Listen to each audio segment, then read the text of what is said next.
Chapter 1. The male protagonist's malevolent first love after being transported into a novel. Chi Ji-nua seemed to have perished. In this moment, her soul floated beside her lifeless body. Her brother carried her, while her parents, clad in pajamas and slippers, stumbled along, accompanying her to the hospital. The doctor proclaimed her to be in a vegetative state. She gazed at her grieving family, tears streaming down her own cheeks. In the midst of their sorrow, she suddenly noticed a radiant golden light emanating from her chest. Approaching, she discovered it was the jade pendant she had worn since birth. Chi Ji-nua had been afflicted with a congenital heart condition, frail and sickly from a young age, often falling ill. Her family prayed fervently, fearing she might not survive to adulthood. Fortunately, despite her delicate constitution, she managed to grow up amidst various trials and tribulations. At the age of 15, her mother took her to a temple, where a monk foretold of a calamity in her fate and gifted her a piece of water-patterned jade, claiming it would help her navigate through this tribulation. From that day forth, she wore the jade pendant without fail. Could it be that the calamity the monk spoke of referred to this moment? Was it about to manifest? As Chi Ji-nua reached out, her fingertips sank into the jade pendant upon contact. When she opened her eyes again, a searing breath brushed against her face. Before her stood a magnified, handsome visage, with deep-set features and sharp contours. Beneath his heroic brows, his dark, brooding eyes were clouded with intense desire, resembling a feral beast. She stared blankly at him, still in shock, when suddenly, his imposing figure descended upon her, silencing her with a kiss. Time slipped away, and Chi Ji-nua groggily awoke, her entire body aching, particularly in her lower regions. As her mind began to clear, she found herself in an unfamiliar room and sat up abruptly. What had transpired? It turned out that she had been transported into a novel titled The Healing Wife of the Overlord in the Apocalypse, assuming the identity of the male protagonist's malevolent first love, also named Chi Ji-nua. The male lead, Tung Yuan, was the illegitimate son born from a forced union, despised by his mother and subjected to abuse, growing up in a dark environment that warped his psyche at a tender age. During high school, he had crippled a person who had forced him to drink urine, an incident quietly resolved by the Tung family, leading to his transfer to the same school as the female supporting character, Chi Ji-nua. Though he was taciturn and solitary, his exceptional academic performance and striking looks sparked considerable attention. Love letters flooded his drawer, and even the school's belle secretly sent him notes. When the belle delivered her love letter, Chi Ji-nua caught sight of it. This supporting character was a scheming vixen, strikingly beautiful with doll-like features, fully developed while others were still maturing, earning her admiration at school. She relished the attention from boys, often playfully toying with them, particularly those already in relationships. Her rival was the novel's female protagonist, the school beauty Qin Yoxia. Despite Chi Ji-nua's popularity among boys, her reputation at school was tarnished, as they merely sought fleeting encounters, idolizing Qin Yoxia as their unattainable dream. Envy for Qin Yoxia festered within Chi Ji-nua, compelling her to prove her superiority through repeated comparisons, yet she consistently fell short. Upon discovering Qin Yoxia's affection for Tung Yuan, she covertly approached him.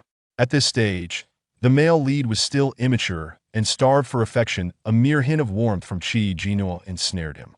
Capturing Tung Yuan became a means for Chi Ji-nua to elevate herself above Qin Yoxia, flaunting their relationship in front of her rival, relishing in Qin Yoxia's sorrow.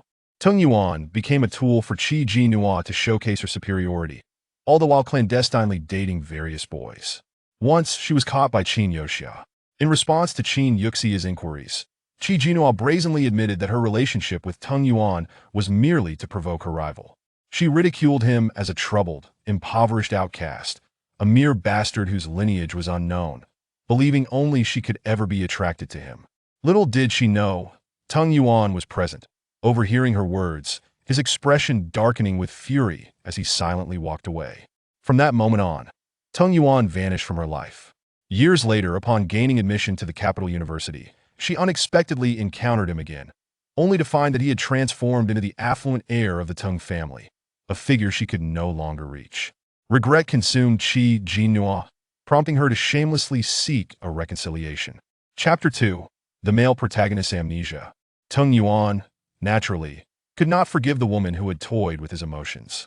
However, Chi Jinhua refused to relent, persistently pursuing him to the point of public notoriety. She believed that since she had easily won him over before, she could do so again, oblivious to the fact that Tung Yuan was no longer the same person he once was. Upon returning to the Tung family, Tung Yuan faced rejection from his siblings, treachery from his stepmother, and indifference from his father. In his struggle for survival, he became increasingly ruthless and twisted. By this time, the male and female leads had already crossed paths. The pure, warm-hearted Qin Yoxia shone like a beacon in Tung Yuan's dark existence, eliciting a gentler demeanor from him than he exhibited towards others. Yet, Qi Jinyuo's relentless pursuit had ensnared them in a stalemate. A former classmate from high school, unable to bear the situation, exposed Qi Jinyuo's past misdeeds. In an instant, she fell from being a beloved school beauty to a despised manipulator. With her mindset crumbling, Qi Jinyuo resolved to drug Tung Yuan, intending to force a situation. However, Tung Yuan's self-control was astounding even under the influence of the drugs he sought to leave. In a moment of desperation, Qi Jinyuo struck him with a vase. Injured and disoriented, Tung Yuan, under the drug's influence, overpowered Qi Jinyuo, leading to an intimate encounter. Qi Jinyuo had arrived at this moment just as they were about to engage in their liaison. Fearing a misstep, she had ignited an aphrodisiac incense in the room, rendering her weak and unable to resist. Faced with this chaotic beginning, Qi Jinyuo felt a wave of despair. Little did she know that she would become the very embodiment of a treacherous supporting character. In the novel, once the male lead awoke to find himself ensnared by the supporting character's schemes, the apocalypse would commence, leading him to unceremoniously cast the naked supporting character into the streets. The supporting character would subsequently be dragged into an alley by ruffians, forced to submit to a lecherous security chief to survive in a world gone mad. Before long, as the survival conditions grew increasingly dire, she would be bartered away for resources, shifting from one man to another, her health deteriorating. The supporting character would experience multiple pregnancies and miscarriages, her body ravaged, ultimately succumbing to a zombie horde. In her dying moments, she would witness the male and female leads, resplendent and blissful, pass by without a glance in her direction. Such a fate was undeniably tragic. Why had the Jade pendant drawn her into this story, making her the malevolent supporting character who shared her name? Would altering the supporting character's destiny alter her own? Qi Jinyuo pondered these questions in vain. Regardless, she needed to devise a plan to escape her current predicament swiftly, for the male lead's awakening would mark a pivotal moment in the supporting character's fate. She attempted to rise and dress, but as she moved, the man beside her opened his eyes. Qi Jinyuo locked gazes with his dark, menacing eyes, her body tensing instinctively. What kind of eyes were those? They were as impenetrable as an unyielding night, thick and suffocating, yet eerily tranquil, devoid of any discernible emotion, leaving only an unsettling silence in their wake. Qi Jinyuo felt as though her throat was constricted, opening her mouth yet unable to utter a sound. In that fleeting second, countless thoughts raced through her mind. However, when the man spoke, he caught her completely off guard. "Who are you?" His voice was hoarse from sleep, raspy yet alluring, his dark gaze fixated on her. Qi Jinyuo felt like prey under his scrutiny, a chill running down her spine. "You don't remember?" she exclaimed in surprise. How was this different from the original text? The man's brow furrowed, his silence deepening. Qi Jinyuo's gaze fell upon the dried blood on his forehead. Could it be that the supporting character's actions had been too severe, resulting in his amnesia? "I'm sorry. It was all my fault. I didn't mean to cause you to forget."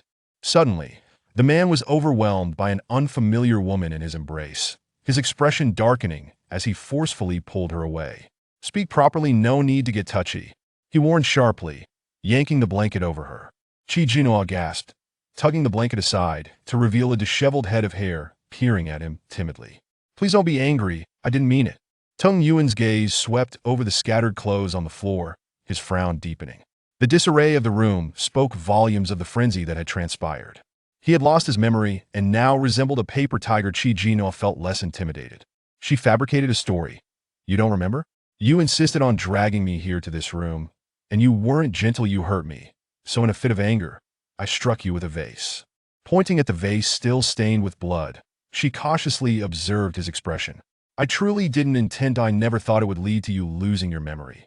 She approached him with utmost caution, her delicate little hand entwining with his sturdy arm, gently shaking it as she implored, "Please do not be angry, will you?"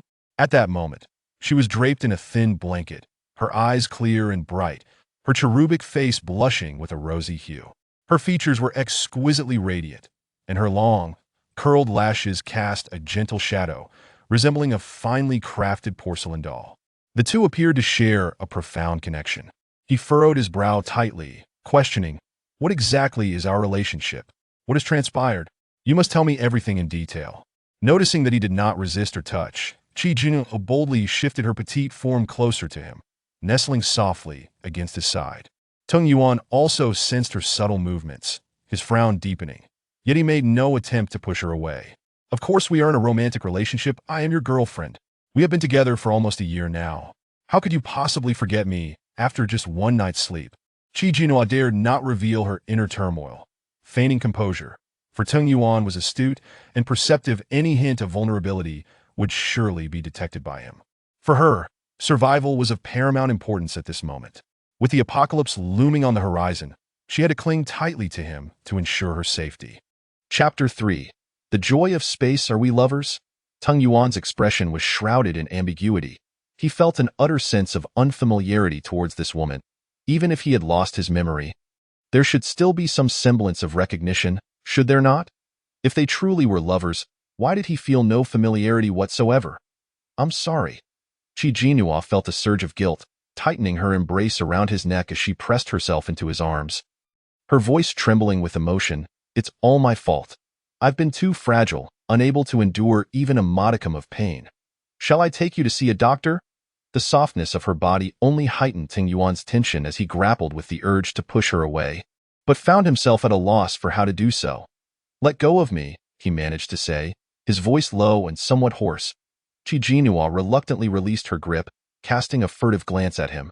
Noticing he seemed to harbor no suspicions, she quietly exhaled in relief. "Tell me, what is my name? And what is yours? What is our relationship?" Tung Yuan's brows remained furrowed, his mind clouded by an unsettling sense of disarray.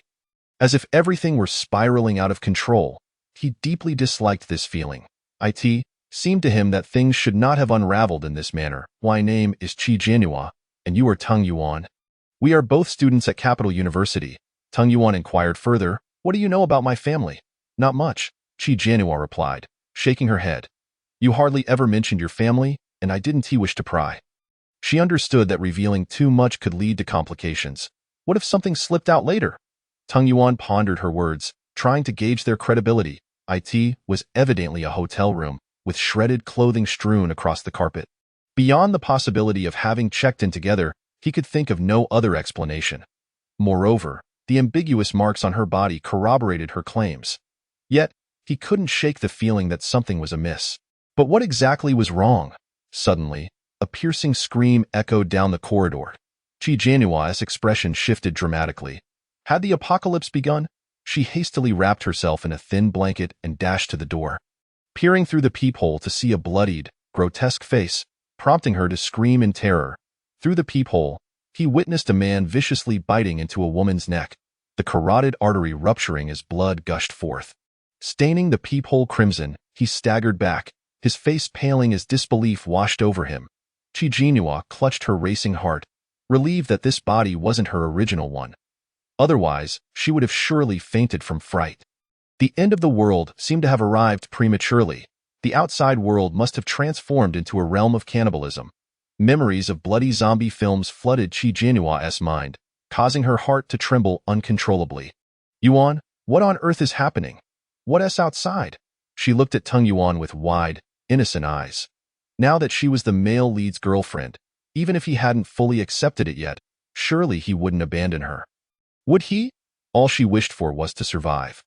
Tung Yuan's face darkened as he remained silent, leaning closer to the peephole once more. Unfortunately, it was now obscured by blood, revealing only a few rigid silhouettes. A sudden series of loud bangs reverberated against the door, accompanied by guttural howls. A pool of blood began to seep in beneath the door, and the stench of iron quickly permeated the air. Qi Jinua's complexion drained of color as she hurriedly stepped behind Tung Yuan, her fearful gaze fixated on the quaking door. What should we do? Yuan, are those monsters trying to break in? Are we going to die? Her voice quivered in terror. Those creatures were repulsive, and she was genuinely frightened. Tang Yuan's gaze remained fixed on the door, his eyes gleaming with a menacing intensity as he coldly instructed Qi Jinhua. Put on your clothes, okay? Qi Jinhua replied hastily, darting to gather the tattered garments from the floor, then scampering barefoot into the bathroom. Upon closing the door, she turned to catch a glimpse of her reflection in the mirror and was momentarily taken aback. The woman in the mirror was strikingly beautiful, with large, round cat-like eyes that slanted alluringly, exuding both seduction and innocence. Her delicate nose and rosy cheeks framed full, luscious lips, while her chin was exquisitely petite. The glimmer in her eyes suggested a captivating allure, especially with her voluptuous figure, which was a stark contrast to Qi Jinhua's typically flat physique. She felt an overwhelming weight upon her chest, a sensation that was both exhausting and unfamiliar. The sight of such a curvaceous body made her cheeks flush. Though be the male lead's first love, she surely possessed some allure. As she peeled back the thin blanket, revealing the marks upon her body, her face reddened further. Suddenly, a jade pendant fell to the ground. Qi Jinhua picked it up and recognized it as the very piece that had drawn her into the story. Inspecting it closely, she found nothing particularly special about it until a wave of dizziness washed over her. A golden light emanated from the pendant, enveloping her entire being. Before her appeared a waterfall cascading from the heavens, landing in a pristine pool below that seemed to pulse with an unseen power. The cool mist enveloped Qi Jinhua's face, sending a refreshing chill across her skin, an incredibly vivid sensation. Was this the ethereal spring often depicted in novels? She crouched down, dipping her hand into the pool. The water was icy yet soothing, not bone-chilling, and when she cupped her hands to drink, it was pure and sweet, alleviating some of her bodily aches. Beneath the spring flowed a clear stream, devoid of impurities, and a patch of rich, dark soil lay nearby, its surface visibly moist. Qi Jinhua pressed her fingers into it, feeling the dampness and sensing the immense energy it contained. Alas, the surface was barren, void of any life. Adjacent to the soil was a vast warehouse, stretching beyond her line of sight. Was this the fabled space? Qi Jinhua surveyed her surroundings. The desolate expanse bore no signs of life, merely awaiting cultivation. Are you my master? A shimmering white-furred squirrel materialized before her, its eyes an unusual blend of colors, gold in the left eye and blue in the right. Unlike an ordinary squirrel, its eyes were elongated, adorned with a red eyeliner that formed intricate patterns extending from the outer corners. Chapter 4. The space requires the male lead to unlock despite being merely a squirrel. It exuded an inexplicable allure. Are you referring to me? Qi Jinhua inquired with curiosity. What exactly are you? The little creature huffed with pride. I am, of course, the guardian spirit of this space. How could you not know this? How did you even manage to enter? Qi Jinhua replied. I just stumbled in accidentally. How was she to know? One moment she was opening her eyes, and the next, she found herself here. The little creature appeared disdainful. Why did it have to be you as my master? Qi Jinhua was momentarily speechless. Perhaps it's just my good fortune? Never mind. Since you've been chosen, I must accept it. Quickly, form a contract with me. A contract? What is that? Qi Jinhua asked, perplexed. A master-servant contract. Otherwise, you will be unable to utilize this space. Upon hearing this, Qi Jinhua immediately adopted a serious tone. Stop talking, let us do it. I am willing to form a contract with you. The little creature rolled its eyes as if to say, did you really need to say that? You simply need to bite your finger, let your blood drip into my mouth, and that will seal the contract. Without hesitation, Qi Jinhua bit her finger, allowing the blood to flow from the wound. Like this. The little creature opened its mouth to catch a droplet of blood. A red light flashed on its forehead, revealing a crimson wave pattern mark that quickly faded. Qi Jinhua felt a warmth pulse in her wrist, glancing down to discover a similar red wave pattern appearing, only to vanish in an instant. This is the mark of the contract. From now on, you are my master. Curiously, Qi Jinhua asked, does this mean I can now use this space? As the guardian spirit of the space, she was now the master. Therefore, it should belong to her, should it not? Yet, to her surprise, the little creature replied. No. Qi Jinhua was taken aback. Why not? You said forming a master-servant contract would allow me to use it. Accessing the space requires certain conditions, specifically the absorption of the luck of the Fated One. The Fated One. That must be the male lead. Generally speaking, the male lead was the embodiment of fortune in this world. The little creature continued. Because you have absorbed the luck of the Fated One, the space has been unlocked. Qi Jinhua was left utterly bewildered. What on earth? The conditions for unlocking the space are tied to the male lead? You mean to say that in order to use this space, I must constantly be intimate with the male lead? Not necessarily. Being near him will allow for a slower absorption of luck. But intimacy is the quickest method. Its ethereal form suddenly became translucent.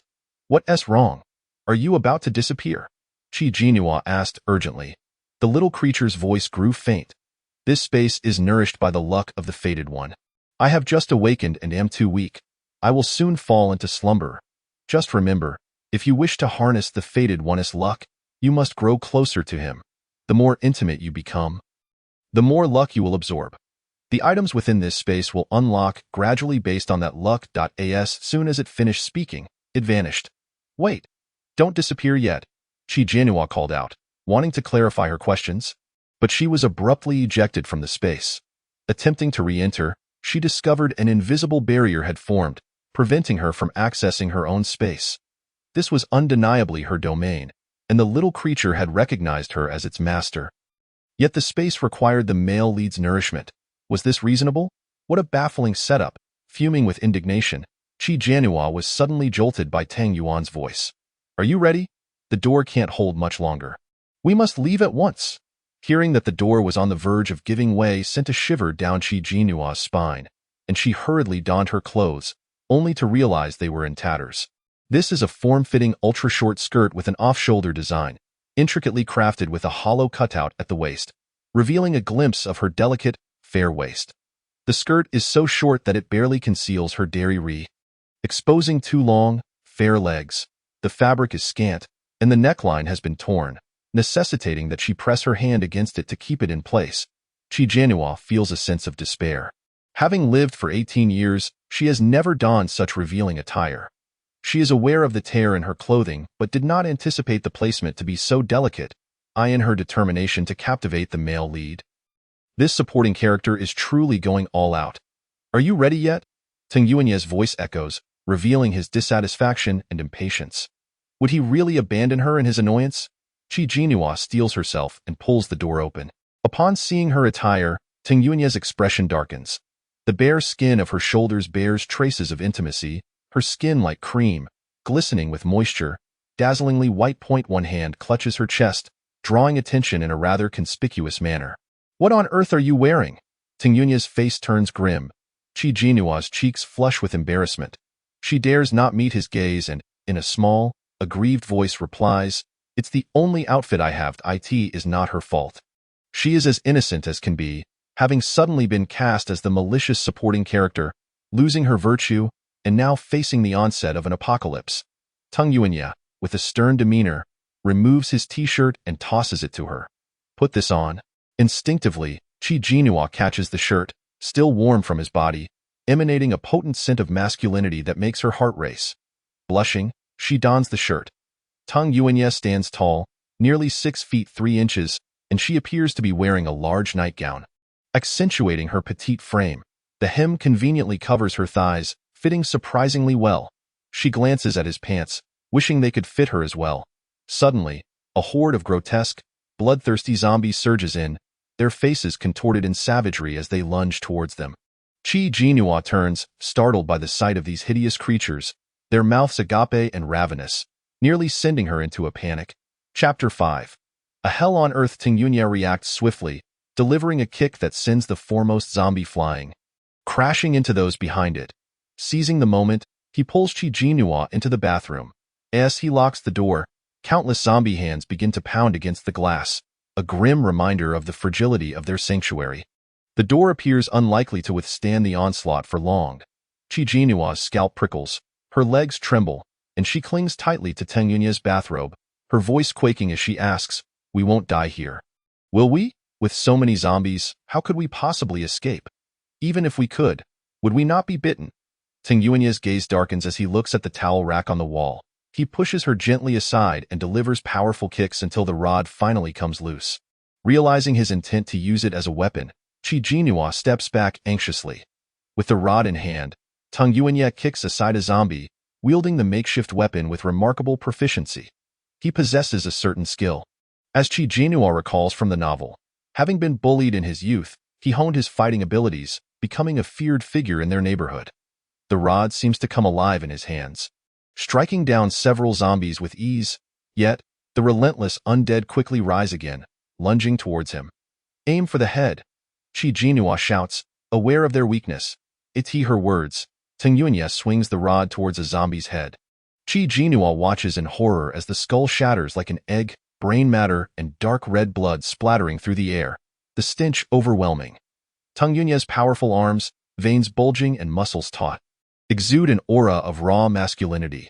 His damp hair clings to his forehead, and his resolute gaze, chiseled features, and pronounced muscles radiate virility. Chi Jinua's heart races, but before she can utter words of praise, nausea overwhelms her, and she leans against the wall to vomit. Though the male lead is undeniably handsome, the gruesome scene is too much to bear. Having identified the zombie's fatal weakness, Tang Yuanye appears almost invincible, expertly dispatching the undead with the steel rod, leaving a gruesome mess of blood and brain matter throughout the room. The floor is littered with the fallen corpses of zombies. It's this early stage of the apocalypse. The zombies are sluggish, making them manageable, but as they evolve, things will become increasingly dire. The cacophony of screams outside fills the air with a thick, nauseating scent of blood. Tang Yuanye turns to Chi Jinhua, who has just vomited and looks pale, his expression tinged with disdain as he perceives her as a hindrance. Although she claims they are lovers, he remains skeptical, yet he feels a sense of responsibility for having taken her virtue. For that reason, he refuses to let her come to harm. Keep up. We must leave this place. With that, he strides purposefully towards the exit. Fearing he might abandon her, Chi Jinhua suppresses her disgust and navigates around the corpses to follow him. The corridor outside is nearly drenched in blood, the sickly sweet stench assaulting their senses as hordes of zombies howl and gnash their teeth, while terrified crowds scream in chaos. The floor is strewn with freshly severed limbs and entrails, creating a scene reminiscent of hell on earth. As a sheltered young lady, Chi Jinhua has never encountered such horror, and her vision dims as she teeters on the brink of unconsciousness. Her stomach churns, and she retches again. A naked male zombie lunges at her, eliciting a terrified scream. Tang Yuanye reacts instantly, yanking her behind him and swinging the rod with force, shattering the zombie's skull, its blood and brain matter exploding messily. The visceral impact is overwhelming. Help! Save me! A sudden scream pierces through the chaos. Chi Jinhua turns to see a woman in her underwear, a mature and voluptuous figure, desperately pleading for assistance. However, Tang Yuanye merely glances at her, his indifference palpable as he pulls Chi Jinhua away without a hint of intention to rescue the woman. Soon, the scene escalates. The woman is bitten, her blood spilling as she collapses, the sickening sound of chewing echoing in Chi Jinhua's ears, sending shivers down her spine. She is too preoccupied with her own survival to assist anyone else, feeling an overwhelming sense of helplessness. It just so happens that it is the weekend. The hotel is bustling with guests, many of whom were indulging in pleasures when the apocalypse struck, leading to a surreal sight of zombies and fleeing patrons alike. As the number of people increases, the stench of blood grows more potent, and being trapped in the hotel feels akin to being birds confined within a cage. With zombies swarming in for the kill, on the 14th floor, the elevator is out of the question, and descending the stairs amidst such chaos seems nearly impossible. Just the thought of it suffocates Chi Jinhua, leaving her to wonder how Tang Yuanye will lead her to safety. He pulls her towards the stairwell, where they encounter another group of people. At the forefront is a couple. The man is a hulking figure, his muscles exaggerated, adorned with tattoos, embodying a rough demeanor. Chi Jinhua finds such extreme musculature off-putting. She appreciates Tang Yuanye's physique, which she finds just right. The man stands bare-chested, clad only in a white towel, gripping the hand of a petite woman with pink hair, who is similarly scantily clad. Clearly caught off guard by the sudden apocalypse, they appear to have fled without time to dress. The surrounding crowd is a motley collection of individuals, some well-dressed, others in disarray, creating a chaotic yet desperate scene. Chi Jinhua discreetly adjusts her t-shirt, feeling that she is not much better off than they. Survival takes precedence over appearances. No one is concerned with such trivialities in this moment. The tattooed man, bloodied and wild-eyed, assesses Ting Yuanya and Chi Jinhua. Bro, shall we fight our way out together? There are too many zombies. We need to band together. Chapter 6. Strength in numbers. Without hesitation, Ting Yuanya nods in agreement. No sooner has he spoken than a wave of zombies surges up the stairs. The men spring into action, brandishing their weapons, while Chi Jinhua and the pink-haired woman wisely step aside. They stand against the wall, their eyes meeting in silent understanding. Just as Chi Jinhua is about to speak, a zombie suddenly lunges at them from down the hall. Before she can react, the woman beside her emits a blood-curdling scream, startling Chi Jinhua. Husband, a zombie. Help me! The pink-haired woman, barefoot and panicked, rushes towards the tattooed man. Chi Jinhua frantically searches for Ting Yuanya amidst the chaos, and just as a long rod strikes down a zombie, a few drops of blood splatter across her face. Her expression turns ashen, hands trembling as she clenches her teeth, unable to suppress a scream. How filthy! So disgusting! She instinctively reaches to wipe her face, only to realize that her hands would only become sullied, leaving her in a frantic state of distress. Upon noticing Ting Yuanya beside her, in a moment of desperation, she dove into his embrace, rubbing her face vigorously against his chest, cleansing herself with the fabric of his bathrobe. Ting Yuanya. At that moment, the horde of zombies that had surged towards them had been thoroughly dispatched. The tattooed man bellowed, "Hurry!" A group of people rushed down the stairs in haste. Upon reaching the 13th floor, they encountered another group, 5 individuals in total, comprising 3 men and 2 women, all dressed quite scantily. Chi Jinhua felt an unsettling sense of having stumbled into a certain den. They had already dealt with the zombies on the 13th floor, and the tattooed man extended an invitation for them to join, which they accepted. At this juncture, numbers were paramount for survival. Their ranks swelled, and a throng of over a dozen charged down from the 13th floor. As they descended, they beheld a voluptuous woman on the ground, wailing in agony, her feet ensnared by a zombie, desperately clawing her way forward, her beautiful face marred by tears and snot. "Help! Help!" Upon seeing them, the woman cried out as though they were her salvation, her voice melodious yet fraught with distress. The tattooed man swung his iron pipe and lunged forward, obliterating the zombie's head. Blood and brain matter splattered across the woman's face and body, eliciting a scream from her akin to that of a slaughtered pig, high-pitched and piercing, akin to a scythe that could rend one's eardrums. Chi Jinhua hid behind Ting Yuanya, gripping the bathrobe tightly around his waist with one hand while rubbing her ears with the other. She felt a pang of sympathy for the woman. Were she to be doused in blood and gore, she would surely lose her sanity. "Stop screaming. Do you want to attract every zombie around?" The tattooed man hoisted the woman up with one arm, his muscles bulging like small hills, his tone irritable. Yet the woman, her legs rendered as weak as noodles, fell to her knees again, trembling all over. With an intense will to survive, she clutched the tattooed man's hand, her voice quivering. My legs are weak. Please don't abandon me. I beg you, big brother." Faced with the plea of such a stunning beauty, the tattooed man found his resolve wavering. The woman with pink hair's countenance darkened, and she rushed forward, shoving the woman to the ground. "What do you think you're doing? This is my boyfriend. Take your filthy hands off." The woman lay on the ground, tears brimming in her eyes, exuding a pitiable and delicate demeanor. The pink-haired woman fumed, ready to strike her, but was halted by the tattooed man. "Now is not the time for infighting. Survival is our priority. We must unite." He turned to a robust man in their group. "Can you carry her?" The man nodded. "No problem." He then crouched before the woman and hoisted her onto his back. The apocalypse had only just begun, and humanity had not yet succumbed to savagery. At this moment, they still retained a semblance of civility, displaying basic decency and mutual assistance. However, Chi Jinhua, having read about such scenarios, knew that within a mere 3 days, the rules of civilized society would be shattered beyond recognition. Humans would be reduced to their primal instincts, willing to harm others and themselves for survival. Reverting to their innate bestial nature, human beings were inherently beasts, merely shackled by the myriad rules of civilization, decorum, morality, and shame. The apocalypse would devolve into a world governed by the law of the jungle. where the weak would be devoured by the strong. A shiver ran down Chi Jinua's spine at this thought, and she clutched Ting Yunya's clothing even tighter, and no matter what, she must hold onto this pillar of strength. With fewer guests on the upper floors, the 13th floor had the most zombies. As they descended, they found the number of zombies dwindling, having been nearly eradicated by the survivors on each floor. At this point, the zombies moved sluggishly, requiring some time to ascend the stairs, but the lower the floor, the more numerous the zombies became. This hotel was situated in the heart of the city's most bustling district, adjacent to a CBD, a six-star establishment. Those who could afford to stay here were either of considerable wealth or business professionals visiting the CBD for work, mature individuals, most of whom were societal elites. The female antagonist had deliberately chosen this hotel due to its sparsity of acquaintances.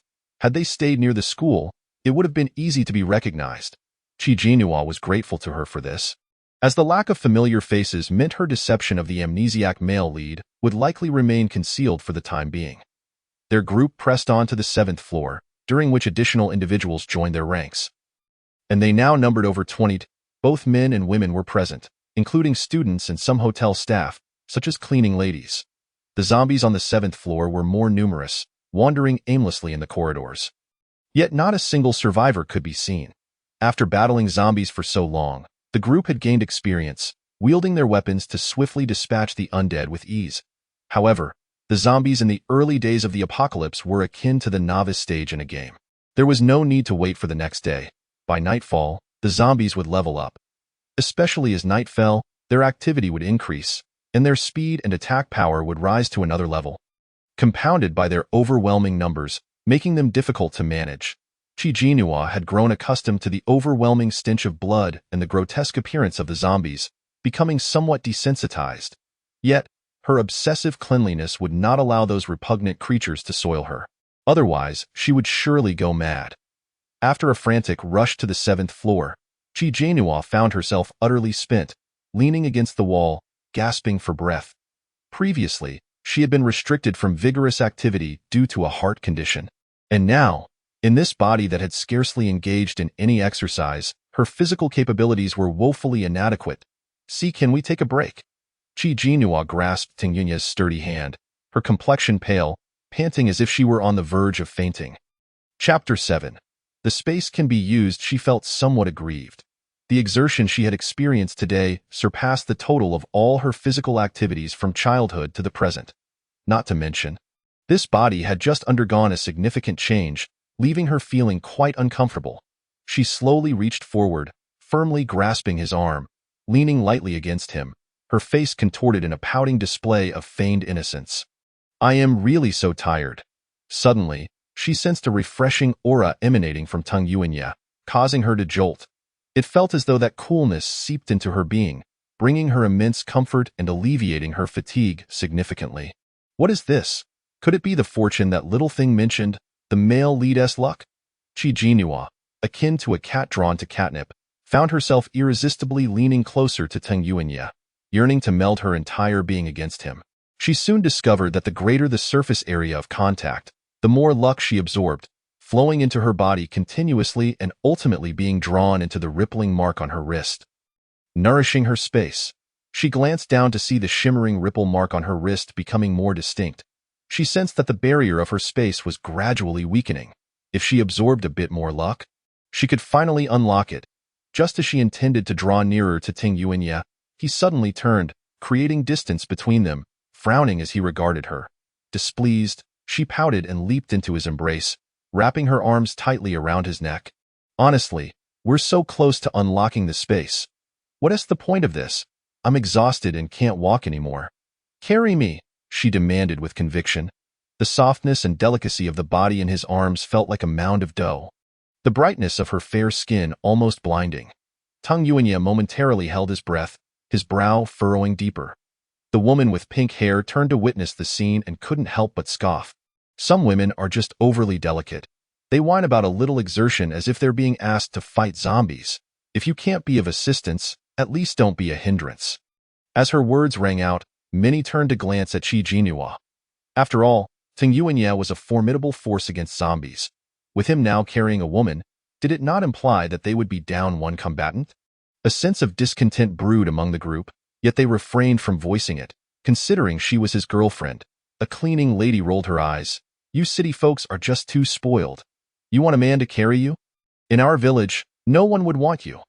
Chi Jinhua paid no mind to their remarks, resolutely clinging to Teng Yuanya, relishing the continuous flow of white luck that filled her being. Just a little more. She thought, just a smidge more, and the barrier of her space would completely vanish. Although Teng Yuanya felt a twinge of annoyance, he couldn't bring himself to protest, considering she was his girlfriend. He placed his large hand on her slender waist, holding her gently. His palm was so large that it nearly encompassed her tiny waist, creating a scene that was indescribably alluring. Yet, Chi Jinhua was not the only one fatigued. Those who had been battling zombies were equally exhausted. One person couldn't help but suggest, why don't we find a room to rest for a bit? We still have 7 floors to go, and the zombies below are even more numerous. We shouldn't wait until we're too fatigued to continue. Yes, let us take a break. After all, they had already cleared the zombies on this floor. They seemed to regard the tattooed man as their leader, given his impressive physique and fighting prowess, and since he had invited them to join him. The tattooed man pondered for a moment before nodding. All right then, let us rest for a while and recover our strength. At that moment, the hotel staff interjected, the rooms on this floor are quite clean. They were previously occupied by an upscale foreign tour group that checked out this morning. The rooms were cleaned this afternoon, and no one has checked in yet. Upon hearing this, the group felt that this floor would be an ideal resting place, considering other rooms were likely blood-soaked. Additionally, it was already approaching 6 in the evening. Dusk was upon them, and there was an unsettling feeling that nightfall would bring greater danger. With over 20 individuals, it was clear they couldn't all squeeze into one room. They needed to separate. Let go. Teng Yuanya frowned, gently patting Chi Jinua's lower back. Upon sensing that the barrier had completely dissipated, she joyfully released her grip. Wonderful, the space can be used. Yet she clung to Teng Yuanya's hand, whispering, Yuanya, shall we rest alone in a room? Teng Yuanya cast a glance at her and nodded. Someone interjected, who wants to rest at a time like this? It's hardly the moment for repose. We should rush out and act, another voice countered. Haven't you seen? The streets are swarming with zombies. Are we to charge out there and meet our doom? Go take a look out the window. The street is filled with them. Indeed, someone rushed to the window at the end of the corridor, peering out to find that the streets were deserted, populated only by wandering corpses, in the initial chaos of the apocalypse. The streets had been a frenzy, but now, 2 hours later, almost no one was left roaming.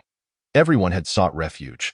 The sun was gradually setting, casting the twilight sky in a fierce and resplendent hue, as if the heavens were stained with blood, exuding an eerie aura.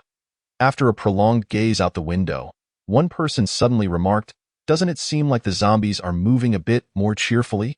Another responded, puzzled, really? I don't see it. Could I be mistaken? At this moment, Chi Jinhua timidly spoke up. I once read in a novel that zombies become more active at night, moving faster than during the day. I wonder if that is true. Upon hearing this, the expressions of the crowd shifted drastically. If things were already so dire, what would happen at night? Especially with such a vast number of them. How could they possibly cope? Some timid women began to weep in fear. What shall we do? Are we to perish here? Is there no one to save us? A bespectacled man in a suit calmly stated. This virus spreads too swiftly. Once bitten or scratched, one becomes infected and turns into a zombie. I fear the authorities are in disarray. We can only save ourselves now. The tattooed man's face grew grim. If what she said was true, the night would be perilous with the zombies becoming more active. Let us split into groups and hide in our rooms. Right now, there are fewer zombies in the hotel. We must be cautious tonight and watch out for one another. Don't be solely concerned for your own survival. If something happens to you, who will care? His words carried a weight that made the crowd's faces pale, and they nodded in agreement. Chapter 8. We won't go in. The woman who had been rescued could no longer contain herself. Why don't we stay on the upper floors? The zombies there have been cleared out, and being higher up means they can't reach us as quickly, making it safer. Teng Yuanya replied, hiding here isn't secure. The doors are wooden and will easily give way. What then? Where can we hide? Another man exclaimed in panic. At that moment, a hotel staff member suddenly suggested, let us go to the 5th floor. There is a storage room with an iron door, and it's spacious enough to be safe. Just as he finished speaking, a roar from zombies echoed from downstairs, causing everyone to shudder. It will soon be dark. We're on the 7th floor. What if there are many zombies on the 5th when we go down? What if we are ambushed? Who can ensure our safety? We must take a chance. Staying here is akin to waiting for death. It will be troublesome when night falls. A cleaning lady suddenly called out. I know of a place. There's a small storage room on the 7th floor for cleaning supplies, also with an iron door. It's quite sturdy. We can hide in there. The crowd looked at her with gratitude, and the tattooed man immediately urged, lead the way. The cleaning lady promptly guided them around the corner at the end of the corridor, only to be confronted by 2 zombies that lunged at them, causing her to scream in fright. 2 men beside her reacted swiftly, striking at the zombies' heads, but to their astonishment, one of the zombies suddenly accelerated and lunged at one of the men. The crowd froze in shock, only reacting when the man let out a cry, rushing forward to dispatch the zombie. But it was too late. The man had been scratched, 3 distinct marks marring his arm. The crowd gazed at the wounds, their faces turning ashen. The pink-haired woman pointed at him, exclaiming, He's been scratched? He'll soon turn into a zombie. He can't stay with us. The man stared blankly at his injury, weeping, I don't even know how I got scratched. I don't want to become a zombie. Please, help me. I beg you. Don't leave me. The others fell into silence, each grappling with their conscience in that moment. They didn't wish to be cruel, but with him now infected, what if he turned? Wouldn't they be the ones to suffer? This concern loomed in their minds, yet no one dared to be the first to voice the harsh truth. The cleaning lady, seeing the silence, grew frantic. You've been scratched. You'll soon turn into a zombie. How can we save you? Just go, and don't drag us down. A seemingly innocent girl stepped forward. Auntie, how can you say that? He got hurt saving you. Don't you have any conscience? The cleaning lady shot her a glare. What's it to you? I didn't ask him to save me. How can you be so heartless? The girl retorted, turning to the tattooed man. We can't abandon him now. If we do, we'll all feel the chill in our hearts.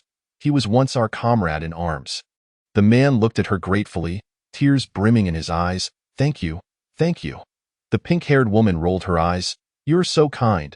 If you're not afraid of death, then go with him. Let us see how kind you are when he bites you after turning. Though none wished to leave the man behind, they were bound by moral constraints, unable to voice their intentions to abandon him. That moment, the cleaning lady and the pink-haired woman had garnered agreement.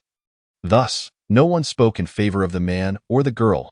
Self-preservation is inherent in human nature. Qi Jianhua firmly grasped Ting Yuanya's hand, seizing every opportunity to absorb luck, even as he shot her several glances. She stubbornly held on. This prompted Ting Yuanya to look at her again with increased scrutiny. If we delay any longer, it will be dark. Qi Jianhua spoke. The growls of zombies echoed from downstairs, causing everyone's faces to blanch. How about this? We tie him up and keep watch? Should he turn into a zombie, we'll deal with it immediately, Qi Jianhua suggested. She had read that being bitten didn't necessarily lead to transformation. There was a chance of awakening some latent abilities. This proposal found favor among the crowd. The tattooed man nodded. Let us do it. Ting Yuanya cast another glance at Qi Jianhua, who looked innocently back at him. What's the matter? Ting Yuanya's expression remained inscrutable. Nothing. Despite her reluctance, the cleaning lady acquiesced to the group's decision, leading them to the storage room. She produced a key and unlocked the heavy iron door, which was embedded in the wall. Given the hotel's futuristic decor, the door appeared quite advanced.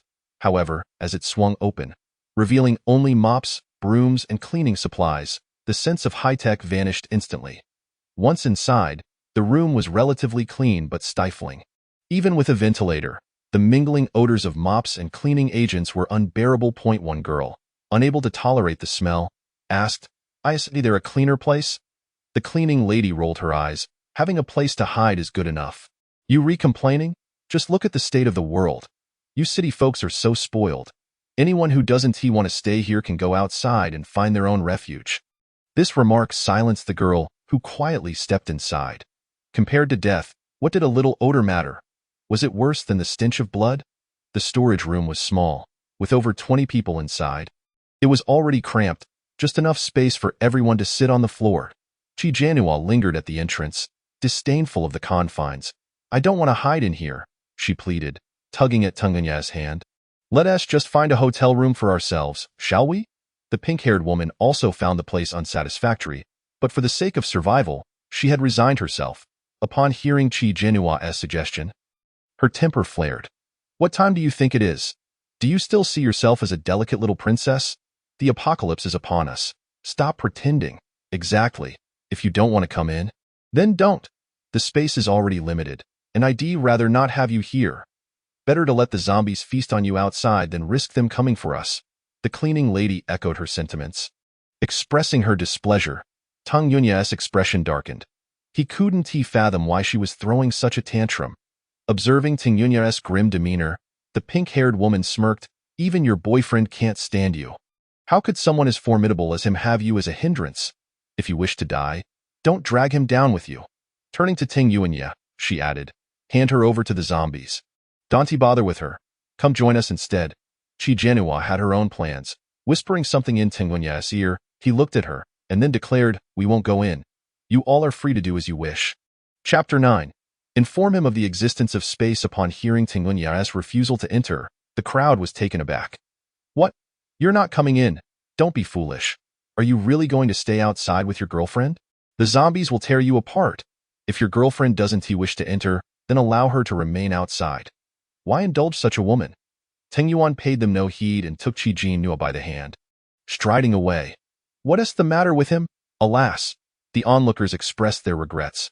What a fine young man, strong and capable, yet he is burdened by such a troublesome individual. The tattooed man, growing impatient, remarked, Enough, enough. Let us disregard him, and promptly shut the door. The heavy iron door slammed shut with a resounding bang.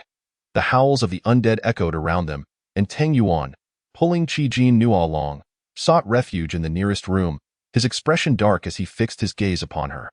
You had better possess something of utmost importance to convey to me. Qi Jinua pouted, extending her hand as the sofa before them vanished into thin air, absorbed into her spatial realm. Teng Yuan's pupils constricted as he realized it was Qi Jinua's doing, and he turned to her sharply, demanding, What have you done? Qi Jinua blinked innocently. I only just discovered it myself. It seems I have acquired an invisible space that can contain everything. That sofa was absorbed into it. With a flick of her wrist, the sofa reappeared. If this weren't happening right before his eyes, Teng Yuan would scarcely believe it. It was simply too bizarre and miraculous. Yet, considering the current state of the world, such occurrences no longer seemed extraordinary. Teng Yuan narrowed his eyes, inquiring, What prompted your discovery of this space? Did anything remarkable transpire prior, or did you experience any peculiar sensations? Qi Jinua felt a shiver under his discerning gaze. He was far too astute, perceiving even the faintest hints.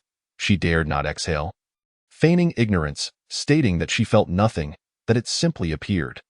Teng Yuan ceased his inquiries, all emotions concealed within the depths of his enigmatic gaze, making it impossible to discern his thoughts, describe the nature of this space. He suddenly requested. Qi Jinua replied with a huff, I have only just uncovered this space and am not yet fully acquainted with it, but it appears quite expansive, and time within seems to be frozen.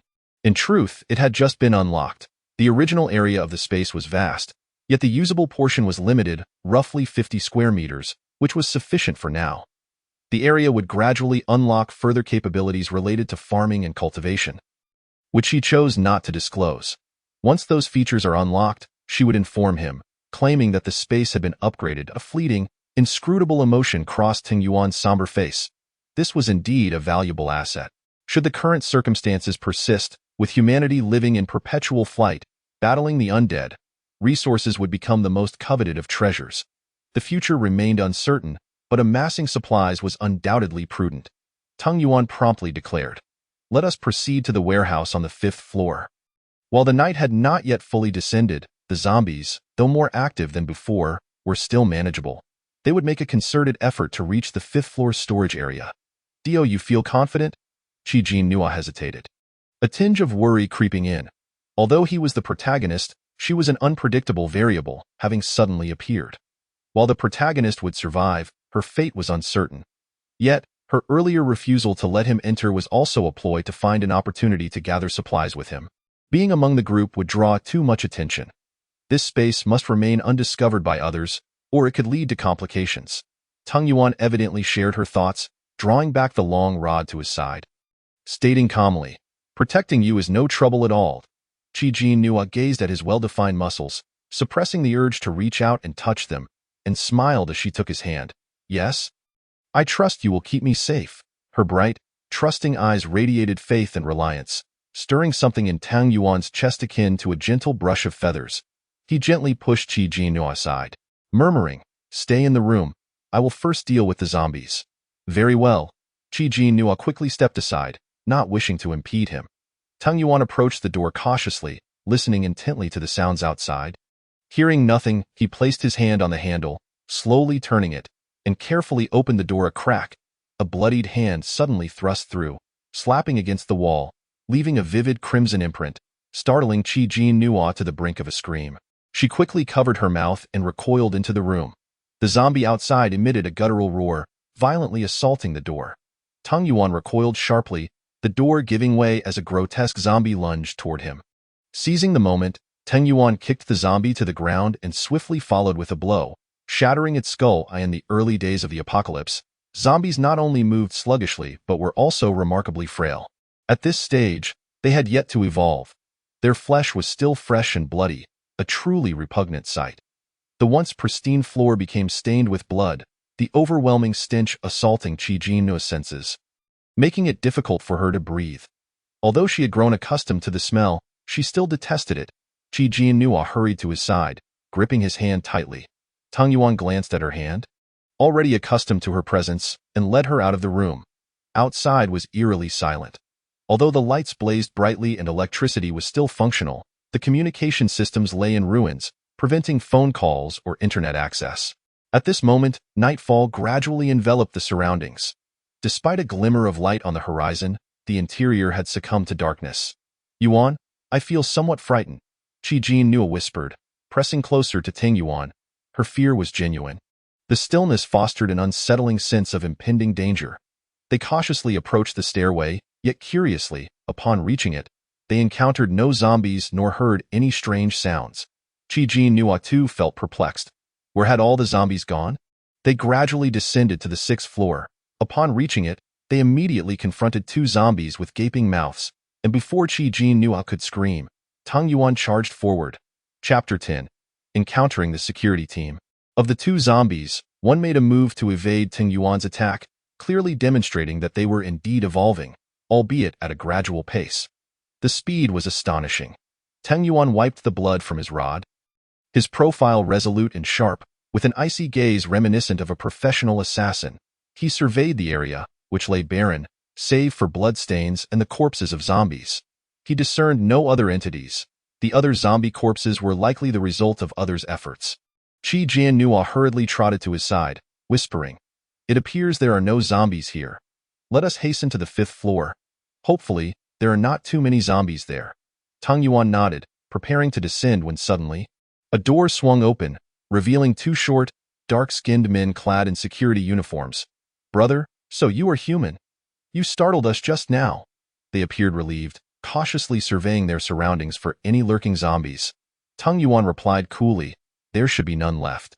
The men exhaled in relief, one giving Tung Yuan a thumbs up, praising, "I just witnessed your skills. You are quite the fighter.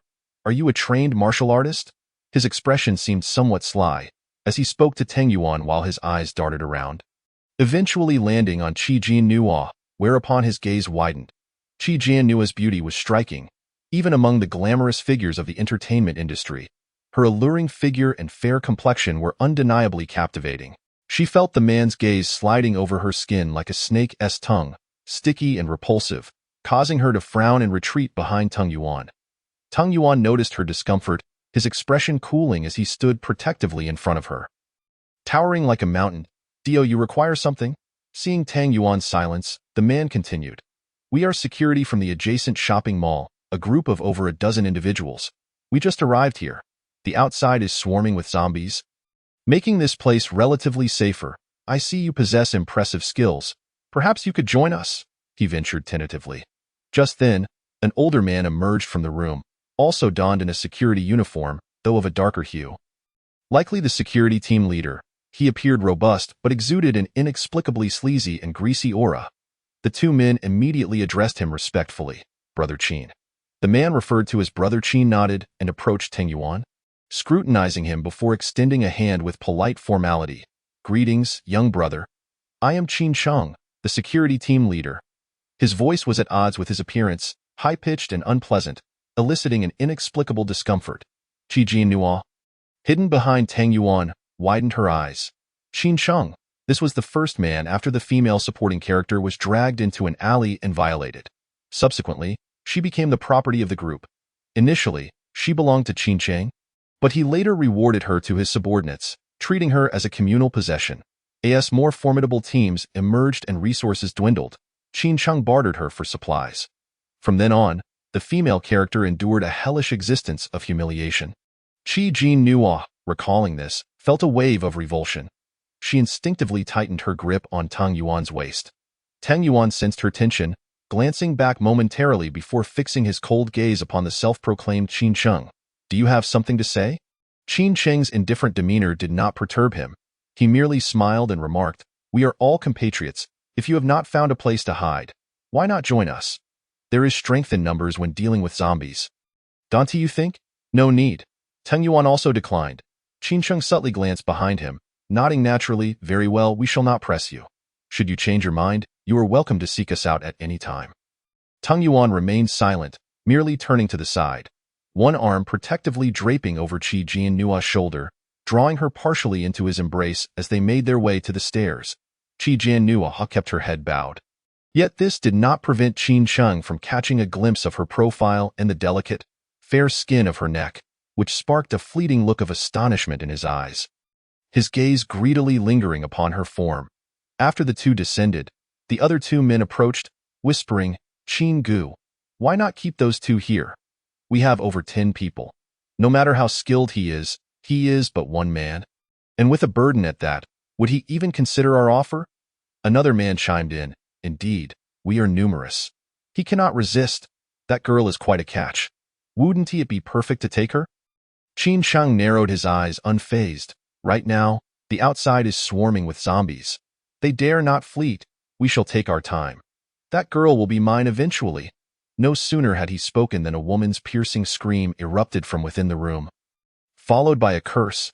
Stop shouting. We just saved you. Is it too much to ask that you serve our brothers? This woman has such tender skin. I am an internet celebrity, quite wealthy. I beg you to spare me. I will give you whatever you desire. And what of your status as an internet celebrity? In this chaos, who cares about your identity? Just obediently serve us. Qin Sheng flicked his tongue over his teeth and strode into the room, the two men hastily following and shutting the door with a resounding bang. The 5th floor was eerily quiet, devoid of any zombies, though the outside occasionally echoed with the roars of the undead and the panicked cries of those being pursued. Qi Nua heard a commotion as a group of men and women rushed by on the street, their noise attracting nearby zombies. Were they courting death, making such a racket? Yet, it did serve to draw the zombies away, which was quite fortunate. Teng Yuan led Qi Nua forward, spotting the corpses of zombies on the ground, likely disposed of by the security guards who had invaded from above, inadvertently assisting them greatly. The 5th floor was expansive, making the warehouse difficult to locate, but they soon found the restaurant.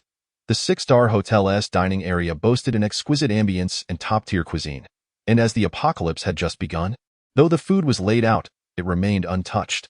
The restaurant operated on a buffet system, offering a dazzling array of dishes that dazzled the eye. Having been on edge all afternoon, Qi Nua was famished. Upon seeing the food, her eyes sparkled, and she dashed over to grab a small cake, popping it into her mouth. The sensation of cream and cheese melting on her tongue was divine, rich with milky flavor, dissolving effortlessly, truly a testament to the 6-star hotel's quality. Chapter 11. Spoiled Teng Yuan approached, taking a bite of a small dessert before wrinkling his brow in distaste. Not fond of sweets? Then I shall eat it. You can have something else. Qi Jinu swiftly snatched the dessert from his hand and devoured it in one bite. Teng Yuan raised an eyebrow at the sight of her cheeks puffed out, her lips smeared with white cream, making them appear even more plump and luscious, akin to jelly, stirring an inexplicable desire to taste them. His gaze deepened, his throat constricting slightly, and he averted his eyes to seek other food. Halfway through eating, he suddenly asked, "Can you collect all of this?" "Of course, no problem," Qi Nua replied, munching on the small cake while simultaneously gathering all the food into her space. Despite witnessing it firsthand, Tung Yuan was still taken aback. He grabbed a few items and requested Qi Nua to collect everything. After all, time was frozen in the space, and no matter how much they stored, it would not spoil. The buffet was vast, prepared to cater to international visitors, offering a wide variety of food, and Qi Nua readily collected it all. Once they finished with the food outside, they ventured into the kitchen, discovering an abundance of ingredients and unfinished dishes. A tank brimming with fresh seafood, lobsters, and king crabs awaited, alongside various ingredients in the refrigerator, and an array of desserts, breads, and drinks that had yet to be served. Qi Nua happily gathered them. Teng Yuan, meanwhile, was drawn to the various knives, selecting a long watermelon knife and a few handy weapons for Qi Nua to collect as well. After thoroughly raiding the kitchen, they set off in search of the warehouse. By now, the sky had darkened completely, and the sounds of zombies roaring and occasional screams made the quiet night all the more terrifying. Qi Nua stood by the window, observing a group of men and women desperately pedaling their bicycles under the dim streetlights, attempting to shake off a trailing horde of zombies. A shiver ran down her spine, and upon seeing Teng Yuan approach, she quickly grasped his hand. "How terrifying do you think the zombies will come in?" she whispered. Teng Yuan gazed downwards, his expression inscrutable, before replying, "It's hard to say. Once we find the warehouse, we can take refuge inside. Typically, warehouse doors are quite sturdy. Zombies should not be able to break through." Based on Teng Yuan's assessment, the warehouse should be located not far from the restaurant, so he began searching from the restaurant center. Soon discovering it, the warehouse door was embedded in the wall, a thick iron barrier with a key stained with blood inserted into the lock. Listening closely, he could discern some sounds from within. Teng Yuan's eyes darkened as he raised a hand to shield Qi Nua, his voice low and firm. "Step back. What's wrong?" Qi Nua was taken aback, hastily retreating a few steps. "Is there a zombie inside?" Teng Yuan tightened his grip on the watermelon knife, suspecting that the warehouse manager had been injured, taken refuge inside, and then turned into a zombie. Hearing this, Qi Nua retreated several more steps. Unable to contain her concern, "Be careful. Don't get bitten." Teng Yuan remained silent, waiting until he was certain she was at a safe distance before pulling the door open. As soon as he swung it open, a blood-soaked zombie lunged at him, and he kicked it away, swiftly slicing through its neck with the watermelon knife. The head was severed in an instant, the speed so swift that not even a drop of blood splattered, leaving only the gleaming blade stained with crimson. Qi Nua gazed at Teng Yuan's muscular arm, secretly astonished.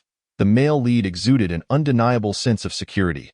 The zombie's body collapsed at his feet, but Teng Yuan did not spare it a glance as he stepped inside. Qi Nua noticed that the zombie was dressed in the hotel's uniform, likely the warehouse manager. Upon entering, she was taken aback by the sheer size of the hotel's warehouse, which rivaled that of a medium-sized supermarket.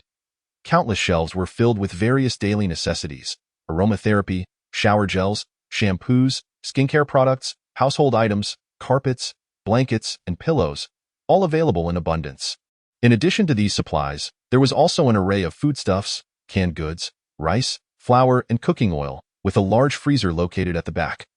All of it was prepared to the six-star hotel's standards, comprised of top-quality items.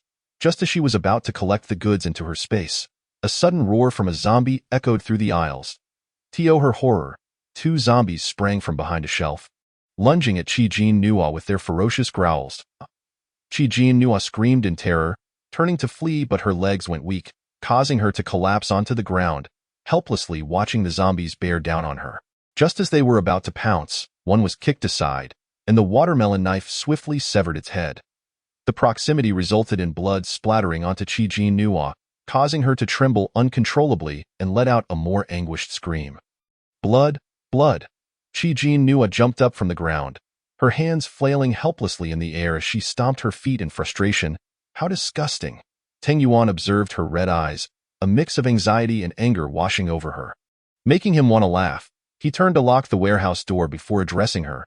"If you find it repulsive, then you should clean yourself up." Qi Nua, initially wanting to unleash a torrent of complaints, held back, finally managing to voice, "Could you not have kicked it farther away before killing it? I detest having blood splattered on me. I do not like it." Ting Yuan could only respond with a sigh. "Next time, be cautious." Qi Nua huffed in annoyance and turned to leave, but fearing another zombie might appear at any moment, she spun around and glared at Teng Yuan. "You lead the way."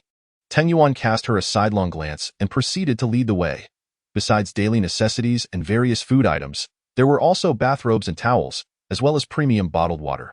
Qi Nua gathered everything else, leaving behind a set of silk pajamas, and took a clean towel and disposable underwear, prompting Ting Yuan to open a few bottles of water to fill a bucket, which he carried to the back of the warehouse. At the rear, they found shelves stacked with bags of flour, tightly sealed. Qi Nua hid behind the shelves, using the towel to wash herself. Teng Yuan stood watch nearby, the silence of the warehouse only punctuated by the sound of her washing, which resonated particularly clearly in his ears. Memories of the beautiful scene he had witnessed upon awakening flooded his mind, causing a sudden warmth to rise within him. Chapter 12. A tease that spirals out of control. She washed particularly slowly, even using shower gel, the faint, fragrant scent wafting over, mingling with the sound of water, intensifying the allure. Teng Yuan suddenly felt parched. Suddenly, a delicate voice came from behind him. "Yuan Yi, there isn't enough water. Could you bring me a few more buckets?" Teng Yuan Yi responded with a soft walking over to the bottled water. With one hand, he effortlessly lifted a bucket, his muscular arm bulging with effort as he carried it to the shelf where the flour was stored. He paused for a moment, asking, "Can I come over?" "Wait a moment," her melodious voice chimed in, the tone ending softly, like a little hook that teased at his heartstrings. He heard a rustling sound, and then her voice returned. "All right." He approached with 2 buckets of water, and upon lifting his gaze, he beheld her figure wrapped in a white bath towel, her skin glistening like dewdrops, having just washed her hair, with another white towel adorning her head. Her exquisite face, as though nourished by water, radiated with a soft blush and a luminous sheen, and her doe-like eyes sparkled with enchanting light. Just one glance left his own eyes darkened in surprise. He hastily lowered his gaze, pouring the 2 buckets into the larger container with adept efficiency. Initially, Qi Nua found the male lead's gaze somewhat intimidating, as if he were about to devour her. And she felt a flicker of fear that he might resent being ordered around. However, the moment he lowered his head, revealing his ears flushed a deep crimson, she realized he was merely shy. Unable to meet her gaze, aside from being schemed against, he was, indeed, quite innocent. Although Qi Nua had never been in a relationship in modern times, her striking appearance had attracted countless admirers throughout her life. Yet, due to her heart condition, she had focused solely on her well-being, leaving little room for romantic pursuits. Nonetheless, her close friend, a self-proclaimed heartbreaker, would regale her with tales of love and heartbreak, sharing the intimate feelings she experienced with each boyfriend. Her friend often remarked that Qi Nua's heart condition meant she was unworthy of such experiences, so even without personal experience, she was well informed on the matter. Suddenly, she felt mischievous and decided to tease him. Qi Nua sauntered over to Teng Yuan Yi, deliberately saying, "Why do you keep your head down and avoid looking at me? Do I appear frightening?" Teng Yuan Yi paused in his pouring, hastily emptying the water into the bucket, and then, after setting down the empty containers, replied in a hoarse voice, "The water is poured. You may continue washing." Just as he intended to turn away, Qi Nua pretended to trip, tumbling into his embrace. Teng Yuan Yi instinctively wrapped his arms around her waist, his breath quickening. He lowered his head, his voice barely audible. "You da." Qi Nua looked up at him with an innocent expression, feigning a loss of balance. The mischief gleamed in her eyes, revealing a momentary smugness, clearly indicating she was teasing him on purpose. Teng Yuan Yi tightened his grip around her slender waist, swiftly spinning her around and pinning her against the wall. Fiercely kissing her lips, an hour later, when Qi Nua finally emerged from her bath, she found Teng Yuan Yi setting a mattress on the floor, along with 2 pillows and a light blanket. She sat on the mattress, her cheeks flushed, her lips swollen, adorned in a silk nightgown. As Teng Yuan Yi retreated behind the shelves to tidy up, she seized the opportunity to store away the remaining items in her space. Upon entering her space, she discovered it was nearing capacity, the remaining space dwindling. However, the abundance of supplies provided a comforting sense of security, for in the apocalypse, such provisions were paramount, That moment, the shadow of a white squirrel appeared once more. It glanced at the nearly full warehouse and commented, "Not bad. The space has been unlocked, and the warehouse is almost filled. Keep up the good work. Have you regained your energy?" Chi-Jin Nua asked curiously. "What exactly are you?" "A squirrel," the little creature retorted angrily. "You are the squirrel. I am an ancient divine beast." "A divine beast? Just you?" Chi-Jin Nua couldn't hold back her laughter. It wasn't that she looked down upon it, but she had never encountered a divine beast that resembled a squirrel. Other divine beasts commanded awe, yet this one exuded none of that majestic aura. The little creature, incensed by her mockery, exclaimed, "How dare you look down on me? You will need me to survive in this apocalypse. Your arrogance is astounding. I am your master. Is this how you speak to your master?" Chi-Jin Nua scoffed. The little creature dismissed her. "So what if you are my master? You possess no magic. When the time comes, you will still rely on me. All right then, tell me, what abilities do you possess? How can you assist me?" Chi-Jin Nua was too weary to argue. The little creature stammered, "I am currently too weak to help you, but once I recover, I will be able to assist. Then what are you boasting about? You dare speak so boldly?" Chi-Jin Nua was rendered speechless. The little creature hopped up and down, "But I will recover sooner or later. When that time comes, I will. Enough, enough. You are unbearable. Why don't you tell me when you will recover?" Chi-Jin Nua interrupted with exasperation. "And do you have a name?" The little creature huffed. "No. When I can recover, I cannot say for certain. It depends on your efforts. Then allow me to give you a name. How about Xiao Bai or Bai Bai?" Chi-Jin Nua pondered. "What a vulgar name. It sounds terrible." The little creature protested vehemently. "I refuse." Ignoring its objections, Chi-Jin Nua suggested, "How about Een? I think that name suits your essence quite well." "Awful. Not at all."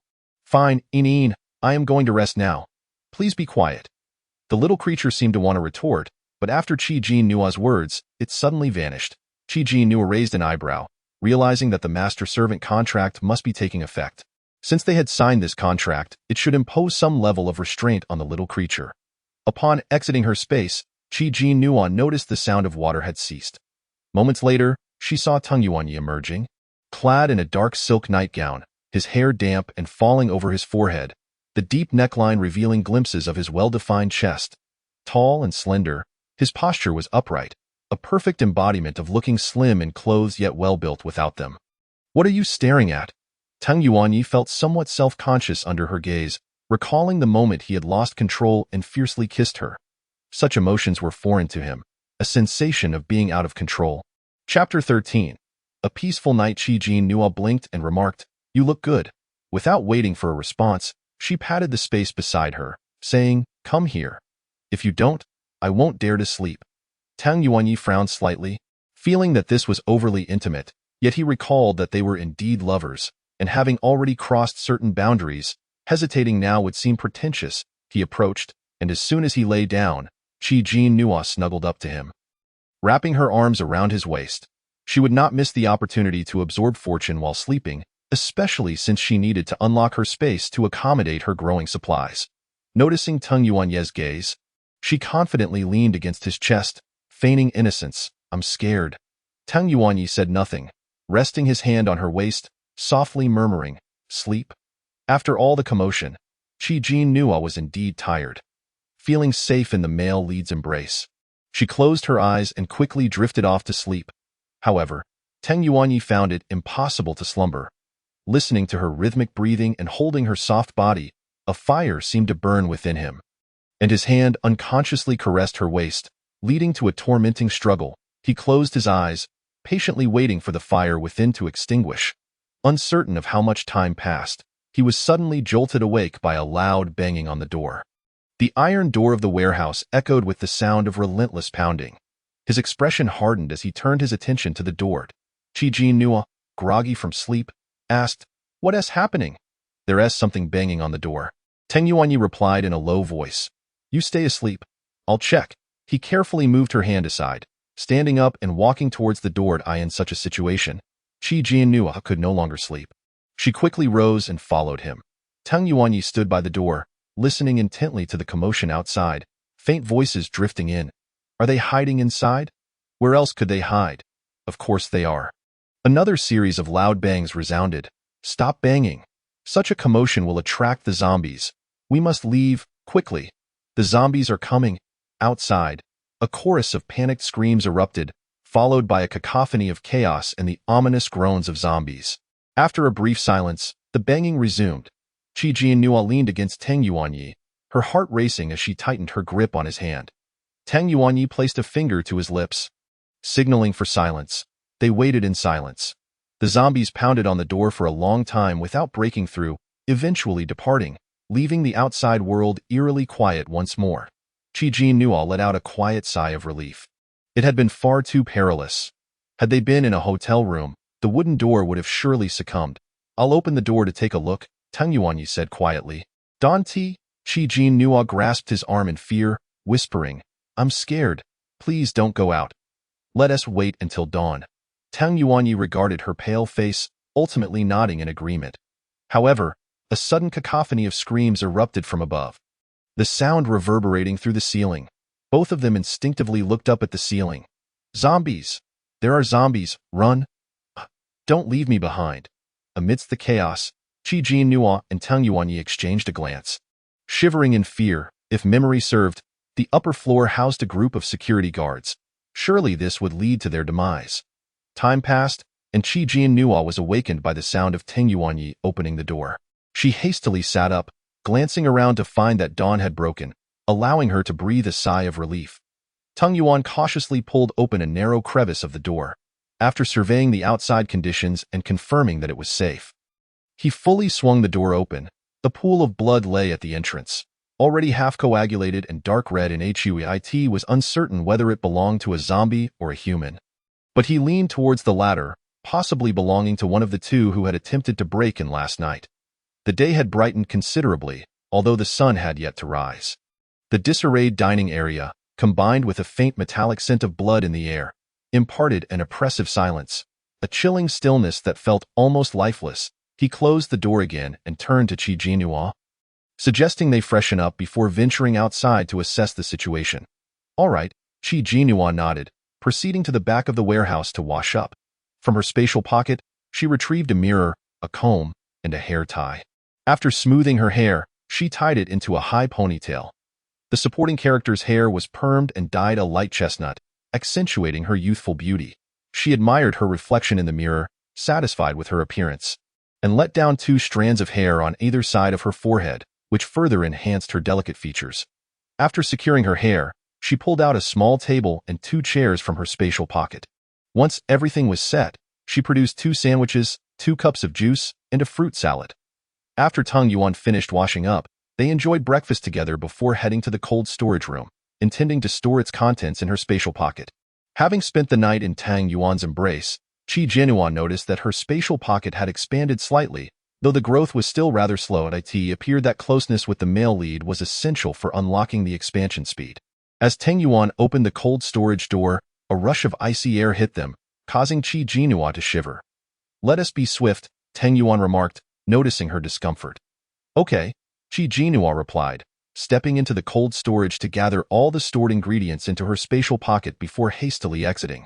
The cold storage was filled with valuable items, including a selection of premium steaks from various cuts, frozen seafood, assorted meats, dairy products, and more. However, after collecting such a bounty, her spatial pocket had compressed further, leaving her with merely around 10 square meters of space. Nearby, there was an upscale shopping mall, replete with an imported supermarket and various luxury brand stores, providing everything one might need for daily life. With such limited space, it was evident that it would not suffice for all they needed. An expansion would be most welcome. Clad in the hotel's nightgown and slippers, she needed to acquire some clothing and shoes from the mall. Let us go, Teng Yuan stated after they finished collecting everything from the cold storage. He instructed Qi Jianhua to store the watermelon knife in her spatial pocket, opting instead for the longer pole for better reach. He cautiously opened the warehouse door. Finding no zombies outside, he stepped out confidently, with Qi Jianhua carefully following behind him. As they reached the corridor, they stood by the window and observed several wandering zombies below. Although there were noticeably fewer than the previous day, you're still alive. A voice called from behind them. They turned in unison to find the tattooed man and his group descending from the upper floors alongside a group of security personnel. Qi Jianhua raised an eyebrow. puzzled by how these two factions had melded together. Chapter 14. Parting ways with the tattooed man's group, she discreetly scrutinized the security team, noting their diminished numbers. Yesterday, Qin Cheng had mentioned they were a dozen strong. Yet now only 10 remained, one of whom was a woman. This woman's eyes were red and swollen, clearly having cried extensively. Her lips were also bruised and red, with visible injuries at the corners, prompting speculation about the treatment her lips had endured. Disheveled and clad in a white dress, her exposed skin bore the marks of bruises, presenting a picture of desolate terror, her gait visibly affected. It seemed she had suffered at the hands of the security personnel. A flicker of sympathy stirred within Qi Jinhua as she observed the security team ogling the woman with disdain. She instinctively concealed herself partially behind Teng Yuan. The tattooed man's group appeared haggard, with dark circles under their eyes, suggesting a night devoid of proper rest. This was hardly surprising, given the cramped, stifling conditions they had endured, filled with unpleasant odors. Among the crowd, Qi Jinhua spotted the man who had been clawed by a zombie yesterday. Remarkably, he seemed unscathed and appeared quite invigorated. Had he survived the virus and awakened some latent ability? The woman with pink hair, upon noticing that both Teng Yuan and Qi Jinhua were in good health, merely sneered. The tattooed man approached Teng Yuan with a grin, saying, "Brother, I knew you'd be just fine. With the dawn upon us, shall we all leave together? Some among us have acquired special abilities." Teng Yuan raised an eyebrow, intrigued. "Special abilities? Xiao Su, come here." The tattooed man beckoned cheerfully to the crowd. The man who had been scratched by the zombie stepped forward and punched the iron railing of the corridor, causing it to bend inward dramatically. Teng Yuan's eyes widened in astonishment. The tattooed man chuckled. "He was scratched by a zombie last night. We all thought he would turn into one, but after burning with fever all night, he astonishingly gained special abilities. Isn't that remarkable?" Having witnessed Qi Jinhua's spatial phenomena, Teng Yuan was less shocked, acknowledging the marvel nonetheless. In them, the tattooed man gestured to the security personnel. "They were attacked by zombies last night, with several casualties. Thankfully, we assisted them, enabling their survival, which is why we are now together. They possess decent skills as security guards." Qin Cheng stepped forward from the group, smiling as he nodded at Teng Yuan. "Young brother, it's good to see you again." His gaze, however, flitted past Teng Yuan, landing on Qi Jinhua. Frowning, Qi Jinhua chose to hide completely behind Teng Yuan. Teng Yuan declined their invitation to join them. "We will not be accompanying you. We have matters to attend to." The tattooed man understood and did not press the issue, responding, "Very well." The two groups descended from the 5th floor to the 1st, encountering only a few scattered zombies along the way, which were quickly dispatched. However, it was evident that the zombies had grown faster, and their skulls had hardened, making headshots more challenging. Upon reaching the 1st floor, opinions diverged on their next destination. "We should find a place to hide, gather supplies, and stay safe," the elite man suggested. The female members fell silent, her eyes reddening with fear as she considered her vulnerability in the zombie-infested world. She felt a deep apprehension about being separated from the group. After much deliberation, they agreed to follow the elite man's suggestion to seek a secure location for shelter. The moment they heard the name Hao Juanxing, the expressions of the tattooed man's group shifted significantly. It was a renowned affluent district, indicating that the tattooed man's background was not to be underestimated. The pink-haired woman proudly linked arms with the tattooed man, declaring, "My boyfriend here has military connections. Stick with him and you'll be safe. His uncle will surely send troops to protect us."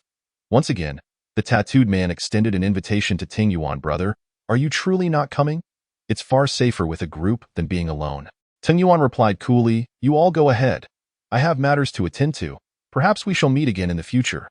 The tattooed man expressed his disappointment. "All right then, I hope to see you again someday." The predatory, covetous glint in his eyes sent a shiver down Qi Jinhua's spine. "Yuan, where shall we head next?" Qi Jinhua inquired. Looking at Teng Yuan, "I do not recall past events, thus I am unsure of where to go." "Do you have a destination in mind?" Teng Yuan replied. After a moment of contemplation, Qi Jinhua recalled that Teng Yuan had a high-end residence nearby, a duplex apartment on the top floor. Her knowledge stemmed from the memories of the supporting character, who had relentlessly pursued Teng Yuan after their reunion in university, becoming privy to his address and even the passcode to his door. "You have a house nearby. Why don't we go there?" Qi Jinhua proposed. Tung Yuan had no objections. All right, lead the way. As they exited the hotel, Qi Jianhua remembered that the male lead had a car parked here. Tung Yuan had come to the hotel for business. As the Tang family intended for him to engage with the family business, he had come to negotiate with a collaborator. The supporting character had orchestrated events to ensnare him, slipping a drug into his drink and following him into his hotel room to achieve her aims. You have a car in the parking lot. Let us drive there. Upon arriving at the parking area, Qi Jianhua quickly located Tung Yuan's luxurious vehicle. However, there were no keys in sight. Just as despair began to set in, Tung Yuan produced a key from his pocket. "How did you have that?" she exclaimed in surprise. "It was in my pants pocket. I took it out while changing clothes," Tung Yuan explained. "That's wonderful. Quickly, unlock the car door," Qi Jianhua urged. Though Tung Yuan had no recollection of the past, his instincts and muscle memory remained intact. He pressed the button experimentally, and the car responded with a loud beep. Unlocking the doors. Chapter 15. Arriving at the residence with the car unlocked, just as they were about to get in, several zombies suddenly appeared in the parking lot, drawn by the scent of human flesh and rapidly advancing towards them. "Hurry, get in the car!" Qi Jianhua's face drained of color as she frantically opened the door and dove inside. Tung Yuan settled into the driver's seat, staring at the steering wheel, momentarily at a loss for how to operate the vehicle. As the zombies drew nearer, Qi Jianhua urged, "You need to start the car." Yet Tung Yuan remained preoccupied, finding everything unfamiliar. Qi Jianhua watched in horror as a zombie lunged at the window, its gaping maw revealing sharp, menacing teeth, causing her to instinctively lean back in fear. The sight of its grotesque, contorted face through the glass was enough to send chills down anyone's spine. At that moment, the vehicle roared to life and surged forward like an arrow released from a bow. Instantly flinging off the zombie that had been clinging to the window, Qi Jianhua, still in a state of shock, exclaimed, "You nearly scared me to death," as she patted her chest, unable to contain her complaints. If she were still in her modern body, she would have surely suffered a heart attack from the fright. "I'm still getting the hang of it," Tung Yuan remarked. Qi Jianhua silently rejoiced that he still remembered how to drive. Otherwise, they would both be doomed. As they sped past rows of upscale shopping stores, Qi Jianhua longed to grab some clothes and shoes, but upon seeing hordes of zombies wandering the streets, she quickly abandoned the thought. Some zombies, attracted by the sound of the engine, chased after them. However, their sluggish pace soon left them far behind. Qi Jianhua couldn't help but express her astonishment. "In a rush, let's take it slow. With so many zombies around, they're quite challenging to deal with." Relying on her memory of the route, she guided Tung Yuan to his residential community. Although it was an upscale complex, it had already succumbed to the apocalypse. The only advantage was its heightened security, making it somewhat difficult for ordinary zombies to enter. The community's entrance was automated. As long as the vehicle and its license plate had been registered in the database, it would be granted access upon scanning. Inside the complex, an eerie silence prevailed, with only a couple of zombies wandering about. Upon seeing their vehicle enter, they hastily approached, surrounding it and pounding with ferocious roars. Eager to bite, Qi Jianhua recoiled in disgust, thinking how revolting and ugly these creatures were. "Stay inside the car," Tung Yuan instructed. Gripping a long rod tightly, he swiftly pushed open the door, kicked away the zombie clinging to it, and quickly shut the door again.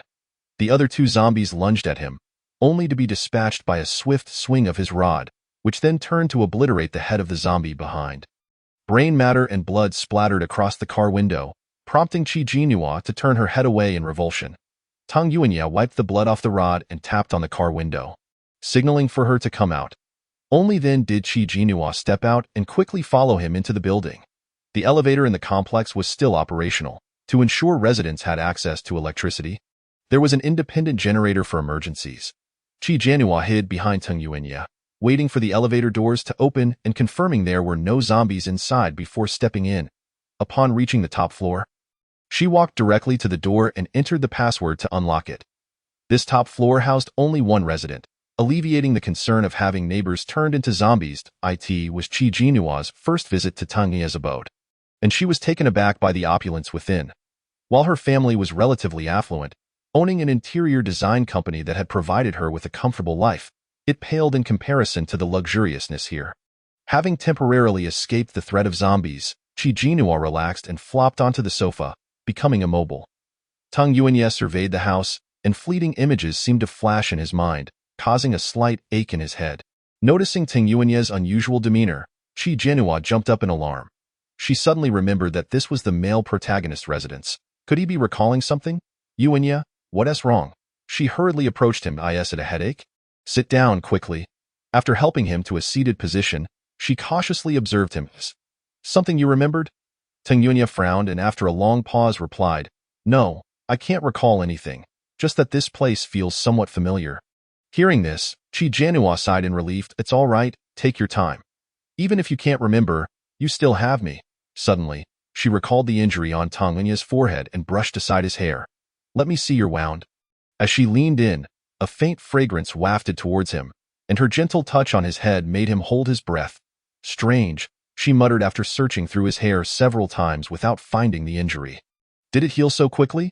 What's the matter? Ting Yuanye inquired. Nothing, Qi Jianhua replied with a smile. I didn't see your wound. Perhaps it has already healed. If you ever have a headache or remember something, make sure to tell me. Seizing the moment, she decided to retreat. Ting Yuanye simply nodded. As noon approached, Qi Jianhua asked, Are you hungry? What do you feel like eating? Something hot or cold? She had plenty of food collected from hotels, but it was all cold, and she wasn't particularly adept at cooking. Anything will do, Ting Yuanye replied, not having high culinary expectations. Qi Jianhua took out a portion of pasta, a dessert, beef salad, seafood salad, and pineapple fried rice, along with 2 cups of juice. After they finished their meal, Qi Jianhua explored the house, marveling at its vastness and exquisite 2-story design. She located the master bedroom, Ting Yuanye's room, which featured a black and white decor style that exuded a cold, assertive aura, along with an inexplicable sense of oppression, perfectly reflecting his usual demeanor. Is this my room? Ting Yuanye asked, having appeared behind her without her noticing. Startled, Qi Jianhua quickly smiled. Yes, your room. Want to take a look? She pulled him inside. Tang Yuanye meticulously examined the room, peeking into the wardrobe and then inspecting the bathroom with great care. Qi Jianhua felt a twinge of anxiety, fearing he might uncover something. After his inspection, he casually asked, Why are there no of your belongings here? Have you never been here? Of course I have, otherwise, how would I know the password? Qi Jianhua feigned shyness. Yesterday at the hotel was our first time, after all. Ting Yuanye narrowed his eyes, uncertain whether to believe her, and chose to remain silent. What about your family? Are they not in this city, with everything happening? Don't you wish to find them? He suddenly questioned. My family. Qi Jianhua's thoughts drifted to her parents and brother, and her expression darkened. What's wrong with your family? Ting Yuanye noticed her change in mood. Qi Jianhua shook her head. I have no family. They are all gone. The supporting character's mother was a mistress, reckless in her youth, having lost her virginity in junior high, skipping classes to drink and date, associating with a group of delinquents. When she failed to enter college, she became a hostess at a nightclub, earning a considerable income due to her stunning looks. Eventually, she encountered the supporting character's father, learned of his wealth, and schemed to get pregnant with Qi Jianhua. Lacking any affection for Qi Jianhua, she viewed her merely as a means to make money, instilling in her a materialistic mindset from a young age, drowning her in the belief that marrying well was better than studying hard, which left Qi Jianhua with no desire to learn, her thoughts mirroring her mother's in pursuit of wealthy suitors. Such a mother, Qi Jianhua would never wish to acknowledge. After all, she was not her biological mother. Ting Yuanye fell silent, for his character made it difficult for him to utter sentiments like I will be your family from now on. And instead, he could only comfortingly pat her head. They were on the 22nd floor, not particularly low or high, however, with communication facilities destroyed and signals lost, they felt isolated from the world. Ting Yuanye rummaged through an old radio, attempting to find a signal, but after much effort, he was met with nothing but static. Qi Jianhua felt an itch to venture out and gather supplies, but alas, her space was limited, and she could only wait for it to expand before going out. She gazed at Ting Yuanye's back, silently resolving to win him over tonight. Soon, night enveloped the area. Unlike the tranquility of daytime, the night brought forth an increase in the frequency and intensity of zombie howls. Standing on the balcony, Qi Jianhua noted that, judging by the illuminated windows, many households remained, though they were likely hiding inside during the day. The scene was too cruel for her to bear, prompting her to turn away. Suddenly, Ting Yuanye spotted a zombie leap from the ground to the second-floor balcony. skillfully smashing through the glass door and invading a nearby home. The ensuing screams sent a chill through him, reminding him of the man who had awakened his powers after being scratched by a zombie. What if zombies possessed abilities as well?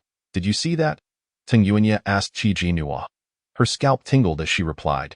I saw it. I once read in a book that zombies continue to evolve, gaining various abilities and becoming formidable in combat. That one we just saw was likely evolved. Qi Jinhua couldn't help but mentally curse. The speed at which zombies were evolving was alarmingly fast. Had they already produced a jumping zombie? In just a few days, would they still be safe on the 22nd floor? Ting Yuanya's expression darkened. You developed spatial abilities. That scratched individual became immensely strong. Does that mean anyone bitten by a zombie has a chance of gaining superpowers? Qi Jinhua nodded. In principle, yes, but if they don't survive, they turn into zombies. Ting Yuanya's brow furrowed as he seemed to ponder something. Let us rest for now. Overthinking won't help. We can discuss it tomorrow. Qi Jinhua quickly interrupted, wanting to prevent him from spiraling into dark thoughts. Ting Yuanya glanced at the thick darkness outside and said softly, You should rest first. I'll stay up a while longer. I'll wait for you in the room. Qi Jinhua replied, nodding as she turned to leave. She entered the master bedroom, opened the wardrobe, and took a white shirt from Ting Yuanya's collection before heading to the bathroom. Lying in the bathtub, she felt an overwhelming sense of comfort. The water was still usable for now, but it wouldn't be long before this precious resource became scarce. She recalled that in just a few days, a rain of blood would fall, causing the zombies that had been drenched in it to evolve. Some individuals would also begin to suffer from fevers that lasted throughout the night, awakening latent abilities thereafter. This rain would render the water resources contaminated and unusable.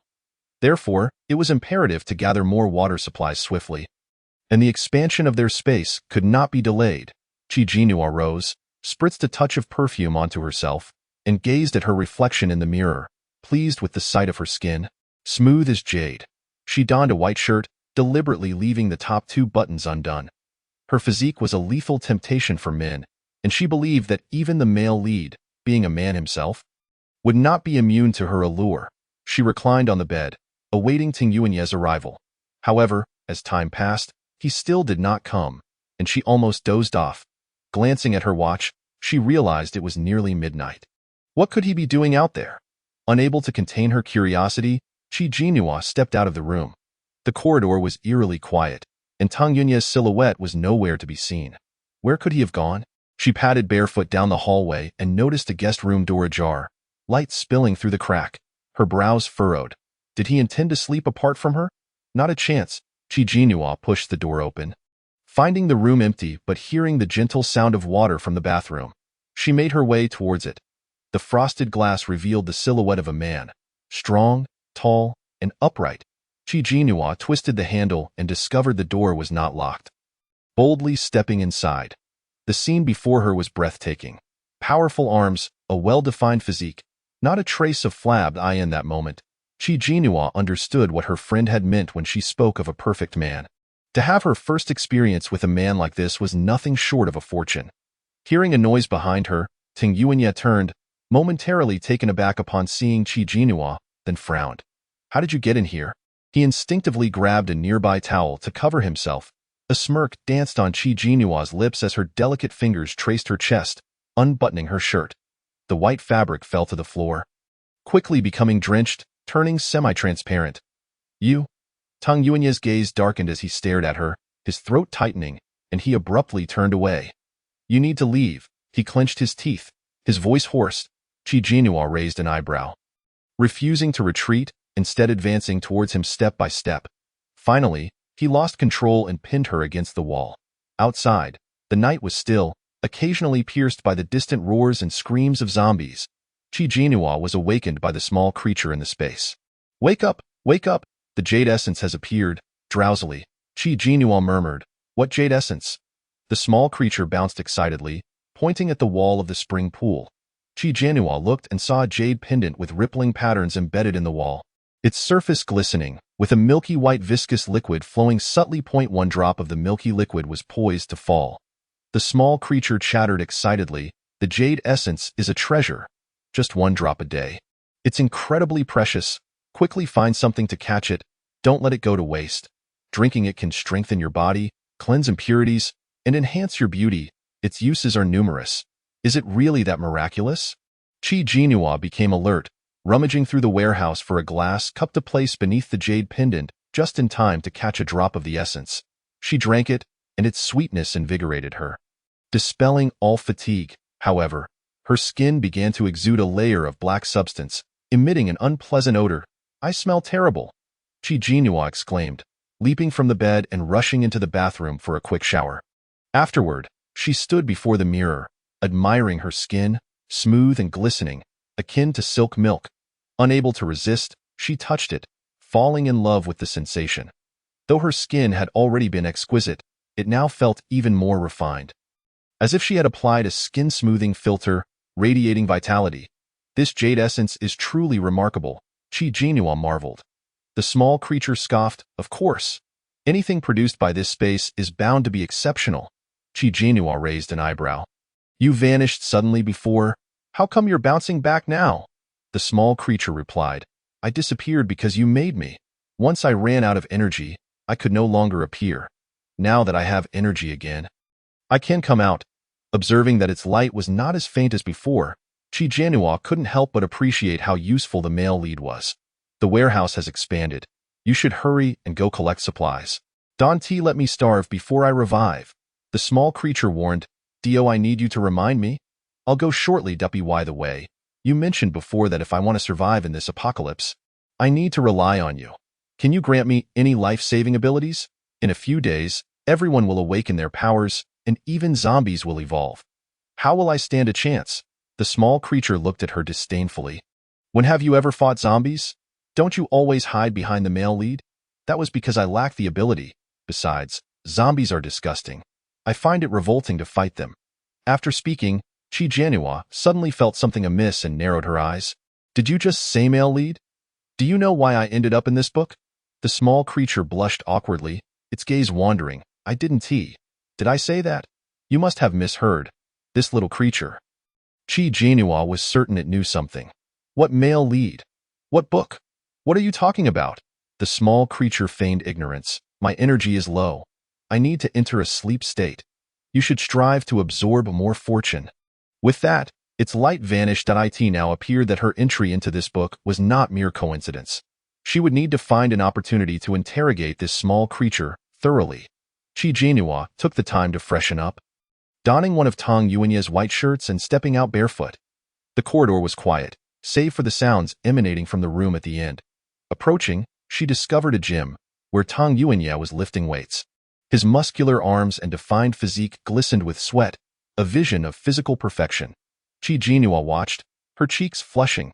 Indeed, she had been tainted by her friend's influence, becoming a little impudent and losing all sense of modesty. All her friend's fault. Sensing someone behind him, Tang Yuanye turned to see Qi Jinhua, his expression slightly awkward. Perhaps it was his imagination, but he felt that she appeared different today, her skin even fairer and more radiant. Her gaze alluring with a hint of playfulness, the corners of her eyes captivatingly charming. He had intended to slowly uncover her background, but the previous night, he had lost control and made her his woman. The incident at the hotel didn't count, as he had no memory of it. "You're up early. Are you hungry? Would you like something to eat?" Qi Jinhua asked with a smile. Tang Yuanye replied, "You go ahead. I'll shower and join you." All right, she turned to leave. After breakfast, she discussed her desire to venture out to gather supplies with Tang Yuanye, who agreed. Uncertain of what lay ahead, it was wise to collect as many resources as possible. Lacking women's clothing at home, Qi Jinhua opted to wear a new pair of black casual pants. The waistband was too large, so she tightened it with a belt, and the pant legs were too long, necessitating a fold. She tied a knot with the white shirt at her waist. Though still slightly oversized, the outfit exuded an oversized style, accentuating her slender waist, and the black and white combination was timeless. She braided her long hair into a boxer braid, giving her a bright, innocent yet slightly edgy appearance. Satisfied, Qi Jinhua stepped out of her room.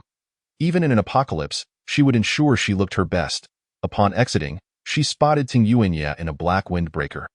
The zipper pulled up to his chin, complementing his stern features. She was taken aback by his handsomeness and impulsively threw her arms around him. "You look so handsome today." Tang Yuanye raised an eyebrow, his strong arm tightening around her waist. Though he felt her flattery might not come from the heart, her sweet words were unexpectedly pleasant to hear.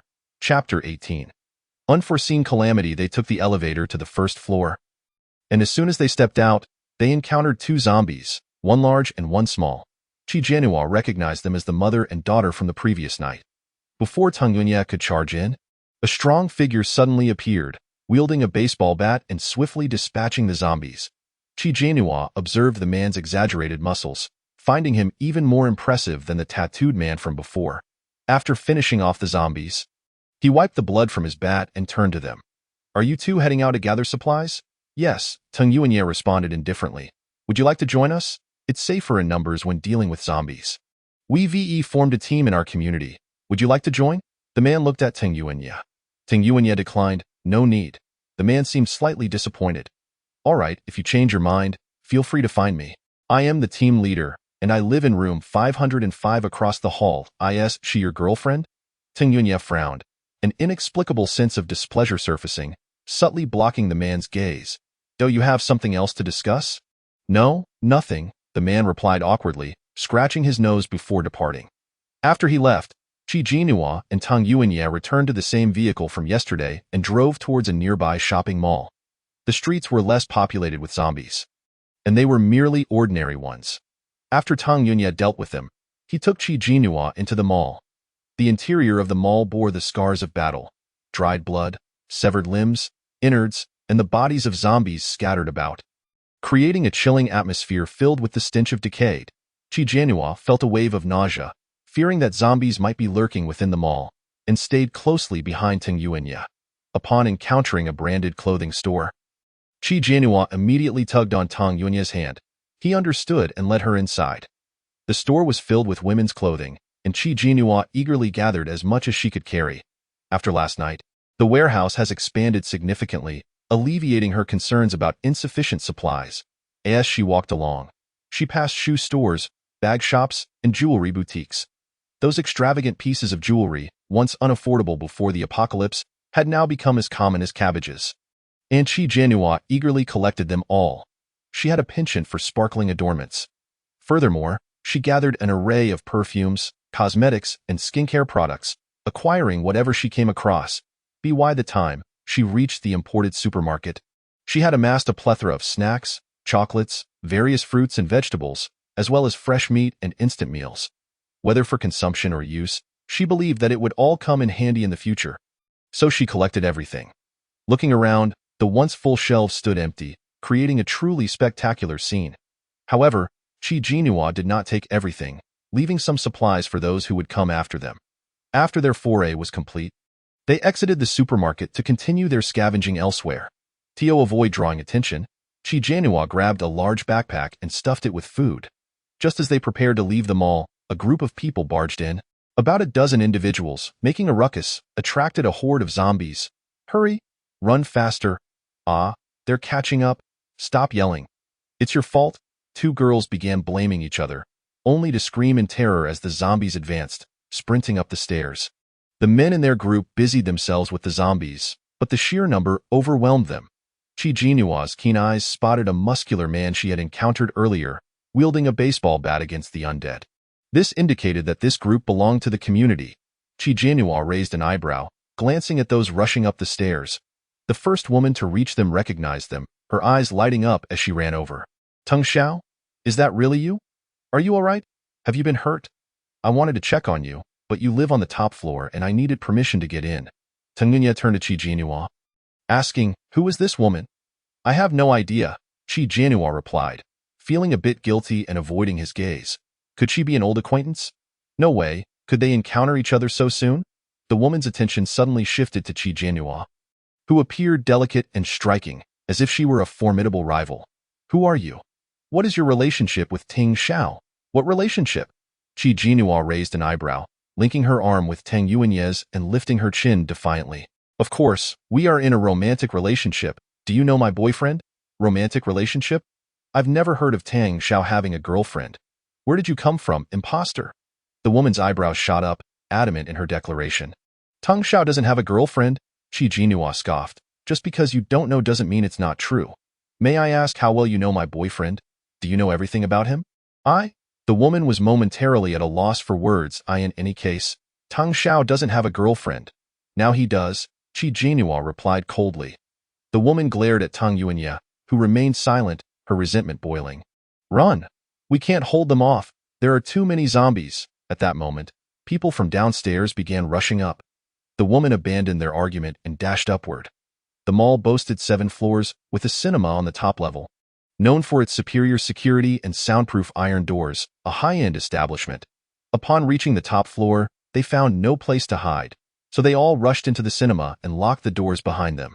Tang Yuanya and Qi Jinhua were forced to seek refuge there, truly an unexpected turn of events. They had attracted so many zombies and now endangered themselves.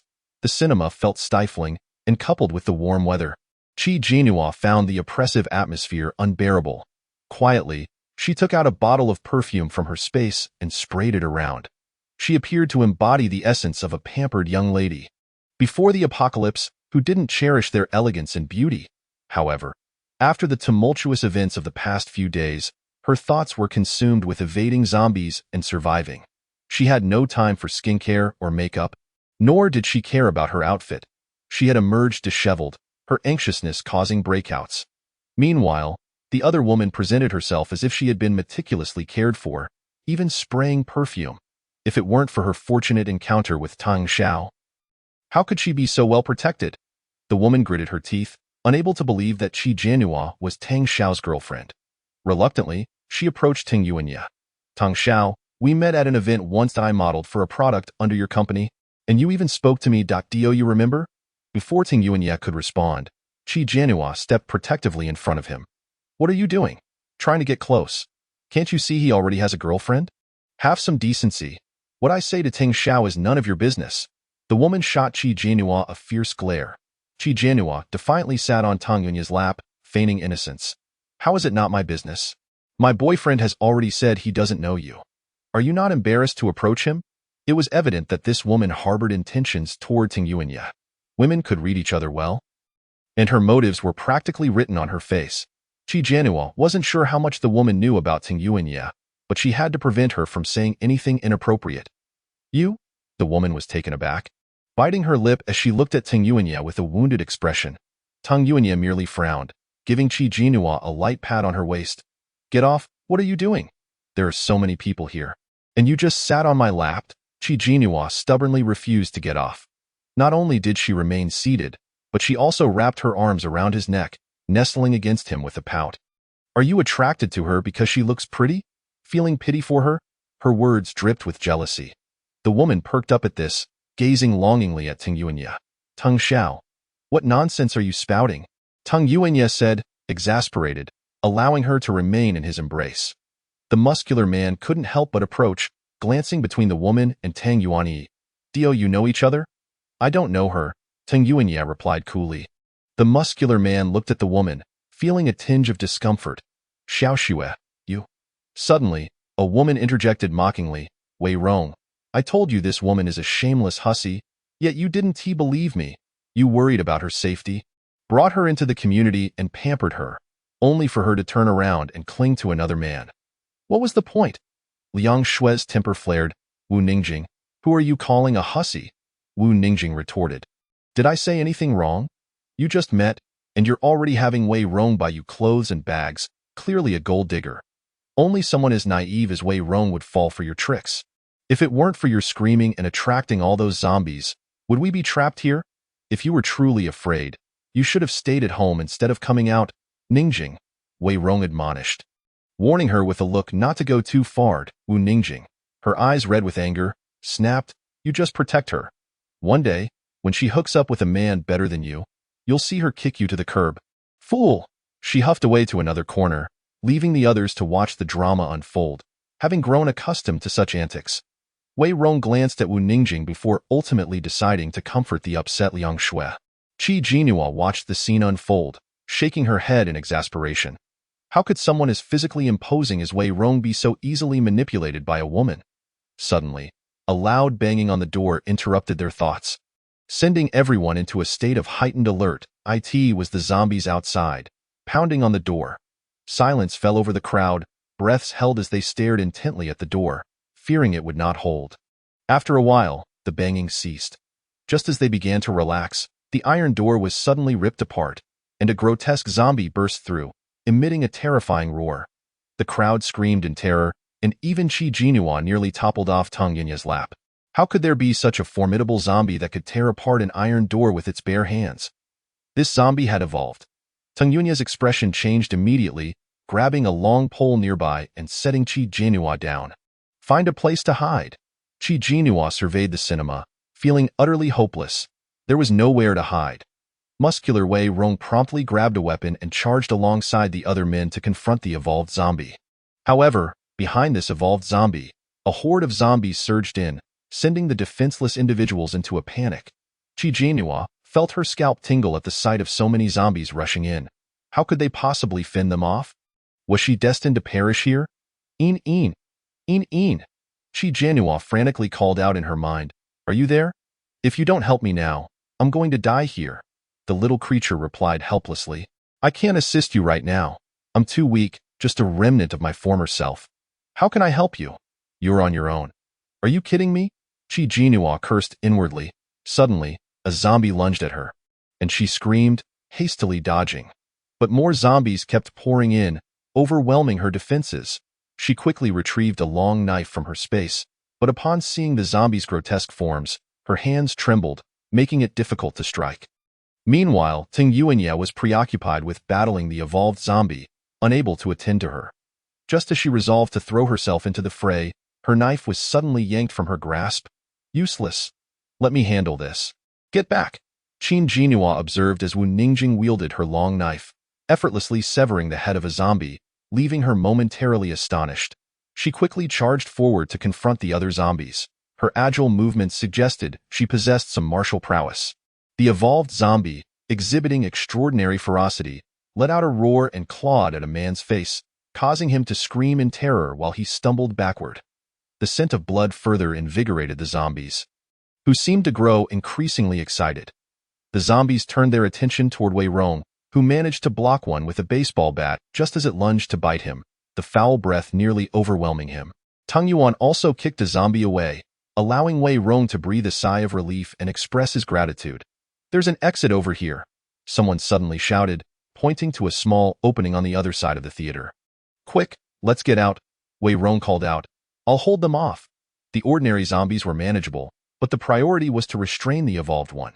The others hurriedly crawled through the opening, but Qin Jinhua remained rooted in place.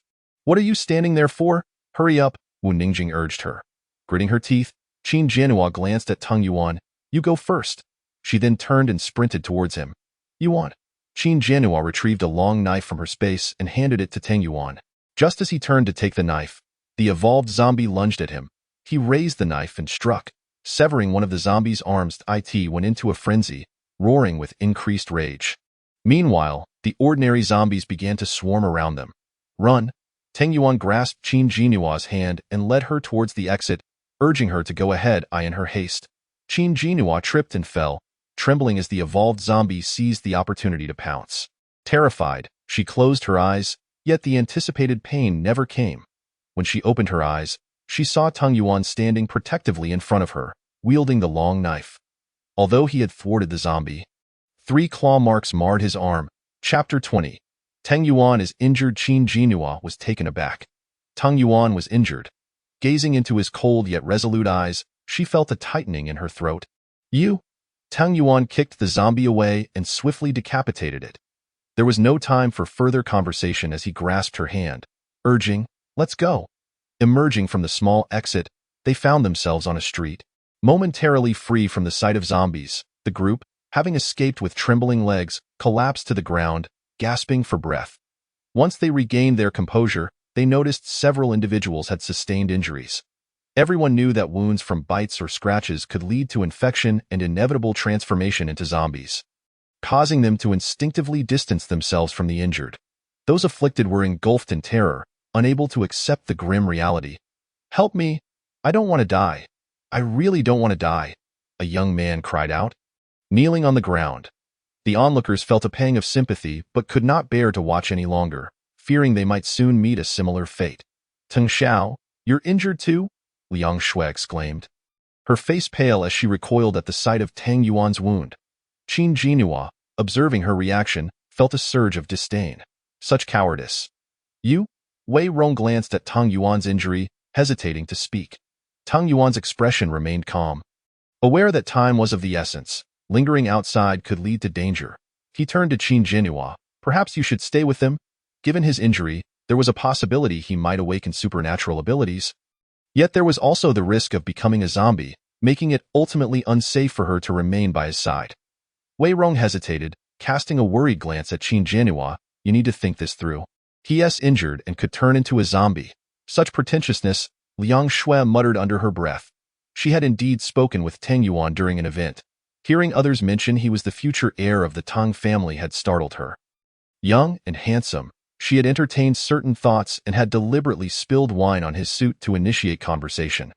Though their interactions were limited, she had felt his gaze linger on her several times that day, leading her to believe he harbored some affection for her. However, finding opportunities to engage with him afterward proved elusive. With the apocalypse upon them, she pondered why he hadn't stayed with the Tang family, believing they would surely survive due to their resources, and thus entertained thoughts of climbing the social ladder. Alas, he claimed not to remember her. Now that Tang Yuan was injured, Liang Shui had naturally abandoned her ambitions. That woman seems so devoted, Liang Shui thought, feeling disdainful. What benefit is there in pretending to care for someone on the brink of death? How excessive. Wei Rong, don't bother with her, Liang Shui snapped. Look at her, acting all loyal and reluctant to part from her precious boyfriend. They might even become a pair of zombie lovers one day. Wu Ningjing interjected coldly, your words are truly unpleasant. You were flirting with him just moments ago, and now your demeanor has changed faster than the weather. Tang Yuan regarded her, caught between words. I understand your concerns. I'll be fine. Qin Jinhua shook her head. He was the protagonist. He would surely be unharmed. Seeing her conviction, Tang Yuan had no choice but to take her along. Wei Rong watched their retreating figures, feeling a touch of regret. Once in the vehicle, Qin Jinhua retrieved disinfectant and bandages from her space, tending to his wounds. Despite the bandaging, it was likely the virus had already infiltrated his system. Tang Yuan observed her tie a butterfly knot with the bandages.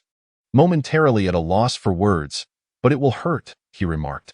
Qin Jinhua replied matter-of-factly, bandaging it will alleviate the pain. You'll feel better. Tang Yuan watched her nonchalant demeanor, unable to suppress his concern. Are you really not going to join them? What if I turn into a zombie?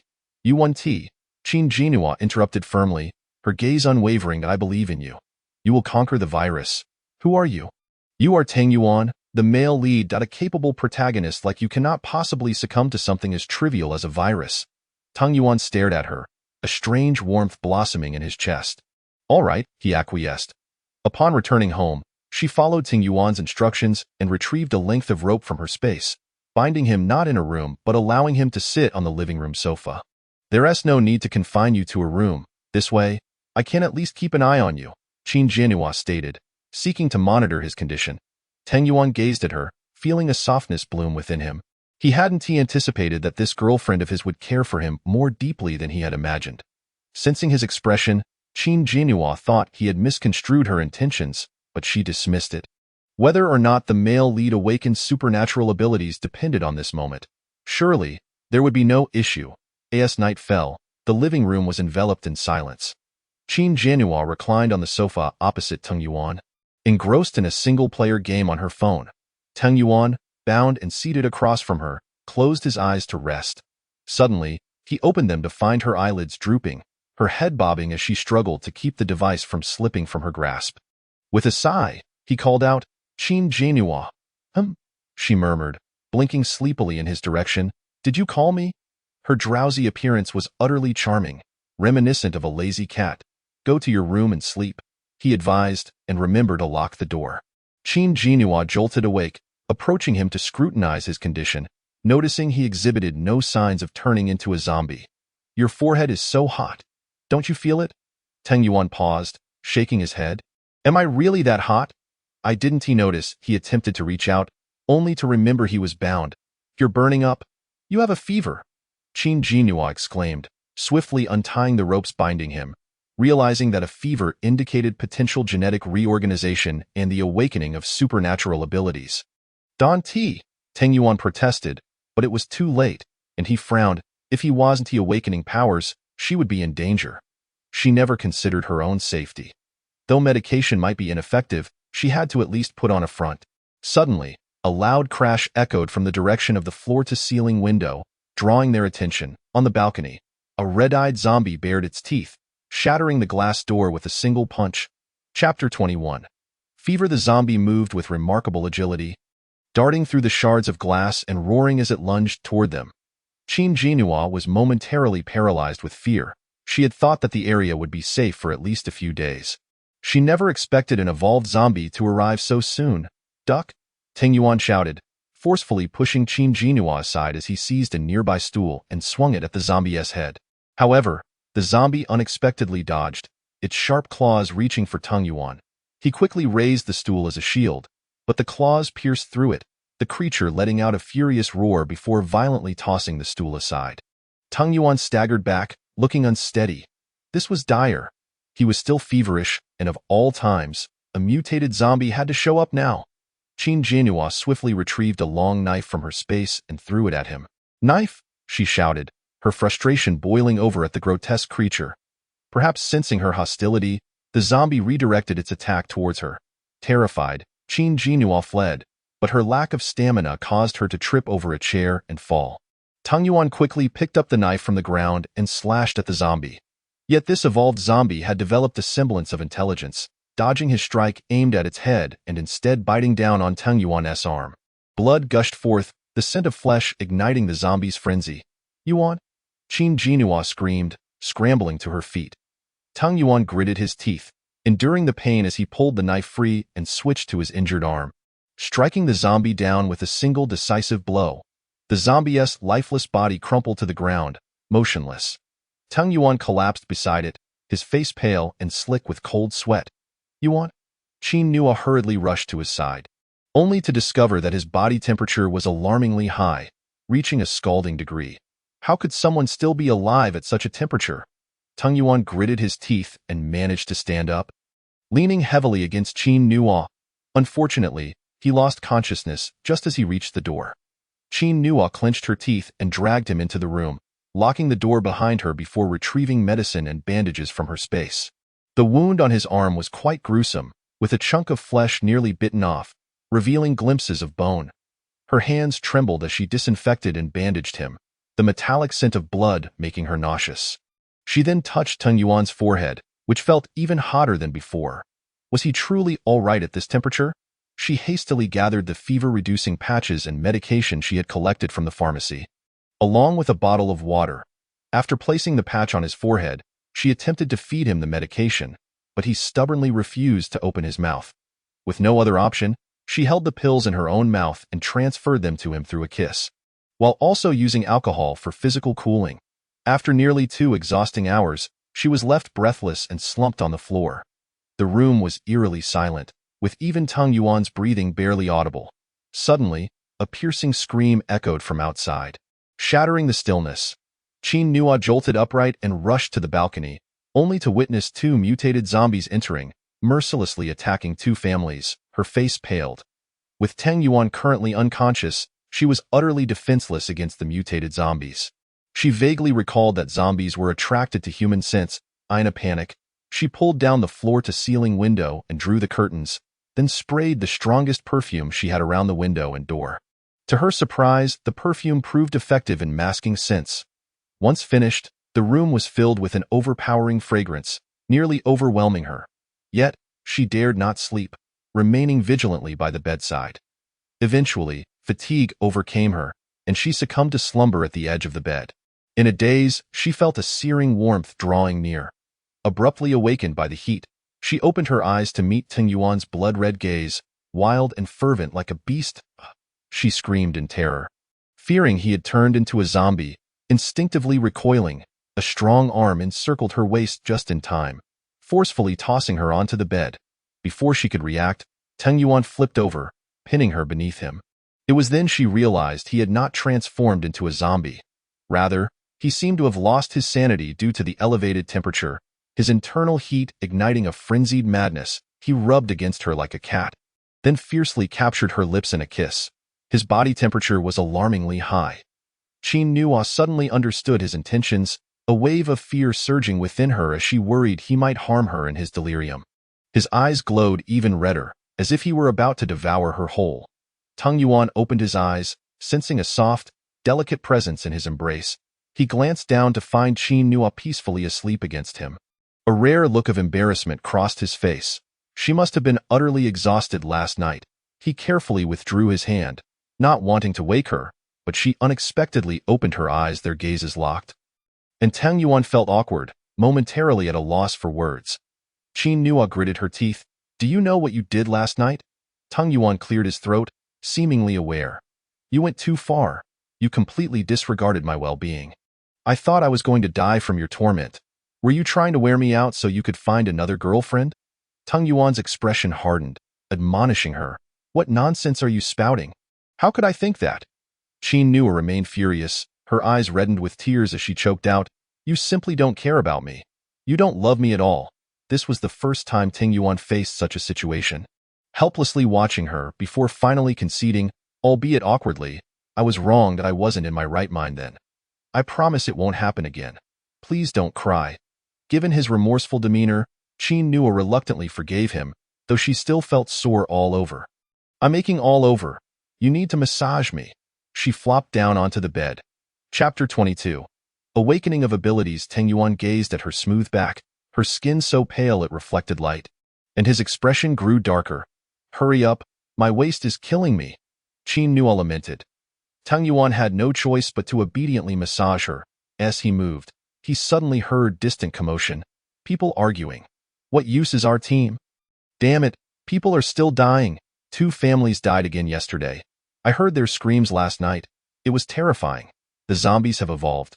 I saw 2 jumping zombies that leaped incredibly high. We can't possibly fight them. Are we just going to wait to die like this? Let's all move in together. At least we can face the zombies as a group. What do you think? I think that's a good idea. Living together would be safer. Tung Yuan furrowed his brow, staring at the floor, observing even the intricate patterns and dust as if magnified. His senses had become exceptionally sharp. Could it be he had awakened his abilities? Qin Nuo felt the pressure on her waist lessen and couldn't help but exclaim, Put some effort into it. You feel like you haven't eaten, Tung Yuan replied. I think something's different about me. He noticed the bandage on his arm and recalled being bitten by a zombie last night. He found it rather bold of her to trust him enough to share a room without tying him up, believing he could overcome the virus. Yet, he felt no pain at the sight of the wound. Qin Nuo turned. What do you mean different? Have you awakened your abilities? Tung Yuan's gaze flicked to her chest and then instinctively averted his eyes. Put on some clothes first. Qin Nuo hastily covered herself with the blanket and inquired, What's different? He remained silent, unwrapping the bandage, astonished to find his skin intact, with not a single scar to be seen. Such a deep wound had healed overnight? Qin Nuo was taken aback by this terrifying recovery ability. Tung Yuan pondered for a moment, clenching his fist, feeling a newfound strength coursing through him. Suddenly, his fist was enveloped in frost. He blinked in surprise and loosened his grip, watching the frost dissipate. He sensed a peculiar power within him, overwhelming in its presence. Could this be his ability? He focused on a decorative vase in the room, and with intent, it instantly froze, shattering with a resounding crash. The sharp sound startled Qin Nuo. It's an ability, she exclaimed, nearly leaping with joy. The male lead had finally awakened his powers. A rare smile graced Tung Yuan's face. I can feel a powerful force within me. Qin Nuo rushed to embrace him. That's wonderful. I knew you would awaken your abilities. What powers did you awaken? Tung Yuan contemplated. One is the freezing ability. The other, I'm not sure yet. Qin Nuo naturally knew what his second ability was. In the book, it was stated that he awakened 2 abilities. One was freezing, and the other was psychic. Can you suddenly hear distant sounds? She probed. Tung Yuan was astonished. How did you know? I read about it in a book, she replied excitedly. That's the psychic ability. If used well, it's incredibly powerful. In the novel, Tung Yuan became a formidable force thanks to his psychic abilities. This power is the strongest of all, allowing him to control others and manipulate zombies. Eventually, He evolved this ability to the extent that he could control even zombie kings. It was his greatest weapon. Qin Nua's heart soared, pulling him into another embrace. This is fantastic. We won't have to fear zombies anymore. You can protect me. Ting Yuan raised an eyebrow, a glimmer of amusement in his eyes. Yes. Are you hungry? Want something to eat? Qin Nua eagerly retrieved a variety of food from her space. Having just awakened his powers and undergone genetic modification, he must be starving. Ting Yuan noticed the blanket slipping off her, and the alluring sight made him cough awkwardly. I'll go wash up first. With that, he hurried into the bathroom. Qin Nua, initially puzzled, looked down to see the blanket had fallen, a mischievous smile spreading across her face. He was truly innocent. Suddenly, a silvery voice echoed in her mind. The planting area is ready. You can begin planting. Qin Nua observed the shimmering light grow more substantial, raising an eyebrow. Have you regained your energy? The little creature cheekily replied, That's all thanks to you. Keep up the good work. Humph, I'm your master, yet you seem more like mine. Why should I work hard while you enjoy the fruits of my labor? The little creature, feeling guilty, pointed to the side of the spring pool wall where a drop of jade-like liquid had formed. Why not drink that? It'll make things easier. Dio, I need your advice? Qin Nua retorted, taking the jade-like liquid and drinking it. Instantly, she felt revitalized, all her fatigue vanishing. Looking down at her arm, she noticed her skin seemed to glow even more. Her skin was already fair and delicate. If it got any lighter, it might truly shine. However, she was quite satisfied with the current smoothness, enjoying the sensation of her own touch. I won't disturb you any longer. Hurry and collect some seeds today, so you can start planting.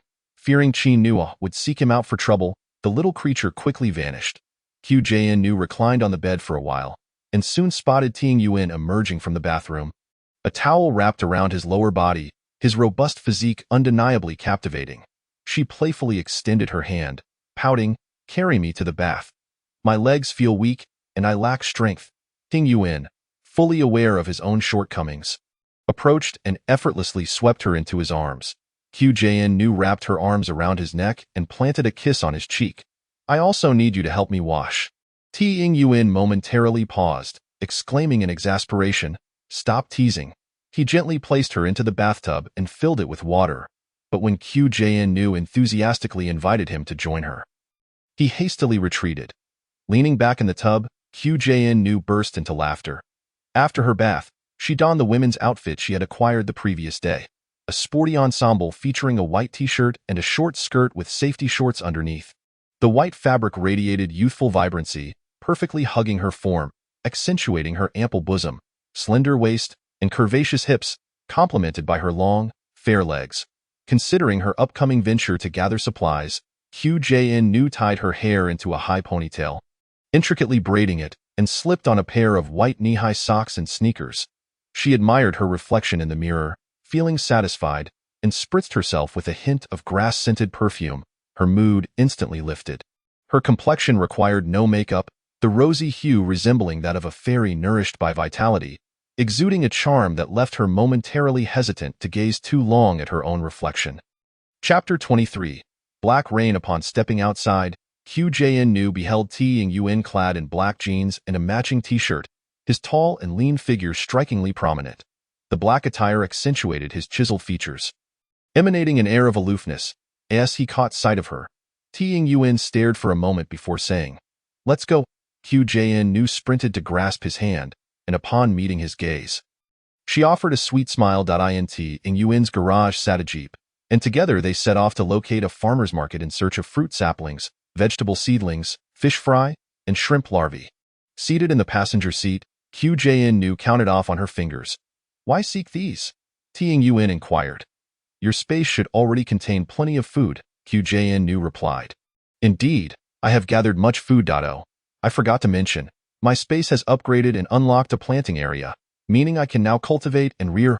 Oh, a flicker of astonishment crossed Ting Yuan's eyes. Does this mean all spatial abilities can cultivate and rear? Certainly not, she clarified. This is a unique boon from my jade pendant. Other spatial abilities can at most store items, limited in both capacity and rarity, incomparable to mine. However, in Ting Yuan's presence, she merely shook her head, saying, I'm not entirely sure. All I know is that my ability allows it. Ting Yuan appeared contemplative. After meandering through the streets, they finally discovered a farmer's market in a relatively secluded area. Stay in the car for now, Ting Yuan instructed, disembarking with a long knife. After ensuring the area was clear of zombies, he opened the door for QJN to join him. So considerate, she praised. Ting Yuan led the way, with QJN following closely behind. Just as they entered the market, a zombie lunged at them, swiftly dispatched by Ting Yuan's blade. The creature's head rolled to the ground, a pool of thick, dark red blood spilling forth, exuding a foul odor. Despite her previous experiences in the apocalypse, QJN found herself unable to adapt, pinching her nose in disgust as she stepped aside. Days had passed, and the vegetables at the market appeared somewhat wilted, though some still looked fresh. QJN collected resilient options like broccoli, potatoes, tomatoes, and cabbage into her spaced in the seafood section. She observed that the tanks were still oxygenated, enabling the fish and shrimp to thrive, which she also stored away. Venturing further in, she discovered an abundance of fruit and vegetable seedlings, collecting them indiscriminately, confident she would know what they were once planted. Come over here. We have fish fry and shrimp larvae, Ting Yuan beckoned. QJN hurried over, delighted to find numerous small fish and shrimp, which she promptly gathered into her space. The market was bountiful despite the apocalypse. Water and electricity had yet to cease, allowing her to sweep through the refrigerators and collect all that remained fresh. The streets were sparsely populated, with only a few zombies wandering aimlessly, the city feeling eerily desolate, resembling an empty fortress. Broken limbs, decaying flesh, and dried bloodstains littered the streets, presenting a horror beyond cinematic portrayal, a true inferno on Earth. Suddenly, a clap of thunder echoed, and the previously clear sky rapidly succumbed to dark clouds. Lightning cleaving through the air, heralding an impending storm. What is happening? QJN gasped, leaning out of the car window, only to be met with a fierce gust that nearly rattled her face. The wind howled, trees swayed violently, and debris was swept into the air, the atmosphere thick with foreboding. The sudden shift in weather could only signify that something monumental was about to unfold. A group of young men and women sprinted down the street, pursued by a horde of zombies. Ting Yuan's expression darkened as he swiftly turned the car around, attempting to flee. However, a red-eyed zombie crashed down onto their hood, crumpling the front of the vehicle and shattering the windshield. Glass shards flew, but all QJN could focus on was the gaping maw of the zombie. Her mind blank with fear. In an instant, the red-eyed creature was encased in ice, shattering into fragments upon impact. This delay allowed the zombies to close in. Ting Yuan hastily restarted the vehicle, only to find it malfunctioning, refusing to start. Get out, he urged, his expression grave as he grasped the long knife with one hand while taking QJN's hand with the other. As they exited the car, zombies surged towards them, but in the next moment, they were all frozen solid. The group of young men and women stood dumbfounded, unable to comprehend the surreal events unfolding before them. What on earth is happening? Help me! Someone save me! A young woman suddenly found herself tackled by a zombie, and before her companions could intervene, she was bitten on the neck. Blood sprayed onto the nearest boy, leaving him paralyzed with terror. The zombies, ravenous and numerous, advanced relentlessly. Ting Yuan activated his powers, freezing the front line, then pulled QJN into a nearby office building.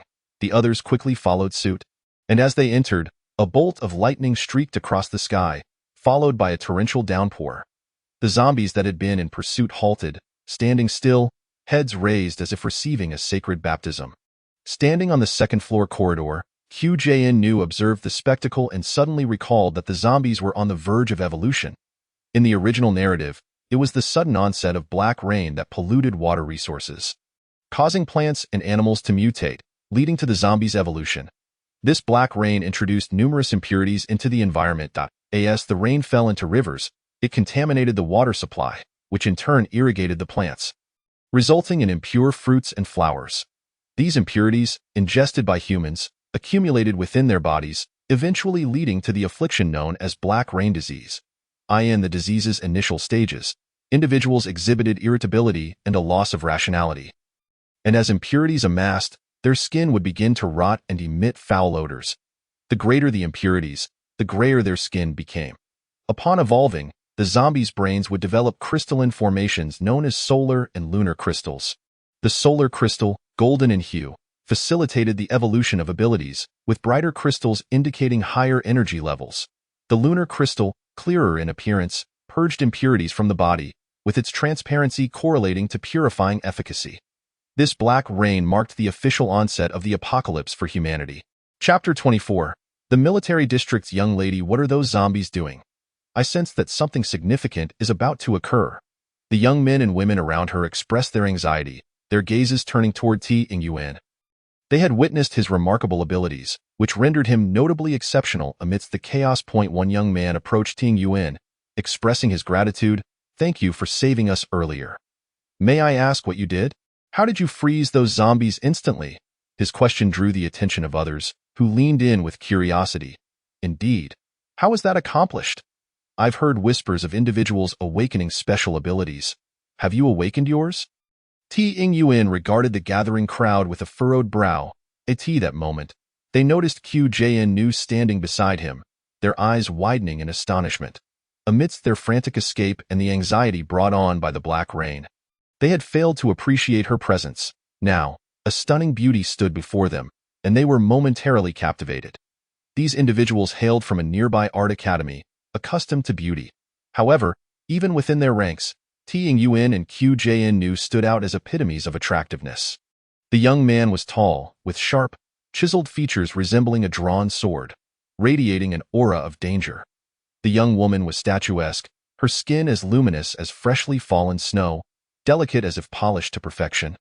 Creating a stark contrast with the others, the leading young man's face flushed, unable to maintain eye contact with Qu Jiannu. Could I inquire about your ability? Ting-Yuan, noticing the boy's bashful demeanor akin to a love-struck youth, felt an unwelcome surge of irritation. He wrapped an arm around Qu Jiannu's waist and coolly stated, "Let us go." Before Qi Jinhua could fully comprehend the situation, she found herself being led up the staircase. What's the matter? Don't you enjoy being around so many people? Qi Jinhua inquired with curiosity, considering it a rare opportunity to exchange information with such a crowd. Teng Yuan responded, "There's no need. It's too noisy. So the esteemed individual simply finds it bothersome." After they departed, the remaining individuals couldn't contain their chatter any longer. Who exactly is that man? He's incredibly formidable. He managed to freeze a horde of zombies, and he's so handsome. Is that woman his girlfriend? Can we join them? One person couldn't help but exclaim. The previously speaking young man sighed, but it seems they have no interest in engaging with us. Let's figure out how to survive today first. The lower floors are still unsafe. Let us ascend. Thus, the group of more than 10 individuals began their ascent. However, just as they stepped onto the staircase, a group of people burst in from the first floor, cursing loudly. What the hell? What kind of rain is this? It stinks. I hope it doesn't touch us. What if it poses a threat to our health? How could it not touch us? You're talking nonsense. It's raining so heavily. Ugh, it stinks to high heaven. Get away from me, a delicate voice angrily retorted. Miss, let me wipe that off for you. A group of 7 or 8 individuals entered.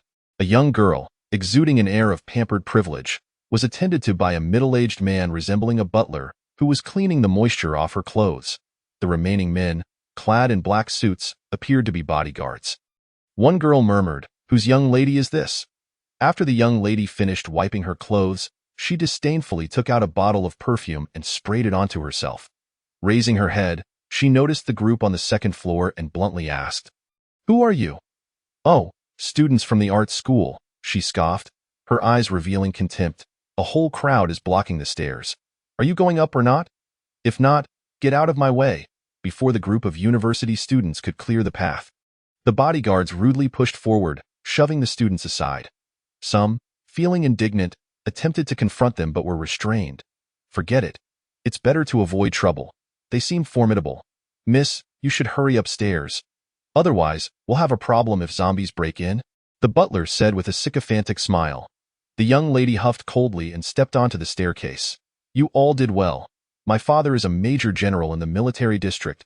If you protect me well, I assure you, my father will reward you." Upon hearing this, the bodyguard's eyes lit up. If not for her father's military connections, they wouldn't be so dedicated to protecting her in this apocalyptic world. The naive university students were taken aback, whispering among themselves, indeed, she comes from a powerful background. If she is connected to the military, then perhaps following her will. The office building had only 6 floors, and upon reaching the 6th floor, they spotted a man and a woman standing by the window. Speaking in hushed tones, "Who are they?" the butler shouted, prompting the bodyguards to rush protectively in front of the young lady. Chi Jinhua turned around in confusion, her delicate features illuminated by the light. The bodyguards were momentarily stunned. Tang Yuan's icy gaze swept over the group of bodyguards, subtly shielding Chi Jinhua behind him. The young lady stared at Tang Yuan, momentarily at a loss. "What is your name?" Meanwhile, the university students caught up, hastily stepping forward to clarify, "They mean no harm. They're from the military district, just seeking shelter from the rain." "Military district?" Chi Jinhua glanced at the young lady, realizing why she was so overbearing. She must be a military family member. The young lady, noticing Tang Yuan's disregard for her authority, wore a displeased expression and coldly retorted, "What is the big deal?" Tang Yuan opened one of the rooms, ushering Chi Jinhua inside and locking the door behind them. The small office contained a few desks and chairs, but unfortunately, there was no restroom or bathing facilities. With the relentless downpour, it seemed they would have to spend the night there. Chi Jinhua approached the window, observing the zombies standing motionless outside. She recalled that the rain had persisted for 3 days and 3 nights. Tang Yuan joined her. "Is what you said earlier true?" "I am not certain," Chi Jinhua replied softly, "but it should be. I've dreamt of it." She recounted her dreams about the day crystal and night crystal, as well as the zombies evolving. Tang Yuan regarded the zombies with darkened eyes, contemplating the potential peril if it were indeed true. As night fell, an eerie silence enveloped the surroundings. Initially, the university students and bodyguards were on edge, anxious about a sudden zombie attack. However, as several hours passed, the zombies remained as still as statues in the rain, gradually easing their tension. Yet, the night was fraught with unknown dangers, and they dared not let their guard down. After deliberation, they decided to gather in a large office for the night. A male university student even approached Chi Jinhua and Tang Yuan, asking if they wanted to join them. Chi Jinhua answered the door, causing the young man to lower his voice upon seeing her. After Chi Jinhua declined, he couldn't help but say, "There's strength in numbers. If zombies come in the middle of the night while you two are alone, no need to worry," Chi Jinhua replied with a smile. "My boyfriend can handle any zombies that come." The young man paused, realizing the man's prowess, and said, "My apologies for the disturbance," before regretfully turning to leave. Chi Jinhua closed the door, complaining, "This place is so inconvenient. There's no private restroom or shower. I can't even take a bath." She felt utterly uncomfortable in her own sweat, yearning for a hot shower. Tang Yuan, who had been resting with his eyes closed, opened them at her words and suggested, "Find an empty office to bathe. I'll keep watch outside." "Good idea," Chi Jinhua exclaimed, pulling Tang Yuan up. "Let us go now." As they stepped outside, the corridor was eerily quiet, with everyone huddled in the large office, too fearful to wander. Chi Jinhua located an unoccupied office, entered, and Tang Yuan stood guard outside. The door opened shortly after, and Chi Jinhua peeked out, playfully asking, "Would you like to join me for a shower?" Tang Yuan cleared his throat. "No need. You go ahead." Chi Jinhua giggled and shut the door. "Miss, would you care for something to eat?" The butler offered a crumpled piece of bread along with a carton of milk. Yin Huan glanced at it in distaste. "This bread looks so unappetizing. How can I eat it?" The butler awkwardly replied, "It's flattened to fit in my pocket. It's better than nothing. There's no other food here." "How annoying. I won't eat it." Yin Huan frowned, rising to her feet and glancing at the dark rain outside, feeling even more vexed as she left the room. The butler attempted to call her back, but was stopped by a nearby bodyguard.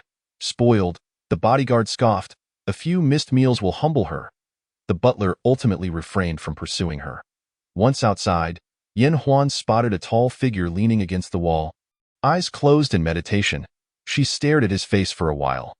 This man was undeniably the most handsome and masculine individual she had ever encountered. She had seen many popular idols and male celebrities, who, upon learning of her status, displayed flattering attitudes toward her. Initially, she admired their looks, but over time, her interest waned. There always seemed to be something lacking in them that she couldn't articulate. Until she met this man, she finally understood what was missing. It was the essence of masculinity, an undeniable virility that evoked primal desires. The moment she laid eyes on him, she sensed a wild, untamed allure that beckoned for her to tame him, stirring a restless excitement within her. Without the embellishment of extravagant clothing or styling, he emanated raw power and vitality. Based on her experiences with numerous men, she was certain this one was exceptional. Merely contemplating this made her heart race. Unable to resist, she approached him. "Hey there, why are you all alone? What happened to that woman from before?" Tung Yuan opened his eyes, his deep and indifferent gaze instantly imposing a sense of pressure on Yin Huan. Yet, it exhilarated her even more. He radiated strength. "I'm Yin Huan. What is your name?" She leaned in closer, her shoulder brushing against Tang Yuan's arm. Tang Yuan glanced at her with indifference. "How about you become my bodyguard? I think you're strong. You wouldn't regret it. My father is." Tang Yuan shifted slightly away. "You stink. Don't come closer." Yin Huan's face flushed red. It was the first time someone had called her smelly. According to her usual temper, she would have exploded, but for some reason, in front of this man, all she wanted was to please him. It's all because of that wretched rain. I sprayed perfume. There's no reason for me to smell bad. She pulled out her perfume from her pocket and sprayed it again. Tung Yuan's disdain became even more evident as he covered his nose. "Stay away from me." Stunned by such blatant rejection, Yin Huan was about to retort when the door behind her suddenly swung open. "Oh, what is going on here?" Qi Jinhua emerged, clad in a pink rabbit-themed pajama set.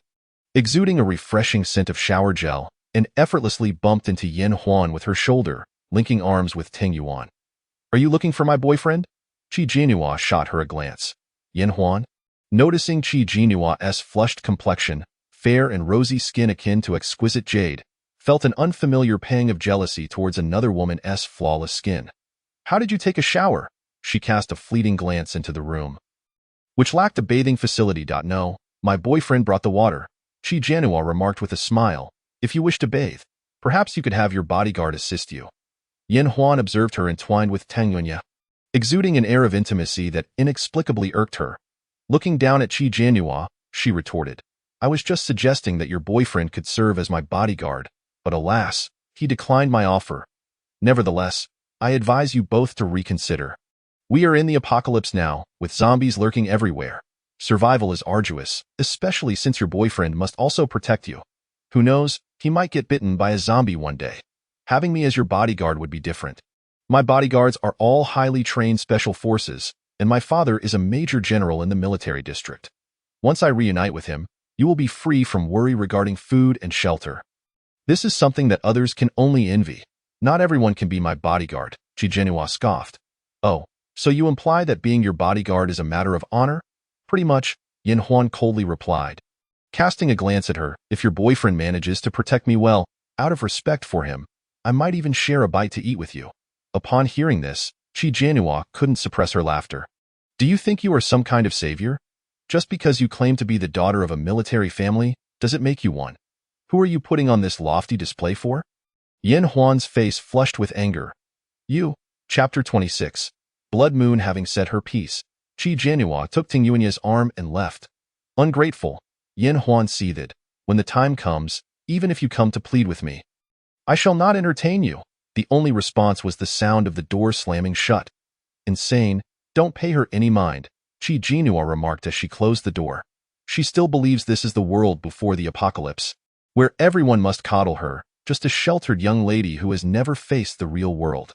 She will soon learn the bitter taste of reality." Noticing Ting Yuan's silence, Qi Jinhua looked at him suspiciously.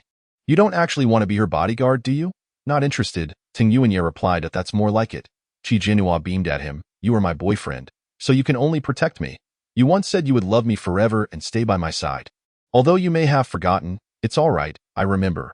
Qi Jinhua was subtly attempting to reinforce his loyalty. Tung Yuan remained silent, feeling that such words were not of his own making. "I'm hungry. Let us eat something," Qi Jinhua suggested, retrieving a table, 2 chairs, 2 hamburgers, 2 cups of juice, a fruit salad, and a beef salad from her space. These were all cold dishes collected earlier from the hotel restaurant, enough to sustain them for quite a while. This small space was not suitable for cooking. After they sat down to eat, Qi Jinhua had Ting Yuan move the table and chairs aside, pulling out a mattress, blanket, and pillow.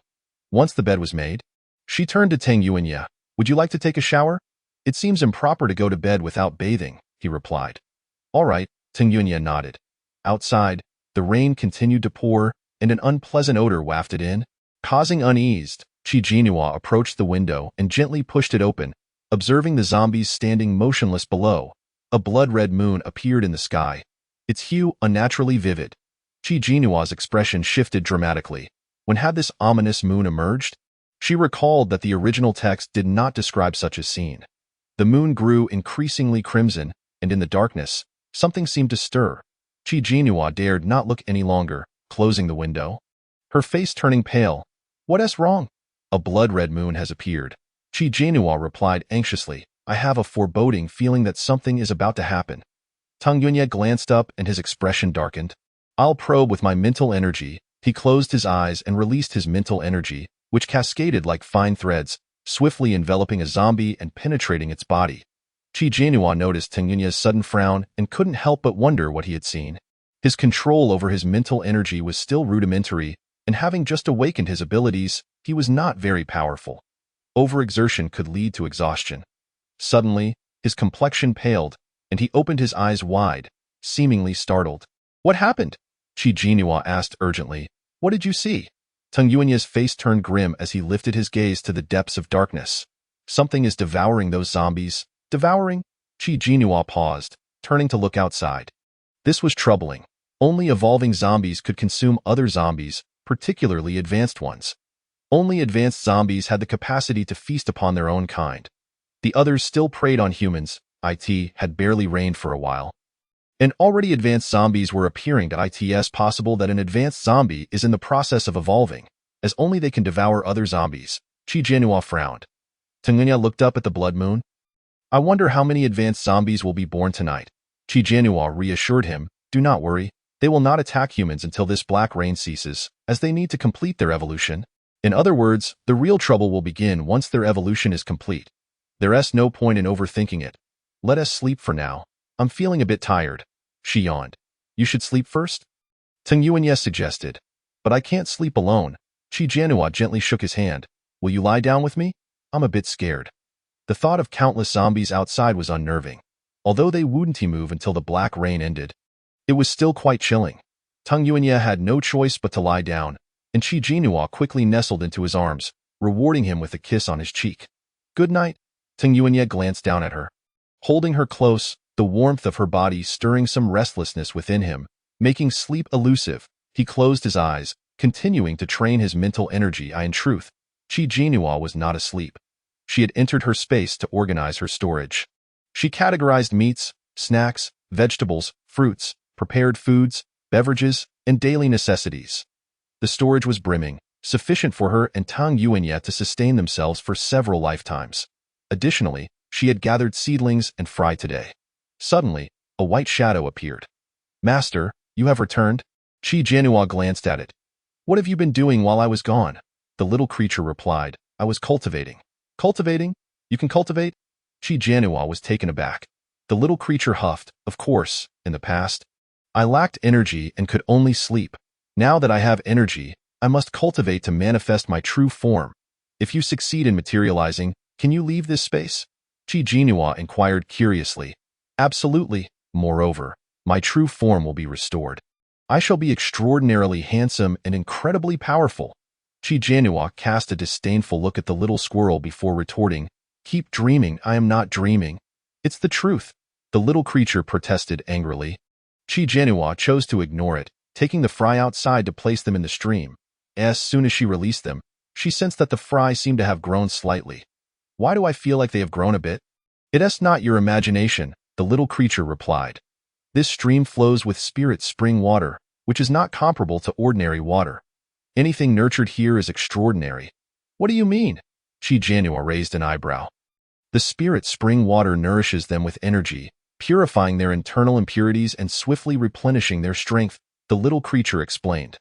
Moreover, anything cultivated in this space possesses innate purification and energy. Hearing this, Qi Jinhua glanced at the moist black soil. Sensing that it brimmed with energy, Chapter 27. Thank you for calling me beautiful. Qi Jinhua planted the seedlings and fruit trees in the black soil, visibly noticing that they had grown taller. And the previously yellowed leaves instantly turned lush and vibrant. The energy is so potent, Qi Jinhua exclaimed in astonishment. The little creature remarked, right now, the energy is considered weak. It will only grow stronger in time. How does it become stronger? Qi Jinhua inquired with curiosity. The little creature glanced at her. That depends on you. Qi Jinhua rolled her eyes, continuing to transfer the fruit and vegetable seedlings. Once she finished, she was too exhausted to stand straight. Glancing at the spirit spring, she noted that 2 drops of jade fluid had accumulated. Can this jade fluid increase energy? Qi Jinhua pondered aloud. So remarkable? Qi Jinhua was astounded. Realizing she had stumbled upon a treasure, it seemed she should save it instead of consuming it recklessly. After organizing her space, Qi Jinhua emerged and fell into a deep sleep. Upon opening her eyes, she was greeted by the pitch-black room. She lay nestled in Tang Yunya's embrace, her back to him as he held her from behind, his breath tickling her neck. She turned to gaze out the window and noticed that the blood moon had vanished. Yet the sky remained overcast and the rain continued to pour. Had the night passed? Qi Jinhua checked her watch from her space and found it was already 7:30 in the morning. The night had indeed come to an end, but it was still dark as night. It seemed that daylight would not break until the black rain ceased. Suddenly, a piercing scream echoed from next door, causing Ting Yuanya to awaken. What happened? Qi Jinhua shook her head.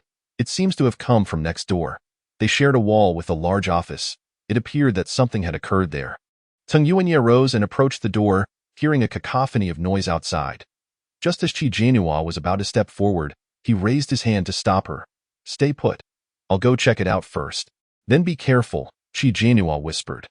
Tang Yuan nodded, opened the door, and after stepping outside, closed it behind him, and no sooner had he stepped out than he was met with the chilling roars of zombies.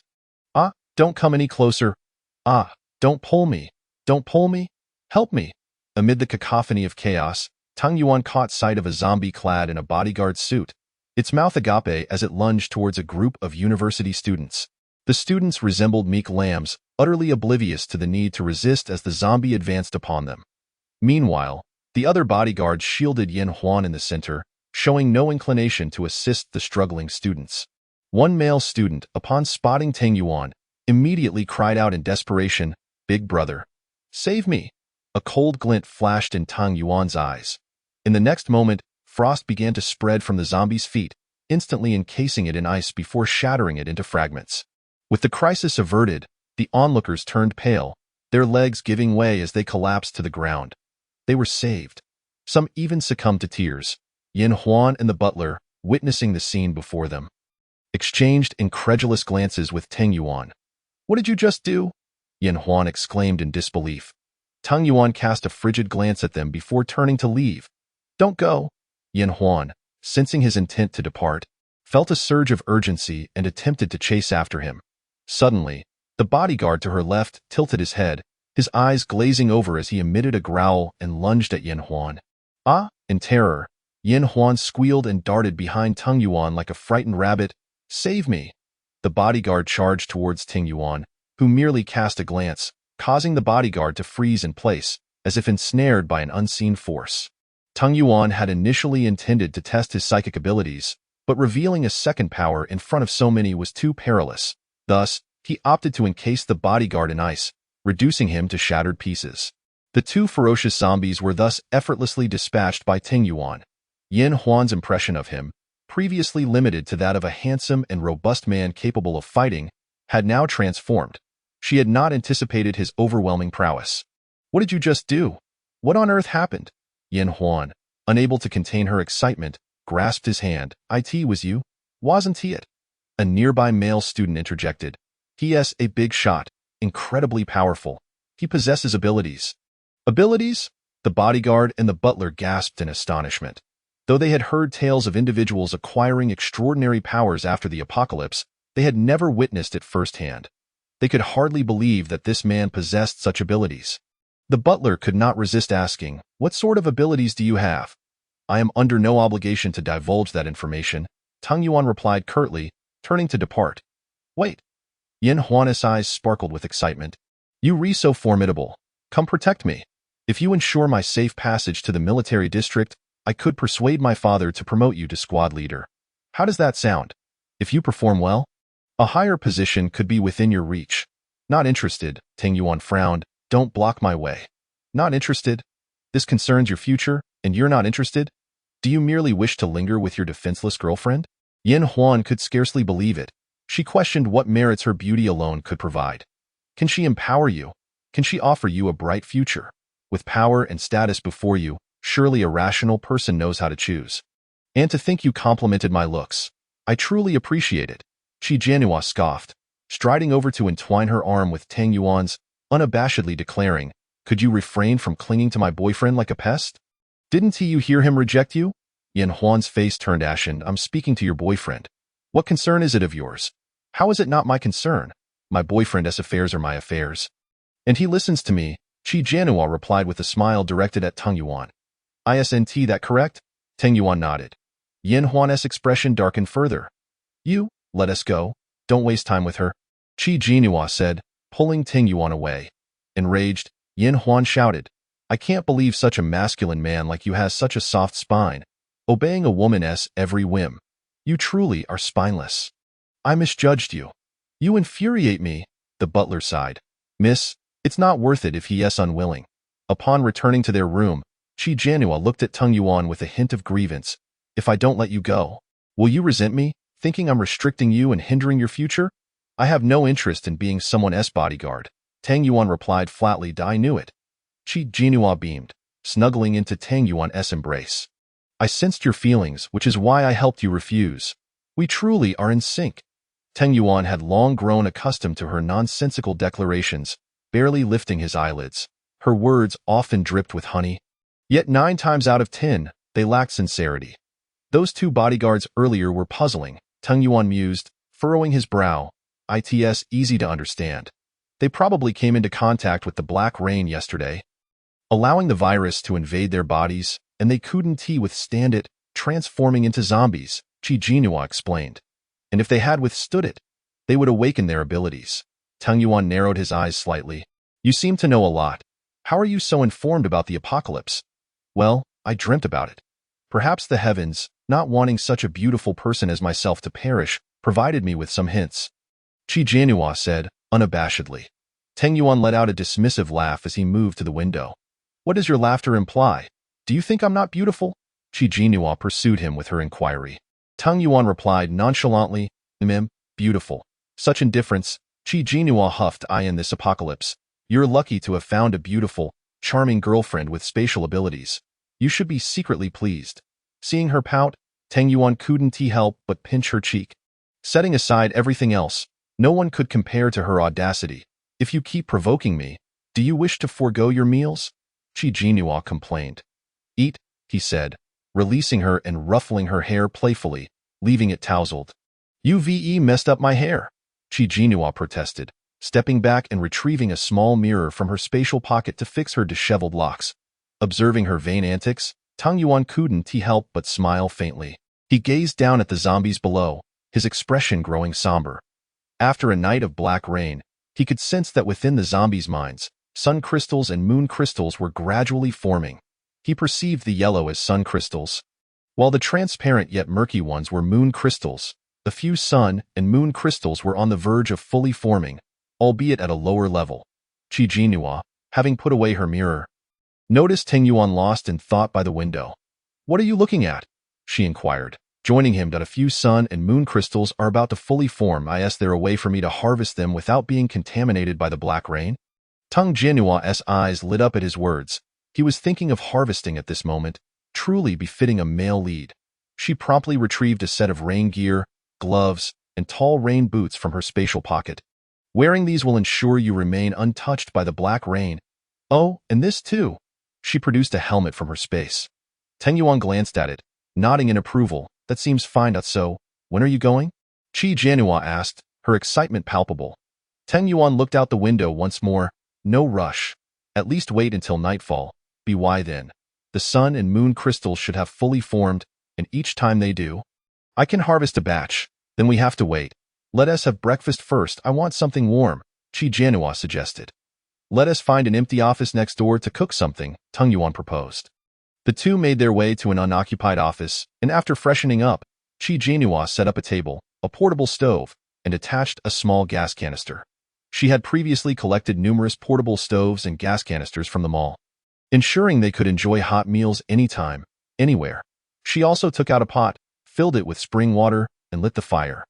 Once the water boiled, she added noodles, cooking them until soft, then drained them and heated the meat sauce she had acquired from the hotel's buffet, pouring it over the noodles, filling the room with an enticing aroma.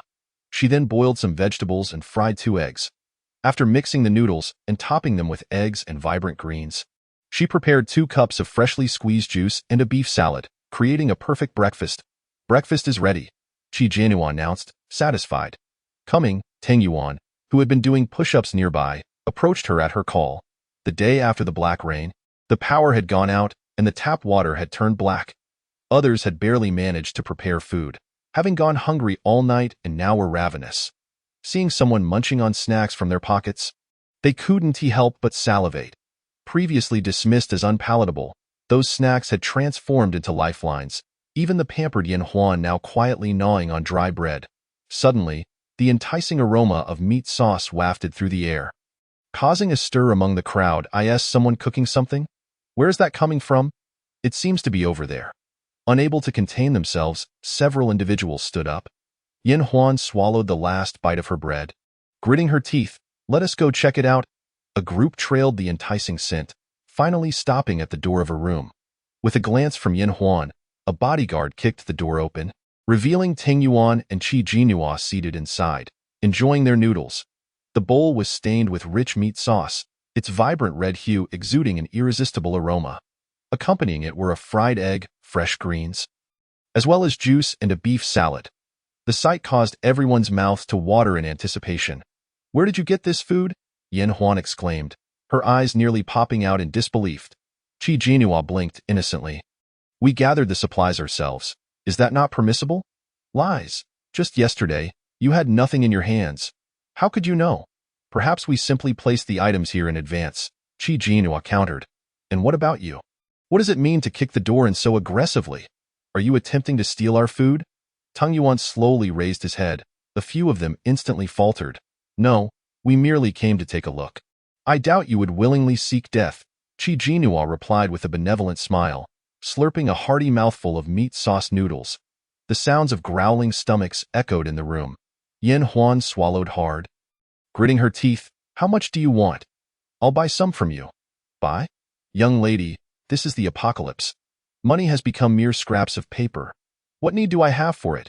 Qi Jinhua shook her head, emphasizing that supplies were of utmost importance now. "It's pouring outside, and we have no means to gather resources," someone whispered. "That's your concern, not mine," Qi Jinhua replied coolly. After a brief pause, she added, "However, I did collect some small breads earlier. If you don't mind, you may take them to stave off hunger." She bent down, discreetly retrieved some bread from her space, then handed the bag to them, saying, "Here, divide it among yourselves." "Thank you, big sister," a nearby female university student exclaimed, gratefully accepting the bag. "You truly are beautiful inside and out." "You're welcome," Qi Jinhua replied with a smile. Yin Huan continued to gaze longingly at Qi Jinhua's bowl of noodles. "What would it take for you to share a bit with me?" After 2 days of eating hard rations, the sight of noodles made her want to retch. Chapter 29. Hunting for crystals. "We don't have enough for ourselves, let alone to share," Qi Jinhua firmly declined. The butler also looked on enviously at their noodles. Had it not been for having witnessed Tang Yuan's capabilities, he would have long since attempted to snatch some. "Miss, let us go. We can search the building for food," the butler advised quietly. Yin Huan retorted, "Even if there is any, that group found and consumed it all last night. How could anything be left now?" She glared at Qi Jinhua. "I'll remember this." Qi Jinhua blinked innocently. "Indeed, I am quite unforgettable. Just you wait." Yin Huan huffed, leaving with a parting threat. Qi Jinhua paid her no mind, closing the door to continue savoring her meal. Everyone was trapped here by the relentless rain. Although the small breads provided by Qi Jinhua could sustain them for a while, it was not a long-term solution. However, the thought of venturing outside for supplies was daunting, as the area was swarming with zombies, leaving them no choice but to sit idly and conserve energy. As night fell, the office was enveloped in silence. Tang Yuan donned a raincoat and boots. Equipped with a helmet and gloves, preparing to venture out in search of crystal cores. Be careful, Qi Jianhua urged, unable to suppress her concern. Safety first. Do take care to watch your surroundings. Don't worry, Tang Yuan reassured her.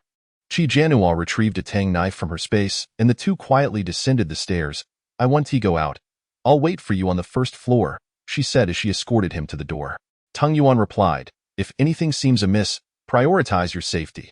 His words deeply touched Qi Jianhua. All right. Holding the tang knife, Tang Yuan stepped slowly into the downpour. Qi Jianhua stood still, watching as his silhouette gradually faded into the rain. The zombies stationed outside remained motionless. Tang Yuan unleashed his mental energy, detecting that a sun crystal had already formed in one of the zombies' heads. He approached and swung the tang knife, severing the zombie's head. The head rolled on the ground, emitting a foul stench even through his helmet. Tang Yuan advanced, piercing the knife into the zombie's skull, and with a forceful flick, a pale yellow sun crystal tumbled out.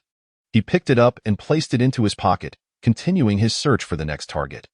After more than half an hour, the rain showed no signs of letting up. Qi Jianhua began to worry. Could something have gone awry? Logically, that should not be the case. The male lead possessed an aura of protection, being the backbone of this world. Should he fall, the world would surely collapse. Another half-hour passed, and Qi Jianhua heard footsteps outside. She quickly hid in a shadowy corner, only emerging when she saw Tang Yuan walk in. I'm fine. It was just a bit challenging to collect the crystals, he said. Good.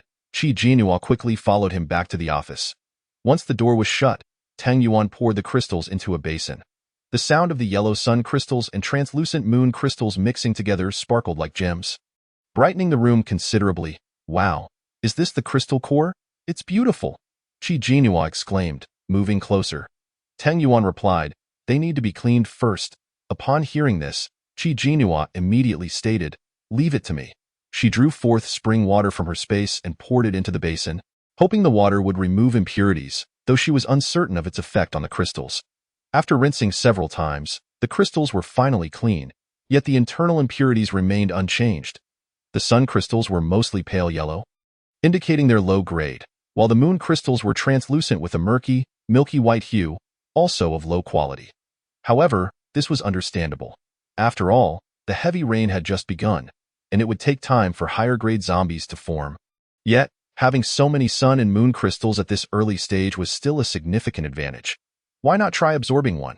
It might enhance your abilities, Qi Jianhua suggested, glancing at Tang Yuan. How do I absorb it? Tang Yuan queried, holding the sun crystal in his hand. I'm not sure. Perhaps hold it in your palm and focus your thoughts on it. In the original text, the author did not elaborate on how to absorb the crystal cores. Tang Yuan complied, placing the sun crystal in his palm and closing his eyes. Moments later, Qi Jianhua observed the pale yellow crystal gradually fading, becoming transparent before finally turning into powder. Tang Yuan opened his eyes, contemplating the powder in his palm. This is truly remarkable. Do you feel any change? Qi Jianhua inquired. Tang Yuan replied, I feel a slight increase in strength. That's wonderful. Qi Jianhua beamed. Continue absorbing them.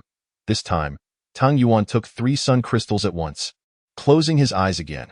After absorbing 10 sun crystals, he suddenly heard a sound akin to crunching glass shards in the distance.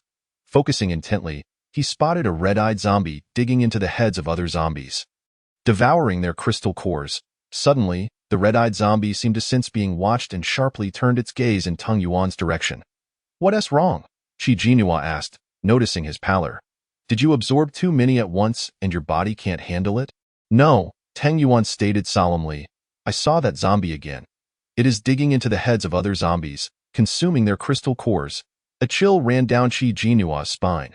While other zombies remained immobile, this one was hunting for crystal cores just like Tang Yuan, indicating it was a highly evolved zombie. How far is it from us? Qi Jianhua pressed. About a kilometer, Tang Yuan replied. Qi Jianhua gasped. A kilometer? That means it could reach us very quickly. What if it breaks in while we're asleep and devours us all? It's hard to say, Tang Yuan mused, gazing out the window. Tonight, I'll keep watch. You should rest. He picked up another pale yellow sun crystal. This crystal should also provide you some enhancement, right? Qi Jianhua felt a pang of guilt. Her ability was a unique advantage, not a supernatural power, and the crystals would only benefit him. Mine is rather special. This type of crystal is of no use to me, so you should keep it? She said with a smile. Tang Yuan appeared thoughtful. Could space-type abilities not be enhanced by absorbing crystal cores? I'm not sure. It certainly doesn't work for me, Qi Jianhua replied, unable to meet his gaze. Chapter 30. The rain has stopped. It was already late into the night. Tang Yuan sat nearby, absorbing the sun crystals to enhance his energy, while Qi Jianhua had initially intended to stay awake but ultimately succumbed to sleep on the bed. Tang Yuan absorbed 20 sun crystals at once, and when he attempted to take more, he found his body had reached its limit, forcing him to shift focus to refining his mental energy. The reason his previously released mental energy had been detected by the high-level zombie was simply that his mental abilities were still too low. After refining, he distinctly felt his mental powers had elevated. When he released his mental energy again, he could clearly sense the surroundings within a 2-kilometer radius, even pinpointing the location of the high-level zombie with precision. He stealthily tracked it, but this time, it seemed unaware, continuing its search for crystals to consume. However, it showed no inclination to approach their location, instead moving in the opposite direction. Tang Yuan opened his eyes to find himself staring at Qi Jianhua's exquisite face. She was fast asleep, though not peacefully. Her brows were slightly furrowed, and she occasionally murmured in her sleep. Feeling that the night was likely safe, Tang Yuan quietly climbed into bed as he settled in. Qi Jianhua sensed the warmth beside her and instinctively burrowed into his embrace, finding a comfortable position before drifting back to sleep. Tang Yuan gently stroked her hair and closed his eyes. Qi Jianhua awoke to the piercing sunlight streaming in. Sunlight streamed through the crevices of the curtains, casting its warm glow upon her eyelids. As her eyelids fluttered a few times, she opened her eyes to behold the dazzling light outside. Momentarily stunned, hadn't the sky been overcast with dark clouds? Hadn't it been raining? Was the sun now shining? With a sudden jolt, Qi Jianhua sat upright, inadvertently waking Tang Yuanya beside her. What is going on? Tang Yuanya's voice was laced with the lazy rasp of someone just roused from slumber. The sun is out, Qi Jianhua exclaimed, pointing towards the window. Look, the rain has stopped. It has only rained for 2 days. How can it stop now? Wasn't it supposed to rain for 3 days? Has it ended prematurely? Qi Jianhua suddenly realized that her entrance into the story had triggered a butterfly effect, resulting in many plot twists diverging from the original narrative. Was this change for better or worse? Upon witnessing the sunlit scene outside, Tang Yuanya was equally taken aback. He rose and approached the window, observing the clean streets below, devoid of any zombies. Good, Qi Jianhua got out of bed. Stowing the mattress and bedding into her storage space, tidying the rest of the room as well. After they were fully dressed and exited their room, they spotted a group of university students preparing to leave with Yan Huan. Upon seeing them, a boy immediately approached. Boss, we're going with Miss Yin to find her father. He is a major general and is safe in the military district. Would you like to join us? Yan Huan feigned indifference, yet she had been quietly observing them and deliberately raised her voice. Once you leave this village, there will be no shop to visit. Think it over. The military district is very safe now. No need, Tang Yuanya coldly declined. The boy was momentarily taken aback, about to persuade them further, but Tang Yuanya simply took Qi Jianhua's hand and walked away. Yan Huan, incensed by his abrupt refusal, gritted her teeth and warned, Don't regret your decision later. As they exited the office building, a foul stench of decay permeated the air, prompting Qi Jianhua to wrinkle her nose in distaste. Tang Yuanya noted a nearby parking lot and suggested, Let us check over there. Oh. Though uncertain of his intentions, Qi Jianhua followed him. The parking lot was eerily empty, a chill hanging in the air. As they stepped inside, a sudden roar echoed, and 2 zombies lunged from the shadows with alarming speed, causing Qi Jianhua to instinctively hide behind Tang Yuanya. Yet, before they could reach them, Tang Yuanya froze them in place, shattering them into pieces. Qi Jianhua let out a sigh of relief. This was the evolution of zombies. To be precise, the evolution of ordinary zombies, which were significantly more challenging than their pre-evolution counterparts. Previously, an ordinary person with a weapon could manage, but now, even with a weapon, it was considerably more arduous. If they encountered higher-level zombies, it would be nearly impossible. Qi Jianhua noticed 2 milky white moon crystals on the ground. Look, moon crystals? Tang Yuanya walked over, picked them up, and instructed Qi Jianhua to wash them clean with water before storing them in her space. Qi Jianhua felt particularly fortunate that one of Tang Yuanya's abilities was freezing, Compared to other powers, this one was the cleanest and least violent, leaving no blood-soaked mess behind.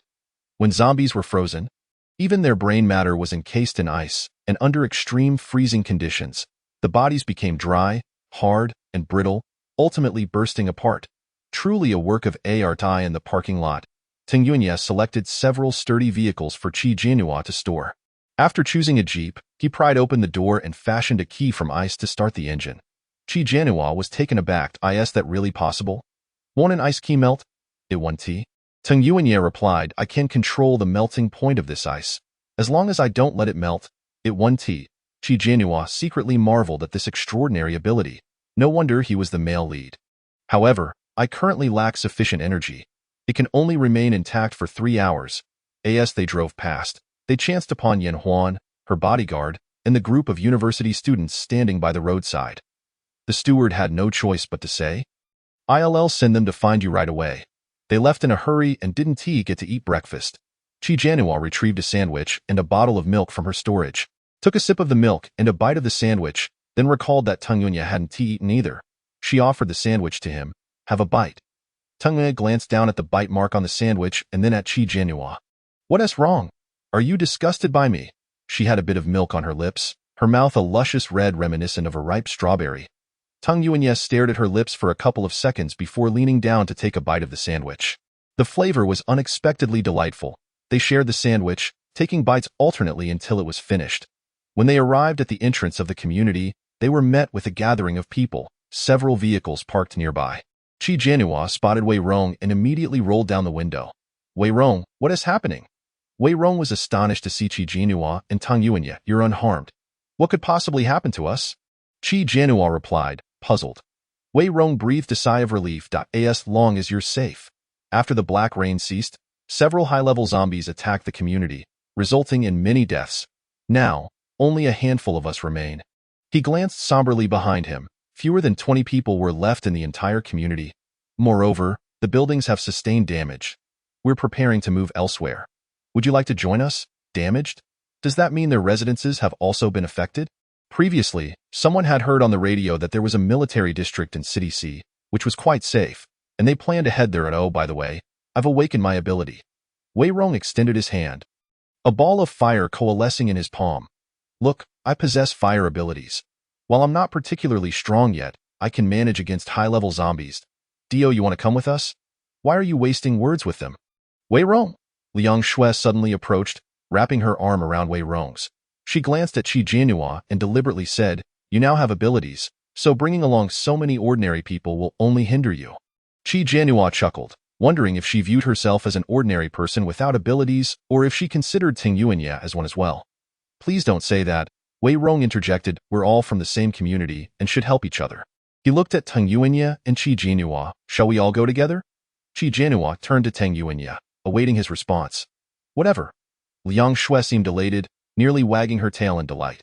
But you must agree to follow our lead since my boyfriend is the captain. Don't cause us any trouble.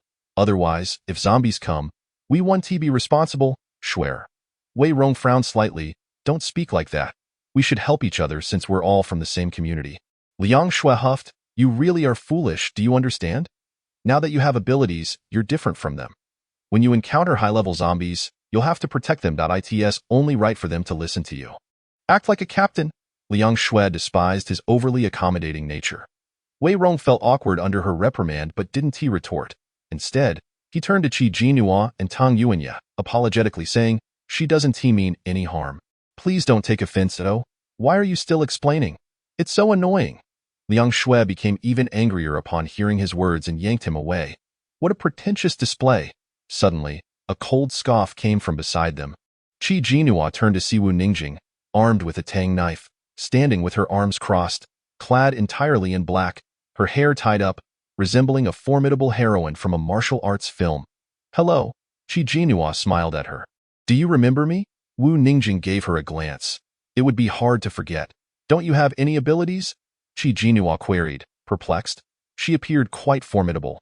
After the Black Rain, not only had zombies evolved, but many people had awakened abilities as well. Wu Ningjing narrowed her eyes with a cold smirk. Are you mocking me? Not at all. Qi Jianhua protested, waving her hands. How could I mock you? I just found it strange because you look very strong.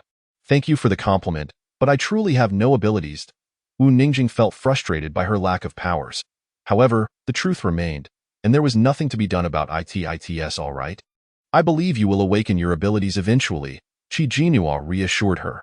Her words carried a tone of perfunctory consolation and sympathy, which Wu Ningjing, not being a weakling, found unappealing. She shot Qi Jinhua a glance before turning away. Realizing her mistake, Qi Jinhua felt a twinge of regret as she said to Tang Yunya, I misspoke. I must have upset her. Tang Yunya replied indifferently, if she is displeased, so be it. Why bother? She is merely an inconsequential person. You have a point, Qi Jinhua smiled. Soon, the residents of the community gathered together, many carrying large bags filled with supplies, likely too much to fit in the vehicles. Wei Rong frowned at Liang Auntie. UVE brought too much. Will it fit in the car?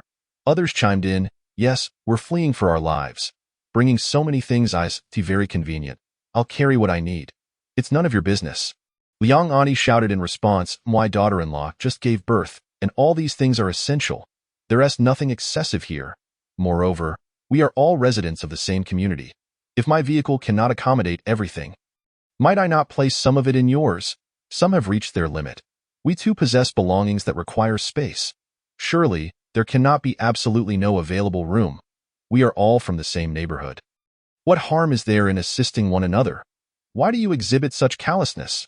Aunt Liang's voice rose in accusation, completely oblivious to the inconvenience she was causing others. Helping you is no trouble. But what exactly are you hauling? Tables, chairs, vases, nightstands. What significance do these items hold? Remarked an older gentleman. These are all antiques, valuable items that I certainly wish to keep. In this apocalyptic world, such things are utterly useless. Nothing more than refuse. You should dispose of them without delay. The others fell silent, astonished that someone of her age could still fail to discern the trivial from the substantial. Aunt Liang's son, unable to contain himself, urged, Mother, they are right. We are fleeing for our lives, and carrying these items is indeed a burden. After receiving a scolding, he chose to remain silent. Ultimately, Aunt Liang crammed all her belongings into her vehicle, refusing to leave any with others for fear they might claim them as their own.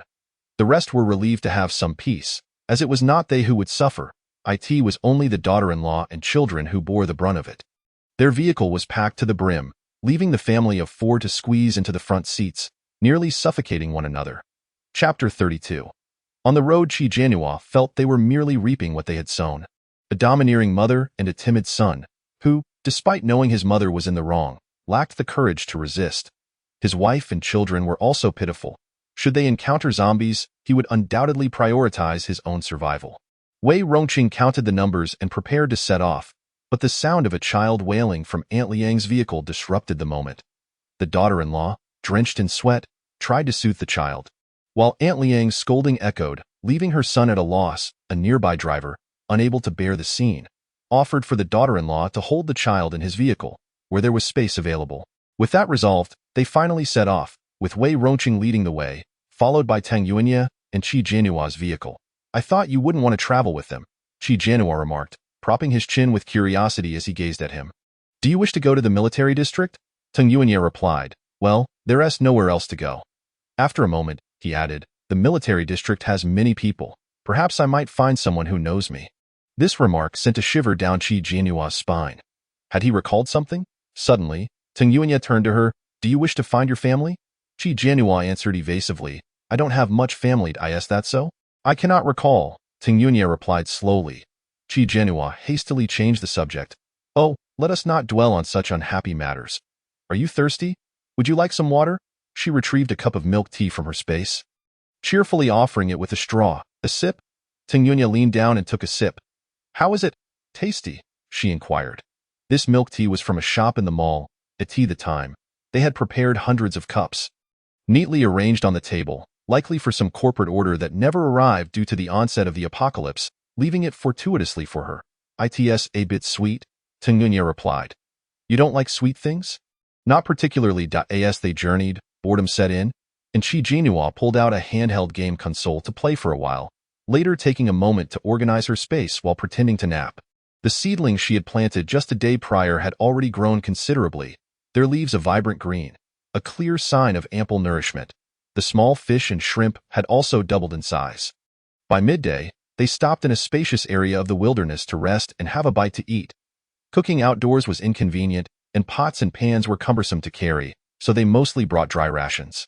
However, Qi Jinhua and Tang Yuanye prepared a small meal in their vehicle, taking out the hot dishes they had prepared earlier, eating with the windows closed to prevent the aroma from wafting out and attracting unwanted attention.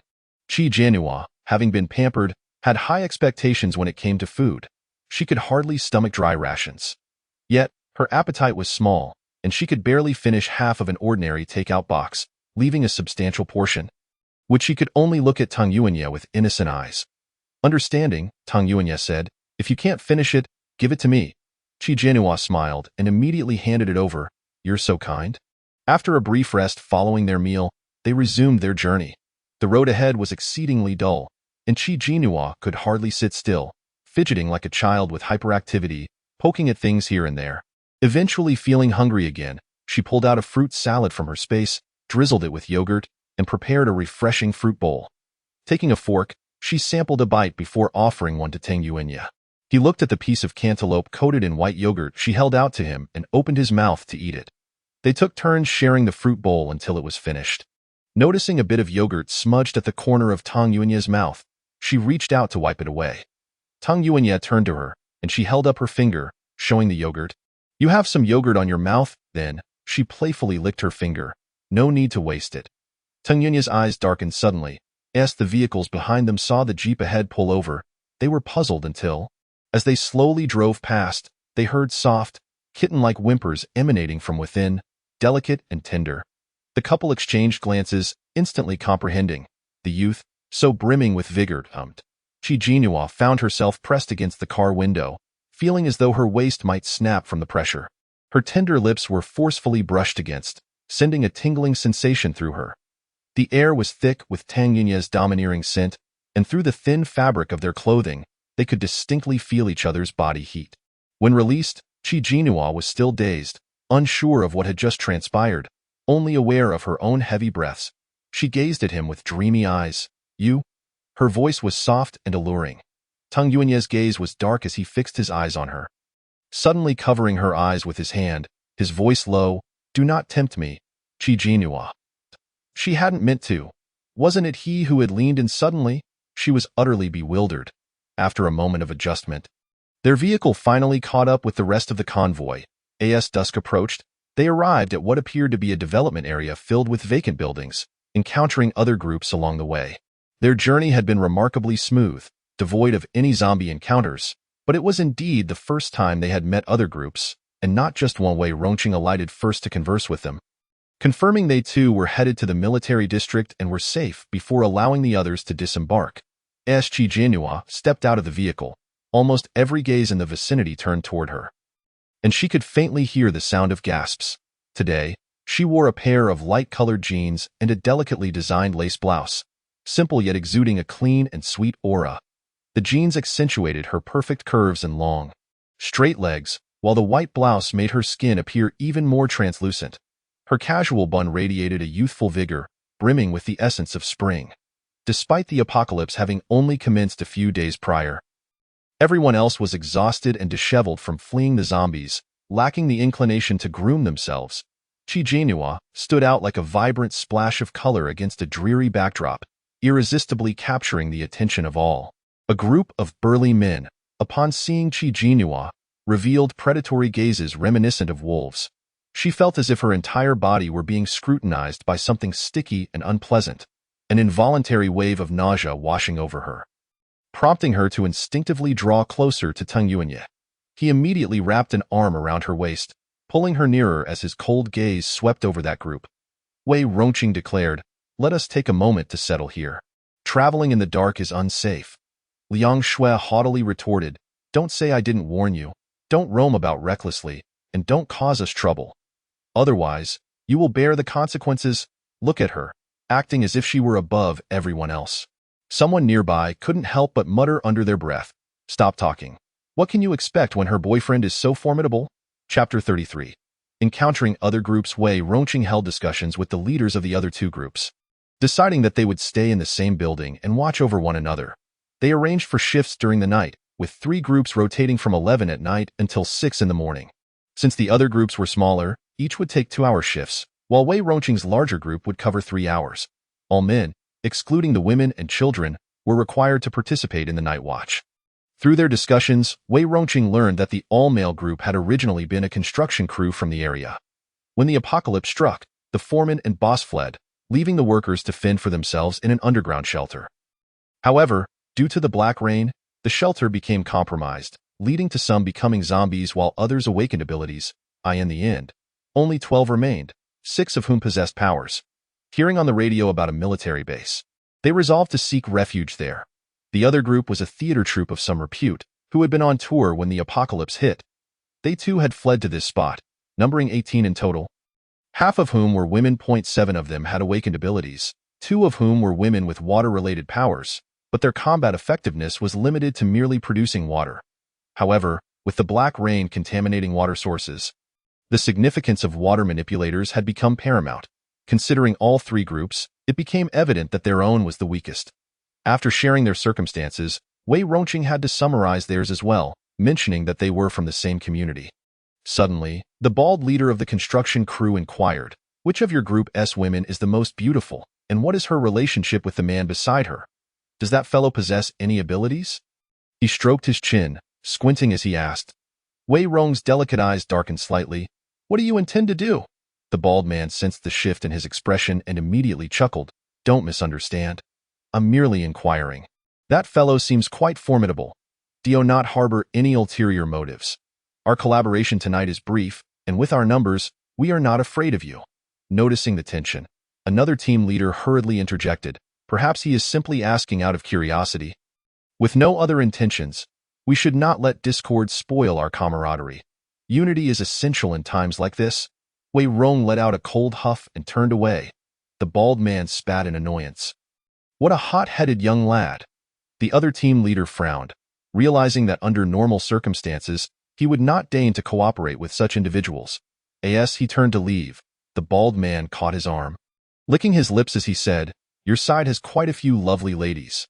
How about we join forces?" He initially intended to refuse, but then reconsidered. "How would that work?" The bald man proposed. "We merge our 2 teams. I will be the captain, and you can be the vice-captain. However, your attractive ladies must be available to entertain my brothers. What do you say?" The man frowned deeply, visibly struggling with the proposition. The bald man sneered. "In this apocalypse, women can only rely on men. They lack the means to protect themselves. The only thing they can do is satisfy the desires of vigorous men. We protect them and provide for them. And in return, they offer their bodies. It's only fair, right? Otherwise, why should we support them?" With a gritted jaw, the man finally acquiesced. "Deal." "What did you hear?" Qi Jianhua asked quietly. Tung Yuan replied softly, "The other 2 teams are merging, and the women from one team will be expected to cater to the men's desires." Upon hearing this, Qi Jianhua's teeth clenched audibly. Yet, she understood that in this harsh world, unless a woman awakened her powers and grew stronger, survival necessitated dependence on me and it was an unavoidable reality. As night falls, we should hurry upstairs. For safety's sake, let us all stay on the same floor, and the men will take turns keeping watch. He briefly explained the watch schedule before leading everyone upstairs. This area was a development zone, with many newly constructed buildings lacking doors and windows, even unlaid tiles, merely concrete flooring beneath their feet. Upon their arrival, the other 2 teams were already present. Qi Jianhua scanned the group of construction workers. Each man bore sun-kissed skin and muscular physiques, their eyes glinting with predatory intent, as if they wished to appraise every woman from head to toe, which was unsettling. Tung Yuan seemed to sense her discomfort and subtly positioned himself to shield her from view. The other theatrical troupe, regardless of gender, appeared decent-looking, albeit all were covered in dirt and fatigue. The bald man greeted them with a smile. "Come sit, don't be shy. Encountering each other is fate." While speaking, he cast glances at Qi Jianhua. Unfortunately, Teng Yuan shielded her completely, allowing the bald man only a glimpse of her slender, straight legs. He licked his lips and turned back to warmly invite the others. Teng Yuan was unwilling to squeeze in among so many people. He directly addressed Wei Rong. "I will take my girlfriend to the adjacent room." Come get me when it's my turn to keep watch. Wei Rong paused. Aren't you joining us? If zombies attack at night, we want to be able to assist you immediately to it's safer together. He countered why girlfriend isn't accustomed to being crammed in with so many others. Teng Yuan replied. Liang Shui scoffed. How come everyone else can manage, but she can't?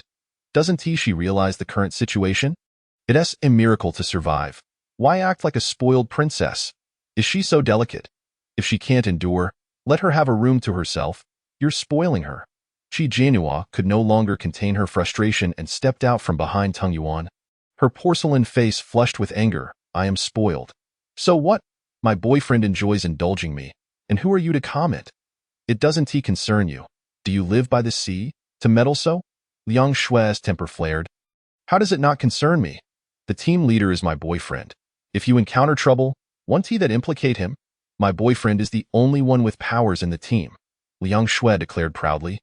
Linking her arm with Wei Rong's, casting a disdainful glance at Teng Yuan, young Master Teng has no powers. Don't drag him down to her words. Wei Rong's expression shifted dramatically. Enough. Liang Shui stared at him in disbelief. You re-scolding me? Wu Ningjing taunted. Fool, you. Liang Shui attempted to retort but was restrained by Wei Rong.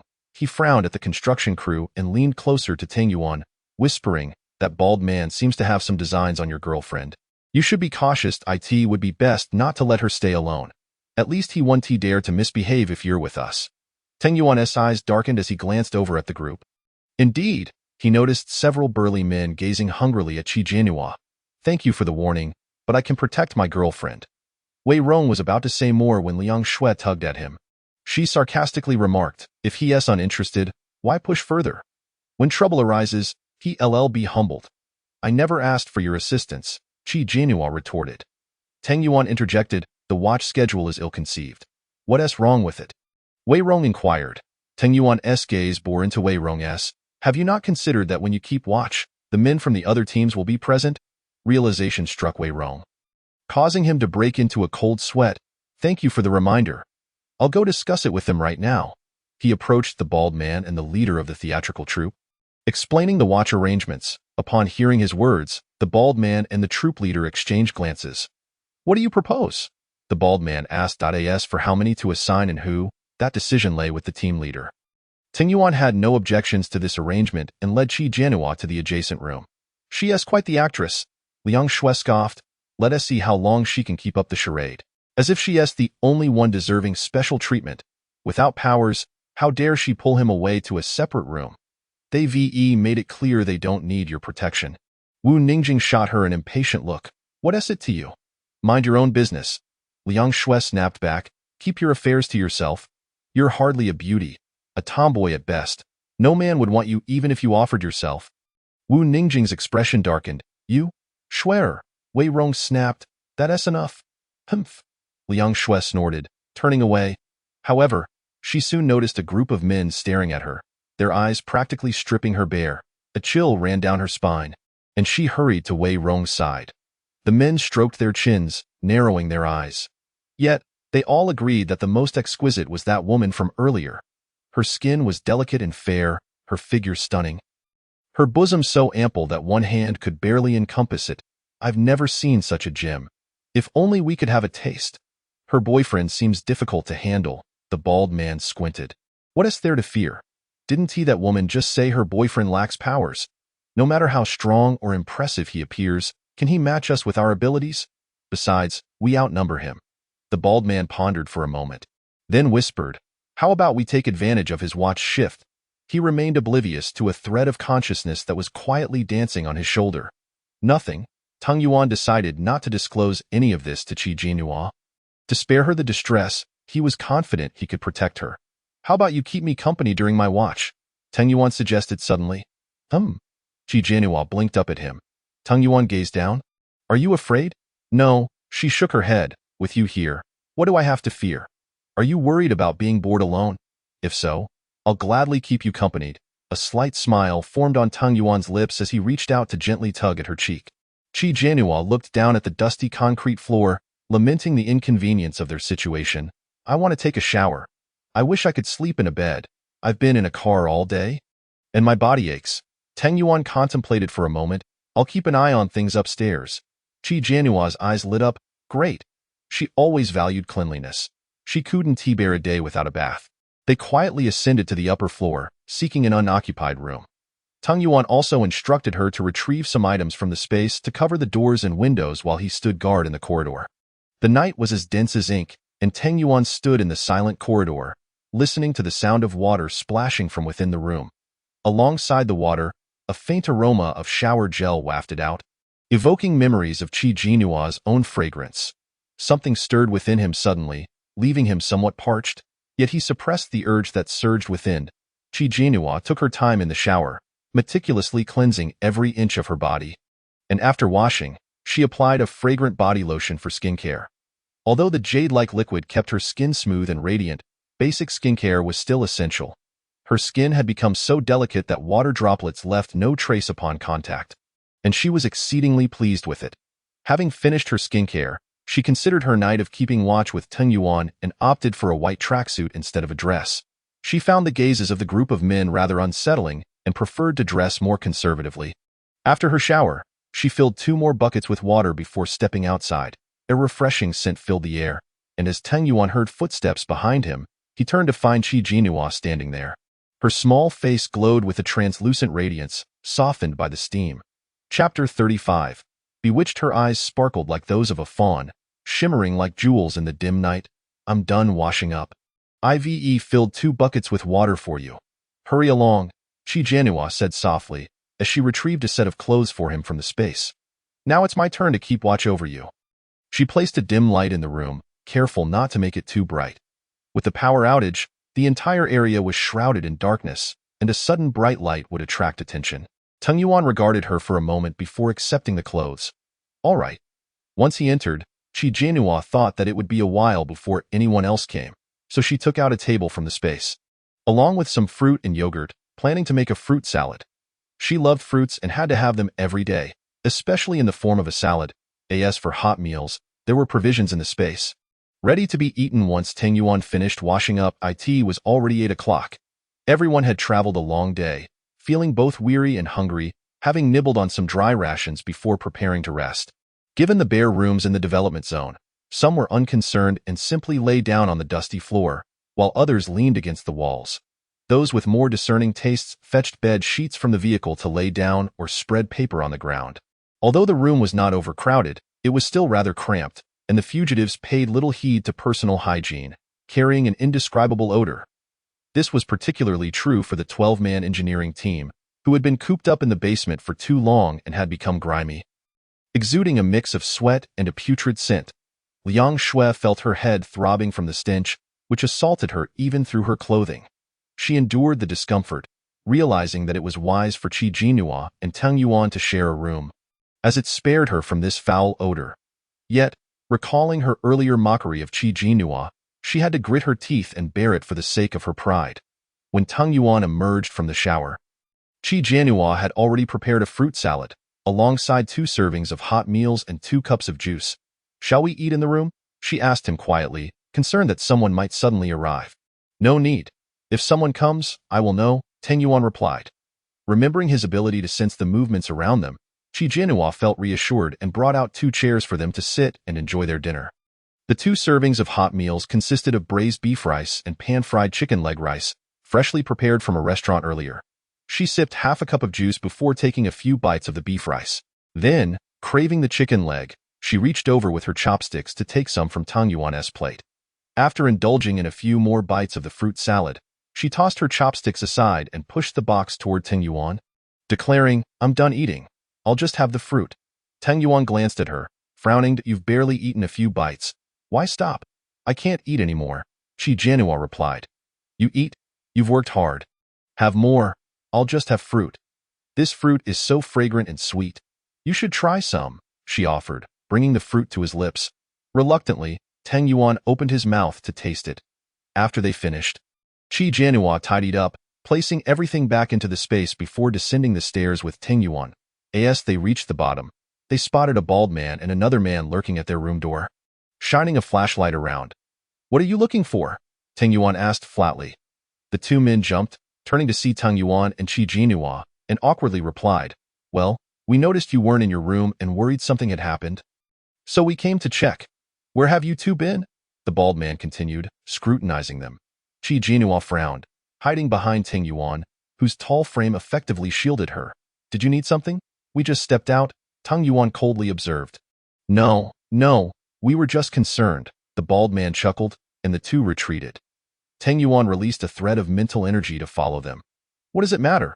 Even if they are suspicious, what can they do to us? What do you think they were up to? One of them remarked. It looks like they changed their clothes and seem all clean. They must have taken a shower, right? In this rundown place, where would they find water to wash up? Perhaps that woman is a water element ability user. In my opinion, they must have gone out to do something. What kind of business? Between a man and a woman, what else could it be? Just that sort of affair? You can't deny it. That woman looked positively radiant, and that man must be quite fortunate. Once I get that woman, I'll make sure she cries. Tang Yuan's eyes darkened abruptly, a flash of white light flickering within them. The man speaking suddenly stopped in his tracks, his gaze unfocused, and he slammed a fist into his own face. What are you doing?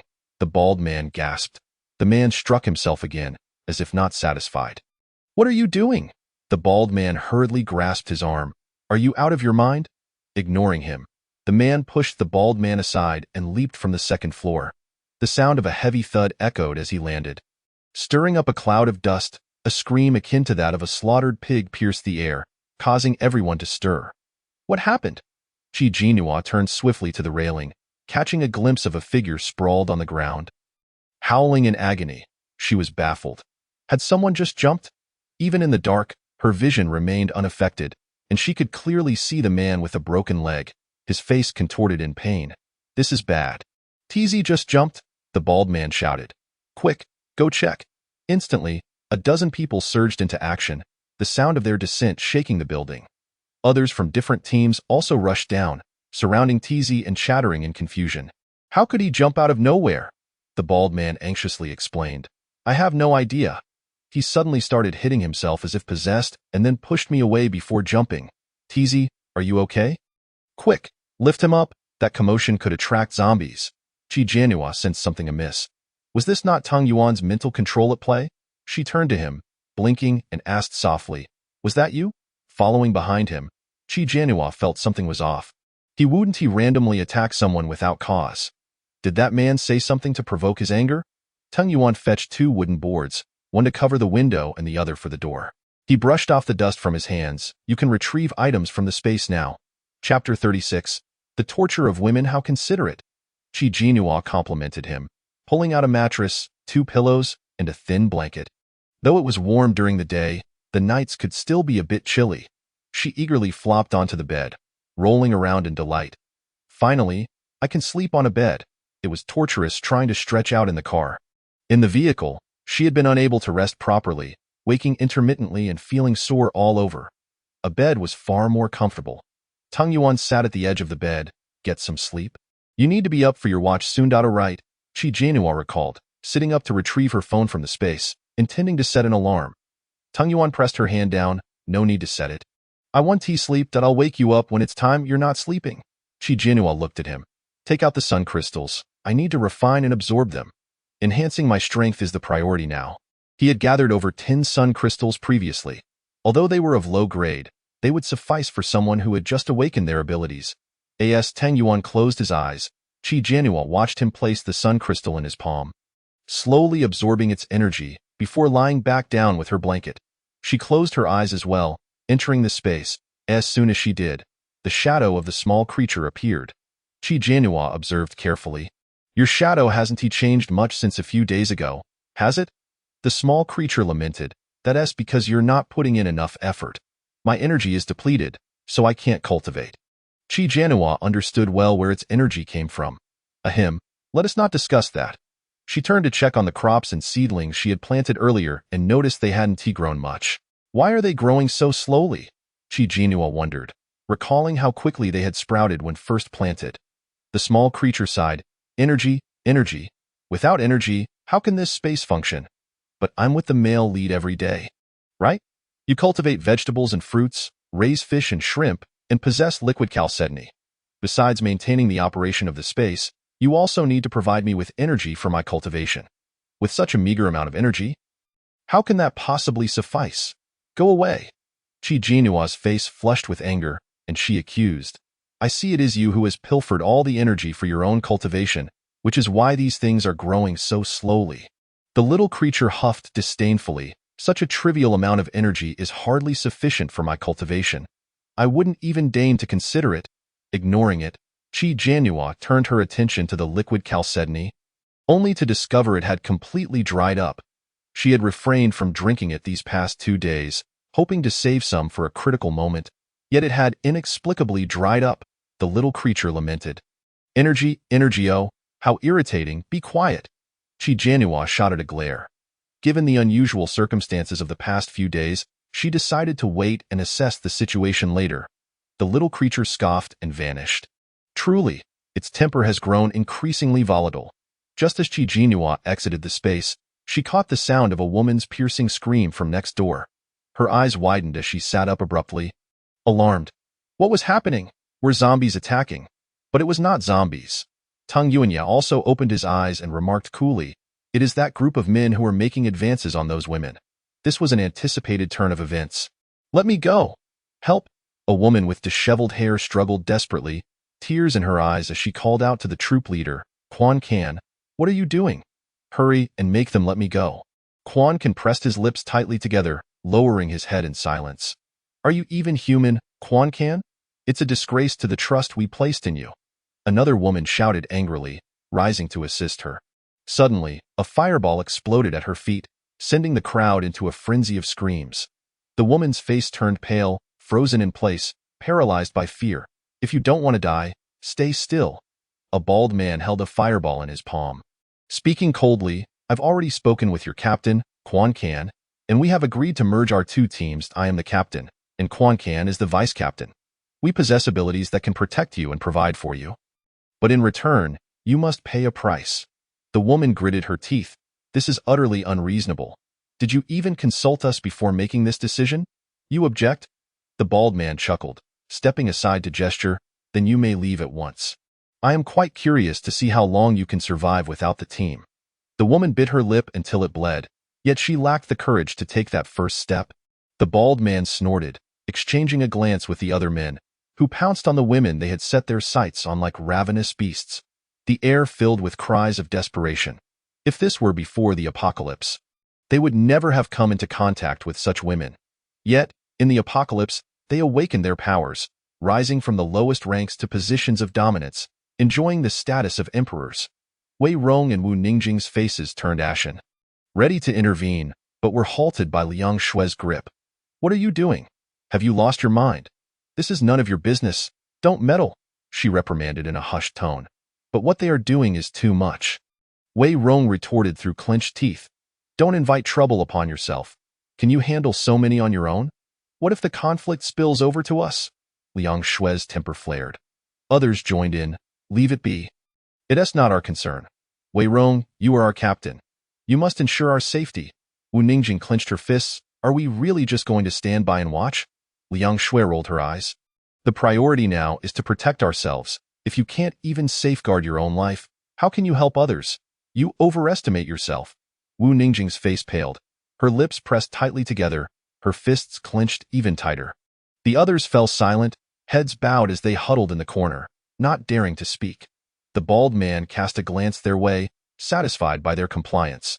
The commotion from the neighboring room continued unabated. Qi Jianhua longed to cover her ears. She buried herself under the quilt, cocooning herself completely, laying on her bed like a small arch bridge, eyes closed, ears covered, wanting to block out the vile words. She felt sorrow for those women, yet she could not save them. All she could do was sigh. Suddenly, the quilt was yanked away. Qi Jianhua opened her eyes in shock, staring blankly at Tang Yuanya. Surely, he must not have reacted to all this. She failed to notice that her collar was open, slipping down to her shoulders, exposing her delicate skin. With her clear, innocent eyes, she appeared exquisitely alluring. Tang Yuanya gazed at her, holding his breath. Initially concerned for her well-being, he did not anticipate such a captivating sight beneath the covers. At that moment, the noise from next door flared up again. Their eyes met, and an indescribable awkwardness filled the air. Before they could utter a word, Tang Yunya suddenly lunged at her. Chapter 37. The despicable man caught off guard. She was thrown onto the bed, her mind momentarily blank. "Shh," Tang Yunya whispered, "there are people outside." Qi Jinhua immediately fell silent, but the position was somewhat awkward. Lowering her head, she noticed her collar was still open, half her shoulder exposed. Yet, she was pinned beneath Tang Yunya, unable to move. She could only inch her hands to try and pull her collar up. Tang Yunya's head was close to her face, his brows slightly furrowed, attentively listening to the commotion outside. Why is the door blocked by the door panel? Are they inside? What are they afraid of? Just barge in. It doesn't matter if they are in there or not. Don't I think that guy is quite formidable. He may not be easy to deal with. Let's hold off for now. We don't need more women at the moment. The sounds from outside continued, followed by footsteps fading away. Qi Jinhua's arms were too short to reach her collar, and Tang Yunya's warm breath brushed against her neck, causing goosebumps to rise. She whispered, "What is happening? Have they left?" As she spoke, her breath brushed against his ear, carrying a faint, pleasant fragrance. Tang Yunya raised his head, taking in the sight of her shoulder partially exposed, her skin snow-white. Long hair cascading over the pillow, enhancing her delicate and enchanting features. Her eyes sparkled, lips red and teeth white, like a soft, exquisite snowball. His gaze deepened. He remained silent, simply staring at her. Qi Jinhua pressed a hand against his chest. Complaining, "You're too heavy. Get off me, or I won't be able to breathe." He suddenly leaned down, sealing her lips with his. Outside, two individuals had already moved far away, but one suddenly halted. "Did you hear something?" "What kind of sound?" The man replied with a lewd chuckle. "Isn't it just those kinds of sounds coming from this floor?" "Not that kind. I can't quite describe it."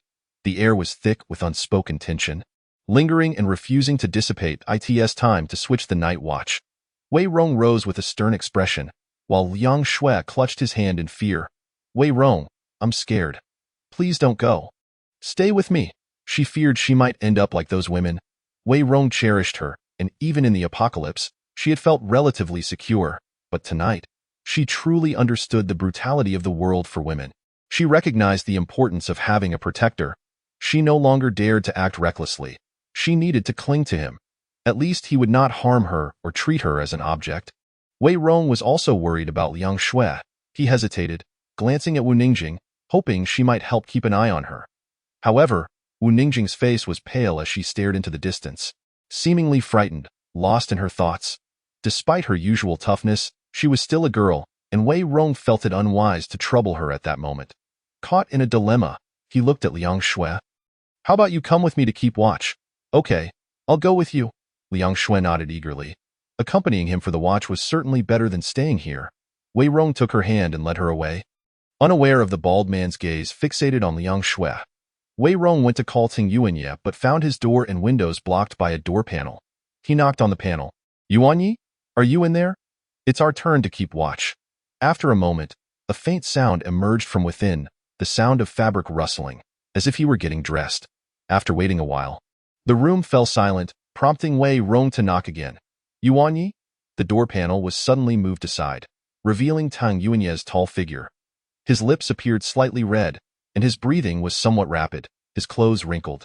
Standing beside him was Qi Jinhua, who appeared even more petite against his towering frame, her expression somewhat awkward. Wei Rong didn't think much of it. "We should head out to keep watch."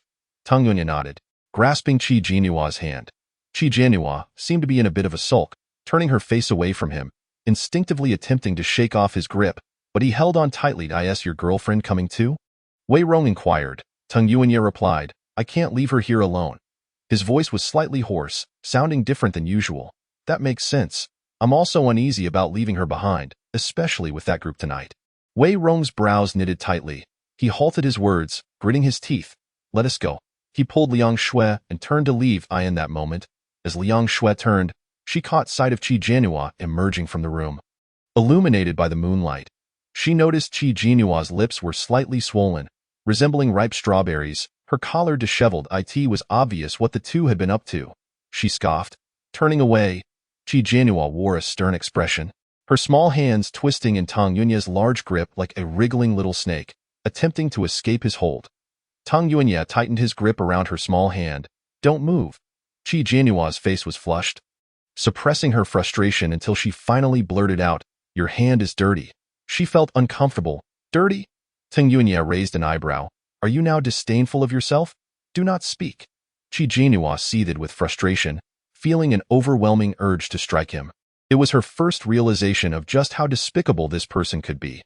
Tang Yuanya's lips curled into a slight smirk as he tightened his grip on her hand, intertwining their fingers with a forceful insistence. Upon descending the stairs, they found the rest of their team already assembled. The engineering team had dispatched 4 members, while the stage troupe contributed 3. Their own group comprised 5 individuals. The 4 men, with sun-kissed skin and disheveled attire, emanated an indescribable odor, their faces adorned with expressions of satisfaction. Upon noticing Tang Yuanya and Wei Rong escorting a woman, they grinned broadly, their gazes fixated upon them. Oh, you've brought your woman to keep watch as well. What, are you afraid we might take advantage of your absence and point? One of them jested. Indeed, both of your girlfriends are striking beauties. You must be quite fortunate. As a man, I understand. It's a universal truth. But in this post-apocalyptic world, Chapter 38, dawn breaks. Wei Rong's countenance instantly turned frosty. Mind your words. Apologies, apologies, the man replied nonchalantly, his gaze flitting between Liang Shui and Qi Jianyua, his eyes swirling with unspoken thoughts. After positions were assigned, they dispersed, with some remaining on the rooftop while others spread out across the first floor. Qi Jianyua and Tang Yuanya found themselves on a patch of grass. The surroundings eerily silent, devoid of even the faintest chirping of insects or singing of birds, creating an unsettling atmosphere. Previously disdainful of Tang Yuanya, Qi Jianyua instinctively clutched his arm tighter. Why is it so frightening here? Could there be zombies lurking about? Tang Yuanya extended his psychic domain, scanning the vicinity but found nothing amiss. That's a relief. Qi Jianyua sighed in relief. Tang Yuanya regarded her with a bemused expression as she held his hand. Weren't you just complaining? Qi Jianyua released his hand, her voice slightly awkward. I just felt a bit uneasy. Although he had washed his hands, the mere thought of it made her feel inexplicably uncomfortable. She retrieved a bottle of perfume from her spatial storage and sprayed a couple of spritzes into his palm. Tang Yuanya raised an eyebrow but said nothing, silently acquiescing to her actions. The night breeze was brisk and slightly chilly, prompting her to pull out 2 blankets, one to lay upon the grass and the other to drape over herself. She settled on the blanket. Beckoning Tang Yuanya to join her, he approached slowly, sitting beside her. She struggled a bit to cover his shoulder with the blanket. Looking down, Tang Yuanya noticed the marks on her collarbone, his gaze darkening momentarily. He took the blanket from her and enveloped both of them within its warmth. Qi Jianyua found herself seated upon his lap, her hand resting against his chest, the softness of his pectoral muscles irresistible. Leading her to give a gentle squeeze, a muffled groan escaped him. Are you suggesting we engage in a wild rendezvous here? Initially, she was alert, wary of a sudden zombie attack in the night. Yet, as time passed and her eyelids grew heavier, perhaps due to the comfort of Tang Yuanya's presence, she eventually succumbed to slumber in his embrace. Time slipped away unnoticed until the sound of voices roused Qi Jianyua from her dreams. She opened her eyes to see several individuals, jolting awake with a start. Realizing it was time for their shift change, she noticed she had been cradled in Tang Yuanya's arms while he had refrained from waking her. Liang Shui, seeing her awake, remarked sarcastically, some people truly are a burden, providing no help yet excelling at holding us back. Do you not see the situation we are in, still acting like a delicate princess? What was particularly irksome was that despite her lack of utility, Tang Yuanya still doted on her, choosing to hold her rather than wake her. Embarrassment washed over Qi Jianyua, and she initially considered getting up. But upon hearing Liang Shui's words, she resolved to stay put, tightening her grip around Tang Yunya's neck. I am indeed a precious little princess. What of it? Are you displeased? I'll see just how long you can maintain that princess facade. Liang Shui bit out, her teeth clenched. Why should other women endure hardship and suffer while Qi Jianyua remained unscathed? She could hardly believe that a man would consistently pamper a woman devoid of any merit. Upon reaching the upper floor, Qi Jianyua quickly disentangled herself from Tang Yuanya. Are you tired? Why didn't you wake me? She offered to massage his arm. Let me help you. I'm not tired. Just a bit sore, Tang Yuanya replied. Feel him. This slight discomfort was negligible. He glanced at the time. noting they still had 3 hours until dawn. Shall we catch some more sleep? All right, Chi Janua replied, producing a mattress, pillow, and thin blanket from her spatial storage, lying down beside Ting Yuanya. The latter half of the night passed uneventfully. When sunlight streamed in, Chi Jinhua awoke, still feeling drowsy, her eyes heavy, yet she mustered the strength to rise. Gathering the mattress, pillow, and blanket, then retrieving her toiletries. Just as she prepared to fetch breakfast, a knock echoed on the door. "Are you awake? We must leave," Liang Shui's impatient voice called from outside. Chi Janua reluctantly emerged with Tung Yuanya. Her stomach grumbling in protest. Descending the stairs, she spotted the bald man grinning widely at Wei Rong. "So, you are heading to the military district, correct? We are as well. Our destination aligns. Why not journey together? It's always good to have some mutual support. We have merged with another team. Would you be interested in joining us? The more, the merrier that I can make you the vice captain. How does that sound?" Wei Rong suppressed his disgust, replying, "No, thank you, there's no need to be so hasty in your refusal." The bald man leaned in, whispering, "The stage troupe has many beautiful women. Should you join us, you may indulge as you please." This elicited an unmistakable grimace of revulsion from Wei Rong. "No, thank you. Our paths do not align. Let us part ways here." With that, he turned and walked away. The bald man spat in disdain. Pretentious high-mindedness. "Let us see how long this little brat can keep up the act. Boss, what should we do if he refuses to join us?" The bald man replied coldly, "Why rush? Just because he won't join us doesn't mean we can't follow them. After all, we all share the same destination. Just wait and see how I deal with this brat." Ting Yuanya cast a somber glance at the bald man. Wei Rong called for everyone to board the vehicle, preparing to set off. Despite the lack of sleep, they had no choice. The sooner they reached the military district, the safer they would be. Once aboard, Chi Jinhua retrieved a sandwich from her spatial storage, taking a bite before offering it to Ting Yuanya. Though she wished for something warm to eat, the circumstances did not permit it. Just as she inserted a straw, a knock resounded on the car window. Turning her head, Chi Jinhua was met with the bald man's grotesque grin, his teeth bared in a smile that nearly caused her to drop her milk. She quickly turned back to Ting Yuanya, who pulled her closer before lowering the window. "What do you need?" The bald man observed Chi Jinhua, noticing her leaning against Ting Yuanya, enveloped in his embrace, a fragrant aroma wafting toward him, the scent of femininity. Momentarily entranced, he snapped back to attention upon meeting Ting Yunya's dark gaze, and he extended a piece of bread. "This is for you. Meeting is fate. We've shared a night together. We are friends now. Right?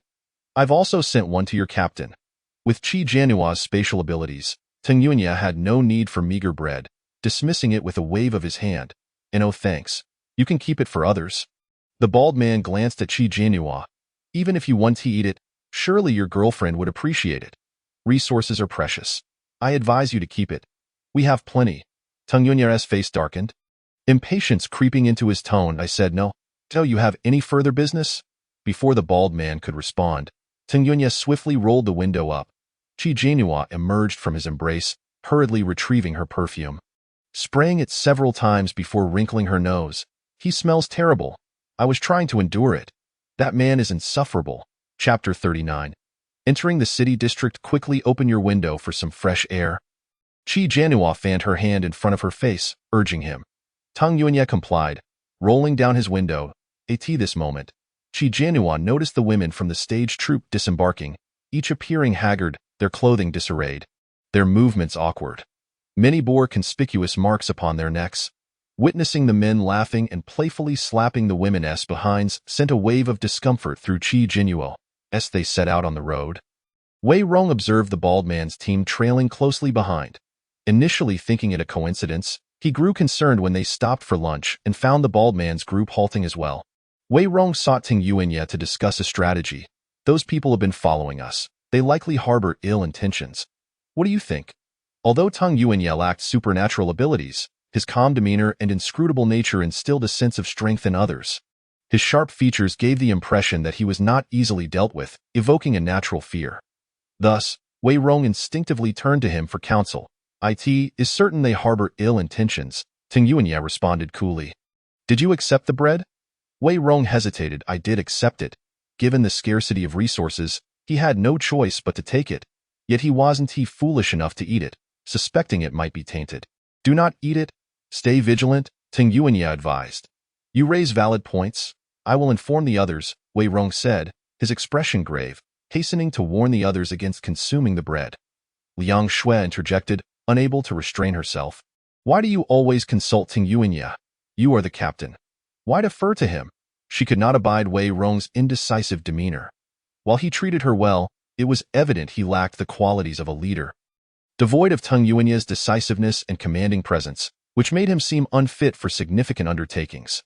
Wei Rong paused. Taken aback, I sought his advice because I believe he has good ideas. I didn't think much beyond that. Can't you make your own decisions? You're the captain. He is merely an ordinary individual devoid of any powers, yet he still relies on your protection. What brilliant ideas could he possibly have? Liang Shui retorted with irritation. One cannot dismiss him so easily. Despite lacking abilities, he is still a member of our team. Liang Shui, growing increasingly impatient, declared, Enough already. Hurry and attend to your own matters. She was weary of the sight of Wei Rong's perpetual benevolence, which irked her. After 2 days of travel, the supplies of the others had dwindled significantly, and upon Wei Rong's arrival, they all voiced their concerns. Wei Rong found himself in a predicament, as he too had limited resources. Aunt Liang's grandson was wailing in hunger, inconsolable despite all efforts. They had been on the road for 2 days, and the child's mother had just given birth. Amid such turmoil, her milk supply was scant. And even if there were formula, there was no hot water to prepare it. Moreover, their rations were nearly depleted. You must think of a solution. Aren't you the captain? Aunt Liang shouted at Wei Rong. At this rate, my grandson will starve to death. Indeed, you must devise a plan. Our supplies are nearly exhausted. If this continues, we shall all go hungry. Wei Rong could only reply helplessly, everyone, hold on a little longer. We are about to enter the city where there should be food. They were currently in the outskirts, desolate and devoid of life, which allowed them to pass the previous night unscathed. However, they were soon to enter the city.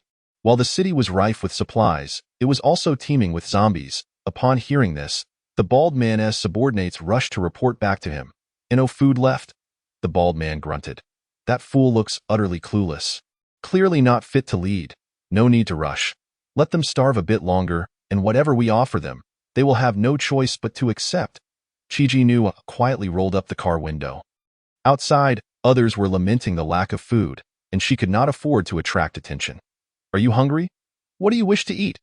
Chiji Nua had grown weary of sandwiches and longed for a warm meal. Yet she feared being seen, as it would be difficult to explain. Tung Yuan echoed, anything will do. After some contemplation, she retrieved a hamburger from her space and handed it to him. Uncertain of the discussions unfolding elsewhere, they soon resumed their journey. Approximately an hour later, they entered the city. The environment in the city was far more dire than in the outskirts, with bloodstains, severed limbs, organs, bones, and corpses strewn across the streets. A putrid stench of decay pervaded the area in the sweltering heat.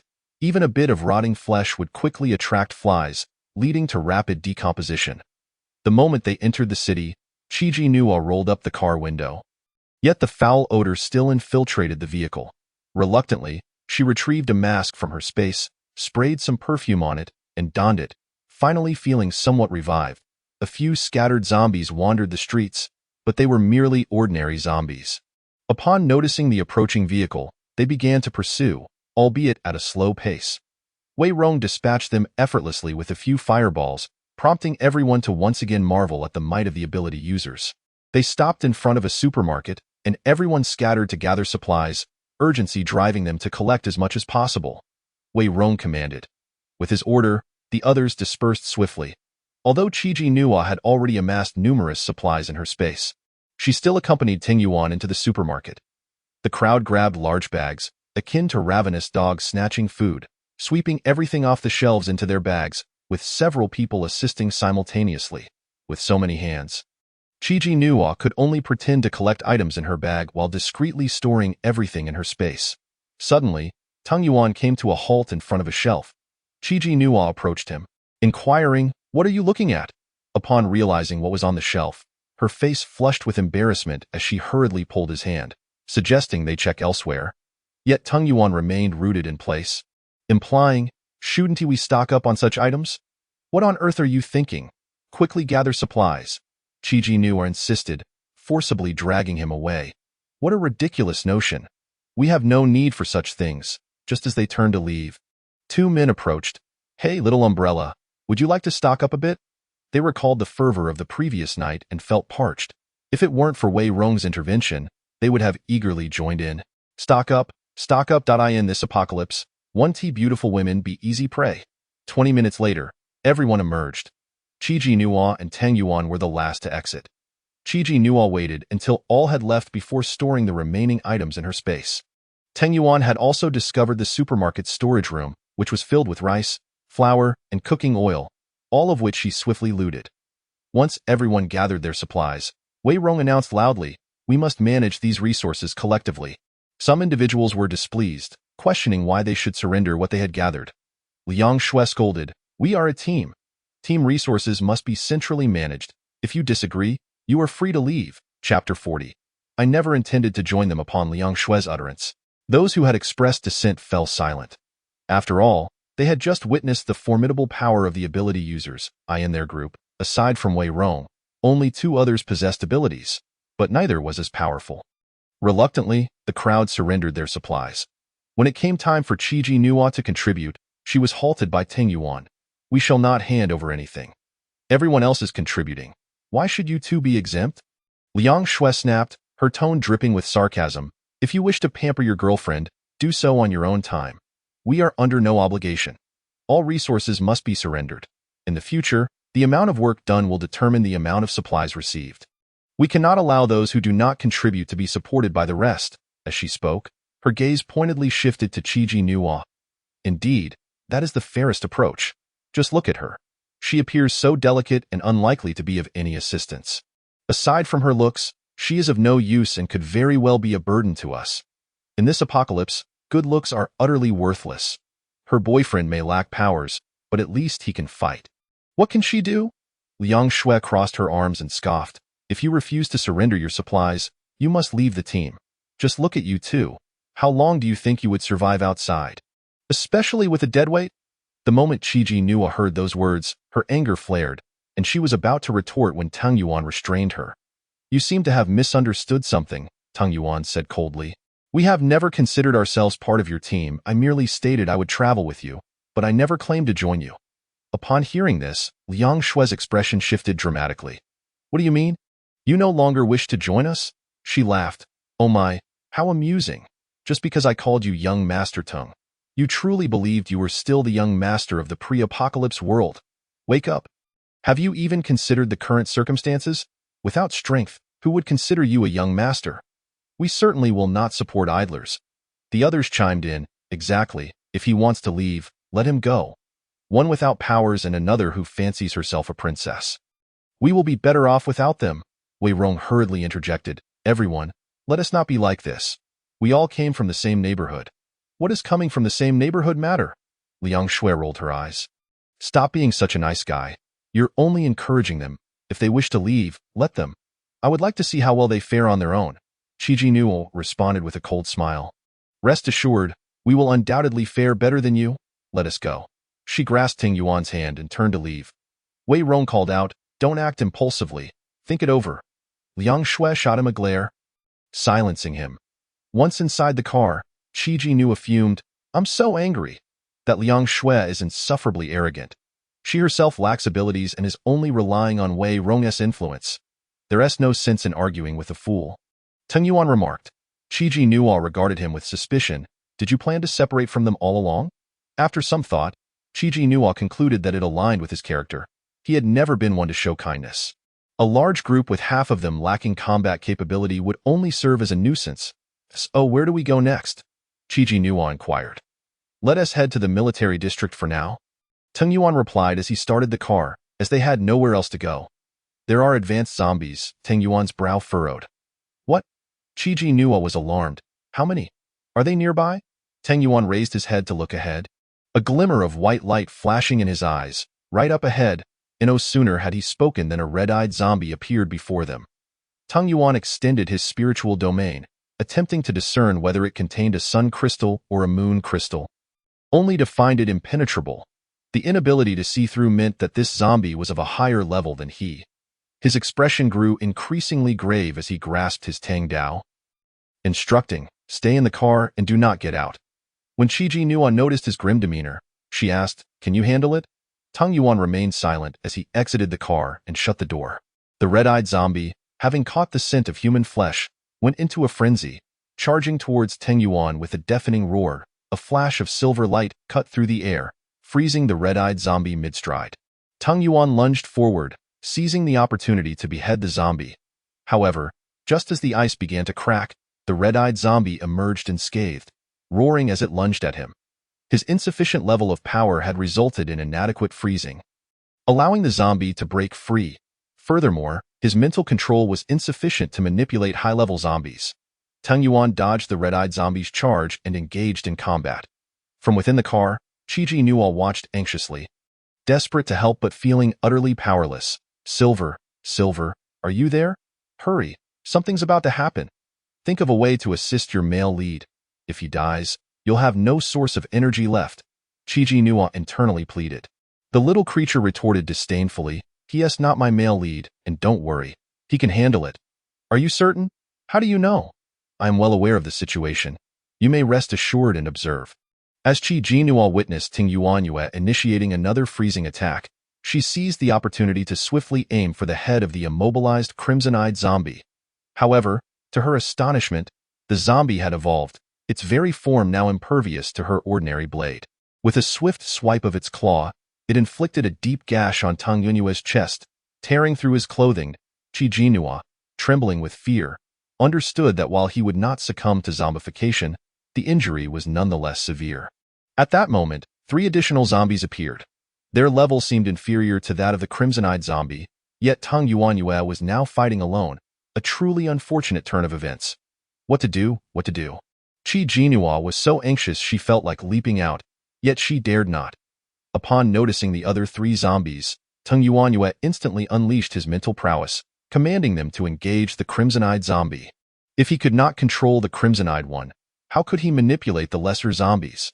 1 was insufficient. What if he summoned 10? Tang Yuanyue called forth all the nearby zombies, directing them to rush forth and rend the crimson-eyed creature. Qi Nuan was left utterly astounded. Could it be played this way? Ultimately, the crimson-eyed zombie was left battered and bruised, providing Tang Yuanyue with the chance to freeze it and deliver the final blow. The ground was strewn with the corpses of the undead. However, Tang Yuanyue's mental energy was depleted. He swayed unsteadily before collapsing. Qi Nuan hurried to catch him, exclaiming, "Are you all right? You cannot fall here. The ground is replete with the blood and flesh of zombies. An unbearable stench if you fall here. Can this man still be of any worth?" The shoes became ensnared in the viscous blood and flesh, and Qi Nuan grimaced, nearly retching from the overwhelming odor. Chapter 41. Time for an upgrade. "Help me to the car," Tang Yuanyue said weakly. "I lack the strength and may faint at any moment." "You must drive and ensure your own safety." Before he could finish, his head drooped, collapsing into Qi Nuan's embrace. She desperately wrapped her arms around him, but he was too heavy, a towering figure over 180 centimeters tall, far beyond her capacity to support. As she turned, a sense of forgetfulness struck her. She glanced back at the headless corpse of the high-level zombie. Tang Yuanyue had exerted tremendous effort to slay it, and she had to retrieve the crystal core. She located the zombie's head, brandishing her Tang knife, gritting her teeth before plunging it in. The blade pierced the skull with an unsettling texture, like stabbing through flesh, yet with an eerie, gritty sensation. The foul stench assaulted her senses, and she held her breath, daring to pry out a radiant golden sun crystal. The color and texture were distinctly different from that of the lower-level sun crystals, explaining its formidable nature. Qi Nuan retrieved a bottle of water from her space to cleanse the sun crystal, then used a handkerchief to collect it, stowing it away. She cleaned her Tang knife and discarded her soiled shoes. Upon entering the car, she retrieved a fresh pair from her space. Tang Yuanyue had already succumbed to slumber in the back seat. She glanced back, contemplating the necessity of finding a safe haven, as remaining in the car was unwise. 2 dangers loomed: the threat of zombies and the terror posed by other humans. The present-day populace was as terrifying, if not more so than zombies. Caution was warranted. Additionally, Teng Yunyue's wounds required attention. Qi Jianhua drove around, ultimately selecting a hotel, though she hesitated to enter, fearing the presence of zombies. "Een, are you there?" she thought, calling out, "What is it? Help me ascertain whether there are zombies within that hotel." "How can I do that? I am merely a flicker of light, without a physical form. Spare me the excuses. You constantly boast of your abilities, yet you cannot manage such a trivial task. Do you honor the energy the male lead has bestowed upon you? It is your own ineptitude that has rendered me devoid of a physical form. Begone. Useless entity. While I cannot detect the presence of zombies, I can temporarily conceal your aura, preventing zombies from noticing you. Why did you not mention this sooner? However, I can only maintain this concealment for 15 minutes. I am too weak to sustain more. That will suffice." Once her aura was hidden, Qi Jianhua assisted Teng Yuanyue out of the car, stowing the vehicle in her space before gritting her teeth and leading him into the hotel. As they entered through the main door, a zombie with its mouth agape approached them, causing Qi Jianhua to freeze in place, too terrified to breathe. The decaying visage of the zombie, reeking of rot, nearly made her faint. Holding her breath, she fought against the urge to flee. The zombie, oblivious to their presence, ambled past them like a blind creature. Qi Jianhua sighed in relief, hastily guiding Teng Yuanyue deeper into the building. She sought a clean room, ascending from the second to the third floor, nearly exhausting herself in the process. "We are out of time. We are out of time. Hurry," Een urged. "Forget cleanliness. We must find a place to hide before the concealment expires." Just as the concealment was about to fail, she discovered a clean room, quickly ushering Teng Yuanyue inside and slamming the door shut behind them. Exhausted, her arms ached, and Teng Yuanyue collapsed to the floor. She too fell, gasping for breath, taking a considerable time to recuperate. "Remember this favor. Provide me with ample energy. As my strength grows, I will prove invaluable in the future." All right, I understand." After resting for a while, Qi Jianhua finally stood, exerting immense effort to drag Teng Yuanyue onto the bed. His body felt unusually hot. She touched his forehead, then her own, confirming he was running a fever. Why was he feverish? Had he been infected by the zombie virus again? That should not be the case, a voice echoed in her mind. His powers are about to upgrade. Does upgrading powers induce a fever? Not necessarily. This time, his injury likely contributes as well. You must place that sun crystal on his forehead. He will need it for the upgrade. Understood. Qi Jianhua quickly retrieved the sun crystal, placing it on Teng Yuanyue's forehead. Is this sufficient? Can it absorb it? Yes, it will absorb it automatically. How long must he remain unconscious? Qi Jianhua fretted. What if a zombie appeared suddenly? She would be ill-prepared. If a high-level zombie attacked, it would be the end. It depends. If fortunate, a day. But it could also take 2 or 3 days. 2 or 3 days. Just end me now. Qi Jianhua lamented, feeling utterly helpless. Before he awoke, how could she ensure her own safety? She retrieved medical supplies from her space, tending to Teng Yuanyue's chest wound. As darkness fell, the night posed the greatest danger. Qi Jianhua secured the windows and curtains, spraying perfume around to mask their scent. With little appetite, she consumed only a few bites of fruit salad, remaining vigilant by Teng Yuanyue's side, even foregoing a shower. She feared that while cleaning herself, a zombie might invade or that one might be waiting just outside the door upon her exit. The mere thought was terrifying. Staying near the male lead provided her with the greatest sense of security. Gradually, fatigue overtook her, and she unknowingly drifted into slumber. A sudden loud crash jolted her awake. Like a startled bird, she sprang to her feet, alertly facing the door. Yet, the noise did not emanate from there but rather from the street outside. It was a chaotic cacophony of footsteps and voices. Cautiously, she approached the window, carefully lifting a corner of the curtain. Below, a group was fleeing, pursued by a crimson-eyed zombie leading others. "Run faster. It's gaining on you," she thought in frustration. Why is this high-level zombie so formidable? A lightning orb was suddenly hurled, crackling as it struck the crimson-eyed zombie, enveloping it in a powerful electric discharge. A blinding flash illuminated the scene, and the zombie emitted a guttural roar, its skin smoking, releasing the acrid scent of charred flesh. Has it succeeded? A few paused to observe. However, the next moment, the crimson-eyed zombie charged towards them with a furious howl. "It's futile. Run!" they screamed, fleeing in a panic. drawing the attention of the nearby zombies away. Chapter 42. A Stroke of Luck. Chi Jianhua lowered the curtain, reflecting on the goodness of humanity in these troubled times. Thank you for diverting the zombies. I should be able to sleep peacefully tonight. Approaching the bedside, she glanced at the sun crystal resting on Tang Yuanyue's forehead. Its color appeared to have faded slightly. Touching his face confirmed he was still burning with fever. She then lay down on the nearby sofa. Upon waking again, she heard birds chirping outside. Sunlight filtered through the curtain seams, heralding dawn. She sat up abruptly, glancing at Tang Yuanyue, who lay quietly in bed. Approaching the bedside, she inspected his wounds, now miraculously healed. His recovery speed was astonishing.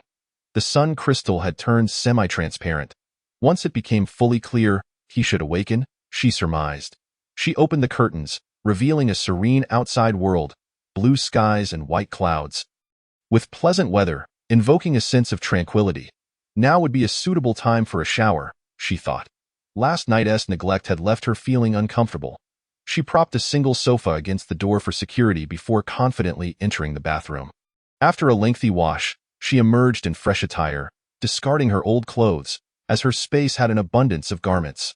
Cleansed and rejuvenated, she felt a world of difference. For breakfast, she prepared a bowl of noodle soup, heating it with a portable stove. After her meal, with nothing to occupy her, she took out a game console and began to play in the blink of an eye. Noon had arrived. She snacked on a light lunch and succumbed to a midday nap. Awakening to the hues of dusk. Lying on the sofa, Chi Jianhua felt utterly drained. How utterly boring it is, yet she dares not venture outside, fearing the encounter with a zombie that she may not be able to handle. When will Tang Yuanyue awaken? Approaching the bedside, she notices the sun crystal still faintly glowing with a pale yellow hue, indicating it has yet to be fully absorbed. Gradually, darkness envelopes the surroundings. Suddenly, a sound echoes from the staircase outside. Thud, thud, heavy footsteps, uncertain whether they ascend or descend. However, based on Chi Jianhua's experience of spending a day and a night in this room, it is likely that they ascend. People would not make such heavy footsteps, nor would they dare to, for fear of attracting zombies and courting death. The wave of anxiety washes over her, and she seizes Tang Yuanyue's Tang Dao, positioning herself by the door, her hands trembling. Silver, Silver, are you there? Please save me. Is it a zombie?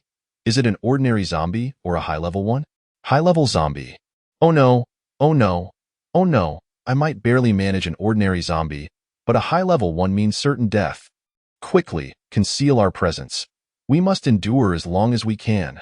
The voice in her mind hesitates momentarily. Huh? This high-level zombie is injured. You must pursue it. Are you out of your mind? You want me to chase it? Will I be the hunter or the hunted? Seize the opportunity. Others have already severely wounded it, and it is currently weakened. Hurry, go kill it and claim its crystal core. This zombie is special. Its crystal core contains immense energy, a great boon for the male lead. What makes this crystal core so special? There's no time for explanations. Hurry, or you'll miss your chance when those people arrive. Silver persistently urges her, and she can feel its emphasis on the importance of this crystal core. Chi Jianhua grits her teeth, tightening her grip on the Tang Dao, deciding to take the plunge. You must protect me. Rest assured, it cannot harm you. Chi Jianhua moves the sofa aside, cautiously opens the door, and peeks out, only to find nothing. Where is it? Has it fled? It's hiding in a room at the end of the corridor. What? You want me to go into the room to find it? No way, that's too terrifying. I can't do it. It's fine. It's currently very weak and cannot harm you. Hurry, it's healing itself. Zombies can heal themselves? Unbelievable, high-level zombies can, and this one is particularly special among them. Cold sweat breaks out on Chi Jianhua's forehead. What kind of zombie is this? If you conceal my presence, I will go. It's concealed, now go. Chi Jianhua raises the Tang Dao and strides toward the end of the corridor, taking a deep breath and mentally preparing herself before resolutely opening the door. Inside is pitch black. She cautiously steps in, carefully scanning her surroundings. The atmosphere is reminiscent of a horror film, filled with the dread of a sudden ghostly apparition. As she tiptoes further, she suddenly hears a hissing sound. Looking down, she discovers a zombie right at her left foot. She nearly jumps out of her skin but manages to stifle a scream. covering her mouth tightly. She catches a whiff of a burnt odor, reminiscent of the red-eyed zombie from the previous night. It leans against the wall, a gaping hole in its chest, a red halo swirling around the wound, healing it. Now is your chance. Don't hesitate. Go! The voice in her mind urges, and Qi Jinhua grits her teeth, raising the Tang Dao and swiftly lopping off the zombie's head. The foul, putrid blood splatters onto her, the stench overwhelming her senses. She fights the urge to vomit, hastily splitting the zombie's head in two to extract the crystal core. To her astonishment, it is a red crystal core, glimmering like a ruby, exquisite. With no time to admire it, Qi Jinhua retrieves a thick cloth from her spatial pocket, quickly stashing the crystal core away. She hastens out of the room, only to be met with the sounds of footsteps and voices. It's the group that injured the zombie. In a flurry, Qi Jinhua stows the Tang Dao into her spatial pocket and pushes her way into the nearest room to hide. Who? A lightning ball zips toward her with a crackling sound, causing Qi Jinhua to scream in fright. As the lightning ball reaches her, the flash illuminates her face. The man quickly waves his hand, redirecting the ball to crash against the adjacent wall, leaving a deep mark. Qi Jinhua breaks out in a cold sweat, narrowly escaping. 3 men step into her line of sight, and she notices the man in the center conjuring a flicker of electricity at his fingertips. It seems he was responsible for the lightning ball. They stand tall, shoulder to shoulder, like a wall shielding her, completely enveloping her. Is that a woman? The man in the center speaks, his voice deep. What are you doing here? Naturally, I'm hiding from zombies, Qi Jinhua replies. Did you happen to see a red-eyed zombie? The man on the left inquires. Qi Jinhua feels a pang of guilt. I didn't see anything. The central man's penetrating gaze bears down on her, exuding a palpable pressure. Aren't you hiding from zombies? Why are you out here then?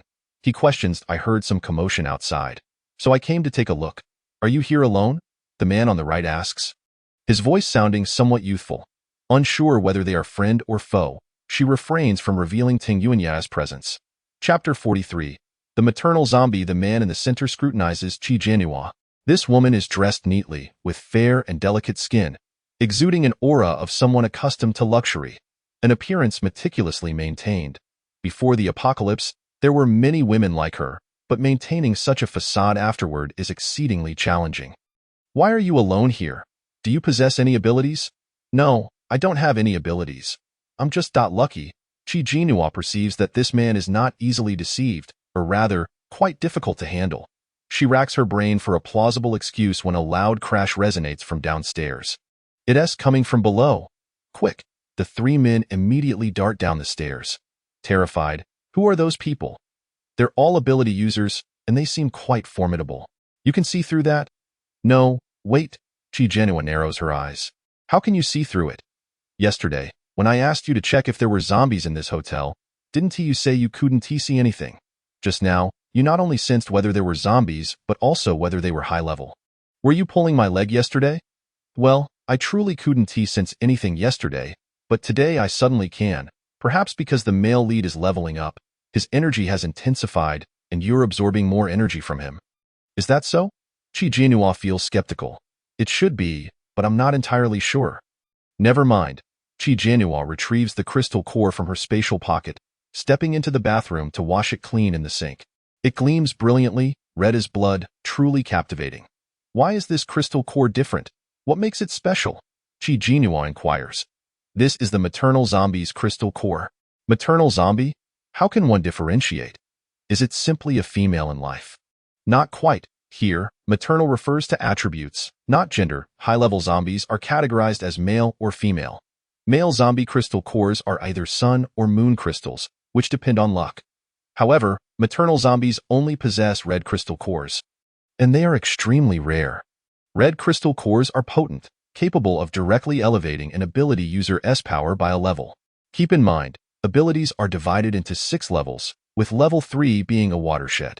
Beyond level 3, advancement becomes exceedingly difficult. So powerful, Qi Jinhua is astonished. That's why I urged you to seize the opportunity. However, this maternal zombie likely hasn't fully formed yet, which is why it was so easily injured by those novice ability users. The energy of this red crystal core might be slightly weaker, but it still surpasses the sun crystal by a significant margin. The male lead will surely find it useful in the future. Chi Janua doesn't recall such a setup in the book, but she wasn't attentive while reading. She skimmed through and might have overlooked it. Plus, upon seeing the female character sharing her name perish, she lost interest in continuing. Does that mean only maternal zombies possess healing abilities? Yes, they can not only heal themselves but also other high-level zombies, making them significantly more formidable. Maternal zombies are the progenitors of zombie queens, capable of commanding and controlling other zombies. For that group to encounter a yet-to-form maternal zombie and injure it this severely is indeed extraordinary luck. If that is the case, shouldn't I be the one with extraordinary luck? After all, I'm the one who seized the opportunity. Chi Janua's mood at this moment is quite euphoric. What is there to fear? Just insist you were unaware and have never seen anything. What can they do to you? That's true enough. Chi Jinhua exits the bathroom and approaches the bedside, noticing that the sun crystal on Tang Yunya's forehead has entirely turned transparent. It has been fully absorbed. Why hasn't he awakened yet? Not necessarily. Even after complete absorption, it still depends on his condition. What would happen if I placed the red crystal core on his forehead now?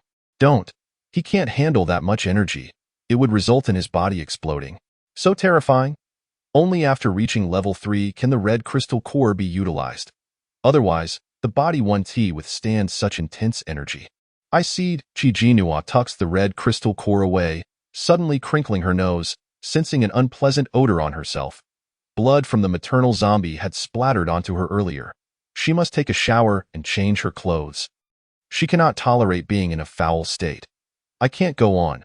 I've exhausted all my energy and will soon fall into a deep sleep. With that, the voice in her mind fades away. Sleep well, Chi Janua murmurs softly. She reached out once more to check the temperature on Tang Yunya's forehead, feeling as though it had diminished somewhat. Was it merely her imagination? She entered the bathroom and retrieved her bathing supplies along with hot water. The water had been boiled earlier and stored for convenience, as she anticipated that in the event of a hasty escape, opportunities to heat water for a bath might be scarce. Although the water supply had not yet been cut off, it had been contaminated by the black rain, and she was unwilling to use it. Those without resources had no choice but to drink and utilize the tainted water in their daily lives. The consequence of such actions would lead to the accumulation of impurities in one's body, necessitating periodic purification with moon crystals. It was easy to foresee that moon crystals would soon become a highly coveted commodity, perhaps even a privilege exclusive to those with abilities. Those without powers would have to pay a steep price to obtain them. After her bath, Chi Jinhua took the opportunity to wash her hair as well. Just after wrapping her freshly washed hair in a towel, she heard a noise from outside. Could it be a zombie? She dared not move, holding her breath and listening intently to the sounds outside. She heard footsteps approaching the bathroom. Away. Chi Jinhua felt her legs weaken.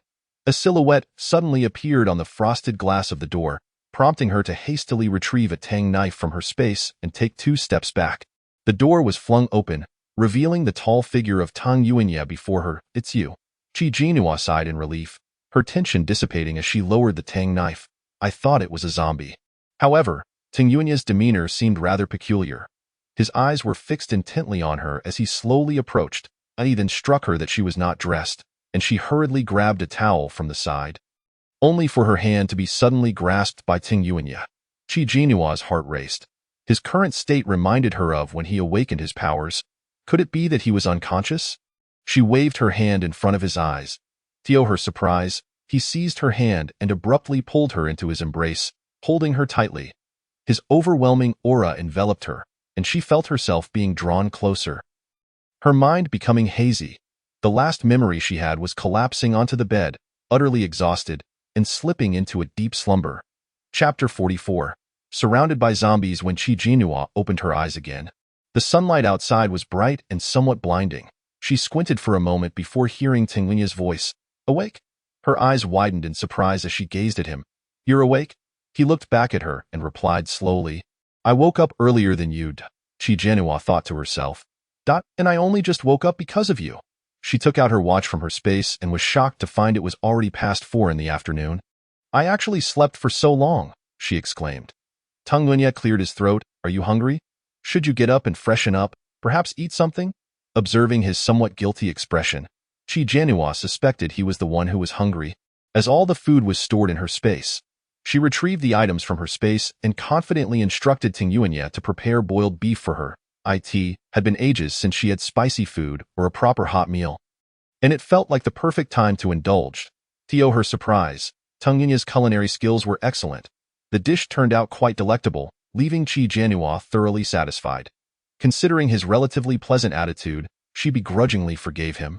After finishing the meal, night fell once more, and It felt as though she had barely blinked before darkness enveloped the surroundings, wasting precious time. Recalling the events from the previous night, Qi Jianhua retrieved the red crystal core from her space and briefly explained the situation to Tang Yuanya. After all, the red crystal core was meant for him, and he needed to be informed.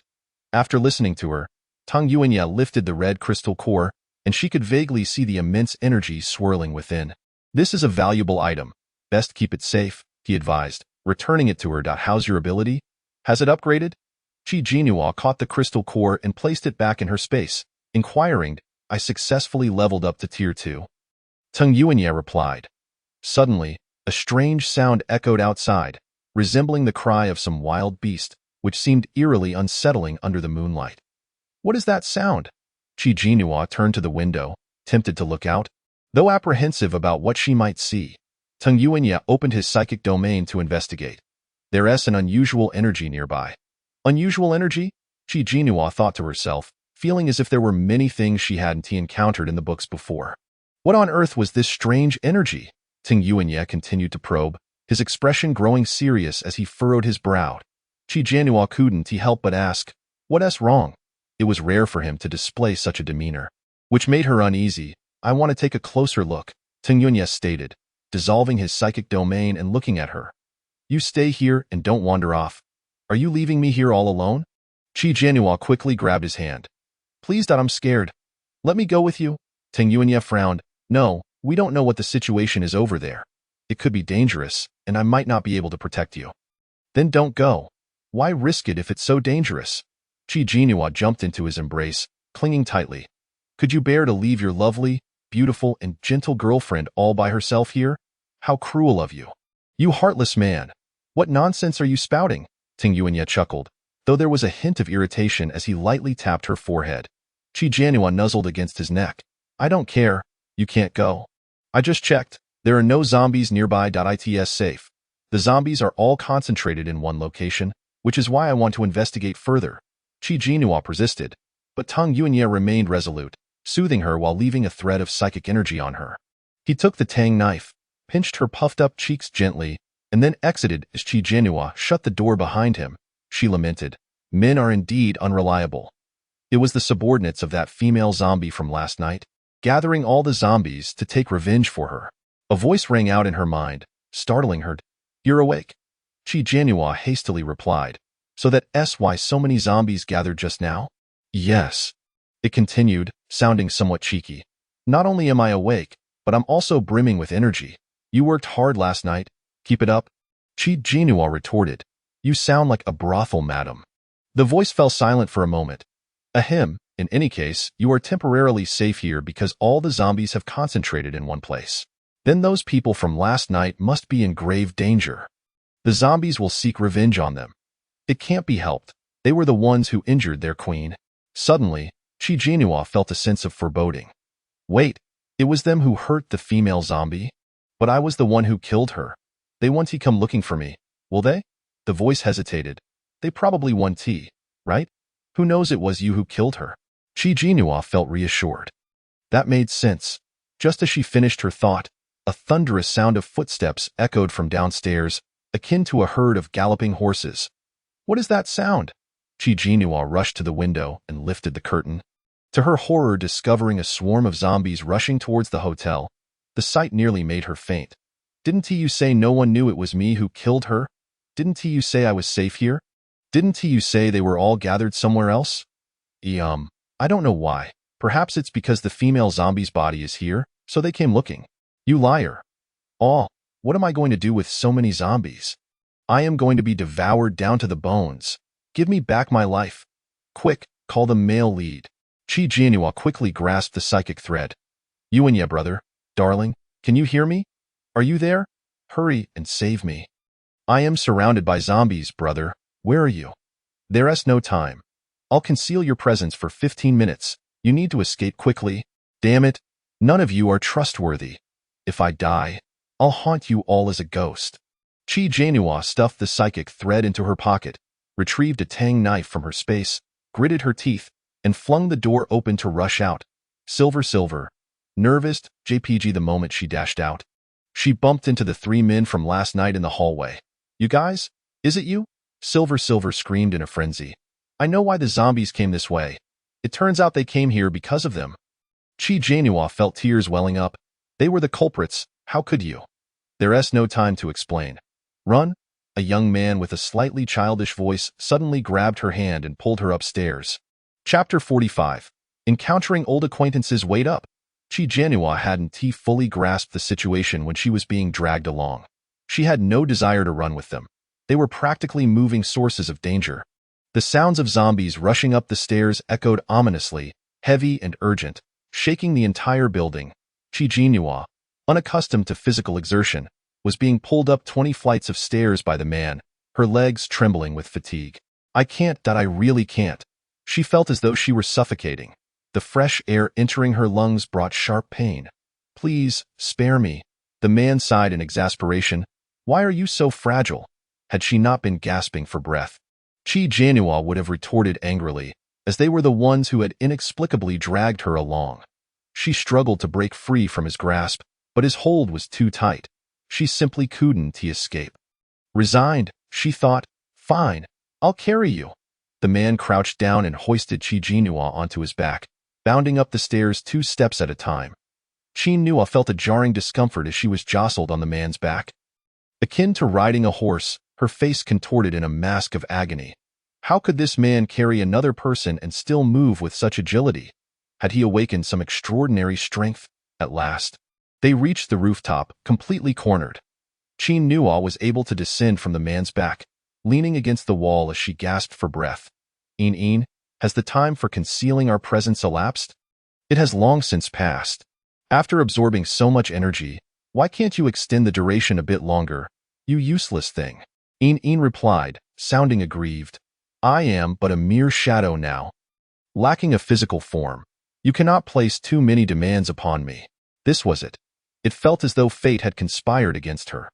The sound of pounding footsteps grew increasingly closer, and as the zombies were about to surge forth, a wave of tragic determination surged within Chi Janua. The man wielding lightning suddenly turned to the man in black, signaling him to prepare. The man in black nodded, raising his hand, a golden light coiling around his palm, and struck the railing. A yellow metallic panel materialized out of thin air, extending all the way to the railing of the opposite building. Chi Janua was momentarily stunned. A metallic ability? Let us go. The youthful voice of the man immediately turned to her, insisting on chivalry. Chi Janua gazed down from the 40-story height, her legs trembling. I have acrophobia. The man regarded her with an expression that conveyed he found her utterly useless. And without further ado, he hoisted her up and leaped onto the metallic panel. The wind whipped fiercely, and as Chi Janua glimpsed the abyss below, she nearly fainted, hastily shutting her eyes. The remaining 2 jumped onto the metallic panel just before the zombies could reach them. Successfully landing on the opposite building, as the zombies reached the panel, the man in black promptly retracted it, causing the zombies to plummet into the depths below. Chi Janua gasped in astonishment. From such a height, they would surely meet a gruesome end. The remaining zombies snarled and bared their teeth in fury before swiftly retreating. They would likely return soon. We must hasten our escape, advised the man wielding lightning. I cannot run anymore. Chi Janua sank to the ground, her complexion pale, gesturing for them to leave her behind. As long as they could escape, she would be safe. The youthful man frowned. What are you saying? How could we abandon a girl like you? It's truly all right. I bear no ill will towards you, it's merely that I cannot keep up. You needn't concern yourselves with me. Chi Janua implored, straining to persuade them in a way. I cannot bear to see such a delicate beauty fall victim to zombies. I will carry you. Without further ado, he hoisted Chi Janua onto his back once more. No, it's truly unnecessary. Chi Janua was once again carried off. She felt utterly miserable. This was perhaps her punishment for having inadvertently collected their crystal cores. When they reached the second floor, a group of people suddenly appeared ahead. They seemed somewhat familiar. Upon closer inspection, Qin Nuo realized these were old acquaintances. She spotted the stage theater troupe and the bald men, along with some familiar faces from the community. They appear to have taken refuge here.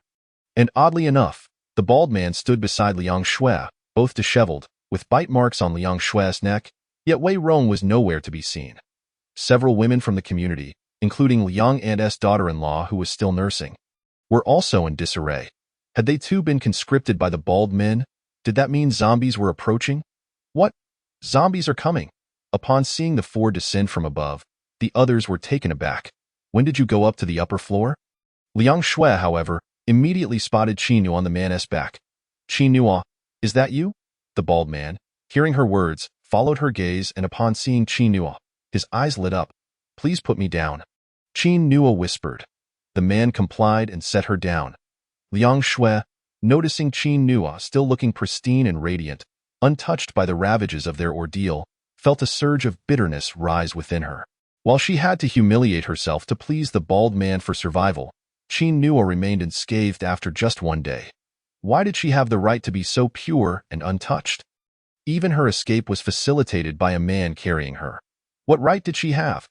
Liang Shui's eyes brimmed with hatred as she mocked. So, you've abandoned Ting Yuan? Because he has no abilities? After all, he once held you in high regard, yet you discarded him without hesitation. Qin Nuo, you truly are a heartless and ungrateful woman. Qin Nuo was baffled. Who said I abandoned him?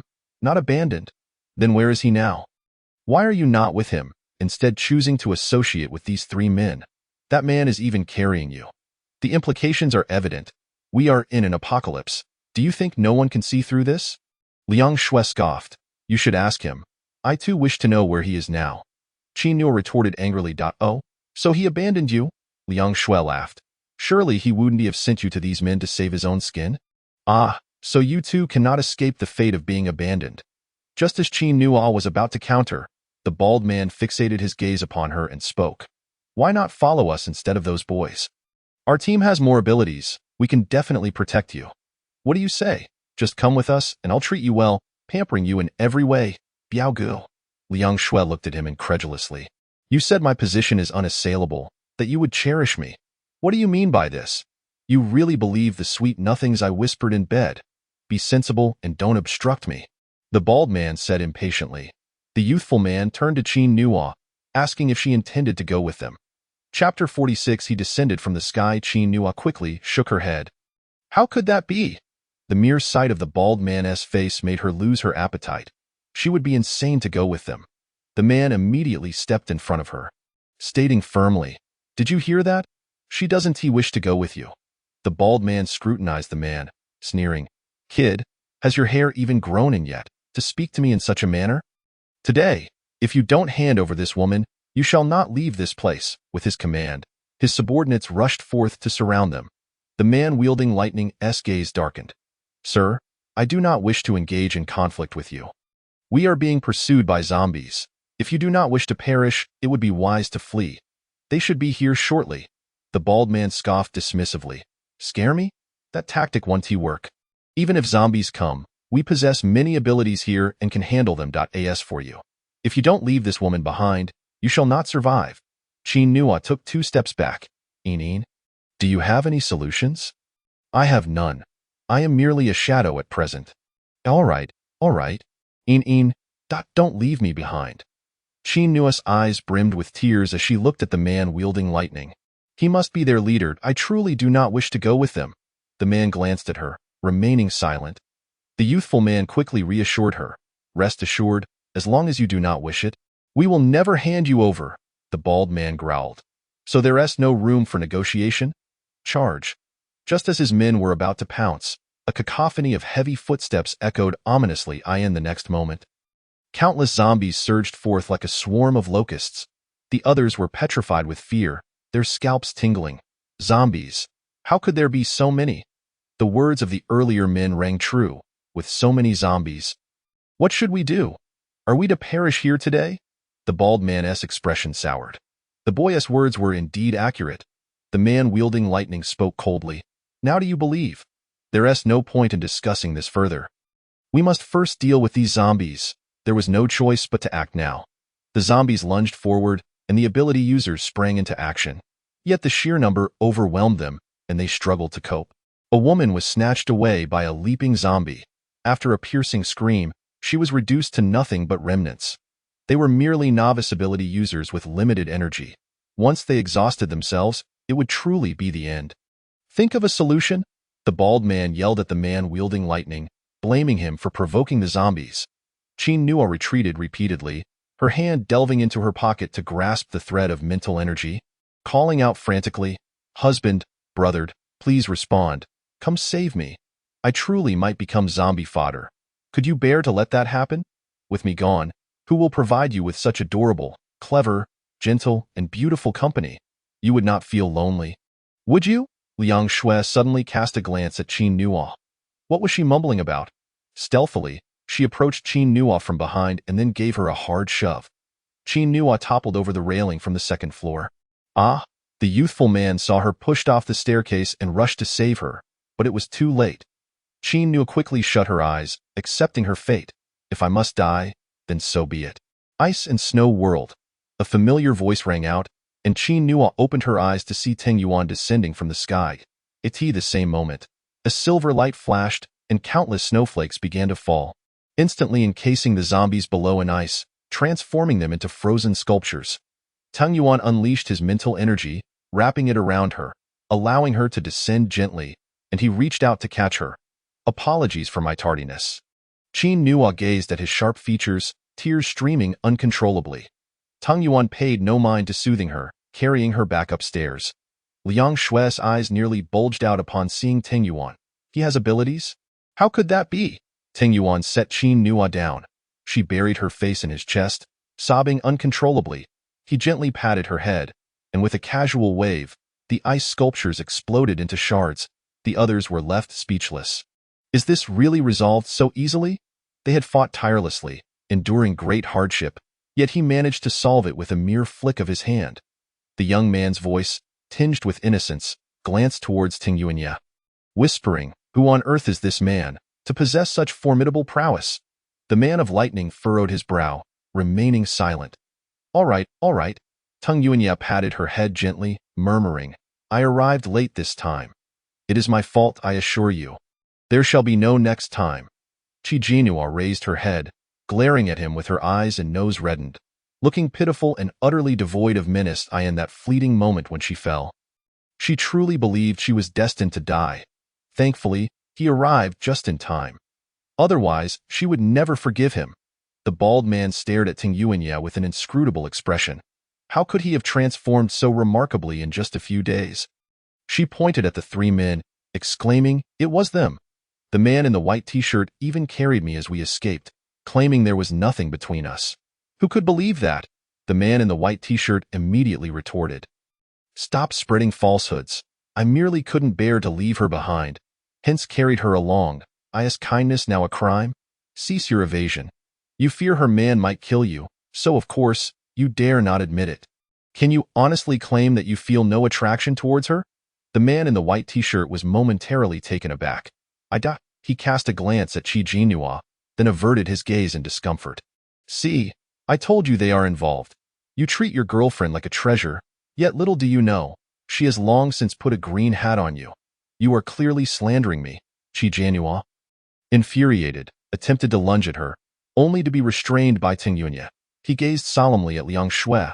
I know precisely what sort of person my girlfriend is, and I trust her. However, I have yet to settle the score for you pushing her down the stairs. Liang Shui's face turned pale with fear. I did not push her. In a flash, amidst a flurry of snowflakes, Liang Shui was transformed into an ice sculpture, maintaining her posture as if still speaking. The scene fell into a hushed silence, witnessing a living being turned into an ice figure, sending chills down their spines. When they looked at Ting Yuan again, there was a newfound glimmer of fear in their eyes. The three men of lightning turned ashen.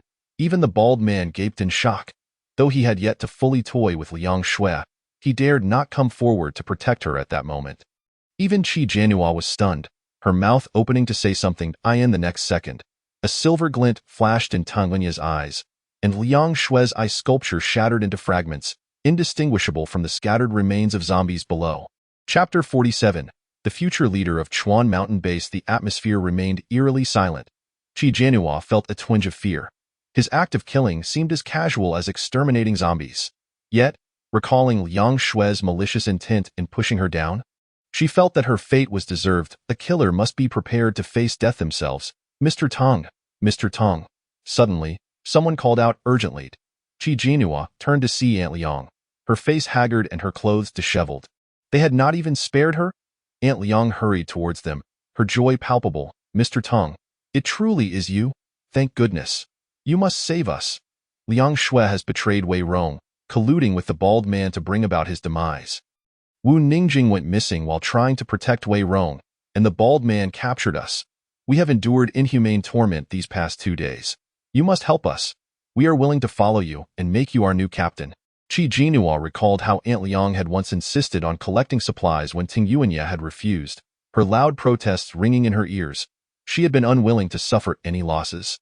Fearing Qi Jianhua would take advantage without returning the favor, even deriding Ting Yuanya for lacking abilities and urging them to leave. She had mockingly suggested that the two would be devoured by zombies the very first day they strayed from the group. How the tables had turned as anticipated, Ting Yuanya denied her request. I have no interest in becoming your new captain. Aunt Liang's expression shifted dramatically. Then at least help us. We are all from the same community. You cannot be so heartless. Wei Rong had once protected you, and now that you possess abilities, shouldn't you safeguard his original team? Otherwise, you would be a heartless traitor. Qi Jianhua could no longer listen, questioning how there was any protection to speak of. Their previous journey had been remarkably smooth, encountering not a single zombie. The lack of zombies might very well be due to their fear of Wei Rong's abilities, leading them to avoid him. Aunt Liang could not restrain herself, exclaiming, in any case, isn't it your duty to help? We should support one another in our community. Others began to gather around, sensing hope. Mr. Tong, please help us. We truly do not wish to be with these people. Turning to Ting Yuanya, she issued a harsh warning. Though you are quite formidable, these people are already mine. If you dare to take them from me, I will not hold back. We have more ability users on our side. You may not stand a chance in a one-on-many confrontation. She even struck a defiant pose, ready for a confrontation. Tang Yuanya could not be bothered to even spare her a glance. Taking Qi Jianhua's hand and turning to leave. Wait a moment, the man of lightning suddenly interjected.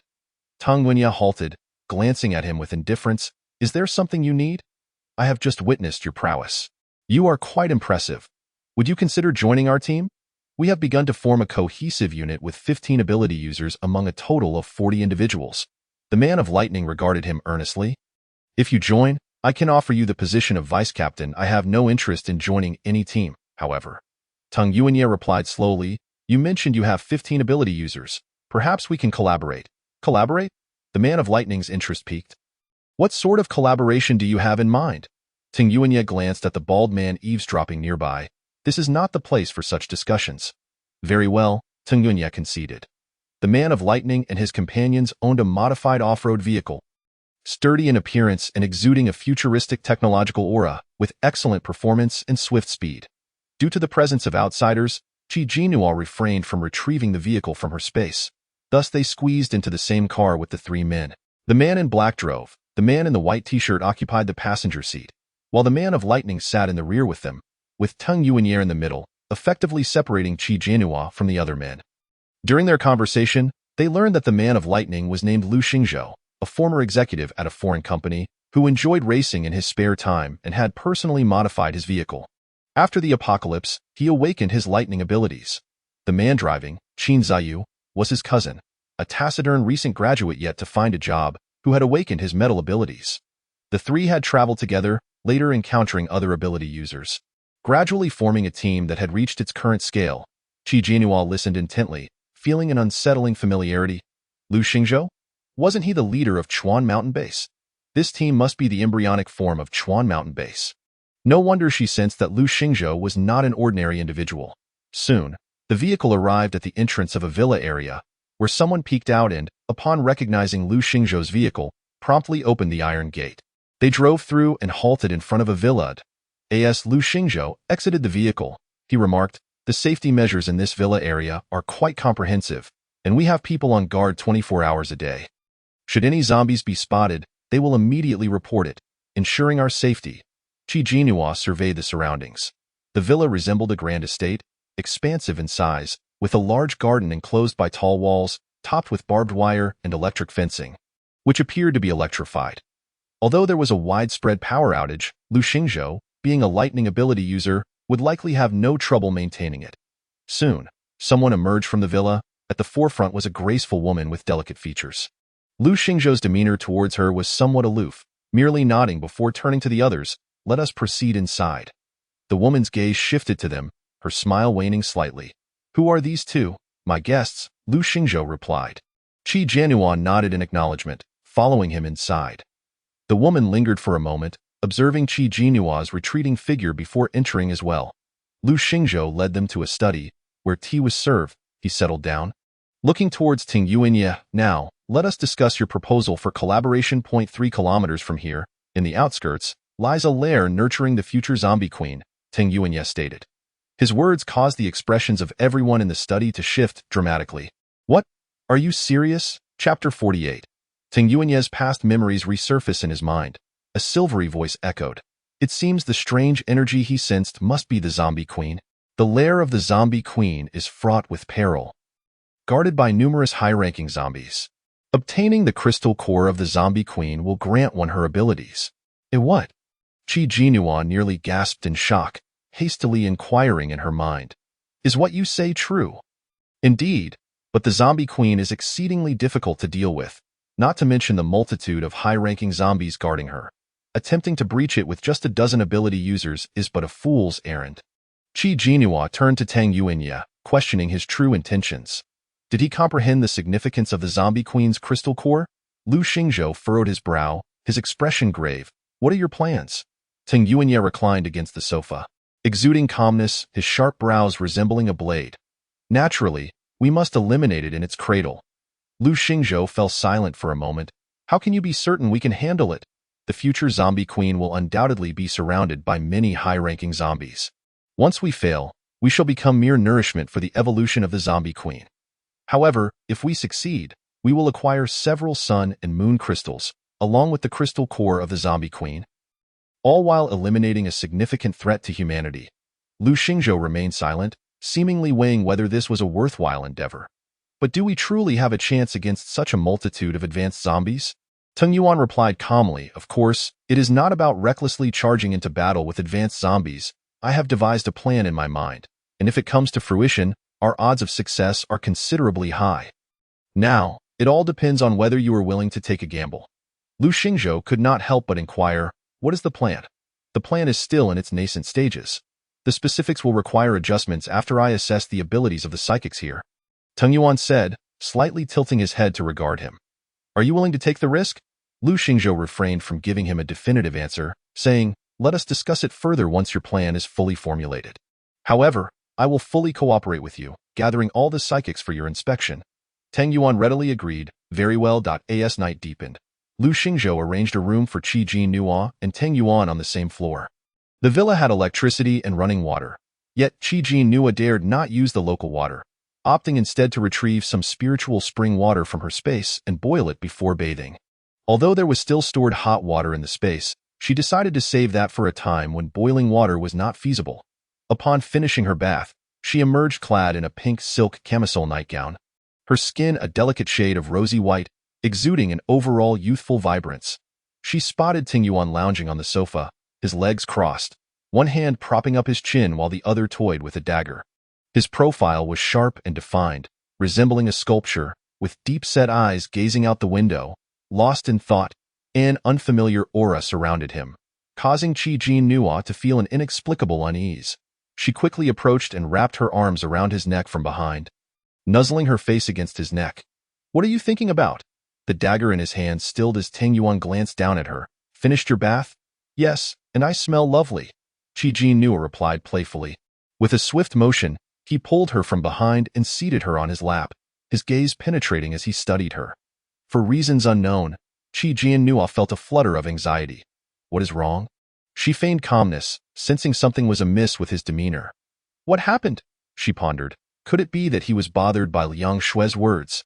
During my escape, I encountered Lu Xingzhou and his companions. They were quite kind, helping me flee.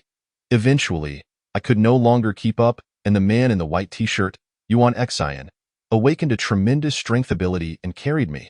She explained earnestly, he meant no harm, but truly, there is nothing between us.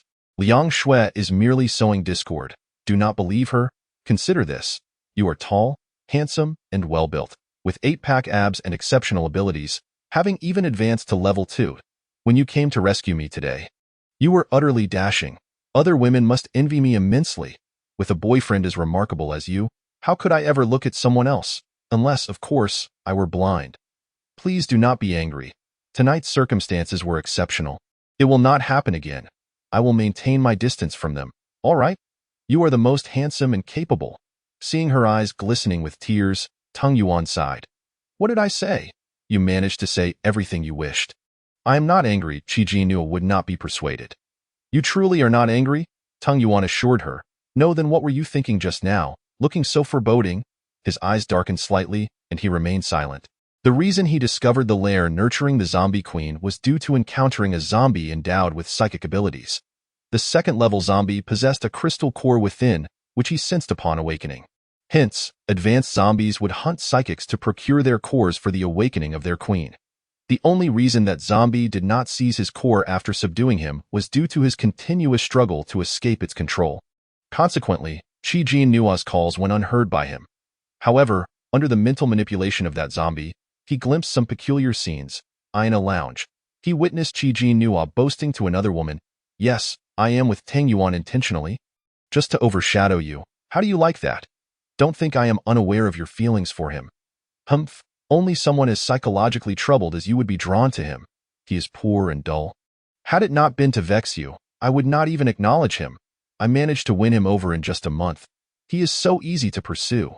Such psychologically flawed individuals are easily swayed with just a little kindness. There is truly no challenge. Qin, the campus belle, in this round, you have lost to me." Tang Yuan observed a boy resembling him, who, upon hearing those words, turned away with a despondent expression.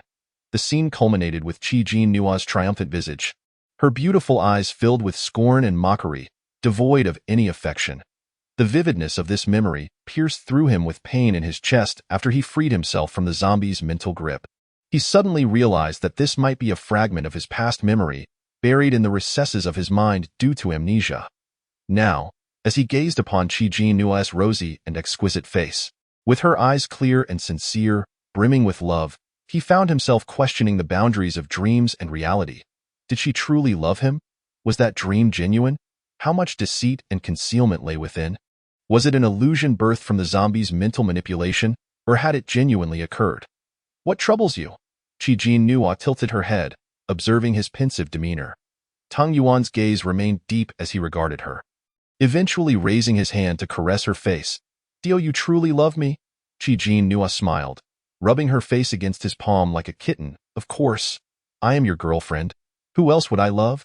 A smile tugged at the corners of Tung Yuan's lips as he suddenly lifted her chin and kissed her fervently.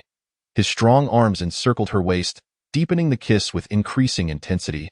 As if he were trying to consume her, it was not the loss of control he had previously experienced, but rather an urgent yearning for solace.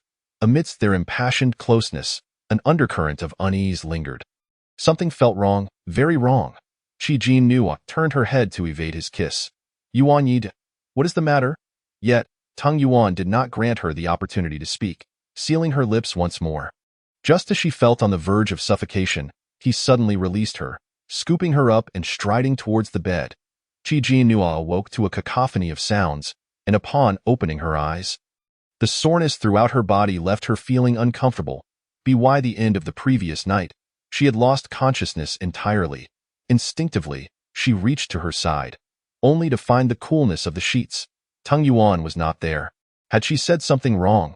Had she acted inappropriately? It seemed not. The door to the room swung open, and Tung Yuan entered, carrying a tray. Dressed in black, he appeared tall and muscular, his arms rippling with strength, and his profile remained as sharp as a sword. "You're awake." Come eat something, he said in a cold, detached tone. The wave of grievance surged within Qi Jinhua, prompting her to turn away from him. Refusing to engage, Tang Yuan paused, placing the tray down and sitting at the edge of the bed. What's wrong? Are you feeling unwell? Qi Jinhua continued to remain silent. Come here. Let me massage you. He offered again. Still, she would not turn around. Tang Yuan had no choice but to gently force her to face him, only to find her eyes red and swollen. I don't want you anymore. Leave, Qi Jinhua cried, pushing him away. What have I done to deserve this treatment? You show no concern for me. You do not love me. Even if you do not love me, I will find a man who loves and cherishes me. Someone 100 or 1,000 times better than you. I will break up with you. Tang Yuan's expression darkened. You dare? Qi Jinhua froze, crying even harder. You still scold me. Get out. You only know how to torment me and give me the cold shoulder. I despise you. Leave. Tang Yuan firmly held her in his embrace, frowning. You little liar. Just last night you praised me for being tall, handsome, and capable. Unless you are blind, it is impossible for you to fancy another man. Now you are shouting about seeking someone else. Were you merely toying with me last night? Who made you treat me this way? I no longer like you. That is not acceptable. Tang Yuan pressed her against him, his voice softening. All right, stop causing a scene. Last night was my fault. Do not be angry, okay? Last night, I lost control, but even if I get angry again, such words must not be uttered. Humph. Qi Jinhua pushed him away. Do not think that this will earn you my forgiveness. I am still upset. What would it take for you to calm down? Right now, I simply do not want to see you. Leave. Qi Jinhua pointed towards the door, her demeanor icy. Your presence only aggravates me. Tang Yuan studied her for a moment, seeing her unwavering resolve, and ultimately had no choice but to exit. Qi Jinhua fumed with indignation. Clearly, she had been too accommodating and submissive to him in the past. What did he take her for? A man should not be indulged too much. Such creatures are inherently difficult. She needed to show him some consequences. After washing up and dressing, Qi Jinhua made her way directly to find Lu Xingzhou. Are you planning to take a room for yourself? Lu Xingzhou asked in surprise. Aren't you staying with your boyfriend? Qi Jinhua sighed softly, expressing her desire to no longer share living quarters with him, requesting instead a separate room. Lu Xingzhou appeared troubled, noting that there were no spare rooms available, as the women in their team were already cramped together in a single space. No matter, Qi Jinhua insisted. I shall squeeze in with them. She was determined to let Tang Yuan experience the solitude of an empty room, hoping it would dissuade him from tormenting her in the future. Lu Xingzhou hesitated, questioning whether she had discussed this with Tang Yuan. Why should I consult him?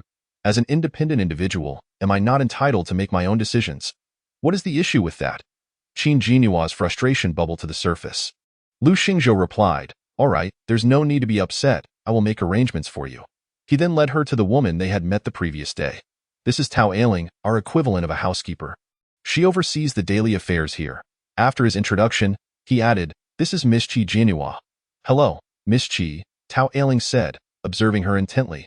Please identify a room with an available bed for her, Lu Xingzhou instructed. Tao Ailing looked surprised. Isn't she your guest? She was here last night. I want to stay with you all. Qi Jinhua interjected. Just arrange it for me, thank you. Tao Ailing smiled gently. I mean no offense, but our accommodations consist of wooden bunks. And the conditions are rather modest. I doubt Miss Qi would find it comfortable, and no matter, I can adapt. You need not worry, Qi Jinhua quickly replied. Very well, Tao Ailing hesitated before nodding. You may share my room. I happen to have an available bed. All right, thank you. Please lead the way, Qi Jinhua responded. Chapter 50. A touch of petulance. Tao Ailing guided Qi Jinhua into the room, which indeed was quite small. Containing 6 wooden bunks, each a simple wooden platform with only a thin sheet atop. Pointing to one of the lower bunks, Tao Ailing said, You can sleep here. Is that all right? Qi Jinhua glanced at it, noticing it lacked even a sheet and was quite narrow, leaving little room for movement. Given her restless sleeping habits, she feared she might roll off the bed in her sleep. Yet, having made her declaration, she could not back down now. It's fine, she gritted her teeth. Tao Ailing smiled. I'll fetch you a clean set of bedding. You can arrange it yourself. No need. I have my own. I can manage it. Thank you, Ailing Jia. May I call you that? You seem to be just a year or two older than I. With a smile, Tao Ailing replied, Of course, I am 28 this year. while you appear to be around 20? I am 19, Qin Jianhua stated. Having just entered university after a delay, she was indeed 19. Such a young sister, Tao Ailing remarked with a grin. I must take my leave now. If you need anything, feel free to seek me out. All right, go ahead, Qin Jianhua nodded. Once Tao Ailing departed, she retrieved a soft mat from her space, laid it out, and covered it with a silk quilt, also taking out a silk pillow and a cotton blanket. Preferring pink, her bedding transformed the simple wooden bunk into a princess's bed, soft and inviting. She tested the bed by sitting on it, finding it pleasantly soft, and was quite satisfied. After Qin Jianhua and Tao Ailing left, Lu Xingzhou approached Teng Yuan to inform him of the situation. Did you two have a quarrel? Teng Yuan remained silent for a long moment before replying, perhaps a couple of days of calm would be beneficial. Lu Xingzhou raised an eyebrow, realizing that a genuine argument had occurred. He had distinctly heard their affectionate exchanges the night before. How had it escalated into a quarrel so suddenly? The men here? Teng Yuan suddenly frowned. Rest assured, I will ensure they behave and that your girlfriend remains unharmed, Lu Xingzhou assured him. That would be for the best. Lu Xingzhou glanced at the time. Come, I will introduce you to some of the awakened individuals. At noon, Tao Ailing returned to escort Qin Jianhua to lunch. As they descended, she explained, here, men and women have distinct roles. The men ensure everyone's safety and gather supplies, while the women handle household tasks and cooking. Upon reaching the kitchen door, Qin Jianhua observed several women busily preparing lunch, while a group of men were devouring their meals. As the two approached, the men looked up, gazing intently at her. With her translucent fair skin, rosy cheeks akin to a ripe peach, and a fitted white dress draping over her form, her long hair cascading down her shoulders, she radiated brightness and allure, reminiscent of a flower blooming in the sun. Drawing attention effortlessly, even before the apocalypse, such beauty was rare. Now, amidst the ravages of the world, women appeared haggard and disheveled, devoid of their former grace, while she maintained her pre-apocalyptic charm, frowning at the men's unabashed stares. Qin Jianhua felt a wave of disdain wash over her. She was all too familiar with the implications of such unmasked gazes. Ailing Jia, please take me to eat. I am hungry. Tao Ailing smiled. Certainly, noticing Qin Jianhua turn away upon seeing him, Teng Yuan's expression darkened. Lu Xingzhou regarded him thoughtfully, then said, let us go. The dining areas for men and women were separate, and Tao Ailing led her to another dining hall, presenting her with a serving of food. Upon inspecting her plate, she saw a single bun, a meager portion of curry potato beef, and a few strips of green vegetables. The sight of it dampened her appetite. Yet she smiled at Tao Ailing. Thank you, Ailing Jia. You're welcome. If you find it insufficient, just let me know. I must attend to other matters. Simply come down for meals when you are ready. All right, Qin Jianhua nodded. After she left, Qin Jianhua surveyed her meager meal, tearing off a piece of bun to dip into the curry sauce, only to find the flavor peculiar and unpalatable. She set the bun aside, spotting a thin little girl staring longingly at her plate. Would you like some? She inquired, lifting her plate. The girl's eyes sparkled with desire as she nodded. Qin Jianhua gently ruffled her hair, placing her on a chair. Go ahead. The girl immediately began to eat voraciously. Qin Jianhua felt a pang of sadness and quietly retrieved a piece of chocolate from her space, handing it to the girl. This is for you. Keep it hidden and don't let anyone else see. The girl expressed her gratitude with her eyes and nodded. After patting her head again, Qin Jianhua rose to leave. Exiting the hall, she caught sight of Teng Yuan and Lu Xingzhou departing. They were likely preoccupied with plans to confront the zombie queen's lair. Noticing a swing in the garden, she walked over and settled into it. On the second-floor corridor, Yuan Exine suddenly halted, gazing at the figure in the garden. Qin Ziyu, puzzled by his sudden stop, followed his gaze and discovered Qin Jianhua swinging on the swing. He patted Yuan Exine's shoulder. Forget it. Her boyfriend is far more impressive than you. What nonsense. Yuan Exine's face reddened as he quickly replied. You misunderstand. I meant no such thing. I just think she is very beautiful. Qin Ziyu nodded. I see now. My apologies for the misunderstanding. Let us go. The boss is waiting for us. Yuan Exine stole one last glance at her figure before leaving with Qin Ziyu. After lunch, the women washed clothes in the garden, chatting animatedly as they noticed Qin Jianhua dozing on the swing. Who is she? What is her relationship with him? I don't know. At first, I thought they were a couple. But today I heard she moved to Ailing Jia's room. So she shares our status now. Perhaps she was abandoned by that man. I see the boss values him highly. So she is just like us now? Why do we toil all day while she enjoys swinging? Chapter 51. The caprice of youth. She is the boss's guest. They are not the same. She has just arrived and hasn't grasped the situation yet. Let us be cautious, a bystander cautioned. A round-faced girl pouted, her frustration evident as she scrubbed the clothes. Suddenly, a tall man approached the swing, drawing the attention of several women who exchanged excited whispers. That's him. He lives on the same floor as the boss. He is so handsome. The man approached Qin Jinhua, bending down gently to lift her up, carrying her steadily into the building. She rested her head against his shoulder. Deep in slumber, the sight stirred a mix of emotions in the women, who once experienced such tender care before the apocalypse, now relegated to mere objects for others' whims. They felt as if they were insignificant, subjected to bullying and scorn. Yet, to survive in this harsh world, they had to endure. Previously, they believed that, despite their hardships and lack of dignity, this was preferable to the chaos outside, where each day was a struggle for survival against the threat of becoming zombie fodder. But with the arrival of someone like Qin Jinhua, feelings of imbalance began to surface, as Qin Jinhua swayed gently, awakening to the sight of Tang Yuan's chiseled jawline. From her perspective, every feature of his prominent nose, thin lips and Adam's apple, was strikingly perfect, exuding an irresistible allure. In terms of physical appearance, he was indeed impeccable, perfectly aligning with her aesthetic preferences. Yet, she quickly recalled her lingering anger and coldly declared, "Put me down. I don't want your embrace." Tang Yuan paused momentarily, choosing silence, and continued to carry her towards the room. With no alternative, Tang Yuan adjusted his course. "Which room do you reside in?" he inquired. "Unreasonable." Qin Jinhua reluctantly pointed in a direction.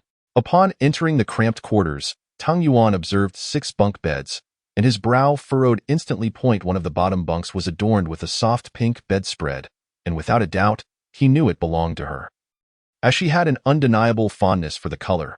Moreover, finding someone else who still utilized silk in these times would be quite a challenge, save for her. Her delicate skin required that both her clothing and bedding be made of the softest materials, lest they leave her skin chafed and reddened. He gently placed her on the bed. "You may leave now," Qin Jinhua said. "It's none of your concern. You don't care about me anyway, so why fret over whether I'll fall in the middle of the night?" She provocatively retorted. "Even if I did fall, it wouldn't be you who would feel the pain." Tang Yuan frowned slightly, at a loss for words. "I've had enough of your incessant chatter. Please leave, as I wish to sleep." Qin Jinhua began to usher him away. Tang Yuan found her amusingly infuriating. A little ungrateful brat. As soon as he stepped out, a girl with a round face entered, glancing at Qin Jinhua's pink bedding with a scornful tone.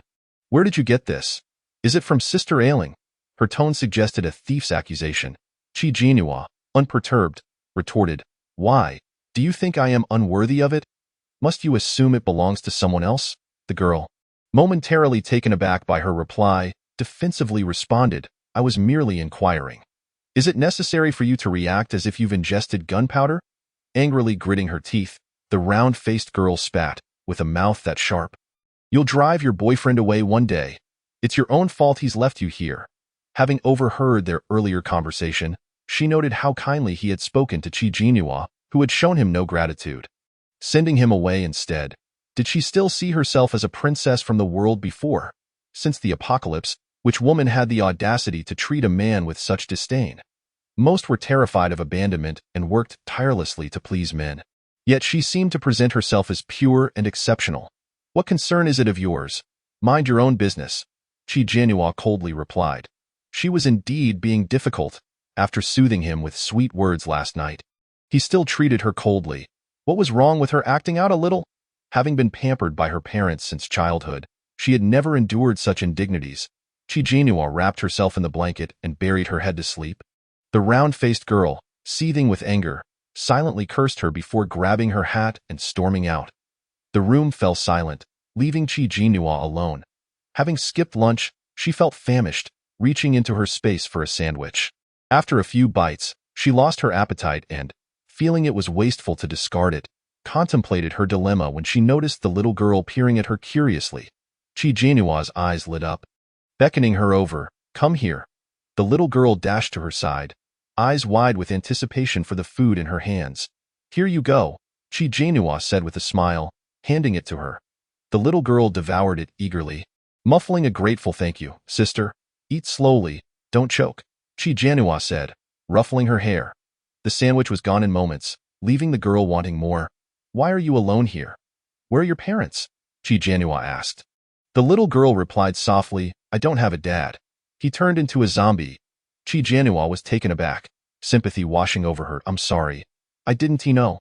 "What about your mom?" "My mom is weeding." The girl explained, "I have to go plant vegetables soon."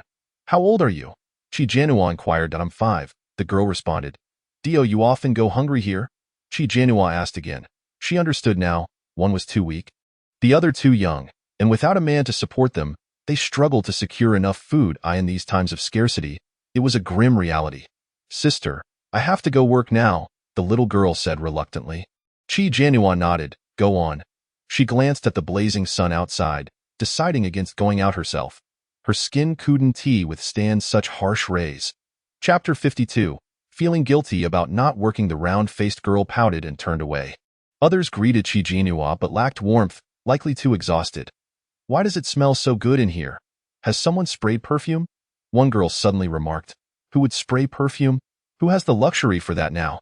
The group exchanged glances, all eyes landing on Chi Jianhua.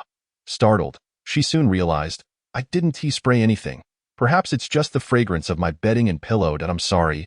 I didn't know you all disliked it. Oh, by the way, I have some chocolate. Would you like some?" Chi Jianhua said, retrieving a bag of chocolate she had long taken from her space. "Chocolate?" The girls' eyes sparkled with excitement.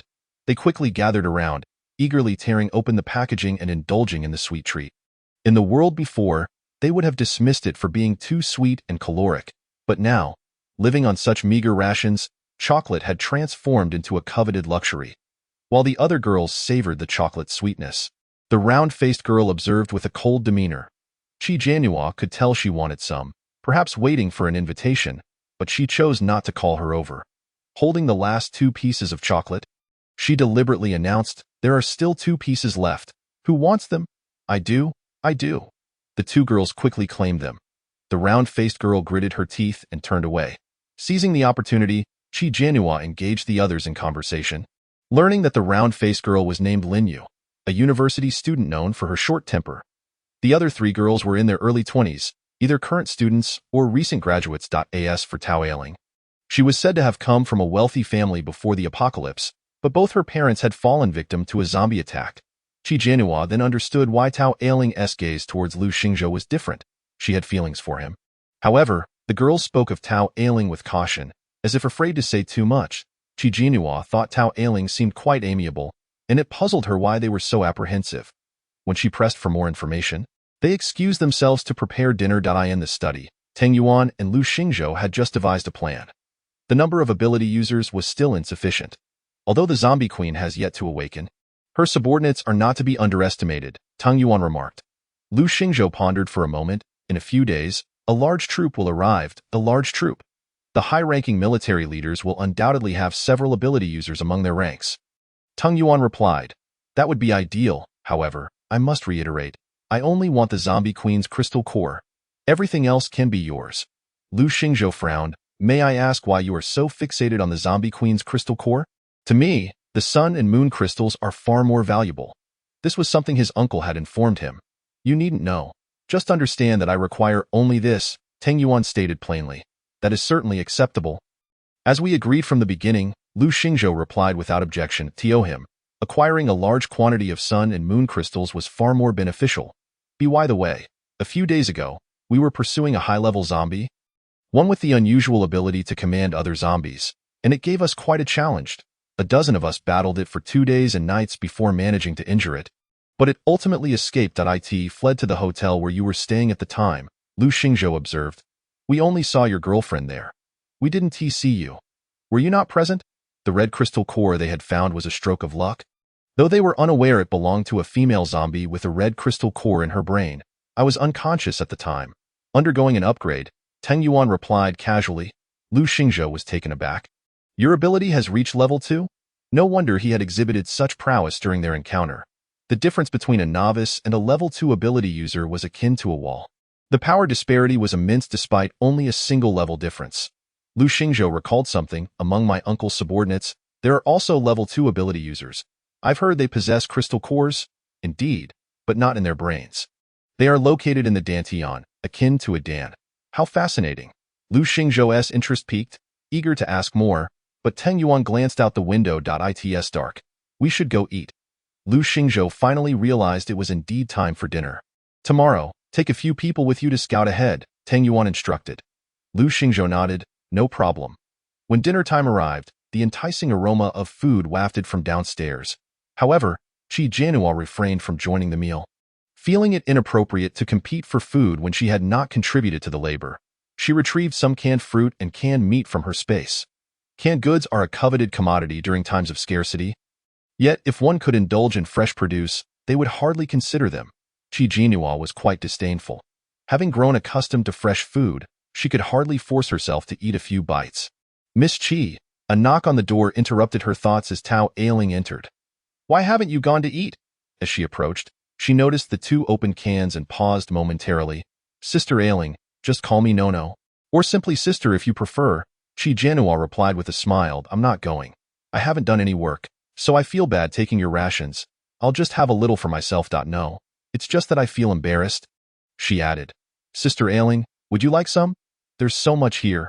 I can't possibly finish it all. She pushed the cans forward. Tao Ailing hesitated. Is that all right? It's no trouble. Let us share. It would be a waste otherwise. Qi Jianhua urged, genuinely concerned about wasting food. Eventually, Tao Ailing acquiesced. All right then, thank you, no. She hadn't had canned food in quite some time. In the past, she had looked down upon it, yet now, while she wasn't starving, such luxuries were not easily accessible. The better supplies were prioritized for the ability users, as their battles against zombies required greater nutritional replenishment, while the women merely toiled within the base, allowed to eat whatever was available. Seeing Ailing eat, Qi Jianhua felt a quiet relief. At least it wouldn't go to waste. Then she suddenly thought of Teng Yuan. Since she had obtained her space, she had never made him compromise on food. Now, without her mobile pantry, she wondered how he would fare with the coarse grains outside. Sister Ailing, you? Qi Jianhua explained. This canned food is mine. I can't finish it alone, so I invited Sister Ailing to share. These are fruit and meat cans, someone remarked, and the other girls looked on enviously. No, did your boyfriend give these to you? Qi Jianhua initially intended to deny it, but realizing that such a denial might raise suspicions, she nodded instead. Yes. Your boyfriend is so good to you. The girls expressed their envy. The round-faced girl, Lin Yuan, chimed in sarcastically. Your boyfriend gives you these, and you immediately share them with everyone, even opening 2 cans at once. How extravagant. Aren't you worried about exhausting your boyfriend? Her words made Tao Ailing feel awkward, caught in a dilemma of whether to eat or not. It's no wonder you look down on our food when you eat such good things every day. You're clearly in a different league than us. Qi Jianhua replied nonchalantly. I'm not eating because I haven't done any work. Is it a crime to eat my own food? But isn't this yours? Didn't your boyfriend give it to you? How can you feel comfortable? Lin Yu retorted with derision. Qi Jianhua found it amusing. It belongs to my boyfriend. What do I have to feel ashamed about? Why does it concern you? Because I can't stand you. Lin Yu suddenly exploded, adopting an air of a spoiled princess. Who do you think you are, flaunting your superiority here? Do you take pleasure in seeing us struggle? Xiao Yu. Tao Ailing interjected. What nonsense are you spouting? No is simply being kind. You should apologize. The others also chimed in. Yes, No is a good person. How can you say such things, if you want to fawn over her? Go ahead, but I just can't stand her, Lin Yu shouted before storming out of the room. The remaining girls felt awkward and rushed to comfort Qi Jianhua. However, Qi Jianhua was unfazed. Such petty attacks were nothing to her. As night fell, the girls decided to go wash up together, warmly inviting Qi Jianhua to join them. Though she had been apprehensive about bathing, she hesitated and ultimately followed them. Upon reaching the bathing area, she discovered there were no partitions. Everyone stood under the shower together, completely unclothed. Qi Jianhua felt uncomfortable, primarily because she didn't want to wash with contaminated water that might taint her. She waited until everyone had finished before quietly slipping in, pouring the pure spring water she had stored in her space into a tub. Suddenly, she heard the distant roar of zombies, sending a shiver down her spine. She quickened her pace, only to be caught off guard as a pair of hands reached out from the shadows, pulling her into darkness. She nearly screamed but stifled it upon sensing a familiar presence, eye in the dark. Although she could not see his face, she felt the warmth radiating from him. His intense gaze enveloped her. And after a moment of silence, she spoke up, "What are you doing? You bring me here without saying a word." After a brief pause, she found herself nestled in a warm embrace. Qi Jianhua nearly kicked him in the shins, struggling against him. "Speak if you have something to say. Don't act so handsy. Stay still. Let me hold you for a moment," he murmured, pressing her closer. Qi Jianhua stopped resisting. After a while, he finally spoke. "I'll be leaving tomorrow with Lu Xingzhou to scout the zombie queen's lair. I'll be gone for 2 or 3 days. Take care of yourself while I'm away." Qi Jianhua was taken aback. "What? 2 or 3 days? Isn't it just a few kilometers? Does it really take that long?" He turned to leave. "Wait," she called out urgently. Tang Yuan paused and turned back. The moonlight cast a soft glow upon him, rendering him irresistibly gentle and captivating, softening Qi Jianhua's heart. After a moment of awkwardness, she stepped forward, lowering her head. "Your clothes are still with me. Let me get them for you." Tang Yuan nodded. "All right." She retrieved a bag from her space and handed him 2 sets of clothes. After a moment's thought, she added a considerable stash of canned fruits, chocolates, and water, covering it all with the clothing. Eye in the darkness, their senses heightened. The feeling of their lips brushing against one another resonated deeply within her soul. "Is there something?" Qi Jianhua touched her face, feeling a bit flustered. "Maybe it's a bit warm." The girls surrounded her with questions, while only Tao Ailing regarded her with a knowing expression. "No, it was just an accident." Qi Jianhua's gaze darted away. "Time for bed now." She hastily climbed into bed, pulling the covers over herself. On the 3rd floor, however, Tang Yuan found it difficult to sleep. His foot still throbbed slightly. Earlier, when they were kissing, he had nearly lost control, especially after she had stepped on him before fleeing. What a little rascal! The more he thought about it, the more agitated he became, restless with heat. Grinding his teeth, he finally got up and took a cold shower in the middle of the night. The next morning, Lu Xingzhou and Tang Yuan set off at 8 o'clock. Out of the 15 ability users in the base, they took 7 with them, leaving 8 behind to guard the base. They prepared 2 small trucks, though it was unclear what they contained. Lu Xingzhou turned to Tao Ailing. "While I'm gone for these 2 days, the base will be in your hands. My uncle and the military will probably arrive tomorrow. So please handle their reception." Before Lu Xingzhou, Tao Ailing always appeared gentle and considerate. She smiled. "Of course, don't worry. Focus on your tasks. I'll take care of everything here." Lu Xingzhou nodded and turned away, but noticed Tang Yuan gazing intently at a window on the 2nd floor. Following his gaze, he vaguely remembered it belonged to the girls' dormitory. Raising an eyebrow, he said, "We should get going." Qi Jianhua, standing by the 2nd floor window, watched as the vehicle slowly drove away, feeling inexplicably empty. Perhaps it was because she had not been apart from Tang Yuan since her arrival here. This sudden separation for 2 or 3 days felt quite unsettling. As everyone else busied themselves with their tasks, Qi Jianhua decided to retreat into her space. After several days of absence, she found her plants thriving, lush and vibrant, and the fruit trees blossoming beautifully. Upon inspecting the creek, she noticed the fish and shrimp had grown significantly, nearly double their size from a few days prior. Suddenly, a silvery shadow appeared. Qi Jianhua was astonished to see it was beginning to take on a more solid form than before. "You've been doing well these past few days. It seems your cultivation is progressing nicely," the little creature chuckled. "Has the male lead leveled up, so I naturally benefit as well. When he benefits, you benefit, and I benefit too. It's truly a win-win situation." Qi Jianhua scoffed. "You can forget about benefiting from me. How does the male lead also benefit? Why wouldn't he? You drink the spring water daily and consume the food from the space. Your body is filled with spiritual energy. Naturally, when the male lead interacts closely with you, he enjoys the benefits as well." Intrigued, Qi Jianhua asked, "What specific benefits, such as becoming stronger and more courageous?" Qi Jianhua glared.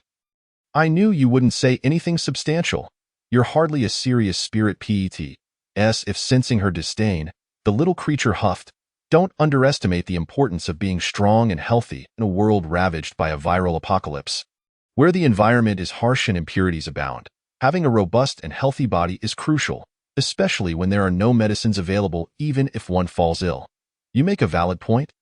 Chi Jinhua replied dismissively, shifting her focus to the jade fluid, which had accumulated significantly and filled the cup to a shallow layer. Just a drop each day, it was incredibly precious. As she contemplated how to drink it, a droplet of jade fluid flew directly to her mouth, causing her to gasp in surprise as it slid smoothly down. It was cool and flavorless. She turned to the little creature. Was that you? Of course. I've been here for quite some time, and everything in this space is under my control. You keep boasting about your capabilities. Can you help me gain abilities? If she were to acquire supernatural abilities, she would be capable of dealing with the zombies on her own. She need not possess skills as extraordinary as Ting Yuan, yes, but at the very least, she should be able to protect herself. You are truly useless, Chi Jinhua scoffed. Once I materialize, won't I be able to protect you? In retorted defiantly. By then, you won't even have to lift a finger. I will handle all the zombies for you. Just you? Chi Jinhua glanced at it. Though it hovered in midair, it was but a diminutive creature, no taller than her knee when it landed, resembling a slightly oversized white-furred squirrel. It would surely be crushed underfoot by a zombie. Hey, I can hear your thoughts. In protested. Don't underestimate my size. I'm quite formidable. My true form is much larger, and once I achieve materialization, those advanced zombies will be no match for me. Chi Jinhua knew that this squirrel was unreliable. By the time it managed to materialize, who knew how long that would take? Then do your best. I believe in you. Hurry and materialize so you can serve me and protect me, she said. Chi Jinhua, disinterested, harvested the ripe vegetables from the ground, stored them in the warehouse, and planted a new batch. Tang Yuanyi was absent, and she felt utterly drained throughout the day. After her bath, she went straight to bed. Anyone could tell that her spirits were low. In the dead of night, she was roused by the piercing sound of a horn. What is happening? She awoke. Squinting, to see other girls congregated by the window, chattering in alarm at the zombies. Why such a commotion? It's a horde of zombies, one girl screamed. Chi Jinhua jolted awake, rushing to the window. At the garden's wall, countless zombies attempted to breach the electric fence. The fence crackled and sparked as one zombie fell to the ground, but soon another took its place. The acrid scent of charred flesh mingled with an indescribable stench of decay, inducing nausea. Only a handful of supernatural beings stood in a row beneath the wall, ready to strike in an instant. A barrage of fireballs, lightning orbs, and water spheres were unleashed upon the zombies, illuminating the night with their powers. Creating a dazzling array of colors, water spheres splashed against the zombies, lightning orbs discharged bolts of electricity, downing several, while fireballs reduced others to ash. Metal and earth walls rose as the metal and earth supernatural beings joined the fray. Yet, even this was insufficient to fend off the relentless horde. They surged forward, tireless, while the supernatural beings' powers waned rapidly. It's the subordinates of that mother zombie seeking revenge. In's voice echoed in her mind. Chi Jinhua grimaced. They're back?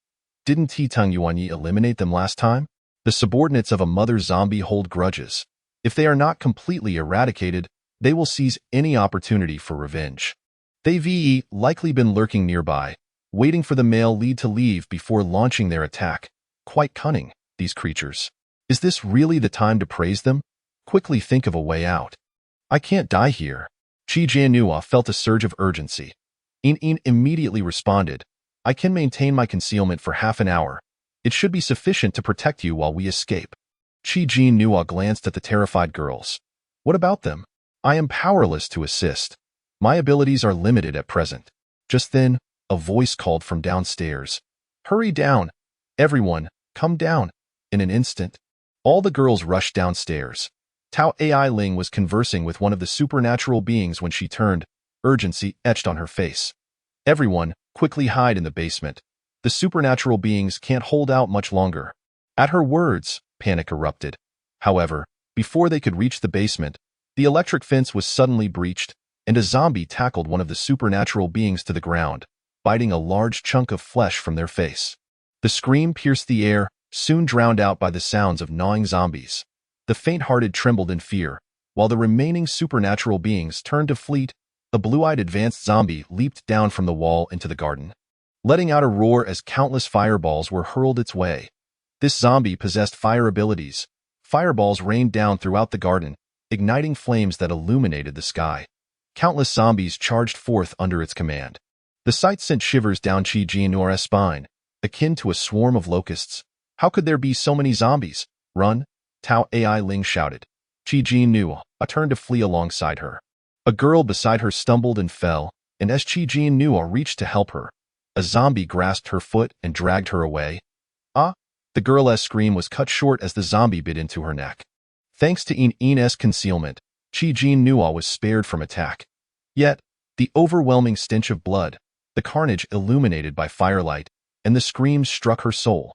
Such scenes had become commonplace since the apocalypse, and she ought not to be shocked. Yet perhaps due to her familiarity with these individuals, she felt a tightening in her chest. What are you dawdling for? Run! Tao Ai Ling shouted at her. Gritting her teeth, Qi Jinnua turned to flee. Suddenly, a larger, faster, and more intensely burning fireball hurtled toward them, landing squarely in the midst of the zombies. A deafening explosion ensued, sending countless zombies flying as thick clouds of dust and smoke rolled in. Mingled with the scent of charred flesh, as the smoke cleared, a large crater was left in the ground, alongside the scattered limbs of the zombies. Qi Jinnua gaped, turning her gaze toward the entrance. A military vehicle slowly rolled in, atop which stood a tall, dark-skinned man with a square jaw, exuding a commanding military presence. More fireballs, lightning orbs, and water spheres rained down upon the zombies. An earthen wall swiftly rose, separating them from the undead. Though Qi Jinnua could not see clearly, the flashes of various powers lit up the sky. The smell of burning flesh grew increasingly pungent. Soon, the earth wall was lowered. Amidst the thin haze, 5 military vehicles came to a halt, exuding an air of authority. The doors swung open, and soldiers leapt out. A middle-aged man, wearing a military cap and clearly older, strode forward. Which of you is Tao Ai Ling? His authoritative gaze swept across the crowd. Tao Ai Ling hesitated before stepping forward. I am. You are the niece of our leader, Lu Xingzhou, General Yin Weigua? General Yin Weigua nodded. Xingzhou informed me he would be away for a few days. Didn't he expect trouble to arise here in his absence? Your base lacks sufficient supernatural beings. Tao Ai Ling's expression darkened. We didn't anticipate such a sudden night raid by so many zombies. Dad! A girl in a long dress approached, affectionately linking her arm with General Yin Weigua's. What about cousin? He wouldn't be hiding in fear at the sight of so many zombies. Would he? Nonsense.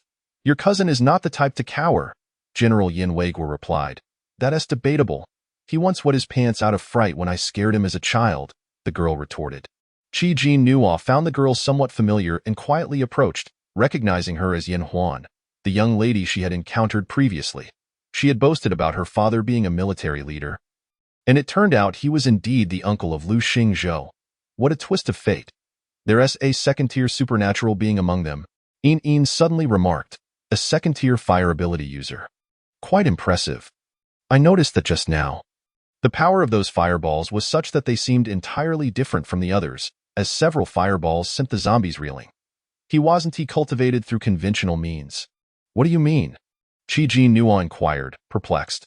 What does it mean to not be cultivated through conventional means? Yet Yin fell silent. After all, they were of little use here. Upon returning to her room, the atmosphere felt heavy. One girl had been devoured by zombies. She was Xiaomei, someone Qi Jinnua had been relatively close to. Everyone need not worry. We can sleep soundly tonight. The General's troops consist of over 100 men, with 50 of them being supernatural beings. With their protection, we are quite safe here. A silence enveloped the room, soon broken by sobs. Xiaomei? Xiaomei, a girl choked out. Tao Ai Ling gently patted the girl's head, whispering, it was beyond our control. Qi Jinnua remained silent. Following the commotion, none felt inclined to sleep, yet they lay in bed, knowing many tasks awaited them the next day. After a while, Yin's voice resonated in her mind. Don't ask. Just stay away from the military people. I'll tell you more later. Why can't you say it now? What would happen if you told me? Yin remained unresponsive. Qi Jinnua sighed inwardly, staring at the bedboard above her. That moment. She missed Teng Yuanyi immensely. With him by her side, she would never have to worry about her safety. The following day, Qi Jinnua descended the stairs to find Yin Huan, brimming with arrogance, gathering all the women in the base. Stop right there. The The young lady's voice rang out behind her. Qi Jinnu, or regretted stepping out of her room that day. I just called all the women to assemble here. Why didn't you come? Yin Huan questioned, displeased. Tao Ai Ling hurriedly interjected. This is our leader's guest. She is not one of us. I don't care if she is a guest. Isn't she living in the base now? Isn't she eating and sleeping here? My cousin is the leader of the base, and I am also half a master here. From now on, you all must listen to me. You there, turn around, Yin Huan shouted at her. Chapter 56. Endure for a moment. Anger grows. Yin Huan felt that the woman's silhouette looked somewhat familiar, as if she had encountered her before. But she could not quite recall the details.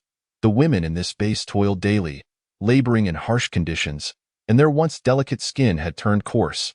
Their fair complexions had darkened under the sun, and varying degrees of weariness marked their faces, rendering them rather drab. Yet, this particular woman glowed with a luminous whiteness, her skin refined as if polished, exuding an air of pampered privilege. This resemblance sparked memories of a certain detestable woman. After she spoke, she intended to leave. Stop right there. Did I permit you to leave? The more Yin Huan pondered, the more something felt amiss.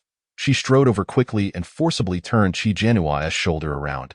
Qi Jianhua was unceremoniously spun to face her. Upon seeing that insufferable face, Yin Huan sneered coldly. Now I understand why you looked so familiar. It truly is you. There's no one else who irritates me as much as you do. Qi Jianhua smiled with a facade of politeness, stating, Since the young lady finds me so disagreeable, I shall avoid gracing your presence. Yin Huan let out a cold huff and circled around her. What brings you to my cousin's base? Where's your boyfriend? Why isn't he by your side? Recalling that man, she felt a twinge of resentment. Now, countless men sought to curry favor with her. Eager to ingratiate themselves, thanks to her father's formidable army of extraordinary abilities, Qi Jianhua replied, He has gone out on an errand with your cousin. Yin Huan smiled with a sense of triumph. So your boyfriend is a subordinate of my cousin. He once disregarded you, and now he has become one of my cousin's subordinates. If he had accepted your invitation back then, would he have fallen to such a lowly position? He could have been the second in command of my father's legion. He is not. Qi Jianhua discerned her self-satisfied grin and understood her thoughts. Yet, Yin Huan believed Qi Jianhua was merely saving face and scoffed. You, come here. As long as you reside in this base, you shall heed my commands. Qi Jianhua stood her ground, observing her with a cold gaze. Tao Ailing, noticing the tension, interjected, Miss Qi's boyfriend is indeed a guest of the boss. She is merely. Did I ask you to speak? Yin Huan shot her a glare. Didn't he give you permission to talk? So keep your mouth shut. Tao Ailing's face paled slightly, her lips pressed tightly together. Yin Huan then turned her attention to Qi Jianhua and suddenly declared, I have decided. From today onward, you are my personal maid. Initially, Qi Jianhua had no desire to provoke trouble, especially since she was alone. However, after enduring so much, she could no longer hold back. Did you not hear Sister Ailing say that I am a guest of this base? Do you wish to assert your superiority in front of your father's army? Is it so gratifying to bully those beneath you, like a clown performing for an audience? Your narrow perspective is no different from that of a toad at the bottom of a well. Yin Huan's face turned pale with rage. You dare to call me a toad? Who gave you the audacity? It seems you are failing to recognize the situation. I am the young lady of this base, and you have the audacity to speak to me in such a manner? Do you wish to be expelled? You lack the authority to expel a guest of the base's leader. Qi Jianhua regarded her coolly, asserting that even if she were his cousin, she could not make decisions on his behalf. Let me show you whether I have that authority. Yin Huan glared coldly at Tao Ailing and another woman, commanding, You two, come here and restrain her. Throw her out. Tao Ailing and the other woman remained motionless. You dare to defy my orders? Yin Huan was furious. If you refuse to obey, I shall expel both of you as well. Although the other girls harbored grievances against Yin Huan, they dared not oppose her. Ultimately, Lin Yu stepped forward, casting a cold glance at Tao Ailing. Sister Ailing, are you willing to jeopardize us all? Tao Ailing's face paled slightly, and she fell silent. She glanced at Qi Jianhua, closed her eyes tightly, and stepped forward. Very well. Yin Huan smiled with satisfaction. She relished the compliance of others. You need not put them in a difficult position. Qi Jianhua said coldly, I will heed your wishes. Have you surrendered? Yin Huan displayed a victorious smile. How much better it would have been if you had recognized this sooner. You should consider yourself fortunate that I allow you to remain here. It is a grace I bestow upon you. Qi Jianhua remained expressionless and silent. Yin Huan waved her hand dismissively. All right, you may all disperse and return to your tasks. The others cast sympathetic glances at Qi Jianhua before they scattered. Yin Huan shot her a glance, sneering, "Come with me, da." Qi Jianhua followed her into the villa behind.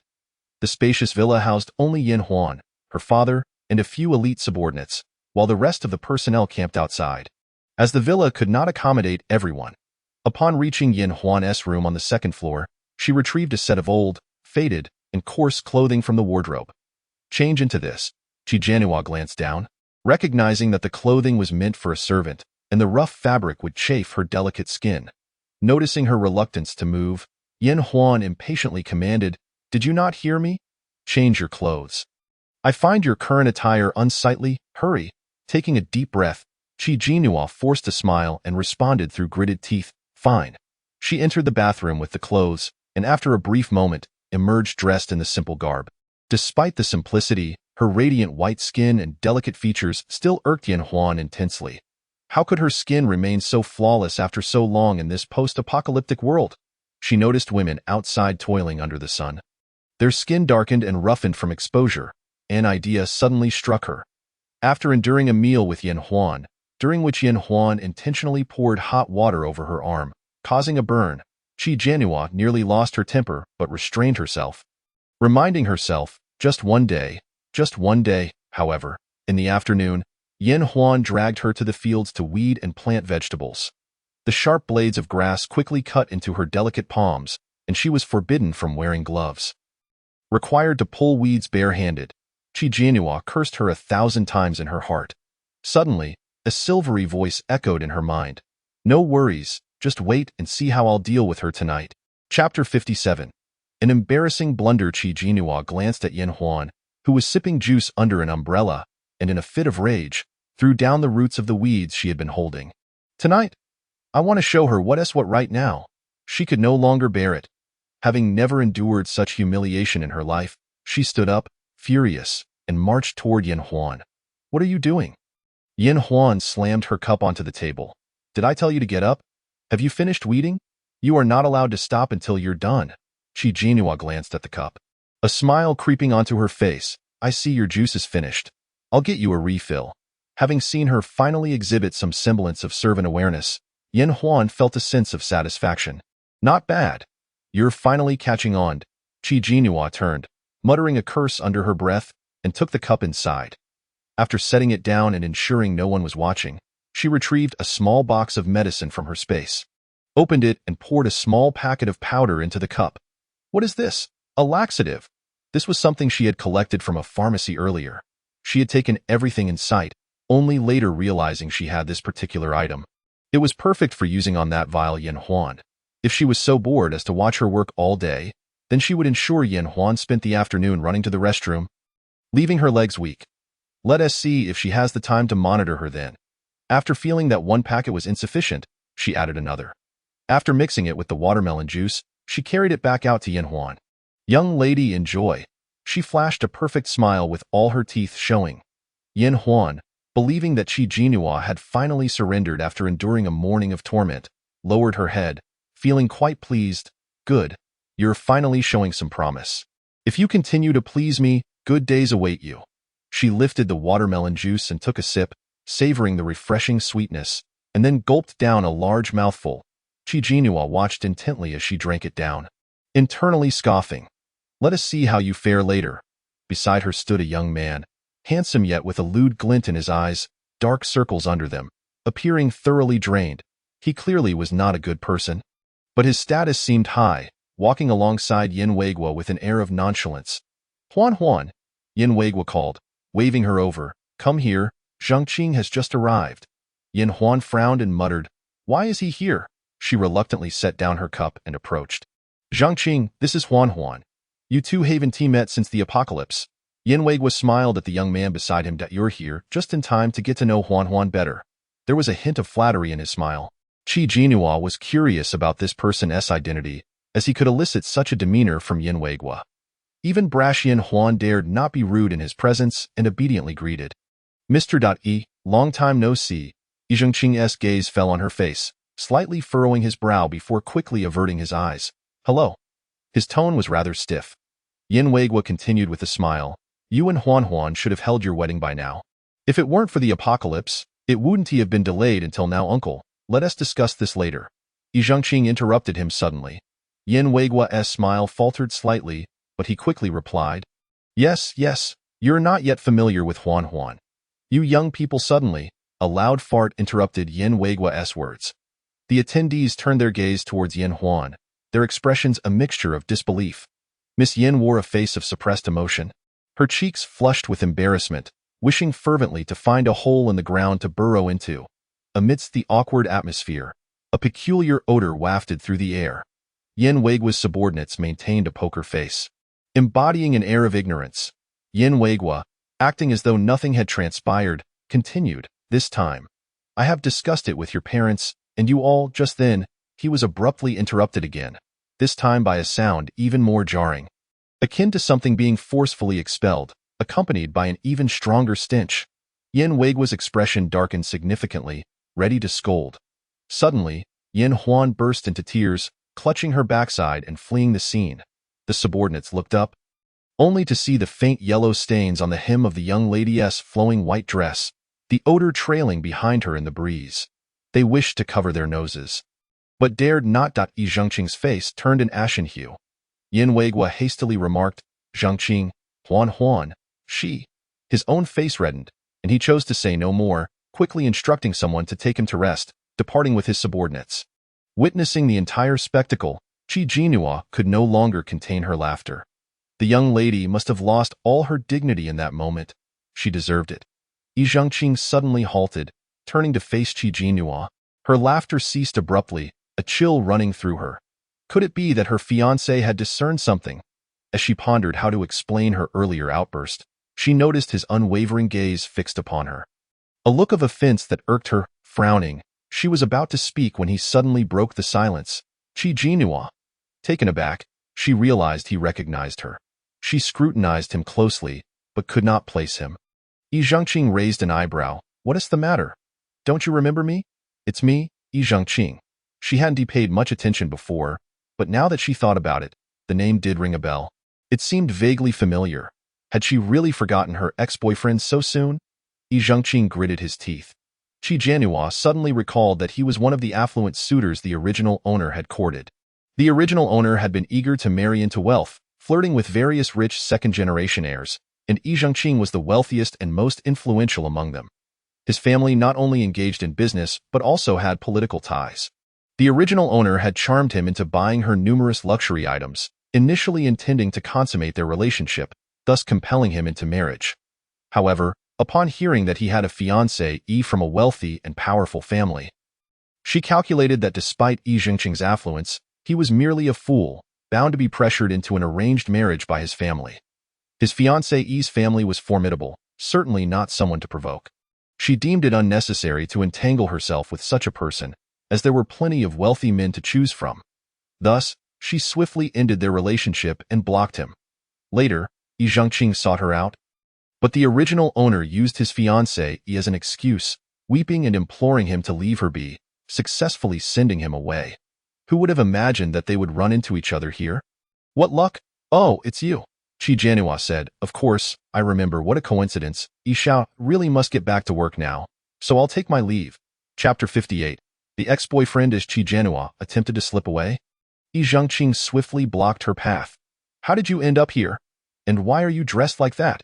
He squinted at her, surveying her appearance. He had nearly failed to recognize her. The Qi Jinhua he remembered was the epitome of beauty, always adorned with exquisite makeup and dressed in lovely gowns. Now, although clad in the drab attire of a servant, her skin radiated a luminous whiteness, and her eyes sparkled with clarity. Though bare-faced, compared to her previous heavily made-up self, she exuded a newfound purity of beauty, less contrived. Even an unguarded glance was enough to stir one's heart. The more Yi Zhengqing beheld her, the more fervent his feelings became. Lowering his voice, he said, You reworking at this base? You should quit. I wouldn't want your delicate skin to become rough. Come with me, and I'll ensure you're treated like royalty. Qi Jianhua regarded him with a playful expression. Yi Xiao, your fiancé Yi is the cousin of the owner of this base. Your future father-in-law was just here. Is it appropriate for you to speak to me like this? Yi Zhangqing was momentarily taken aback. Explaining, she is not someone I wish to marry. It's my family who insists. Besides, she just publicly had an accident. A young lady committing such a vulgar act. Just the thought of her made him feel nauseous. His face contorting in disgust. Nua. He gazed at Qi Jianhua with burning eyes, reaching out to embrace her. She quickly sidestepped. No. I'd rather not offend your fiancé. She just had me pull weeds. Look at my hands. She opened her palms, revealing various scratches of differing depths. Yi Zhangqing's heart ached at the sight, immediately reaching out, but then hesitated, thinking, better not. What if she caused me more trouble? Qi Jianhua feigned a pitiful demeanor. Forget it. You should just stay out of this with that. She turned and fled. No. Yi Zhangqing attempted to pursue her, but others quickly restrained him. Yi Xiao, your room is that way. Qi Jianhua dashed into a secluded corner. Exhaling in relief, finally free from him, she mused that Yi Zhangqing appeared not only dim-witted but also quite troublesome. She needed to keep her distance. He was no good, just a playboy who indulged in revelry. Especially in these apocalyptic times, his dark circle spoke volumes. What a fortunate turn of events for him. Qi Jianhua clenched her teeth, vowing that if she ever had the chance again, she would make him pay. And I am here too. A silvery voice echoed in her mind. Leave it to me tonight. Yin Weiguo ascended the stairs and spotted a maid stationed by Yin Huan's room. The maid was about to speak when a sudden noise erupted from within, resembling a series of muffled puffs. She hesitated briefly, then said, Miss, it's not a good time right now. Puff. Yin Weiguo's expression soured. And after a moment he replied, Take good care of her with that. He turned and strode away. The maid, unsure of how long she had been standing at the door, felt her legs grow numb. Only to hear crashing sounds from inside the room. She rushed in. Mississippi, get out. A vase shattered at her feet, causing the maid to stop in her tracks. Yin Huan, eyes red and wild, was wreaking havoc, smashing everything within reach. That wretched girl. It must be her. I only drank the juice she brought to become like this. I knew she was up to something. Oh, I'm furious. Go find that wretched girl for me. Yin Huan screamed, hysterical, tears and snot streaming down her face, her body still reeking of some bizarre odor. The maid discreetly took a couple of steps back. Miss, the wretched girl you are referring to is Qi Jianhua. Yin Huan glared at her. You don't even know that. Puff. Yin Huan froze, standing rigidly in place. The stench in the room intensified. Get out of here.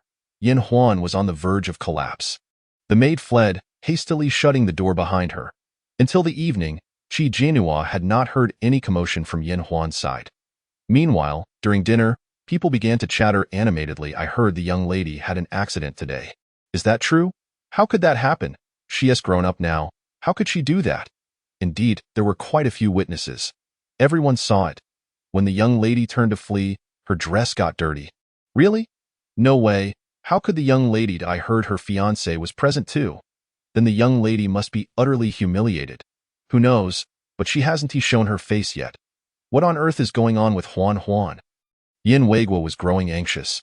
Why had she locked herself in her room all afternoon and refused to come out, even skipping dinner? Was something wrong with her health? The maid quickly interjected. No, sir, the young lady is just a bit tired and wishes to rest. She instructed that no one disturb her, and any matters can wait until tomorrow. Yin Weiguo furrowed his brow at the door. Is she really all right? Should I call the military doctor to check on her? No. The maid hastily prevented him. The young lady is truly asleep. If you wake her, she will throw a fit. Yin Weiguo considered it. His daughter did indeed have a fiery temper.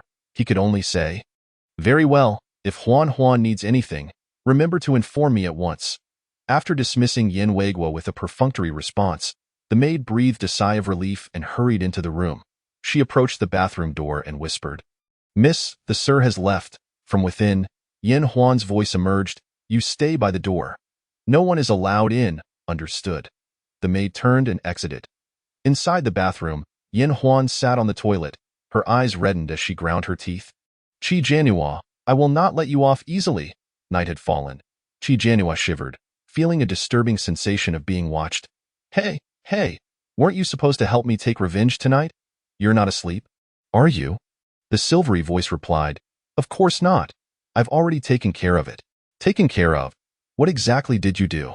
Just wait and see tomorrow. However, even if she arrived, Qi Jianhua felt unperturbed. Chapter 59. Old acquaintances. Upon awakening, Qi Jianhua discovered she was alone in the room. She quickly sat up and glanced out the window, realizing the sun was high in the sky and it was quite late. Glancing at the watch she retrieved from the space, Qi Jianhua realized it was indeed past 9 o'clock. Last night, I secretly added some spice to her meal.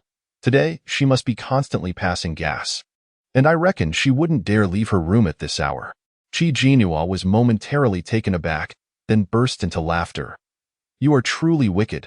How could you do such a thing? Yining huffed. Compared to you, I am still far kinder. Upon learning that Yin Huan would not be leaving her room today, Qi Jianhua felt completely at ease. At least she would not be troubled by her. However, she did not expect that with Yin Huan out of the picture, another nuisance, Yi Zhengqing, would appear. Upon seeing him downstairs, she wished she could turn and flee.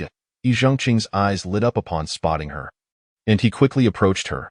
No, I have been searching for you everywhere. I just asked your roommate and was planning to come up and see you. What on earth do you want? Qi Jianhua said irritably. We have broken up. Please stop pestering me.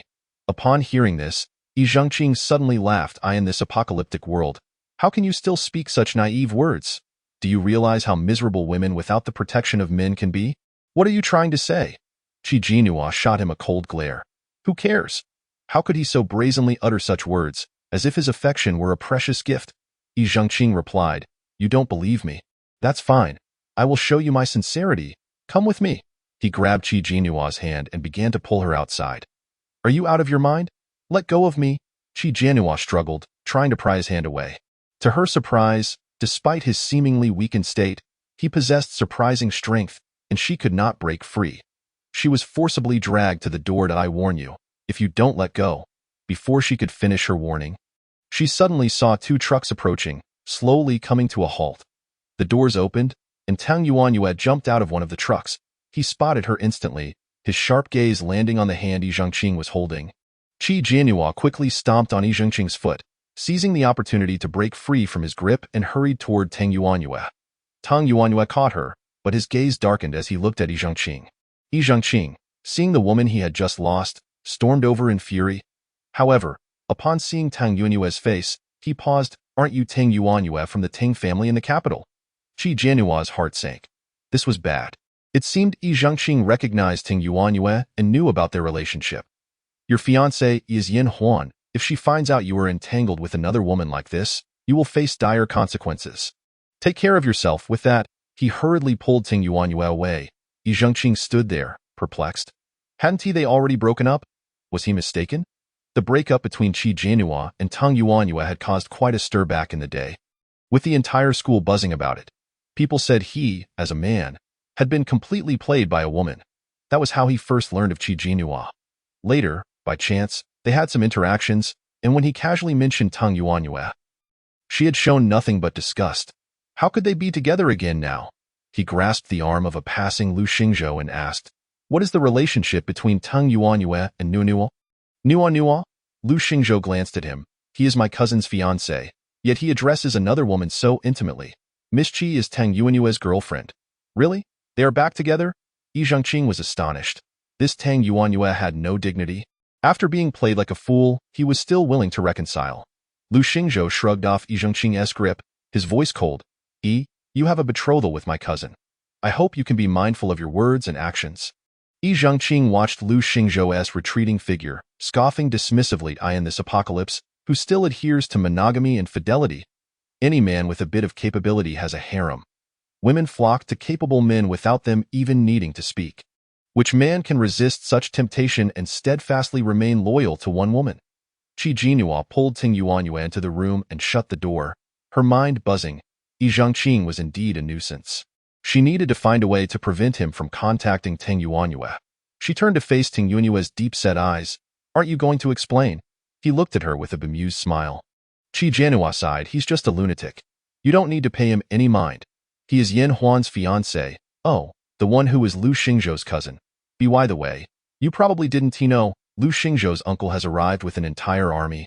She hurriedly changed the subject. I must tell you, on the night you left, a horde of zombies attacked the base. If it weren't for the army, I know, Lu Xingzhou informed me, Tang Yuanyue said casually. So, can you explain why he calls you Nuanua? Qi Jinhua hesitated, her mind racing. If she did not speak the truth, it could lead to more severe consequences in the future. He is my ex-boyfriend. She admitted candidly, we broke up a long time ago. You saw that I ignored him. He has been the one pestering me.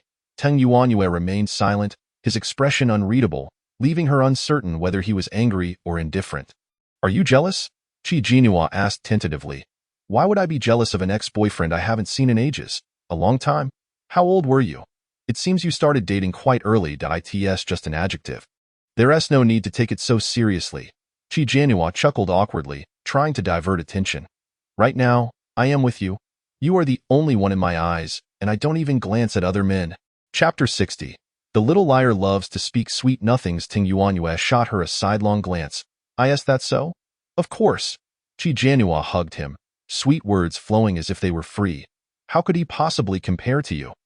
He is just a decorative pillow, a pretty boy, utterly useless, unlike you, who is not only handsome but also capable, in great shape, and dotes on his girlfriend. Without you, where would I find such a wonderful boyfriend? I will cling to you for life. Don't even think about shaking me off, he snorted dismissively. All these sweet nothings you're spouting, not a single one can be trusted, just a little liar. Yet, he couldn't help but smile slightly. Qi Jinhua glanced up at him, noticing he was clearly pleased, though he refused to admit no way. What I say is all heartfelt. She tightened her embrace, nuzzling against his chest. I missed you so much these past 2 days. Did you miss me? Miss you? Who was it that insisted on sleeping apart? That was because you made me angry. If you hadn't upset me, would I have wanted to sleep apart? Once again, it's all my fault. Tang Yuanyue had no retort. You don't even know what a hard time I had while you were gone. Qi Jinhua raised her hands in a show of grievance. Tang Yuanyue noticed her palms wrapped in white bandages, frowning immediately. What happened to your hands? That was all Yin Huan is doing.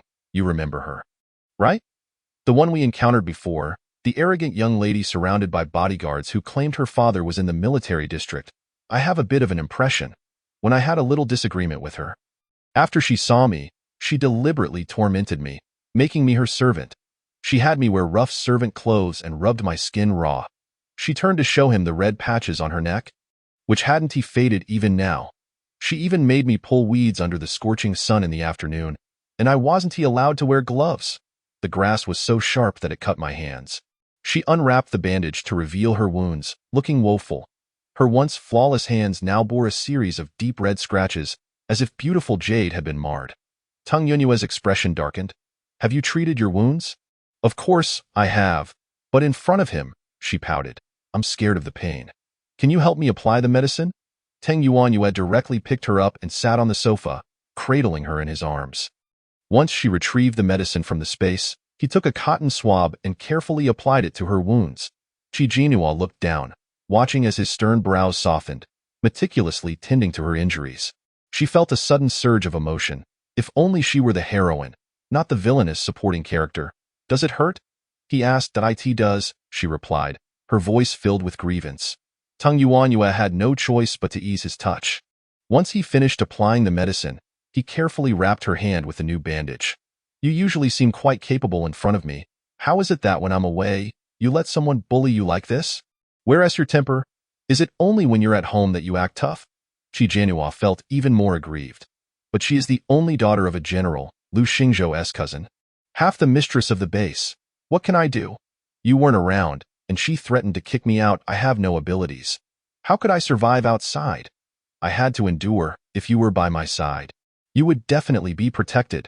She leaned against him, feeling sorrowful. Tang Yuanyue gently stroked her head, whispering, but I want to always be by your side. If such situations arise in the future, and I cannot be there to protect you, you will be left vulnerable. His gaze deepened. He was determined to obtain that zombie queen's crystal core. How could you not be by my side? The heart of Qi Jinhua skipped a beat as she cautiously inquired.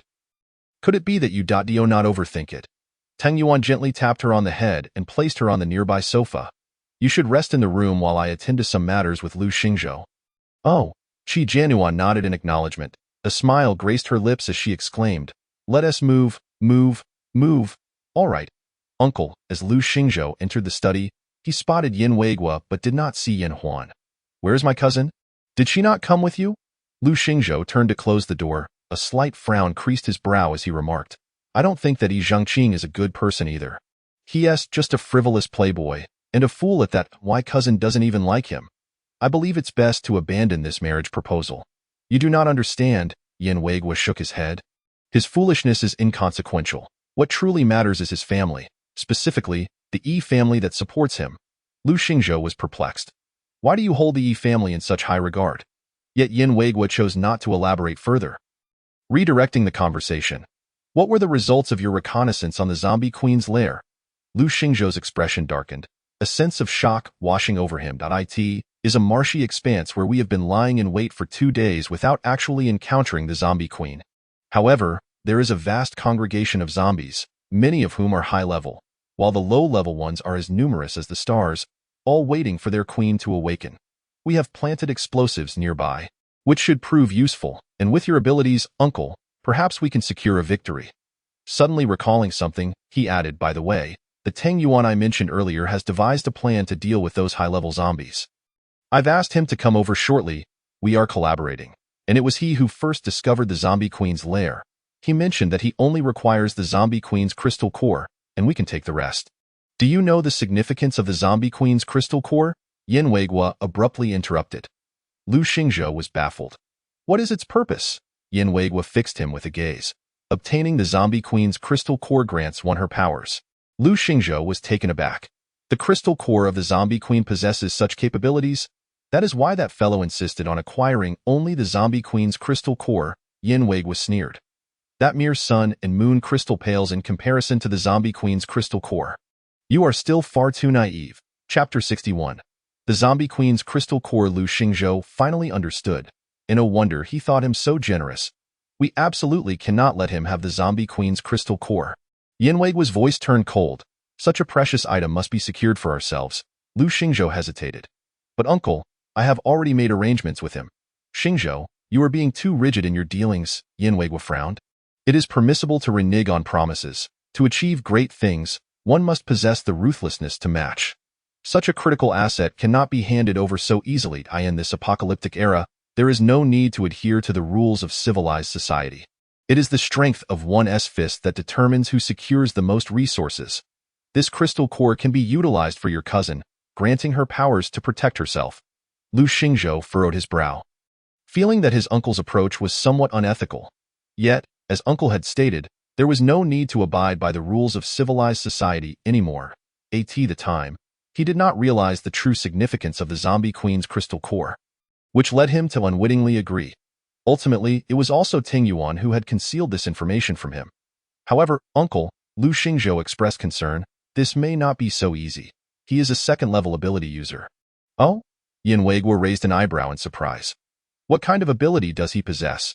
When I first encountered him, he demonstrated ice-based abilities. He should be an ice user with formidable area attack capabilities, capable of freezing all zombies in an instant.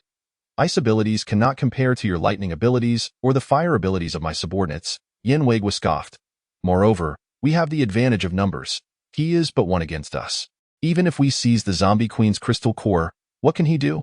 You are correct, Lu Xingzhou nodded. A knock sounded at the door, and Lu Xingzhou approached to open it, finding Teng Yuan waiting outside. You've arrived. Lu Xingzhou acknowledged him with a nod, stepping aside to let him in. After closing the door, he introduced Yuan. This is my uncle, General Yin Weiguo. Uncle, this is Teng Yuan, the one I told you about.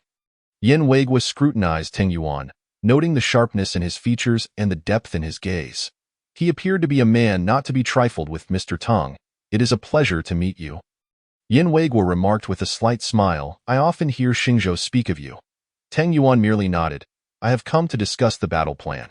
His lack of courtesy elicited a slight frown from Yin Weiguo. He found the young man overly arrogant and dismissive, bound to face consequences in due course.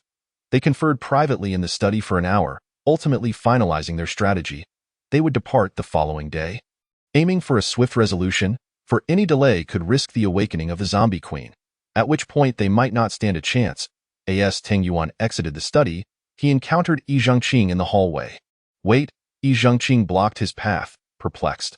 Are you truly foolish or merely pretending? You intend to reconcile with that woman? While I concede that she is indeed beautiful, and has grown even more so, surely you wouldn't sacrifice your dignity? Teng Yuan regarded him coldly. What exactly are you trying to imply? All right, your affairs are beyond my concern. You truly are a masochist. Yet your family, the Teng family, has established a survivor base in Langdong. Now a dominant force, he could not fathom that there existed individuals born to endure suffering. Langdong? Teng Yuan's eyes flickered with interest. You know me? Are you familiar with my family? Yi Zhangqing laughed at the absurdity of the question. Are you out of your mind? We are all part of the capital circle, after all. Although we may not interact regularly, we often encounter one another at various gatherings. What is there not to know? A cold smile tugged at the corners of Teng Yuan's lips. Thank you for this enlightening news. Yi Zhangqing watched Teng Yuan's retreating figure. An unsettling feeling grew within him. Why did he seem so peculiar? It was as if he did not recognize him at all. Young Master Yi, Lu Xingzhou emerged from the study, spotting Yi Zhangqing in the corridor. What are you looking at? Lu Xingzhou's gaze followed Teng Yuan's silhouette, his brow slightly furrowing. He approached the door to his cousin Yin Huan's room and noticed a servant stationed outside. Where is my cousin? What is the matter with her? Lu Xingzhou inquired. The servant hesitated. Stammering, the young lady, she is unwell and resting in her room. Unwell? Lu Xingzhou frowned. If she is unwell, why has a doctor not been called? I recall that the military has physicians available. The servant appeared distressed. The young lady does not wish to see a doctor. She claims that resting will suffice. The truth is, it is rather embarrassing. She just had a meal delivered, and she has been excessively flatulent, making it impossible for her to face anyone. This simply will not do. Lu Xingzhou's frown deepened as he reached for the door. I am going in to check on her. The servant gasped in alarm. Young master, please don't. Suddenly, an odd sound emanated from within. Lu Xingzhou paused, inquiring, what is that noise? The servant quickly positioned themselves in front of him. Young master, the young lady is truly not in a position to see you. You are aware of her temperament. Please do not make this difficult for me. The servant nodded vigorously. Absolutely, absolutely. In the blink of an eye, dusk approached. As Teng Yuan entered the girls' dormitory, he noticed someone inside and immediately halted. Knocking on the door, the girl turned to face him, her round face marred by a troubled expression. I came to help my girlfriend pack her things. May I enter? Teng Yuan nodded and walked over to Qi Jianua's bed. Beginning to tidy up her bedding, Lin Yu observed his actions, a wave of intense dissatisfaction surging within her. Abilities users were held in high esteem within the base, enjoying significant status, yet here was a man, an abilities user and a guest of the leader, personally attending to a woman's bedding. What did Qi Jinhua possess beyond her pretty face? She was incapable of bearing burdens or lifting a finger. Utterly delicate. Even pulling a weed could result in injury. To expect her to wash clothes or cook for a man was utterly inconceivable. What could he possibly find appealing about her? Was it merely her beautiful visage? Truly, men were shallow creatures, fixated only on appearances. Chapter 62. Bring her along, sir. Lin Yu suddenly called out to Teng Yuan as he prepared to leave. Are you aware that your girlfriend has been flirting with the fiancé of the young lady while you were absent? I even saw them holding hands. Lin Yu froze, her complexion paling. Inside the room, Qi Jinhua had retrieved a plethora of fruits from her spatial storage, crafting a delightful fruit salad, accompanied by juice and an assortment of snacks. Relishing her feast, living in a shared dormitory made eating inconvenient. One had to wait for the right moment to discreetly extract food from their spatial storage and then consume it hurriedly, devoid of the joy typically associated with dining. The door swung open, and Qi Jinhua was met with the sight of Teng Yuan entering, cradling her delicate bedding in his arms, eliciting a sense of inexplicable amusement. A man nearly 6 feet tall, embracing a bundle of pink fabric, was incongruous with his imposing demeanor. She couldn't help but laugh and hurried over to his side. Teng Yuan set the items down and glanced at her, remarking, "Your hands are injured. Why are you still fiddling with things?" Take good care of yourself. I know you care about me. Qi Jianhua merely spoke casually. After all, saying nice words costs nothing. Come, have something to eat? It must be dreadful out there, right? Come and enjoy something fresh, she waved at him. Teng Yuan had just walked over and sat down when Qi Jianhua impaled a strawberry with her fork and held it to his lips. Try this, she urged. Teng Yuan glanced at it, captivated by the vibrant red of the strawberry, plump and large, enveloped in a layer of white yogurt, exuding a sweet aroma. How is it? Qi Jianhua inquired. Teng Yuan replied. Quite good. Then have another. Qi Jianhua fed him another one. These are the very first batch of strawberries freshly harvested from the space. Each one is bursting with sweetness. You won't find such delectable strawberries outside. Once you have one, you'll crave more. They're so delicious you could almost bite your tongue off. Moreover, the produce grown in the space can purify the impurities within the body, so consuming more is beneficial. Teng Yuan remarked, We will depart tomorrow to encircle the lair of the zombie queen. Upon hearing this, Qi Jianhua hastily interjected, Then I shall accompany you. You cannot leave me here. I would certainly be bullied to death by that woman Yin Huan. Teng Yuan furrowed his brow slightly. I will speak to Lu Xingzhou. Please don't. Can Yin Huan listen to Lu Xingzhou? If you are not here, I will truly become a pitiful creature without anyone to protect me. Could you bear to see that? Qi Jianhua raised her hands in a pitiful manner. Look at my hands. They have turned into this state. Don't you feel sorry for me? Teng Yuan remained silent for a moment before finally relenting. You can come along. Rest assured, I will not be a burden. Qi Jianhua quickly replied. I will find a place to hide. Teng Yuan continued.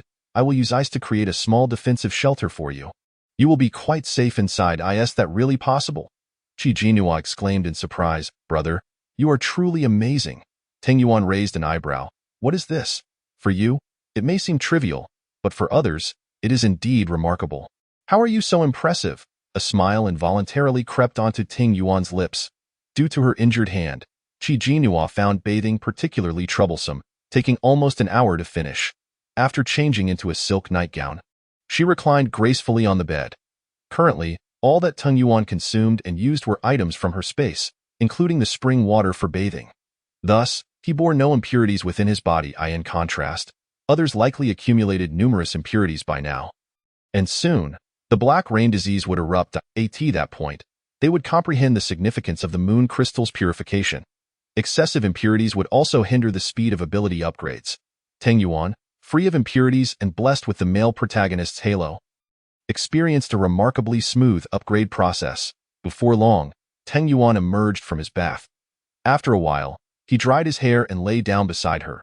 Qi Jianhua caught a whiff of the faint fragrance of his body wash, which was the same scent as hers. Unable to resist, she quietly nestled closer. Teng Yuan glanced at her, then closed his eyes to sleep. How surprisingly docile. She had expected that after being away for a couple of days, he would long for her, considering he was a man with considerable needs. Qi Jianhua wriggled her body into his embrace, wanting him to hold her while she slept. Teng Yuan frowned, then opened his eyes, giving her a light slap on her backside, and said in a deep voice, Be still. Oh. Qi Jianhua responded obediently, though inwardly she remained unconvinced. His hand rested on her waist, holding her close. Only he understood how delightful her fragrant, soft body was. The subtle scent of her body continuously wafted towards him, causing his breath to quicken and his body to grow warm. That moment, however, she was oblivious to the danger. Her slender calf sliding across his leg, the delicate sensation prompting him to flip over and pin her beneath him. With a fierce tone, he declared, I initially considered letting you off the hook because of your injured hand, but since you are intentionally provoking me, you shall not sleep tonight. Qi Jianhua questioned, What did I do? All she had said was that she wanted him to hold her while she slept. The man's lips descended upon hers, silencing her protests. Teng Yuan swiftly yanked the blanket over them, concealing their forms. A pink silk camisole slipped from the bed, slowly cascading to the floor, followed by his trousers, creating an indescribable atmosphere of intimacy. Outside, the night deepened. In the study, Yin Weigua handed Lu Xingzhou a blue crystal core. It was Lu Xingzhou's first encounter with such a blue crystal core, and its shape differed from that of a zombie crystal core. The zombie sun and moon crystals were all diamond-shaped, while this blue crystal core was round. What kind of crystal core is this? Lu Xingzhou asked. Yin Weigua replied, This is the crystal core of a second-level ability user. Lu Xingzhou was astonished. The crystal core of a second-level ability user? It's merely the crystal core of a soil-type second-level ability user, which is of little use, Yin Weiguo remarked nonchalantly. Crystal cores are a tremendous boon for ability users. After a moment of contemplation, Lu Xingzhou asked with a complex expression, Uncle, what is this crystal core? This is what Yi Zhengqing's parents have been working on, Yin Weiguo stated coolly. They are researching zombies. Studying crystal cores. This second-level ability user crystal core was cultivated using special methods. Chapter 63. The Evil of Humanity. Lu Xingzhou paused for a moment before asking, what special methods? Yin Weiguo looked at him.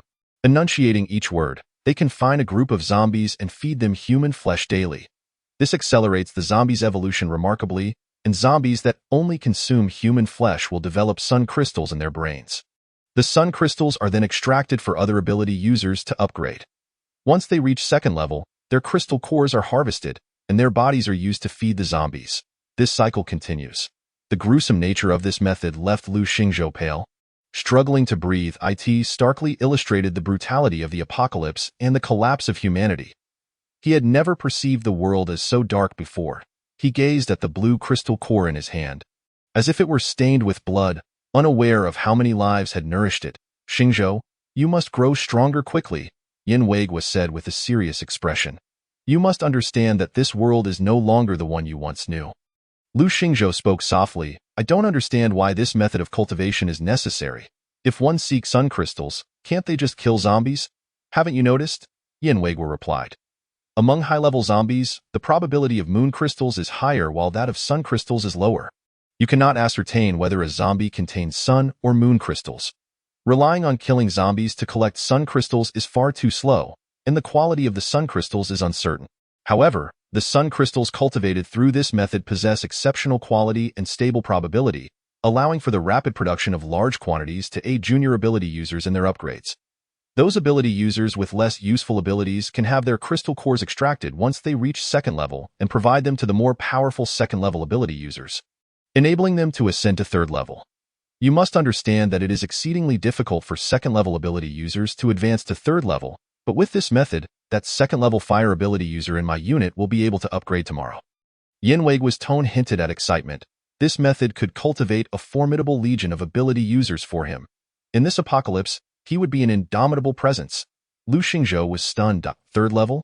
At this early stage of the apocalypse, even second-level ability users were rare, yet his uncle's subordinate with fire abilities was about to ascend to third level? Yin Weiguo continued with enthusiasm. The sun crystals nourished by second-level ability users' flesh will be of even higher quality. Just 5 of them can elevate a second-level ability user to third level. Do you have any idea how long it would typically take for a second-level ability user to reach third level through ordinary means? An eternity. This crystal core from the zombie queen will surely be ours. Yin Weiguo patted Lu Xingzhou's shoulder, speaking earnestly. Xingzhou, listen to your uncle. He will not harm you. He only wishes for your well-being. Just think, it won't be long before we, uncle and nephew, can dominate this apocalypse. Aren't you excited? Thus, Yi Zhengqing was someone I must draw in at all costs. He then pulled out 2 more blue crystal cores from the drawer. As long as you absorb one, you will become a second-level ability user by tomorrow. Keep the rest. Lu Xingzhou gazed down at the 3 crystal cores in his hand, remaining silent. Upon returning to his room, he placed the crystal cores on the table and stared at them for a long time. Finally, he picked up one of the crystal cores, held it in his palm, and closed his eyes. Qi Jianhua was awakened in the morning by Teng Yuan. She groggily opened her eyes to find him already dressed and standing by the bed. It's time to get up. We are about to set off. Qi Jianhua glanced out the window. The sun was bright, and it indeed seemed late. But I'm still very sleepy, she murmured. The previous night had been too chaotic, compounded by a minor quarrel between them. The excitement of their reunion had left her unprepared. Carry me. She half closed her eyes, extending her arms. Teng Yuan bent down, wrapping her in the thin blanket and lifting her into the bathroom. After they finished washing up, Qi Jianhua was fully awake, having changed into a white sports outfit that matched Teng Yuan's, creating a couple's look. They had no time for breakfast, so they gathered their belongings and headed downstairs. Qi Jianhua grabbed a large backpack, filled it with plenty of food and drink, and tossed it to Teng Yuan to carry, as it was too heavy for her. Upon descending, Qi Jianhua spotted Yin Huan storming toward her, fury radiating from her. Qi Jianhua, you wretched girl! She quickly hid behind Ting Yuan. Yuan Yi stood resolutely before Qi Jianhua, casting a cold gaze upon Yin Huan. The moment Yin Huan laid eyes on him, she momentarily froze, still captivated by his striking features and physique. Yet he was merely a subordinate of her cousin. Step aside. Yin Huan snapped. Do you even know who I am? Do you understand what this vile woman, Qi Jianhua, has done to me? I must teach her a lesson. Qi Jianhua peeked out from behind Ting Yuanyi, feigning innocence as she provocatively asked, Oh, do enlighten me. What exactly have I done to you? You? Yin Huan's face flushed crimson. How could she articulate her grievance? She couldn't possibly admit that Qi Jianhua had drugged her, causing her to embarrass herself in front of a crowd. For the past few days, she had felt utterly humiliated, stepping out of her home with the distinct sensation that she was the subject of ridicule, with people whispering and laughing behind her back. This was a devastating blow to her pride. When had she ever faced such disgrace? The more she pondered the incident, the more it seemed amiss. Everything had been perfectly fine until she consumed the juice Qi Jianhua had served her. Who else could be responsible but Qi Jianhua herself? Observing Yin Huan's hesitation to speak, Qi Jianhua seized the opportunity to taunt her further. Come on, do tell. What have I done to you? Seeing the smug look on Qi Jianhua's face sent Yin Huan spiraling into a frenzy of rage. Vile woman! She attempted to circumvent Ting Yuanyi, only to be halted by Yin Weigua's authoritative voice. Huan, what are you doing? Come here at once. With her eyes aflame with indignation, Yin Huan bit her lip. Dad, come here, Yin Weigua commanded sternly. With no other option, Yin Huan shot Qi Jianhua a fierce glare before reluctantly approaching her father. Dad, why are you stopping me? Don't you know that it was this wretched girl who drugged me and made me humiliate myself in front of so many people? I can't bear to live anymore. She stamped her feet, tears cascading down her cheeks. Yin Weigua's demeanor softened as he pulled her aside. I understand you've been wronged, but there's no need to rush. After today, you can exact whatever revenge you desire. But not now. Why not? Are you afraid of her boyfriend? He is just a subordinate of my cousin. He is into your cousin's subordinate. I cannot explain further for now. Chapter 64. Your worries will not come to pass. I absolutely refuse. Yin Huan exclaimed, her mind recoiling at the thought of that thing residing within a zombie's brain, fused with its gray matter. What good could possibly come from such a creature? Yin Weigua lowered his voice. But didn't you desire special abilities? The crystal core of the zombie queen could grant you those powers. Really? Upon hearing this, Yin Huan's eyes sparkled with excitement. What kind of abilities does the zombie queen possess? Yin Weigua shook his head. That remains unknown, as the zombie queen has yet to awaken. If it does awaken, we may not be able to contend with it. However, since it is the zombie queen's power, it is bound to be formidable. That is true. After all, it is the king of zombies. Yin Huan mused, her mind racing. She glanced towards Ting Yuanyi, who was opening the car door and shielding Qi Jianhua as she entered. Fury ignited within her. That vile woman had nothing but a pretty face. She was utterly useless, unlike Yin Huan, who had a general for a father and a formidable cousin. It was precisely because of her lineage that she could maintain her status as a young lady even in this dystopian world. Yet, what right did that woman have to stand alongside her? Dad, I want to join you in the hunt for zombies, Yin Huan declared. Yin Weigua frowned immediately. Don't be ridiculous. Do you have any idea how dangerous it is? No one will be there to protect you. If that vile woman can go, why can't I? Yin Huan pointed at Qi Jianhua, who was seated in the car. I don't care. I want to go. Otherwise, you must ensure she doesn't go either. She is willing to bring her girlfriend along. I have no say in that, Yin Weigua replied sternly. Yin Huan, undeterred, flung open the door of the neighboring car and climbed in, declaring defiantly, I don't care. I'm going. Just then, seeing Lu Xingzhou arrive, Yin Weigua sighed in relief. Xingzhou, you've come at the right time. Your cousin insists on joining us. Please talk some sense into her. Lu Xingzhou cast a glance at his cousin, who was signaling him with her eyes. He smiled. It's fine, uncle. Let her come along. I'll have her wait at a safe distance, and I'll ensure she is protected.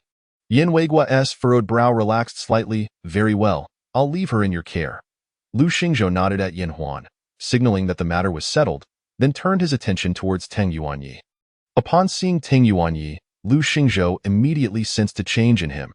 The energy radiating from him had become overwhelming and domineering, a stark contrast to the previous day. Has he reached level 2? He wondered, furrowing his brow as he scrutinized Ting Yuanyi. It was hard to believe he could have advanced so rapidly overnight, especially since Lu Xingzhou had sensed a considerable gap between them just yesterday. Such a disparity could not merely be bridged by consuming vast amounts of sun crystals. Moreover, there was a limit to how much one could absorb at a time. Suddenly, a tall figure clad in green military attire, with a dark complexion, passed by, and Tang Yuanyi felt an unfathomable energy emanating from him, making it impossible to gauge his level. This was a first for Tang Yuanyi. His expression darkened as he watched the man approach Yin Weigua and salute him respectfully. This must be one of Yin Weigua's formidable subordinates. Tang Yuanyi was aware of Lu Xingzhou mentioning such a capable ally, but he had thought the man was merely a level 2 fire element user. The individual before him, however, did not appear to be at that level.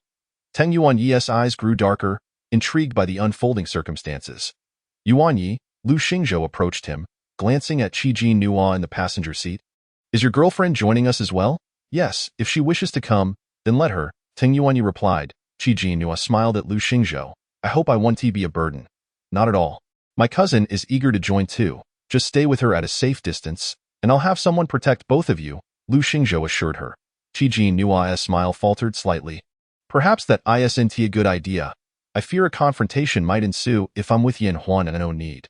I will take care of my girlfriend, Tang Yuanyi interjected decisively. Lu Xingzhou smiled faintly. Fair enough. By the way, that person must be the level 2 fire element user you mentioned, right? Tang Yuanyi asked, directing his gaze towards the dark-skinned soldier ahead. Lu Xingzhou's smile faded slightly. He realized that Tang Yuanyi might have sensed the changes in him, just as he had noticed the differences in the fire element user. Indeed, as his uncle had stated, that individual had advanced to level 3. Such rapid progress was astonishing, and it was no wonder his uncle sought to recruit Yi Zhangqing. If this method of advancement became public knowledge, it would undoubtedly incite madness and bloodshed. Yes, but I heard from my uncle that he might be upgrading soon. I am not sure if he has yet, Lu Xingzhou replied vaguely before making an excuse to depart. Tang Yuanyi remained expressionless, watching Lu Xingzhou's retreating figure. So, Lu Xingzhou has also reached level 2. The voice of Yin echoed in his mind suddenly. Qi Nua was taken aback. So soon? This isn't the standard upgrading method. You keep saying it isn't standard. Can you explain what exactly is irregular about it? Qi Nua was genuinely curious. I was uncertain before, but I am now convinced that there is a trace of human blood in their energy. What does that mean? I don't quite understand. It means they are using human flesh and blood as nourishment for their upgrades. Qi Nua felt a chill run down her spine. How is that any different from zombies? The difference is that they are not directly consuming human flesh and blood. I suspect they are extracting the crystal cores from ability users to absorb and upgrade. The previous level 2 fire element user has now reached level 3, using the same method. Lu Xingzhou, really? Qi Nua was astonished. Be careful not to be ensnared. Yin cautioned. What do you mean? They may attempt to seize the zombie queen's crystal core, potentially using the male protagonist as a scapegoat. Qi Nua instinctively glanced at Tang Yuanyi. He did not seem like someone who could be easily used as a pawn. To scheme against him would be tantamount to courting death. However, he was currently only at level 2 and surely couldn't contend against so many ability users, especially not a level 3 one. What are you staring at? Tang Yuanyi asked. Qi Nua leaned in closer, whispering, remember that I found a mother zombie crystal core? Why not absorb it now? Tang Yuanyi narrowed his eyes. Do you know something? Nothing, Qi Nua instinctively denied, then felt a pang of guilt. What could I possibly know? I'm merely concerned for your safety and wish for you to grow stronger.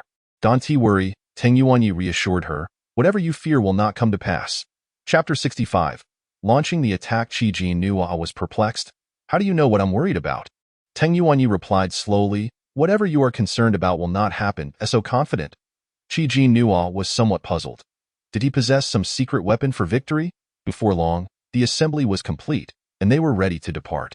The convoy set off in grand fashion, heading towards the lair of the zombie queen.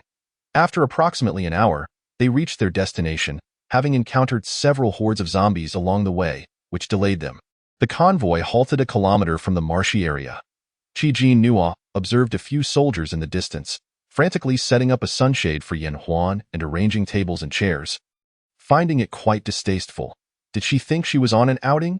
Yan Huan, who had appeared relatively composed, transformed into a furious rooster upon spotting Qi Nua. Clenching her teeth, she suppressed the anger bubbling within her. Upon obtaining the crystal core of the Zombie Queen and acquiring extraordinary powers, she would ensure the demise of those who dared to humiliate her, no matter how far she had to go. She would not allow them to escape unscathed.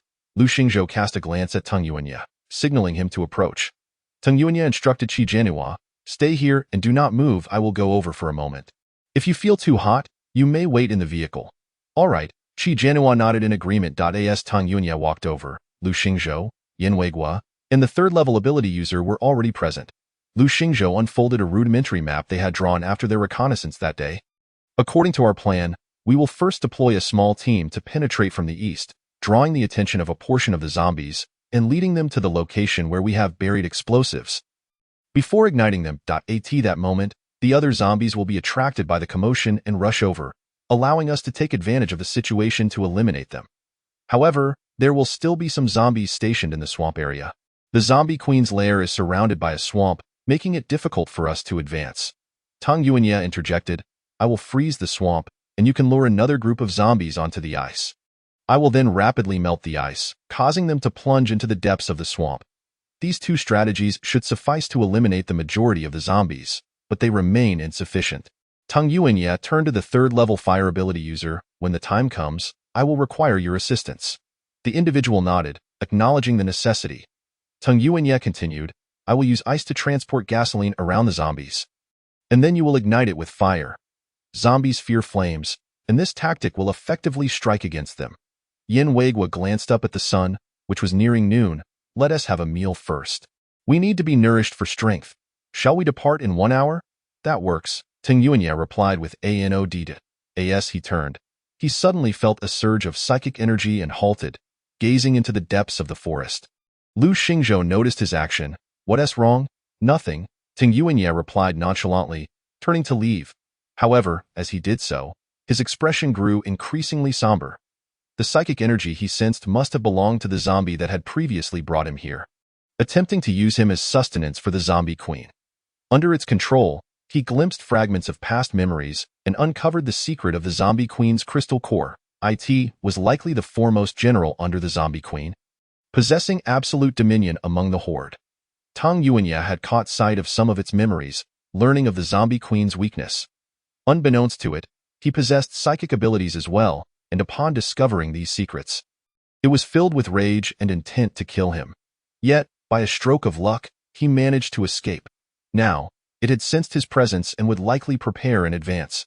However, this was fortuitous. A dog-eat-dog scenario would make for an interesting spectacle. Once he entered the vehicle, she handed him a steaming meal, adorned with steak, fresh vegetables, and vibrant cherry tomatoes, the first harvest from their space. "How is it?" Qi Jianhua inquired. "We depart in 1 hour," Teng Yuanya stated. "And what about me? Should I just wait in the car?" Teng Yuanya pondered. "You will accompany me. I will ensure you are placed in a safe location." "All right," Qi Jianhua nodded. Teng Yuanya scrutinized her. "Aren't you worried? What if I bring you along and then abandon you? Would you do that?" Qi Jianhua blinked innocently. "How could you bear to treat your beautiful, lovely, gentle, and kind girlfriend like that? Without me, you would be so lonely in the future." Teng Yuanya's lips curled into a smile. "I will take you to witness a grand spectacle." This smile left Qi Jianhua with an ominous feeling. Nevertheless, she reassured herself that it was unlikely to be her misfortune. It would probably befall another. An hour later, everyone gathered and set off. Yan Huan was leisurely enjoying her meal under a sunshade when she suddenly spotted Qi Jianhua following Teng Yuanya and sprang to her feet. "Why is she going too?" She squinted her eyes and beckoned to a nearby ability user. The ability user approached, puzzled. "Miss, what's the matter?" Yan Huan gazed at the retreating figures of Qi Jianhua and Teng Yuanya, whispering, "We will follow them shortly." The ability user was alarmed. "No, miss.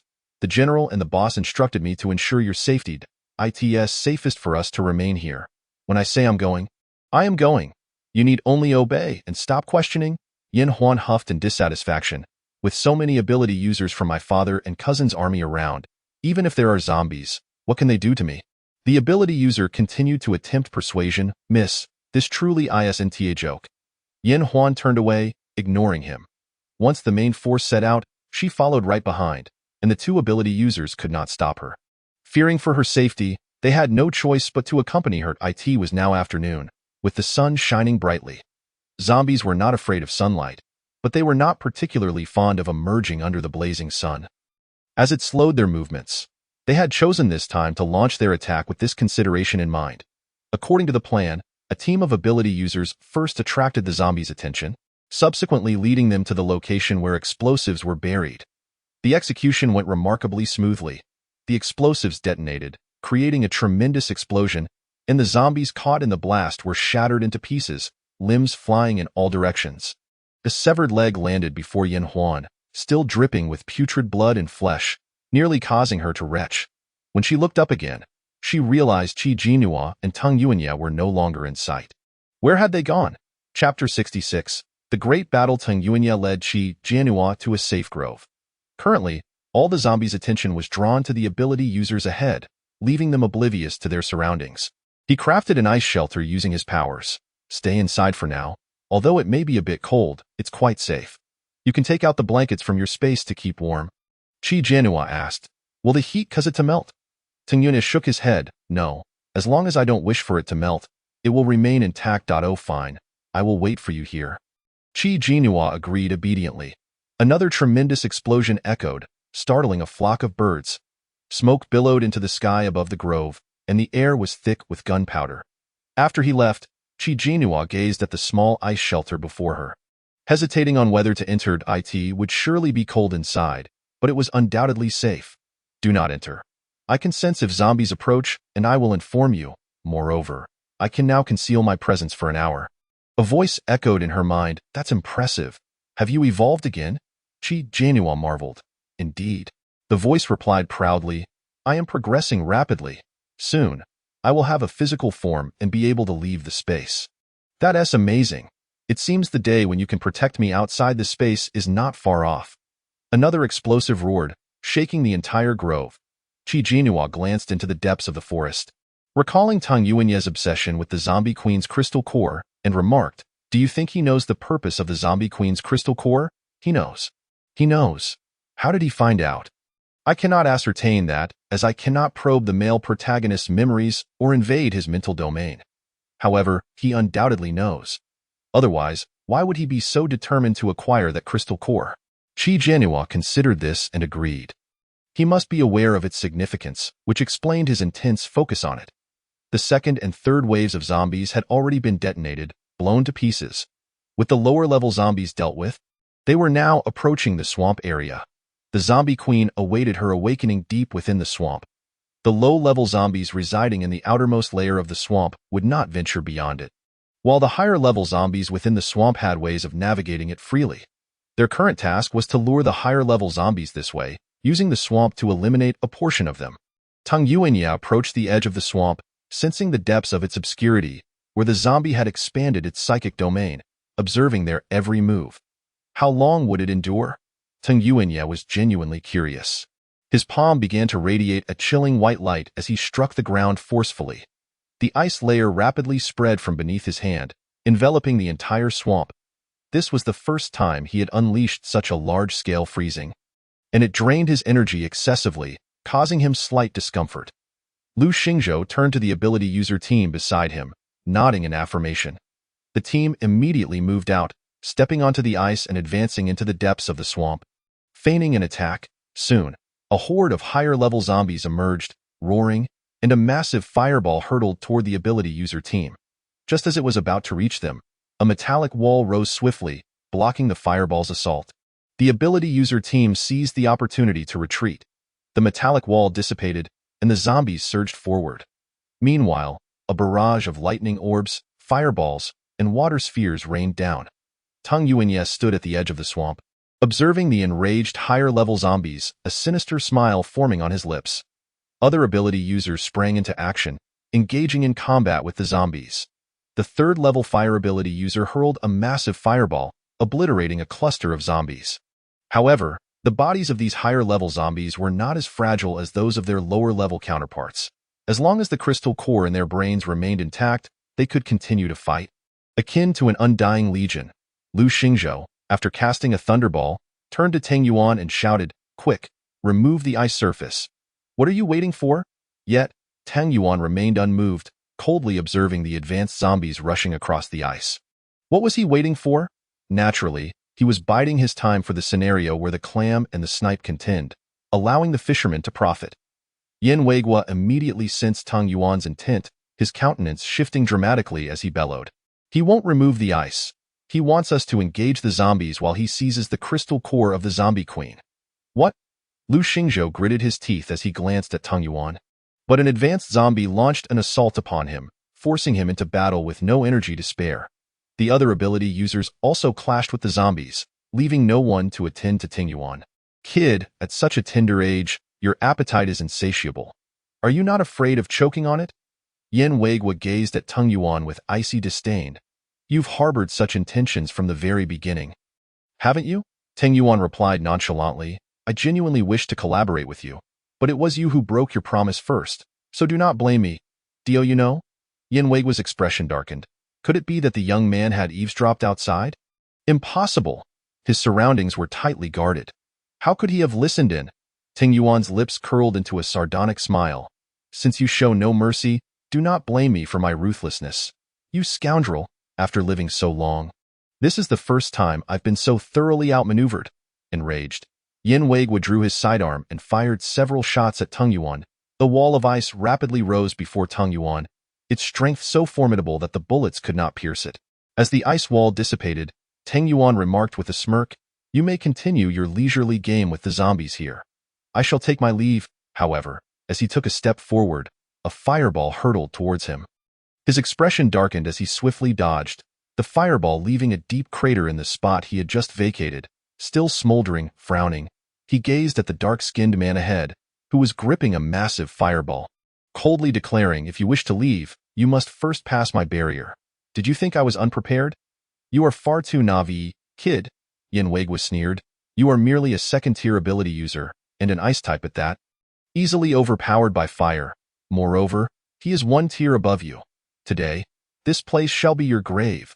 The fireball surged toward him at breakneck speed, and Tang Yuan countered with an ice ball. Yet, at the moment of collision, the fireball effortlessly obliterated the ice ball and charged toward Tang Yuan. Chapter 67. The true form of the zombie queen. Tang Yuan had no time to evade. A wall of ice shot up but was instantly shattered by the fireball. The explosion's shockwave injured him, forcing him to stagger back several steps. Coupled with the extensive energy drain from his previous freeze, he found himself somewhat overwhelmed. The disparity between a second-tier and a third-tier ability user was indeed stark. Frowning deeply, Tang Yuan assessed the situation, which was becoming increasingly precarious. His gaze shifted toward the depths of the swamp. What was that advanced mental-type zombie waiting for? The commotion from the battle was growing louder. Qi Jianhua looked toward the direction shrouded in smoke, her brow furrowing as she pondered the current state of the battle. Not good. The male protagonist intends to incite Yin Weigua's ability army to clash with the zombies while he seizes the zombie queen's crystal core. Yet he is currently entangled with a third-tier fire ability user. Qi Jianhua felt a wave of anxiety. As a second tier, could she contend with a third tier? Surely, she wouldn't perish here. No, the protagonist will not die. However, he will be unable to extricate himself in the short term. Qi Jianhua bit her lip in silence. You could sneak in and steal the zombie queen's crystal core. Me? Qi Jianhua was taken aback, hastily retorting, "Are you joking? You want me, a powerless individual, to steal the zombie queen's crystal core? It seems you wish for my demise. But I will be with you. I can conceal your presence for an hour. Surely, you can manage to snatch it then." To her surprise, Qi Jianhua felt a flicker of temptation. After a moment's hesitation, she thought, "But I can't even contend with the zombie queen. The zombie queen has yet to awaken. She remains in slumber, and even you could handle her. Such a splendid opportunity should not be squandered. Shall we go? Let us seize the moment as we did last time. Success is surely within reach." Qi Jianhua rubbed her goosebumps, exclaiming, "Speak properly. What you say is utterly revolting. Go. Go, Go, go. Qi Jinhua could no longer endure. Quickly conceal my presence, but if I simply walk over, those people will surely intervene. Although the zombies cannot sense me, the ability users can see me. I know of a small path. You can circumvent the swamp and enter deeper into its heart, where the zombie queen lies in repose. Very well, considering the allure of the zombie queen's crystal core, the temptation was too great.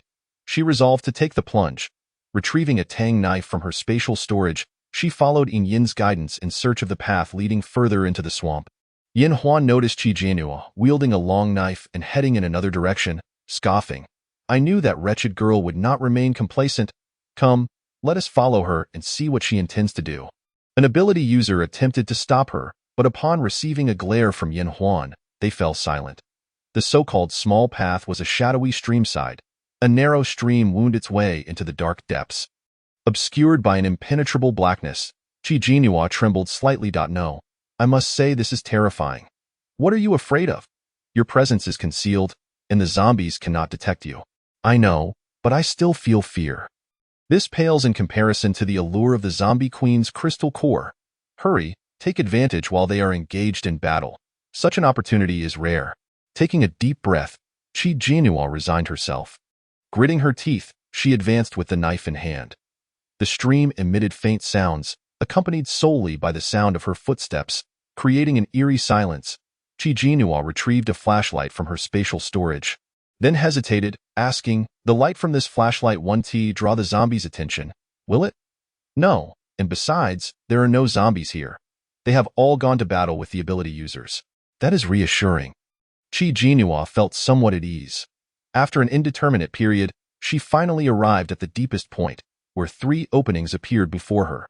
Standing in the center, she felt lost, pondering which entrance to choose. The left one? Without hesitation, Qi Jinhua heeded the advice and entered the left opening. Upon entry, she was startled by the multitude of bats clustered above, causing her flashlight to clatter to the ground. The rustling of the bats sent shivers down her spine.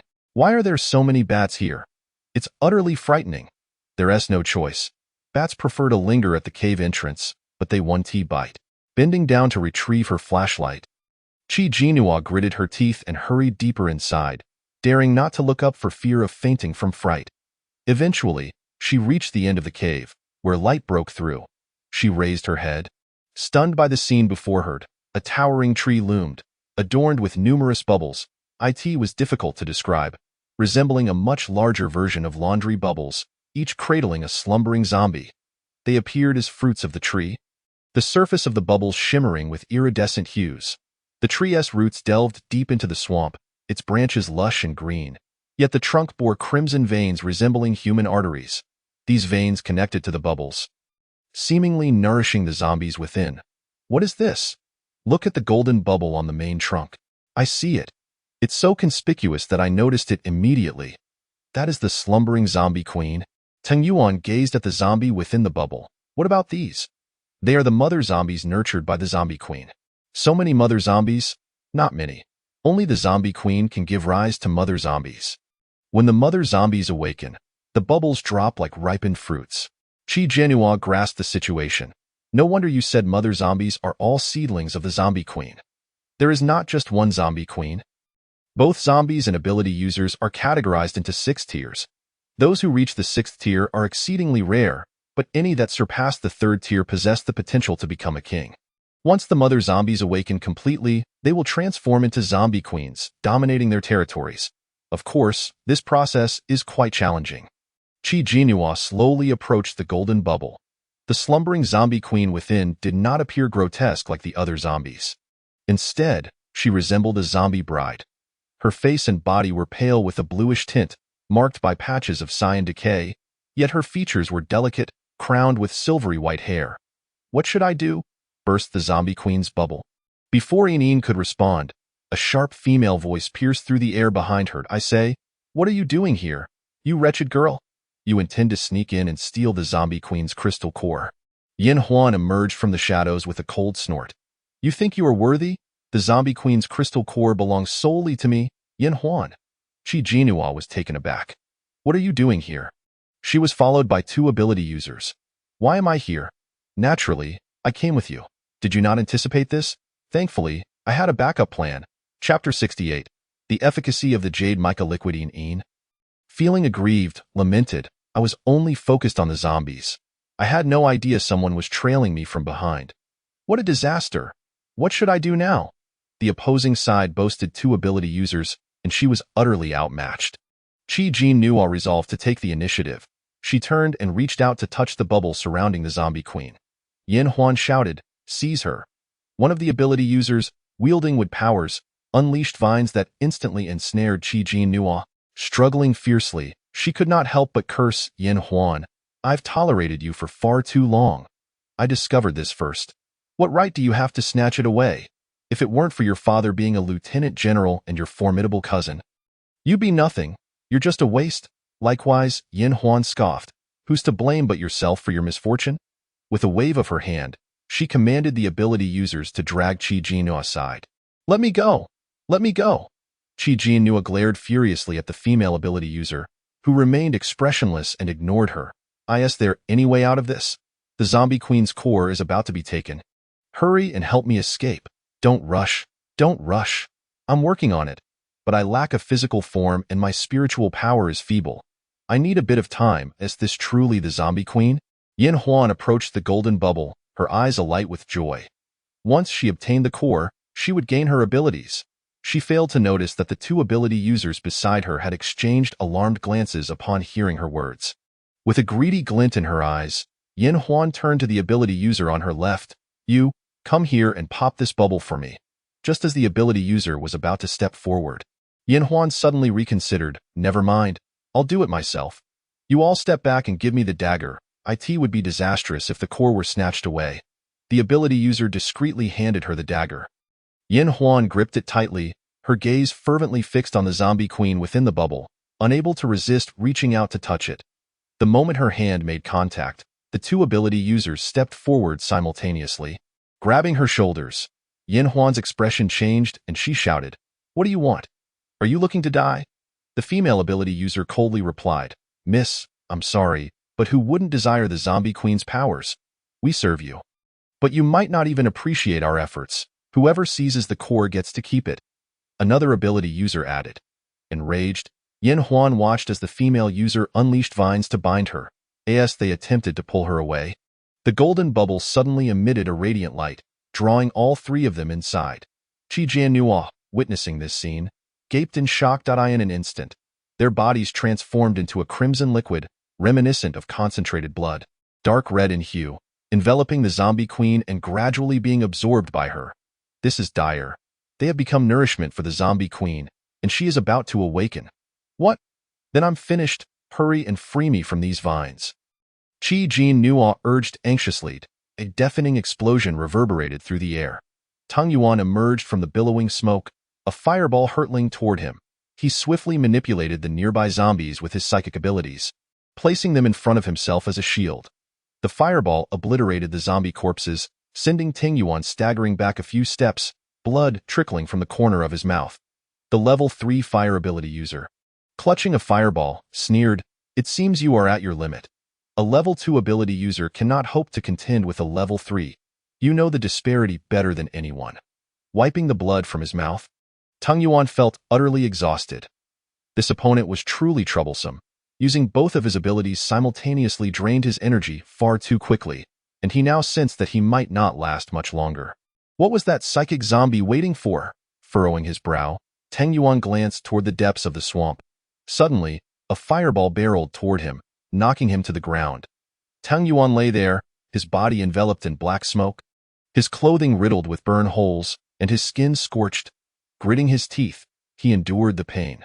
The fire ability user looked down at him. "Since the beginning, you've been glancing toward the depths of the swamp. I'm curious, what exactly are you looking at?" Tang Yuan coldly regarded him, remaining silent. "Not speaking. That's fine. You'll die here."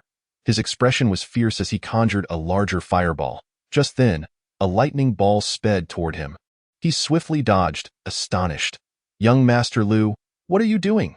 Lu Xingzhou's eyes were vacant, and he remained silent as he hurled another lightning ball. The fire ability user, infuriated, retaliated with a fireball, which collided with the lightning ball. producing a tremendous noise.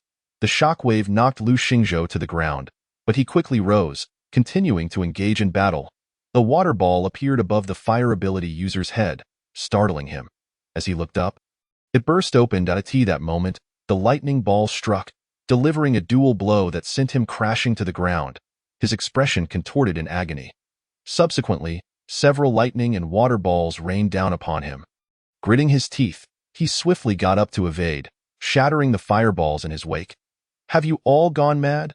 he bellowed, only to realize that the ability users who had been fighting the zombies had turned on one another.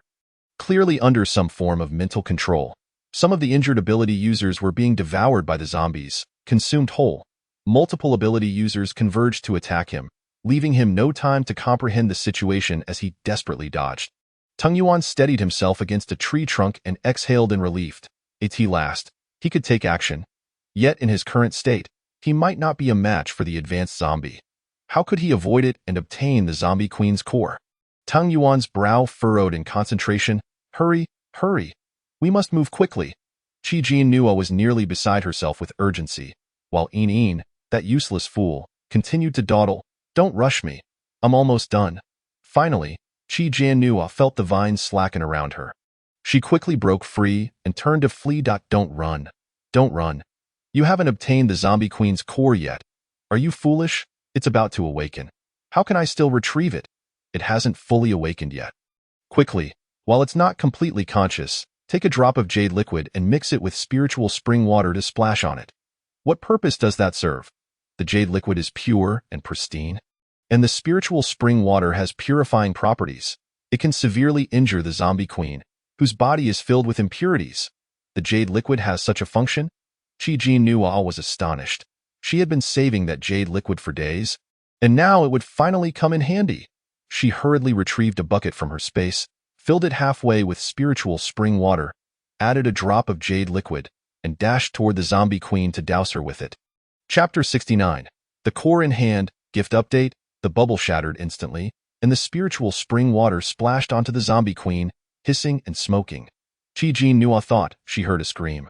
Tossing aside the bucket, she picked up a nearby tang knife and swung it toward the zombie queen's head. However, the zombie queen's body was as tough as steel. The blow inflicted no damage whatsoever. There's a sword in the space. Use that. In the blink of an eye, a sword embedded with rubies appeared in her hand. The scabbard was engraved with rippling water patterns, reminiscent of her water-patterned jade pendant. This sword felt oddly familiar, as though she had seen it somewhere before, yet she couldn't recall where. Deep within her soul, there was a faint tremor. The zombie queen suddenly opened her eyes, startling Qi Jianhua, who immediately drew the sword and struck down. The zombie queen's head rolled to the ground in an instant. On the battlefield, the zombies controlling the ability users to kill one another sensed something amiss. It let out an enraged roar and turned to rush toward the depths of the swamp. Qi Jianhua, with the sword's tip, pried out a large, red, diamond-shaped core, its color as vivid as blood. Its luster unparalleled. No gem in this world could compare. She hastily stored the core in her space, preparing to retreat when she suddenly heard an angry roar.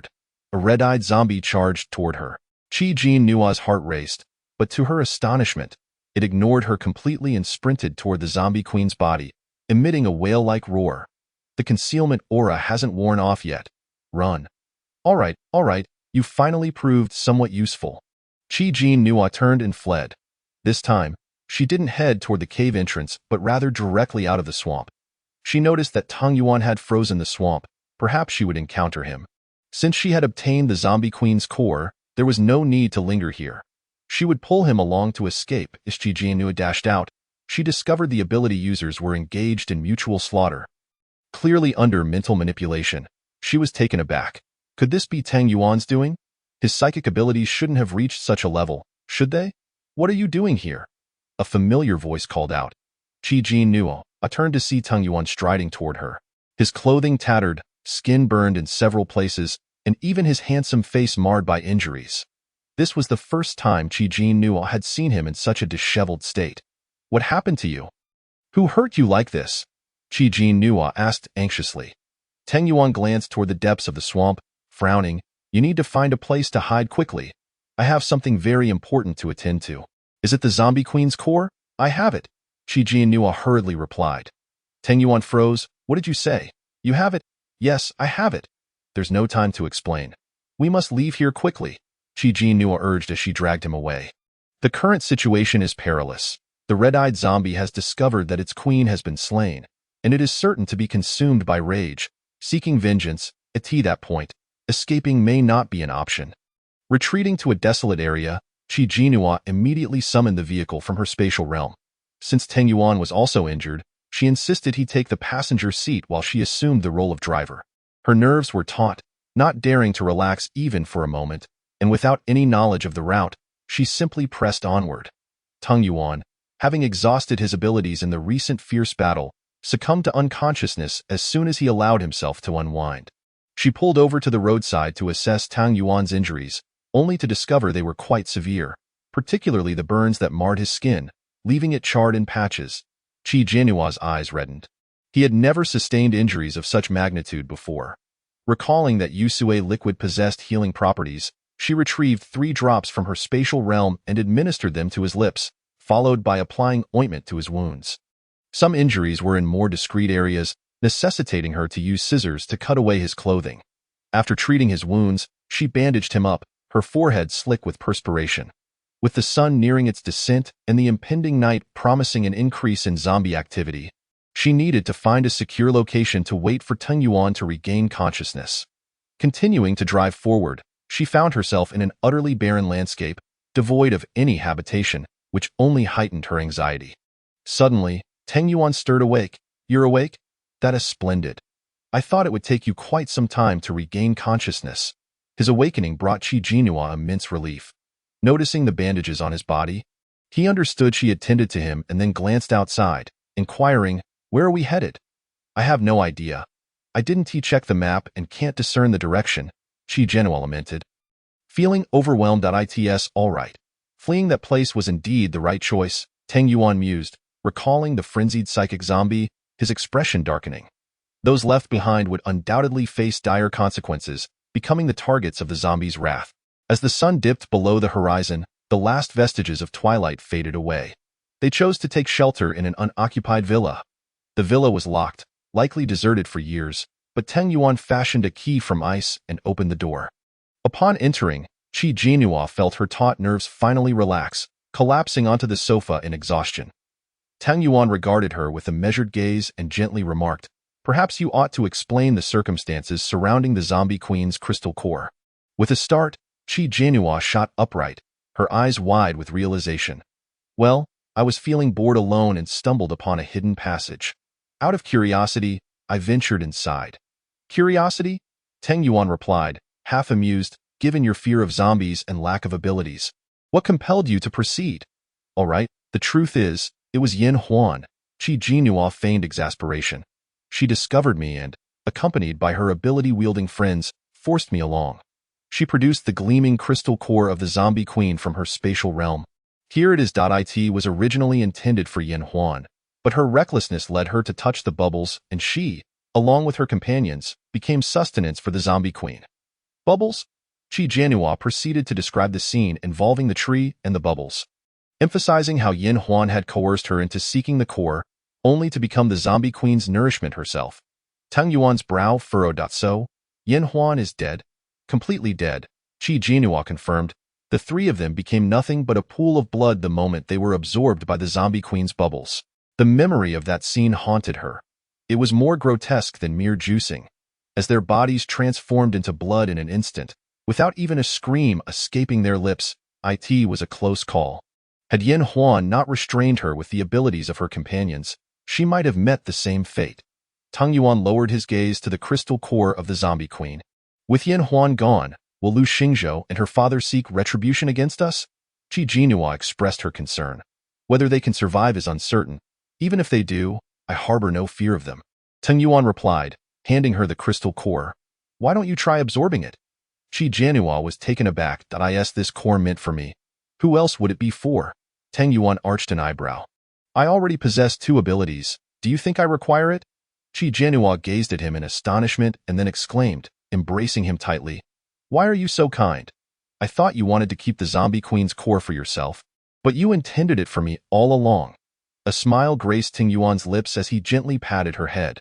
Aside from you, who else could elicit such concern from me? What can I say? I am your beloved. If you don't worry for me, then for whom? Qi Jianyuan nestled against his neck, laughing. After a moment, Teng Yuan patted her lower back. All right, it's time for you to give it a try. Oh. Qi Jianyuan reluctantly released him, only then recalling his numerous burn injuries and realizing she had just embraced him. Quickly, she apologized. I forgot for a moment. I'm sorry. Does it hurt? Not at all. Teng Yuan shook his head. Really? Qi Jianyuan remained skeptical, tugging at the bandages. Does it truly not hurt? It was painful before, but since I woke up and you treated my wounds, I no longer feel any pain, Teng Yuan explained. Qi Jianyuan pondered. Perhaps the Yusui liquid, combined with his natural regenerative abilities, meant his injuries would likely heal significantly by tomorrow. She examined the crystal core in her hands, contemplating how to absorb it. You should try placing it in your palm, closing your eyes, and see if you can sense a surge of energy, Teng Yuan suggested. Following his instructions, Qi Jianyuan placed the core in her palm and shut her eyes. Instantly, she felt a powerful red energy coursing through her, slowly flowing into her veins. Find a quiet place. You will need a full day and night to absorb it, followed by at least 2 days for transformation. During this period, you must not be disturbed. A silvery voice echoed in her mind. Qi Jianyuan immediately tightened her grip on the crystal core and opened her eyes. What's wrong? Teng Yuan inquired. I just sensed it. After all, this is the crystal core of the zombie queen, and its power is immense. As a mere spatial ability user, I will require at least 3 days to fully absorb it. During this time, I cannot be interrupted. Teng Yuan pondered for a moment. Then we should go to the bedroom. They ascended to the second floor of the villa, entering the master bedroom. The room was devoid of unnecessary decor, thick with dust, a clear indication of its long abandonment. After ensuring the room was safe, Teng Yuan left behind a strand of mental energy. I will leave this strand here as a precaution. Should you find yourself in danger, I will sense it immediately. Understood, Qi Jianyuan replied with a smile. Once Teng Yuan departed, she locked the door behind her and settled onto the bed in a meditative posture. Do you know what abilities the zombie queen possesses? I do not know, but the queen's powers are undoubtedly formidable. I am about to acquire abilities myself. It's quite exhilarating to think about. Soon, I will be able to dominate and be revered by others. Qi Jianyuan couldn't suppress her excitement. You must focus on your task. You truly are dull, she pouted, closing her eyes. Teng Yuan expanded his mental domain, thoroughly scanning the villa for any threats and finding none. The night had fully enveloped the world. As he contemplated dinner, he suddenly remembered he had forgotten to ask Qi Jianyuan to pack some clothing and provisions. He rummaged through the kitchen, only to find it completely bare. After all, the house had been uninhabited for quite some time. Just as he hesitated over whether to venture outside for supplies, a raucous commotion erupted outside. Hey, boss, the lights across the street just turned on. Since their arrival, the neighboring house had remained vacant, and now suddenly, lights were illuminating the premises. They're likely just like us, fleeing here and randomly choosing an abandoned villa to inhabit. Let us go see what they're about. Moments later, a knock echoed at the door. Standing outside was a man in a floral shirt, his hair a mismatched blend of yellow and black. Appearing rather disheveled, he stood awkwardly, exuding an air of ineptitude, his height barely reaching 1.7 meters, which made him appear rather insignificant next to the nearly 1.9-meter Teng Yuan. The man stared up at Teng Yuan, instinctively sensing he was no easy target, and took a few hesitant steps back, turning to his companion, Boss. The man referred to as Boss wore a business suit, yet his demeanor was more akin to a thug. Creating a stark contrast, he scrutinized Teng Yuan with a casual smile. Brother, just moved in? Teng Yuan nodded. Is there something you need? The man's gaze flickered towards the interior. Is it just you? Nothing much. Just a casual inquiry, the man replied with a smile. You carry on. If you have time, feel free to drop by. We're just across the street. Before he could finish, Teng Yuan had already closed the door. Boss, why waste time talking to him? We could have stormed in just now. It's easy for you to say. Do you dare? The man retorted. That guy clearly seems formidable, but it's just one person. What's there to fear? Who knows? Let us observe for a couple of days before deciding. Chapter 71. The clash of two factions. Before him stood approximately 50 individuals, half of whom were endowed with abilities, men and women. predominantly men. Excluding the ability users, there were 12 women without powers, leaving the rest as men. All were merely novice ability users, posing no significant threat to him. Tung Yuan also dispelled his mental domain, choosing not to focus on them any longer. However, for safety's sake, he opted to forego resting in his room that night. Instead, reclining on the sofa in the dead of night, he was roused by a cacophony of vulgarities. Ever since his abilities had ascended to level 2, his senses had sharpened considerably, allowing him to hear the revelries from next door quite distinctly, the sounds of passion interspersed with jests and curses. Furrowing his brow, Teng Yuan swiftly muted his hearing. An hour later, he lifted the barrier, only to find that the raucousness had not yet subsided. 2 hours later, tranquility finally descended, and he was able to close his eyes. As the morning sun cast its rays upon the floor, the glaring reflection compelled Tung Yuan to awaken once more. To his dismay, the noise from across the way resumed. This time, however, it was short-lived. He rummaged through the villa for disposable toiletries and freshened up. Upon unwrapping the bandage, he discovered that his wound had healed, so he took a quick shower and donned some of the villa owner's old clothes. Though slightly short, they would have to suffice for now. He sensed the mental threads left in Qi Nua's room. There was no movement.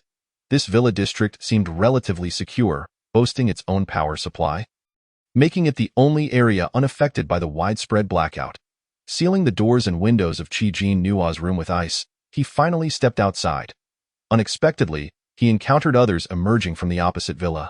The man in business attire from the previous night was accompanied by the blonde who had knocked on his door, alongside a woman clad in leather, evidently another ability user. Tung Yuan exchanged glances with them but said nothing as he moved to leave. Wait! The woman suddenly blocked his path, regarding him with keen interest.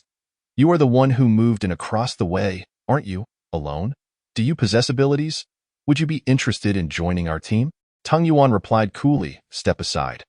The woman, seemingly oblivious to his words, smiled and advanced toward him. Don't be so aloof. Consider it. Our team. As her hand reached for his shoulder, Tung Yuan instinctively stepped back to evade her grasp. He skirted around her and continued on his way.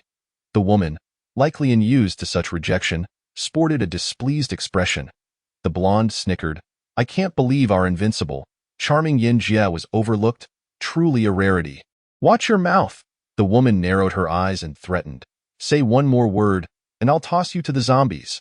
The blonde merely scoffed, muttering an insult under his breath. The man in the business suit interjected. Enough with the delay. We haven't finished collecting last night's supplies. Let us hurry before someone else does. That high-level zombie should have left by now. With that, they ceased their chatter and piled into their vehicle. Teng Yuan drove around the neighborhood, eventually locating a supermarket. However, upon entering, he was met with desolation. The shelves had already been stripped bare by other survivors. He continued his search. In another district, he stumbled upon an imported supermarket. Pulling over, he exited the vehicle. The supermarket was shrouded in darkness, lacking lights and situated in a dim area on the first floor. Unlike the other looted supermarkets, this one still had most of its goods on the shelves, an anomaly that piqued his curiosity. Utilizing his mental prowess, he scanned the interior, detecting two soon-to-be level 2 high-level zombies, both possessing abilities. This explained the untouched supplies. Few dared to approach due to the looming threat. Just as he was about to enter, a voice called out from behind him. Halt! Teng Yuan turned to see a group approaching, led by a young man adorned with tattoos on his arms and neck, sporting a gold chain and dressed in hip-hop style. Flanked by a cadre of burly bodyguards. This supermarket was claimed by us first. Do you not understand the concept of first come, first served? Did you seek my permission before entering? The hip-hop man retorted. Irritation evident in his tone. The bodyguards swiftly encircled Teng Yuan. With his expression darkening, he prepared to retaliate when another voice interjected. What are you doing here again, you punk? Claimed first? This was clearly our find. Tung Yuan turned to see the blonde's group. Is this supermarket yours? Just because you say it is? The blonde rushed forward, exasperated. It's the apocalypse now. You think your previous status holds any weight? Who listens to you anymore? You're a traitor, Huang Yang. The hip-hop man seethed, his eyes blazing as he recognized the blonde. Traitor? That sounds so harsh. Huang Yang scoffed. I may have been your family's servant, but I am no longer bound to that role. Following you around has been nothing but humiliation. You're a man led around by a woman. You dare to show your face. We've had our eyes on the supplies in this supermarket for ages. If you don't want to die, you'd best leave. What audacity, the hip-hop man sneered. Let us see who comes out on top. Come on, I'm not afraid of you. Huang Yang hurled a water balloon at the hip-hop man, hitting him squarely in the face.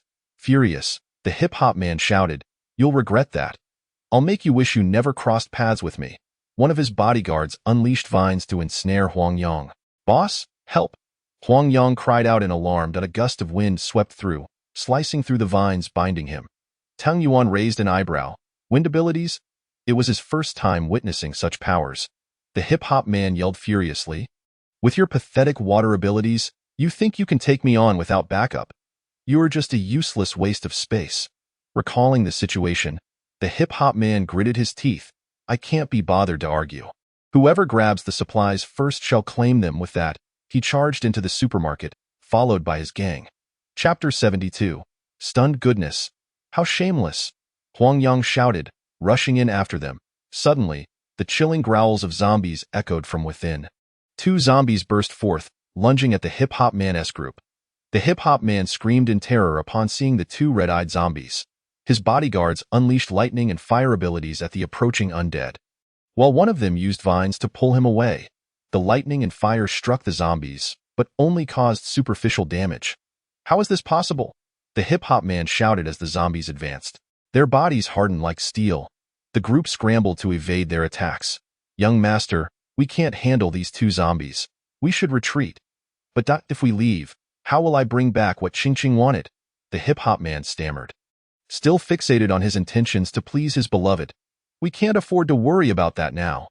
The bodyguard insisted urgently. In the midst of their discussion, a zombie lunged at them, its claws aiming for the hip-hop man. The vines around them pulled them back just in time.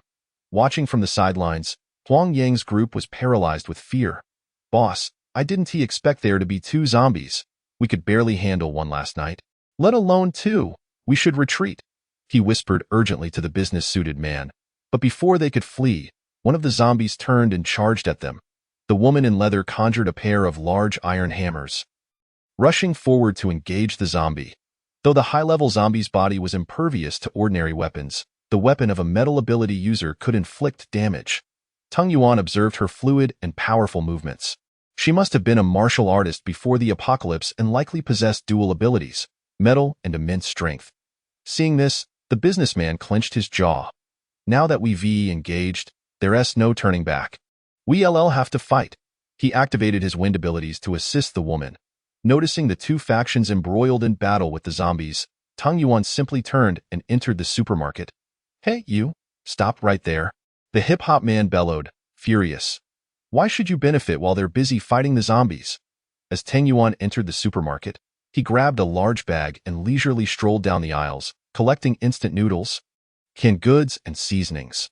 Most fruits and vegetables had spoiled, but he managed to salvage a few edible items. Filling his bag to the brim as he dragged the heavy bag out, he noticed both groups were beginning to tire.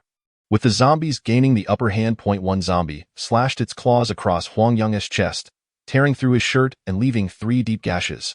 Huang Yang's face paled in shock as he screamed, "Ah, I've been scratched by a zombie. I'm not going to turn into one, am I?" The woman in leather swung her hammer at the zombie, but it was ineffective, and the creature retaliated by kicking her aside. Lunging at her once more, she fell to the ground, hastily crafting a metal shield to block its attack, scrambling back to her feet. "Damn it, these zombies are tough to deal with," the businessman cursed. As Tang Yuan had already opened the car door and was stuffing a large bag of supplies into the back seat, Huang Mao hurriedly ran over and grasped Tang Yuan's hand, exclaiming, "You can't leave. You cannot stand by and watch us perish." He continued, "Why should we fight against the zombies with all our might, only for you to reap the benefits?" Tang Yuan's eyes darkened, and he released Huang Mao's grip. In a moment of desperation, Huang Mao declared, "If we are to die, let us die together." He clung tightly to Tang Yuan, refusing to let go. Just as Tang Yuan was about to shake him off, a zombie suddenly lunged at him. Its mouth agape, with sharp claws poised to strike, it sprang towards him with astonishing agility, as if propelled by an unseen force. just as its claws were about to make contact with Tung Yuan. A flurry of snowflakes swirled around, and the zombie was instantly encased in ice mid-air.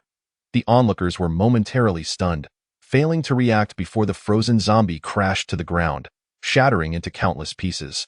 A rather opaque moon crystal rolled out from the remnants. Tung Yuan swiftly kicked Huang Mao aside, bent down to retrieve the moon crystal, and stowed it away in his pocket. The businessman and the hip-hop enthusiast were left agape, their eyes nearly popping out of their heads. What had just transpired? Was it the doing of that man?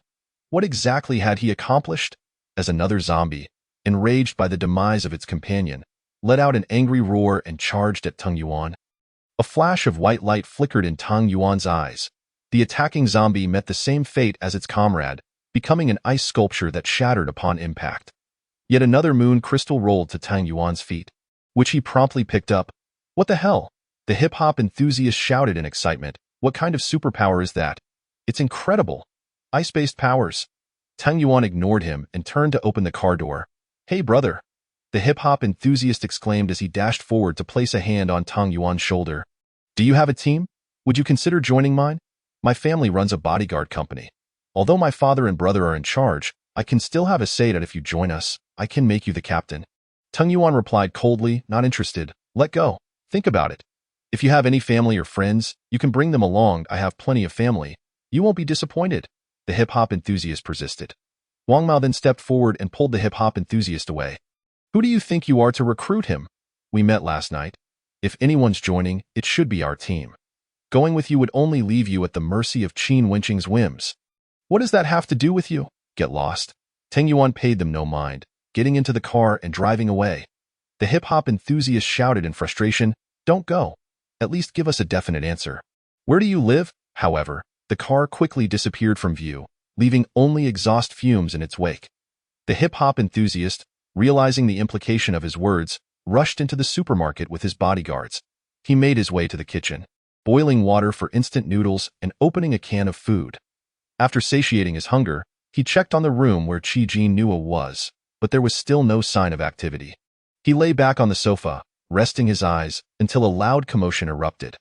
Soon, there was a knock at the door. At first, Tung Yuan ignored it, but as the knocking grew louder and they began calling out, he could no longer tolerate it.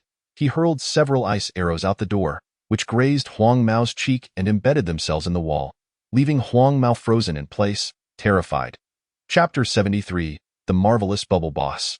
Huang Mao stammered, glancing nervously at the businessman. Upon returning to the villa, the businessman pondered aloud. What do you think we should do to convince him to join us? The others fell silent, in my opinion.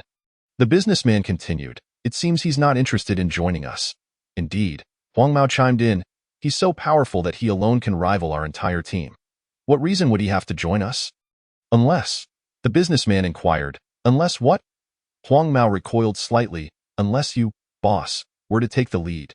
You must be tired of living, the businessman threatened, raising his hand to strike, causing Huang Mao to quickly dodge. The businessman squinted. Refusing to give up, I must think of another way. The prospect of losing such a formidable fighter felt unbearable to him. For the next 2 days, Tung Yuan did not venture outside in her room. Qi Jinnua finally opened her eyes. She felt a powerful force swirling within her dantian. Her meridians pulsating. Dai seemed as if her dantian was a reservoir of energy. She sensed that all her strength emanated from there. It appeared that as a level 2 ability user, she would possess a crystal core similar to that of the zombies. Did she now have a crystal core as well? What do you think? A voice echoed in her mind, sounding like silver bells. I feel an overwhelming energy within me. I feel incredibly powerful. Qi Jinnua could hardly contain her excitement. You should try it out and see what kind of ability you possess. With a focused breath, Qi Jinnua concentrated, and after a moment, a bubble suddenly emerged from her fingertips. Qi Jinnua questioned, What is this ability? The voice replied, I don't know. Puzzled, Qi Jinnua wondered why she was producing bubbles. Surely, the zombie queen's abilities were not so trivial. She attempted again, releasing another bubble, and fell into silence.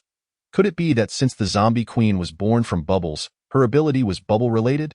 The 2 bubbles floated in the air and upon colliding, shattered, releasing a cascade of raindrops, followed by a bolt of lightning striking down. The rain and lightning created an explosive effect, obliterating the nightstand and sending Qi Jinhua scurrying for cover. Downstairs, Tang Yuan heard the commotion and rushed upstairs, kicking the door open. What is happening? Qi Jinhua turned around, tears welling in her eyes as she pointed at the shattered nightstand. Look, look. Tang Yuan's expression darkened.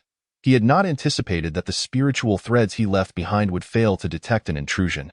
Before he could finish his thought, Qi Jinhua excitedly threw her arms around him, exclaiming, "It's me! It's my ability!" She babbled joyfully. "I can't believe I've become so powerful. I'm amazing now. From now on, I will protect you." Tang Yuan took a moment to grasp the situation before chuckling. "You will protect me? I can protect you. Look." She immediately produced two distinct bubbles, one filled with water and the other with electricity. The moment the two bubbles collided, a thunderous clap resonated, leaving a crater on the ground. Tang Yuan was astonished. This bubble can take on two forms? It seems not just that, Qi Jinhua said. Blowing a kiss, and as her hand left her lips, a pink bubble emerged. The bubble floated to Tang Yuan's face and burst. His eyes momentarily lost focus before he quickly regained composure, exclaiming in surprise. Mental control? It's a form of mental control, perhaps more accurately described as charm, Qi Jinhua replied with a smile. Charm. So this charming pink bubble requires a kiss to be released? Tang Yuan raised an eyebrow. Yes, what's wrong with that? Tang Yuan replied. Use it sparingly. If possible, avoid using it altogether. Why?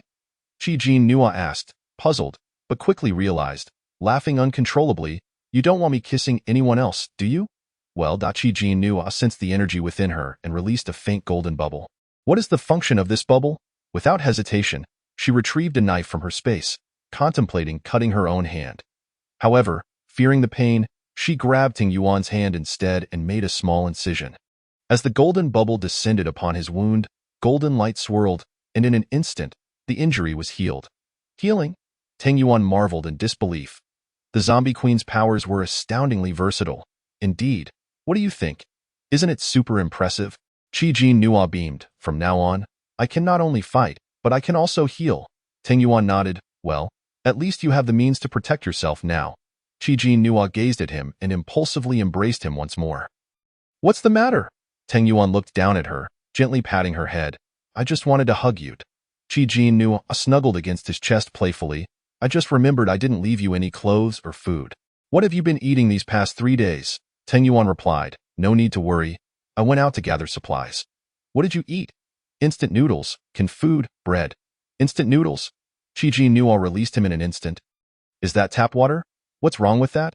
Tang Yuan asked, puzzled. Do you remember that torrential rain? Qi Jinhua explained.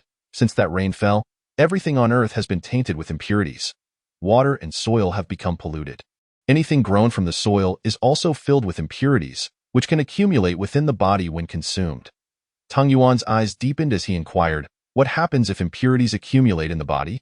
You will develop black rain sickness. If the impurities are not purified in time, you will lose control, go mad, and ultimately die an explosive death, Qi Jinhua stated earnestly. Tang Yuan was taken aback. The purpose of the moon crystals was to purify the impurities within the body. I see. I recall collecting quite a few moon crystals earlier. They're in your space, right? Yes, but you won't be able to use them. Qi Jinhua smiled. Everything you've eaten and drunk has come from my space. Pure, unpolluted, and free of impurities. Moreover, the spiritual spring water from my space can purify your body daily. But you still need to be cautious outside. Don't eat anything carelessly, she advised him. Understood, Tang Yuan replied obediently. Chapter 74. Killing zombies is surprisingly effortless. Having gone 3 days without a bath or a meal, Qi Jinhua now found herself ravenously hungry. She retrieved some ingredients and water from her space and asked Tang Yuan to prepare a meal. Following that, she retreated to the bathroom for a refreshing wash. After a thorough cleansing, she donned a comfortable silk camisole dress. Feeling considerably more at ease, by the time she descended the stairs, Tang Yuan had already prepared dinner. Qi Jinhua devoured 2 large bowls, finally feeling revitalized. Are you full? Tang Yuan inquired, gently brushing a grain of rice from the corner of her mouth. Absolutely. Qi Jinhua nodded emphatically, her eyes sparkling with delight. Your cooking is simply exquisite. I feel so fortunate. A smile crept onto Tang Yuan's lips. As long as she was satisfied, that was all that mattered. In a little while, you will accompany me outside. Qi Jianhua glanced out the window, noticing the darkness that had settled in. What are we going out for at night? We might encounter zombies. I'm actually hoping we do. Tung Yuan replied slowly. You need to practice using your powers to eliminate zombies. Qi Jianhua hadn't anticipated this purpose and felt reluctant to venture outside. Can't we postpone it? Surely, there will be other opportunities in the future. Besides, I've only just awakened. My back is sore, my head is spinning, and I really think I need some rest. That's not an option. Teng Yuan saw through her feigned innocence. She was merely being delicate, finding zombies repulsive and looking for an excuse to be lazy. While you may have awakened your powers, you lack practical combat skills. When you truly encounter zombies, you won't react in time. Teng Yuan was particularly strict about such matters. Well, I'm not saying I want tea practice. I'm simply suggesting we do it another day. Given that I just came out of seclusion today, could you let me off this time? Please, don't you have any sympathy for me? She settled into his embrace, wrapping her arms around his neck and pleading in a sweet, pitiful tone. Just tomorrow, okay? Just tomorrow. If we wait until tomorrow, you will find another excuse. Do you think I don't know you? Tung Yuan cast her a sidelong glance, a knowing smile playing on his lips as he lifted her up and carried her upstairs. He placed her on the bed and said, You have 10 minutes to change and come downstairs. If I finish tidying up and you're still not down, you know the consequences, right? With that, he exited the room. Left with no choice, Qi Jianhua huffed in frustration as she searched for clothes to wear. When she finally emerged, dressed in a white tracksuit with her hair pulled back into a high ponytail, Tung Yuan's lips curled into a smile. He approached her and playfully pinched her cheek. Let us go as they drove away. They caught the attention of some lurking figures. Boss, I just saw that guy leave with a stunning woman. Turns out he wasn't alone. One of the henchmen quickly reported to the businessman. The businessman glanced at the thick darkness outside, puzzled that it's dark out. It's dangerous. What could they possibly be doing? Where did this woman come from? We've been observing for 3 days and haven't seen any women around. The blonde henchman looked at the businessman. Should we follow them? It's dark, and there are so many zombies out there. Of course, we should follow. The businessman snapped. The blonde fell silent. Despite possessing newfound powers, Qi Jianhua felt a twinge of anxiety. Once they exited the car, she clung tightly to Teng Yuan's hand.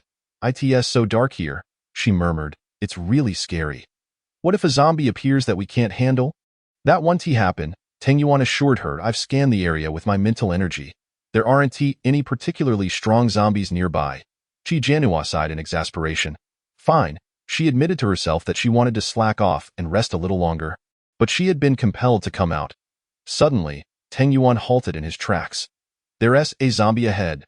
His words. Qi Jianhua immediately became alert.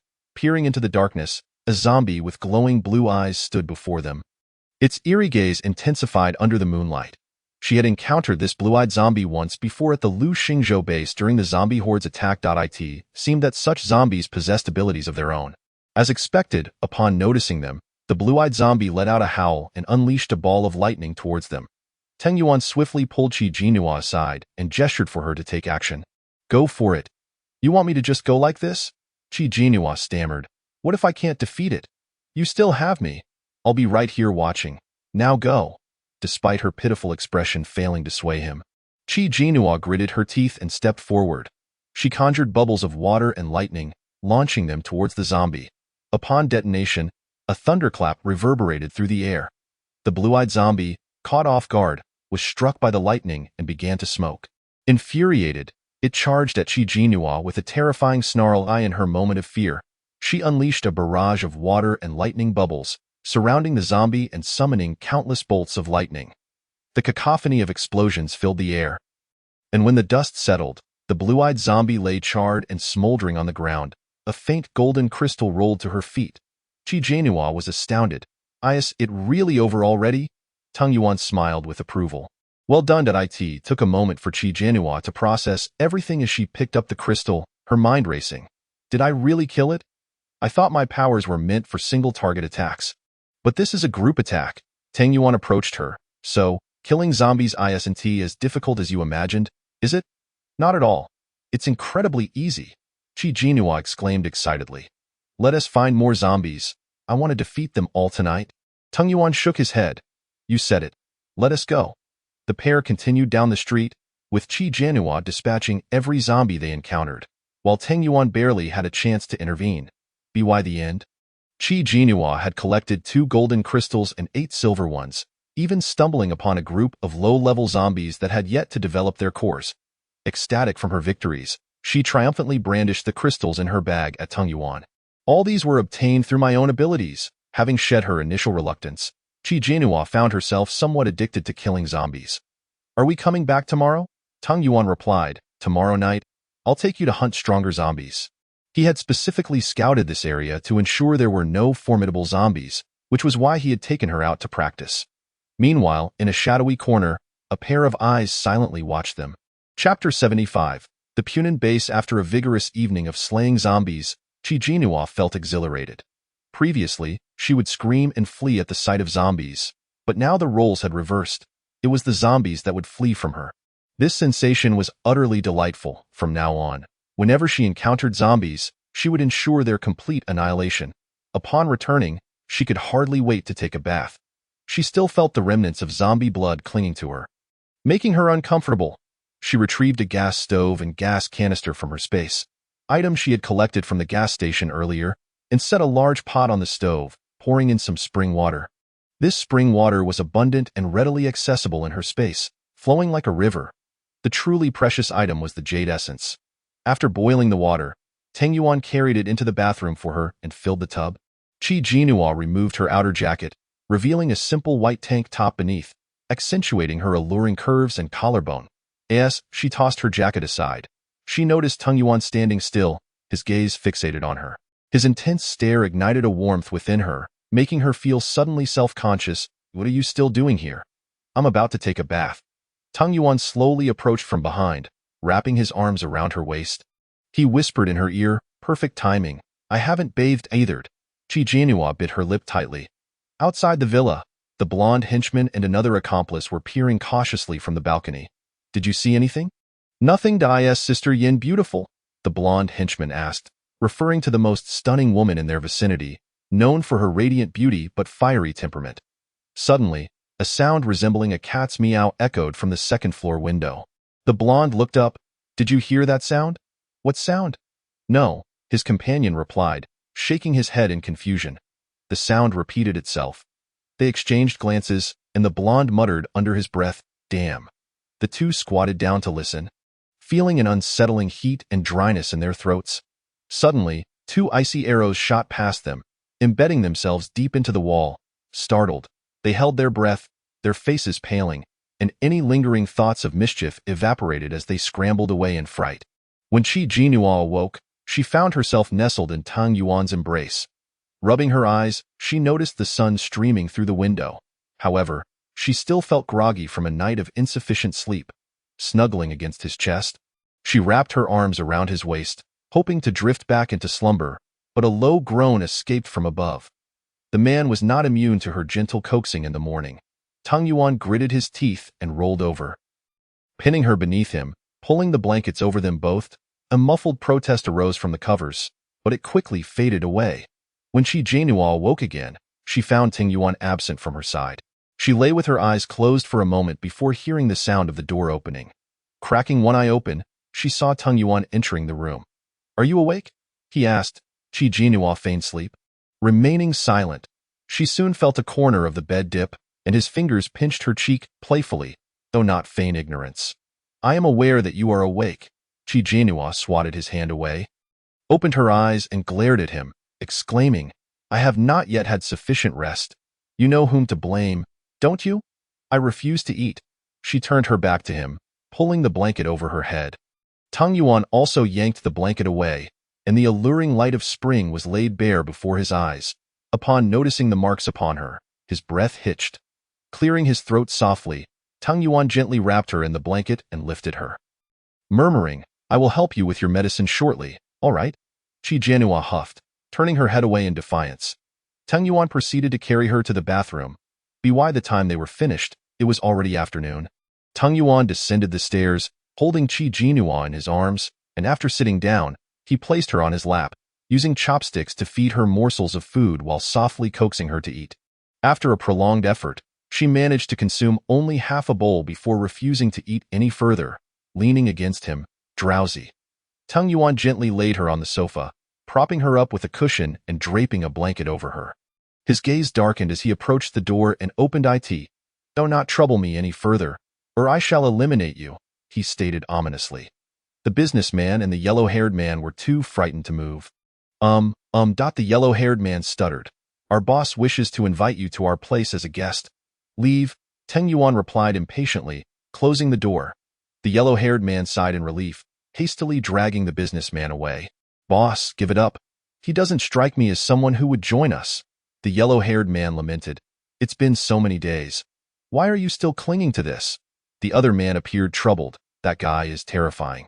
It feels like he could kill us at any moment." The businessman wore a frown. "I do not wish to risk offending him by bothering him repeatedly, but I heard some bad news today."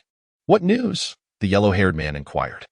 "The Punan base is planning to establish a branch here, and I hear the location is chosen to be in our vicinity," the businessman whispered. The yellow-haired man was taken aback.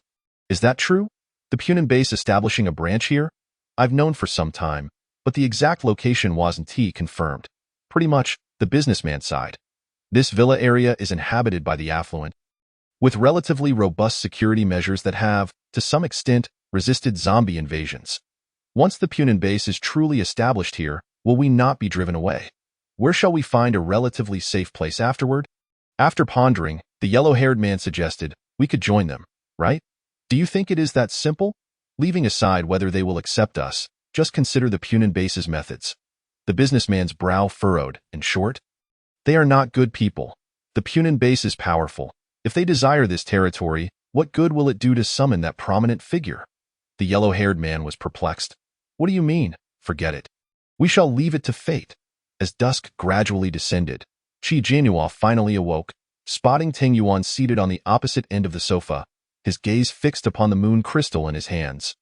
Lost in thought, awake, upon noticing her stirring, he tucked the moon crystal away and moved beside her, supporting her as she leaned against him, softly asking, "Have you rested enough?" Upon hearing his question, Qi Jinhua discerned his intentions. She nestled her head against his neck and playfully whined, "Not at all. I'm still so tired. My head is still spinning. Can we rest for the night, please?" Tung Yuan regarded her with a bemused smile. "Didn't you say you were addicted to slaying zombies? Just last night, you asked me if we would go out tonight, and now you wish to stay in." Qi Jinhua met his gaze. Responding softly, "It's all your fault. I still feel unwell." Tung Yuan gently stroked her head, murmuring, "If you're feeling unwell, then we shall not go out tonight. A night of rest it shall be." "Really?" Qi Jinua's eyes sparkled with delight. "Indeed, I knew you cared for me," Qi Jinhua exclaimed, wrapping her arms around his neck and nuzzling against him. Tung Yuan rested his chin atop her head, holding her tightly. "I only hope you can protect yourself. I do not demand that you become excessively formidable. Such beauty, without the means to defend oneself, could lead to dire consequences if it fell into the hands of those with ulterior motives. Beauty, devoid of ability, becomes a burden, the onset of calamity." The two remained in a tranquil embrace, and Qi Jinhua suddenly remembered something, retrieving the sun crystals from her space. "Since we need not go out tonight, would you like to level up?" They had accumulated a bag of sun crystals, yet Tung Yuan had not found the time to absorb them. Tung Yuan glanced at them. "That sounds good. I've sensed that I may be on the verge of leveling up." "Sensed?" Qi Jinhua was taken aback, suddenly recalling that Yin had mentioned before that the Yusue liquid possessed energy that could facilitate leveling up, akin to a high-quality sun crystal. When he had been injured, she had administered 3 drops of Yusue liquid to him in one go, which was likely why he felt he might be due for a level up. She had forgotten about this. Had she known, she would have discreetly given him a drop of Yusue liquid each day. However, it seemed one could not administer too much at once, as an excess of energy could be harmful to the body. While Tung Yuan absorbed the sun crystals, Qi Jinhua ventured into her space to take a look. A flicker of light appeared, and Qi Jinhua was astonished to find that Yin had taken on a physical form. "You have a physical form now?" The creature before her, with its unique red-lined eyes and bushy white tail, proudly swished its tail, declaring, "I do. After you absorbed the zombie queen's core, I manifested. However, to avoid arousing suspicion from the male lead, I have remained hidden. Qi Jianhua found it fascinating and extended her hand. Yining glanced at her disdainfully but ultimately landed in her palm. This is truly remarkable. Qi Jianhua gazed into its golden and blue eyes, which were exceedingly beautiful. What gender are you, exactly? We divine beasts possess no gender and no gender. How do you reproduce then? Qi Jianhua asked, her curiosity piqued. Why would you pose such a vulgar question? Yining scoffed. This is not a matter for me to ponder. Qi Jianhua dismissed the notion that it was vulgar. Rather, it was a crucial inquiry. She released her hand, contemplating, nevertheless, if you were to suddenly appear beside me, it would indeed raise the male lead's suspicions. Please wait until I devise a suitable excuse to keep you close. Humph, understood, Yining replied, wagging its tail. Qi Jianhua examined the growth of the fish and shrimp, noting that they were thriving. Upon checking the fruits and vegetables, she found a bountiful harvest. She collected the produce into her warehouse and replanted a new batch. Should I perhaps raise some chickens? Ducks or geese? Yining wrinkled its nose in distaste. Do not raise chickens. I abhor chickens. You dislike chickens? Qi Jianhua found it both amusing and perplexing. What is your aversion to chickens? Were you harmed by one in the past? The creature turned its head away haughtily. How could that be? I simply dislike them without reason. Qi Jianhua perceived that, given Yin's disposition, even if it had indeed been harmed by a chicken, it would never confess. After advising it to remain in its place, she exited the space. Observing Teng Yuan with his eyes closed, still absorbing the sun crystals, she felt a wave of boredom wash over her and wandered to the window. To her surprise, she spotted a yellow-haired man on the balcony of the opposite villa, staring directly at her. Frowning, she promptly drew the curtains. On the opposite balcony, the yellow-haired man's eyes widened, and he was startled when someone suddenly patted his shoulder, causing his heart to race. Turning to see it was one of his own, he pressed his hand against his chest. You scared me. Why do you walk so silently? I thought. Thought what? The other inquired. Nothing, the yellow-haired man huffed out. Of course, I thought it was that prominent figure across the way. His hidden weapons could strike at any moment, leaving me with a psychological shadow. What are you watching? Admiring beauty. The yellow-haired man replied excitedly, resting his arm across his companion's shoulder. You cannot deny, the boss's woman is extraordinary. She is stunning. Though we are quite far away, her skin is so fair it seems to glow. Her face is small, like a palm, and her figure is serpentine. He gestured with his hands, smacking his lips. If only she were not the boss's woman, how much better would it be? The other man was skeptical. Is she really that beautiful? You must be exaggerating. The yellow-haired man retorted. What benefit do I gain from exaggerating? Do I have nothing better to do? Regardless, I do not believe there are any beauties left in this vicinity, especially with the Punan base planning to establish a branch here. Their second-in-command is notorious for his love of beauty. There is someone under him with the ability to become invisible, sneaking in and out of any place, scouring for beauties to present to their second-in-command. What a remarkable ability! The yellow-haired man felt a pang of envy. Why was I not granted the power of invisibility? Instead, I received a water-based ability that is utterly useless. Bad luck, I suppose. What can you do? Come on, let us go. There is nothing to see. Qi Jianhua wandered about the villa, which was surprisingly spacious, spanning 2 luxurious floors. She entered a study, where the shelves were bare. Devoid of any books, however, on the desk lay a picture frame. She turned it around to reveal a stunning woman clad in a black gown and a grand hat. The woman appeared to have some experience in age. Yet the heavy air of the world clung to her, making her countenance discomforting to behold. Qi Jianhua scrutinized the woman's face. The recognition grew stronger. This was none other than the original owner's mother. This villa actually belonged to her. What an extraordinary twist of fate this is, to have inadvertently stumbled into this room.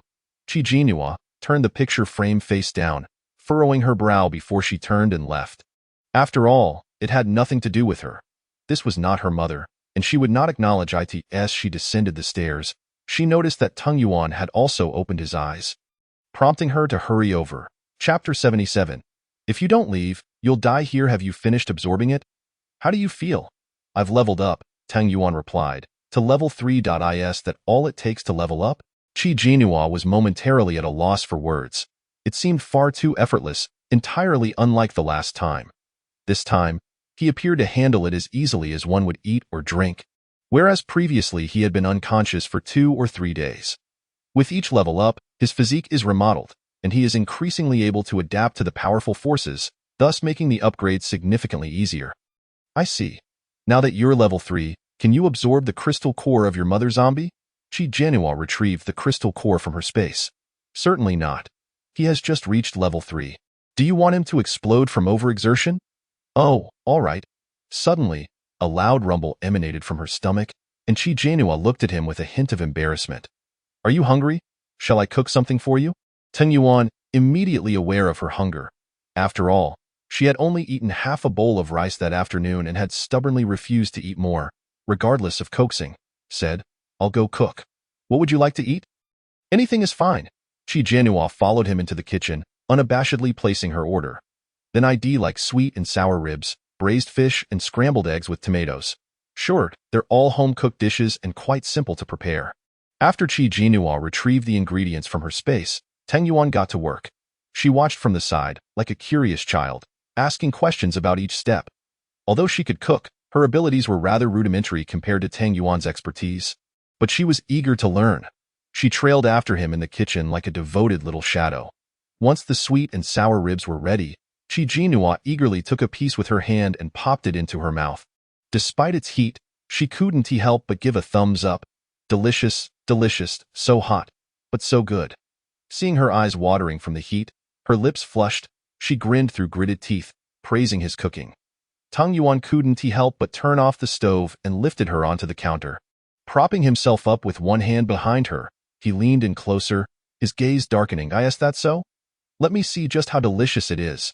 The kitchen fell silent, save for the bubbling sounds from the pot.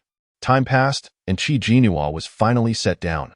With her lips a rosy hue and cheeks flushed, she obediently stood behind him, too shy to utter a word or make any unnecessary movements. After enjoying a sumptuous dinner, the two washed up and retired for the night. In the morning, Qi Jianhua was abruptly awakened by a series of forceful knocks at the door. Discontent, she opened her eyes, wondering who could be knocking so early. Continue sleeping. I'll go check, Teng Yuan said as he rolled out of bed.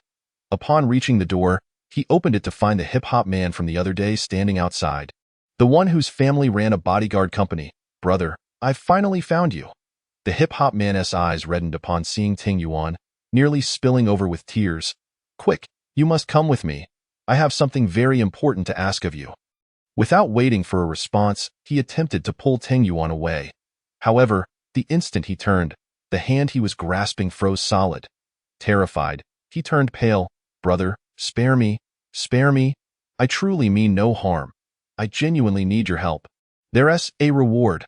The bodyguards behind the hip-hop man were poised for action. Teng Yuan withdrew his hand, coldly stating, Do not touch me without permission. The ice on the hip-hop man's hand melted away. All right, I won't touch you. I promise, he stammered, stepping back, unable to suppress his sobs. I had no choice but to seek you out. Qingqing has been taken. My father and brother refused to send anyone to find her. So I had to come to you. At that moment, Huang Mao, who had been watching from the side, chuckled. Oh dear, she must have been captured by the people from the Punan base, right? She finally got what she deserved. Shut your mouth! The hip-hop man glared at him in anger. What does it have to do with you? And how do you know it was people from the Punan base? Don't wrongfully accuse me. What does it have to do with me? I merely heard that the Punan base is establishing a branch here, and their second-in-command has reportedly already brought people along. This second-in-command has a penchant for beautiful women. He has someone under his command with the ability to become invisible, who uses this power to gather lovely women for him. By the way, Huang Mao added, didn't Qin Wenqing suddenly disappear? And there were no signs of a break-in?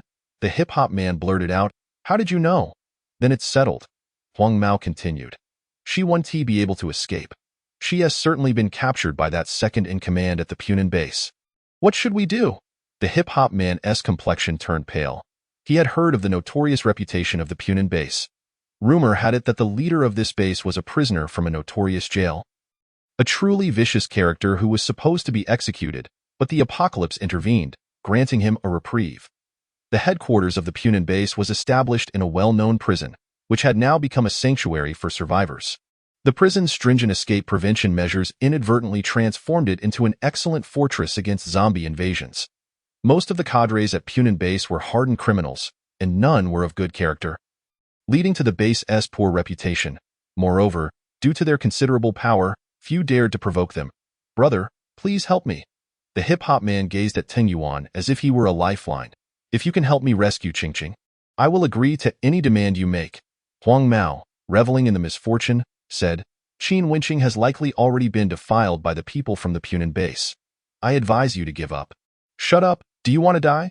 The hip-hop man seethed with rage. Huang Mao merely curled his lip and fell silent. "I cannot assist you," Teng Yuan replied coldly. "You should leave." The hip-hop man grew frantic. "You haven't even tried. How can you say you can't help? My family has some influence, and we have plenty of resources. What do you want? Supplies? Sun crystals?" Teng Yuan, showing no courtesy, stated, "If you don't leave now, you will die here." His patience was wearing thin, and the menace in his dark eyes intensified, making it clear he was not jesting. The others instinctively took a couple of steps back. Chapter 78. Abducted under his nose, the hip-hop man opened his mouth to speak, but the door had already closed. He was left unsatisfied, shouting, "My home is at 777 Pingnan Road. Whenever you come to your senses, come find me. Qingqing, my Qingqing."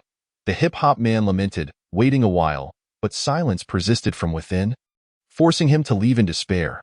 Teng Yuan turned around just in time to see Qi Jianhua, sleepily leaning against the stair railing. "I heard everything." "Theo, you know him?" "I don't," Teng Yuan replied. "But we've met once." "Really?" Qi Jianhua said. "That ability is quite extraordinary. An invisibility power sounds remarkably unfair." Teng Yuan recalled Huang Mao's comment about the second-in-command's taste for beautiful women. He frowned. "We're not going out today." "Eh?" Qi Jianhua blinked. "Are you worried I might be taken?" Teng Yuan looked at her, remaining silent. "It's fine. With you around, who could possibly take me right under your nose?" Qi Jianhua said, shaking his hand. "Besides, I'm not without the ability to protect myself now." Teng Yuan replied, "This ability is somewhat elusive. It's best to stay cautious until we understand it fully." "All right, then I'll heed your advice and stay in." With no way to go outside, Qi Jianhua decided to experiment with her own powers indoors. "Do you think my ability needs leveling up as well?" The Zombie Queen's power does not require leveling. Its effectiveness entirely depends on your personal comprehension. "Is that so?" Qi Jianhua released a small water bubble from her fingertips, followed by a lightning bubble. However, fearing she might accidentally cause a ruckus in the house, she quickly retracted them. The bubbles she produced were small enough to be held in the palm of her hand. "What if I were to create a larger bubble?" she pondered, clasping her hands together to form a sizable bubble about 1 meter in diameter.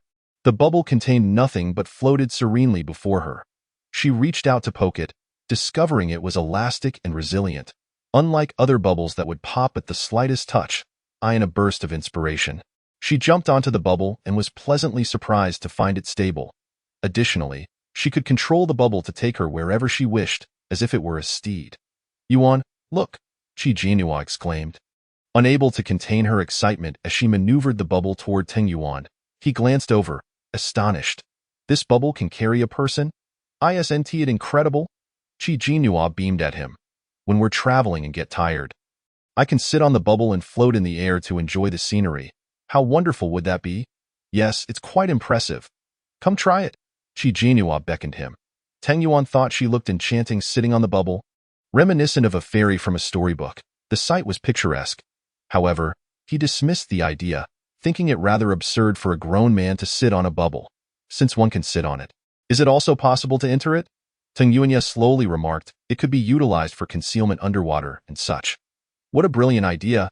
How did it not occur to me?" Qi Jianhua attempted to stretch her hand into the bubble and was pleasantly surprised to find that she could indeed enter. She fully immersed herself within the bubble, feeling no sense of suffocation whatsoever. "Incredible! This means I can move freely underwater in the future." Exiting the bubble, Qi Jianhua exclaimed excitedly, "I'm going to try it in the bathtub right now." Without waiting for Teng Yuan to respond, she dashed upstairs. Teng Yuan shook his head, recalling the words of Huang Mao, his expression darkening.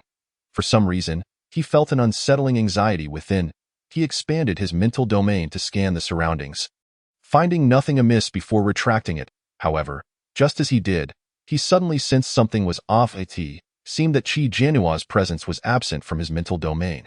His complexion changed drastically as he rushed to the room upstairs, kicking open the bathroom door, only to find it completely empty. The only thing amiss was that the window was open. His face turned grim as he spotted wet footprints leading down from the window, and he immediately leapt after them, following the trail as he pursued. He expanded his mental domain again, yet found nothing. The footprints vanished at the end of the garden. Tang Yunya halted there, his expression exceptionally grim. Someone had truly taken her right under his nose. The Punan base. The hip-hop man, upon hearing his subordinate announce his arrival, was overjoyed and rushed out to greet him. I thought you wouldn't come. But here you are. Speak.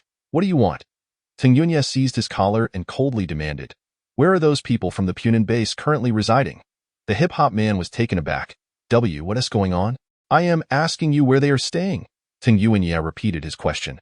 The bodyguard's expression shifted dramatically, about to take action, when the hip-hop man quickly raised a hand to restrain him. I heard they are temporarily residing in the affluent area of the southwest, and there are plans for a branch office. Tang Yunya released him and turned to leave. Are you going to look for them? You can't just barge in like that. They have numerous ability users. Can you ensure your own safety? The hip-hop man shouted after him. Tang Yunya paused in his tracks, seeing that he was being listened to. The hip-hop man hastily added, Moreover, I've heard they possess many peculiar abilities, such as that invisibility ability, and there's even one that can reverse time. In short, it's a collection of oddities. Tang Yunya's eyes narrowed ominously. That invisibility ability he had just experienced today. It was indeed bizarre that even his mental abilities could not detect it. Furthermore, it seemed that items in contact with the invisibility user would also become invisible. Otherwise, how could he explain not sensing Qi Jinua's presence? If it weren't for this, how could she have escaped right under his nose? How about this, you come in, and we can discuss it further? The hip-hop man proposed tentatively, we can cooperate, and I will do my utmost to assist you. Tang Yunya remained expressionless as he turned and walked inside. The hip-hop man breathed a sigh of relief and hurried to follow. When Qi Jinua awakened, she found herself locked in a room. A thick iron chain bound her hands, the other end secured to the wall. Where is this? What happened? Qi Jinua could only remember wanting to try the bubble in the bathtub. But as soon as she entered, a cloud of powder suddenly sprayed her face, and she lost consciousness. You're awake. A cold voice rang out. Qi Jinua turned her head to discover that she was not the only one locked in this room. In the cramped space, 7 or 8 beautiful women were shackled, each more stunning than the last. Especially the one who had just spoken.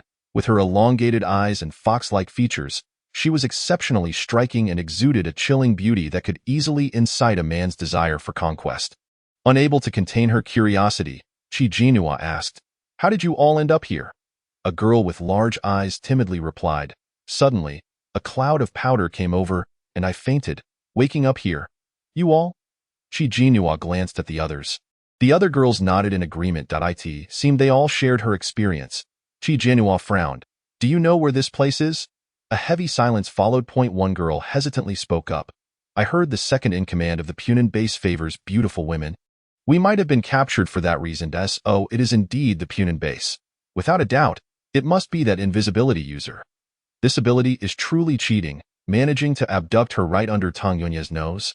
She glanced down at the iron chain binding her wrists, attempting to struggle, but it was tightly secured, chafing her skin until it turned red. Using abilities wouldn't work either, at such a close distance. She feared she might harm herself. Een, are you there? Yes, I was just training. I didn't expect you to be captured so soon. Quick, think of a way to get me out. How did that invisibility user manage to take me right under the male lead's nose? Invisibility means everything is concealed, even mental abilities cannot detect it. That is outrageous. But such bizarre abilities are exceedingly rare. Do you have any solutions? I currently have no way. Qi Jinua frowned, realizing there was no way to escape for now. She could only wait for someone to arrive to free her from the iron chain before devising her escape plan. Suddenly, she recalled that when that person had sought Tang Yunya's help to rescue someone, they mentioned a woman named Qin Wenqing. She scanned the room and asked, Is anyone here named Qin Wenqing? The girls exchanged glances, shaking their heads. Only the cold beauty beside her spoke up. I am Qin Wenqing. Do you know me? You are? Chi Jinhua looked at her in surprise, in a wonder that wealthy heir was so anxious. It turned out she was so beautiful in person. Your boyfriend? Is he the one with tattoos on his neck and arms, dressed in hip-hop style? Before she could finish, Qin Wenqing coldly interjected. He is not my boyfriend. This left Chi Jinhua momentarily at a loss for words. Did he send you to find me? Without waiting for her to speak, Qin Wenqing asked. Chi Jinhua clarified. No, he came to find my boyfriend to rescue you. But my boyfriend refused. I happened to overhear. Upon hearing this, Qin Wenqing coldly remarked, still so useless.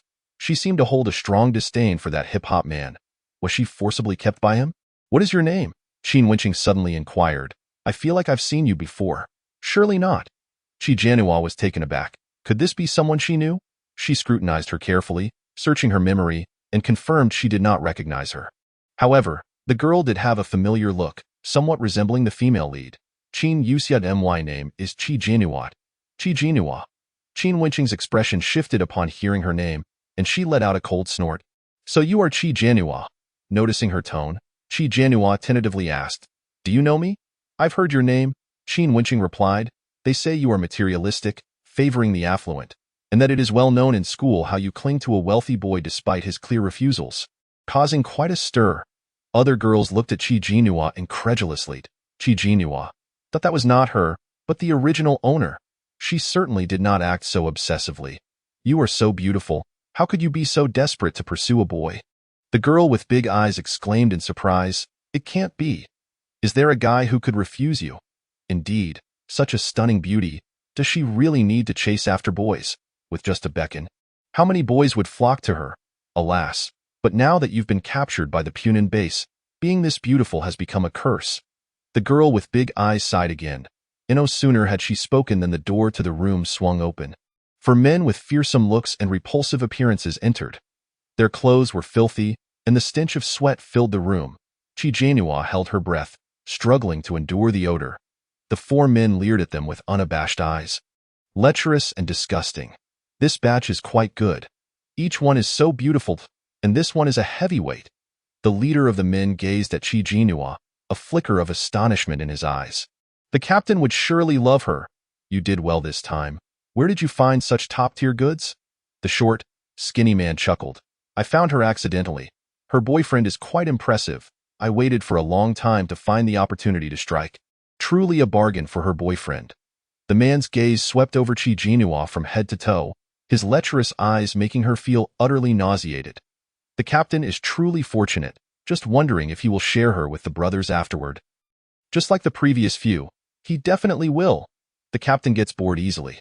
The last woman was a big star, and he grew tired of her in just half a month, passing her on to us. Big stars are all withered flowers now, lacking excitement. Another man scoffed. But isn't Madam Chi still around? She is still by the captain's side. Madam Chi? Chi Jinhua's ears perked up instantly. Sharing the same surname? She could not help but think of the original owner's mother. However, that shouldn't be possible. The original owner was only 19 this year, and even if her mother had her at 19, she would now be 38. Enough with the nonsense, hurry and take them over, the man at the forefront remarked with a sneer. Chi Jinhua remained composed, waiting for them to unshackle the iron chains before she intended to act. Yet, she overheard the frail, short man saying, a few significant figures have arrived today, researchers, reportedly with methods to expedite the advancement of those with abilities. They are currently negotiating with the captain, which is why he was willing to bring the new goods over. Don't mess this up that it's someone sent by the Yi family? That family is notorious for their nefarious dealings. They should be wary of a potential backlash one day. The boss's son is here as well. Is that true? Why would the boss's son leave the headquarters to come here?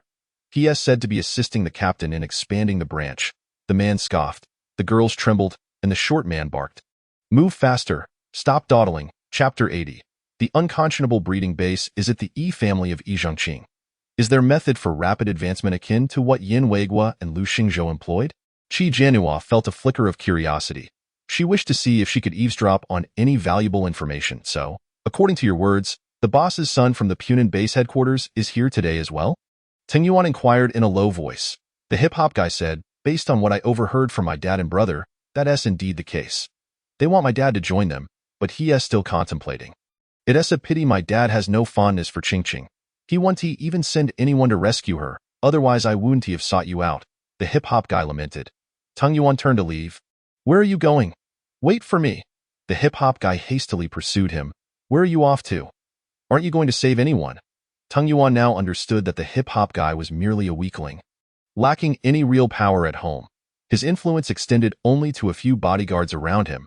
He was unreliable, but acquiring information about the abilities of some Punan base individuals from him would suffice. Although he might not be able to confront so many ability users simultaneously without injury, it seemed that no one at that base posed a real threat to him. Go save them. Tung Yuan stated indifferently. Then I'll go with you. I'll bring some people. The hip-hop guy turned to count heads, but when he glanced back, he realized Tung Yuan had vanished. Qi Jianhua and the group of girls were led into a room. She quickly scanned the area but did not see Zhengqing's presence. A man approached, a middle-aged man with a scarred face, ingratiatingly bowing, captain of the second team. The people have been brought here. The scar-faced man lifted his head, and his gaze immediately fell upon Qi Jianhua. You, come here to me? Qi Jianhua looked at him. Most women would panic in such a situation, flustered and at a loss. Yet this woman remained calm and dared to meet his gaze, which intrigued the scar-faced man. Yes, you, come here. It wasn't impossible to comply. Just as Qi Jianhua was about to move forward, another younger, plump man suddenly interjected, I'm interested as well, Captain. How about you let me have her first? The smile on the scar-faced man's face remained, but his eyes turned icy. Young master, you jest. Since you're interested, it's naturally yours. Why bother with letting, young master? He the boss's son from the Punan base? Qi Jianhua glanced at him, noticing his corpulent form, and felt a wave of disgust. The scar-faced man's gaze shifted to Qin Wenqing. Come here. Qin Wenqing, likely unaccustomed to such humiliation, stood still, her face defiant. The scar-faced man's expression darkened. Didn't you hear me? Come here. Qin Wenqing's complexion paled, and after a moment of hesitation, she finally approached. Once Qi Jianhua reached the young master, his lecherous gaze fell upon her, and he reached out to embrace her. Qi Jianhua deftly dodged, winking at him playfully. What's the rush? She placed her hand on her lips and blew him a kiss. The young master's heart swelled with delight, thinking her quite perceptive and open-minded. Suddenly, a pink bubble floated from her lips towards him. Just as he was puzzled, the bubble burst, and his eyes lost focus. Turn around, don't speak, drink, Qi Jianhua whispered, not wanting to face that repugnant visage. The scar-faced man had his arm around Qin Wenqing's shoulders. She resisted fiercely, but the more she resisted, the tighter he held her. Some men are inherently perverse, deriving excitement from a woman's struggle. After teasing Qin Wenqing for a moment, the scar-faced man turned his attention to the bespectacled man. You just mentioned that you have mass-produced solar crystals. Is that true? The bespectacled man adjusted his glasses. Of course it's true. As long as you can meet our price, you can have as many as you want, and they are of high quality. With these solar crystals, you could possess a formidable army of ability users. Now is the time when everyone is scrambling for territory. This could give you a significant advantage. The scar-faced man pondered for a moment. What do you want in return? How much for a single solar crystal? The bespectacled man replied, 1 solar crystal for 1 truckload of food. Not unreasonable, is it? 1 truckload of food? How is that not unreasonable? The scar-faced man scoffed. You should know that when I go out to kill zombies. The solar crystals are practically free. It's different. The bespectacled man shook his head.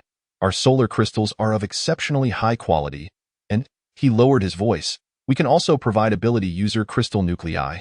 Upon hearing the words ability user crystal nuclei, the scar-faced man spilled his drink. Ability user crystal nuclei? With crystal nuclei, advancement is accelerated. Only 5 second-level crystal nuclei are needed to reach the 3rd level.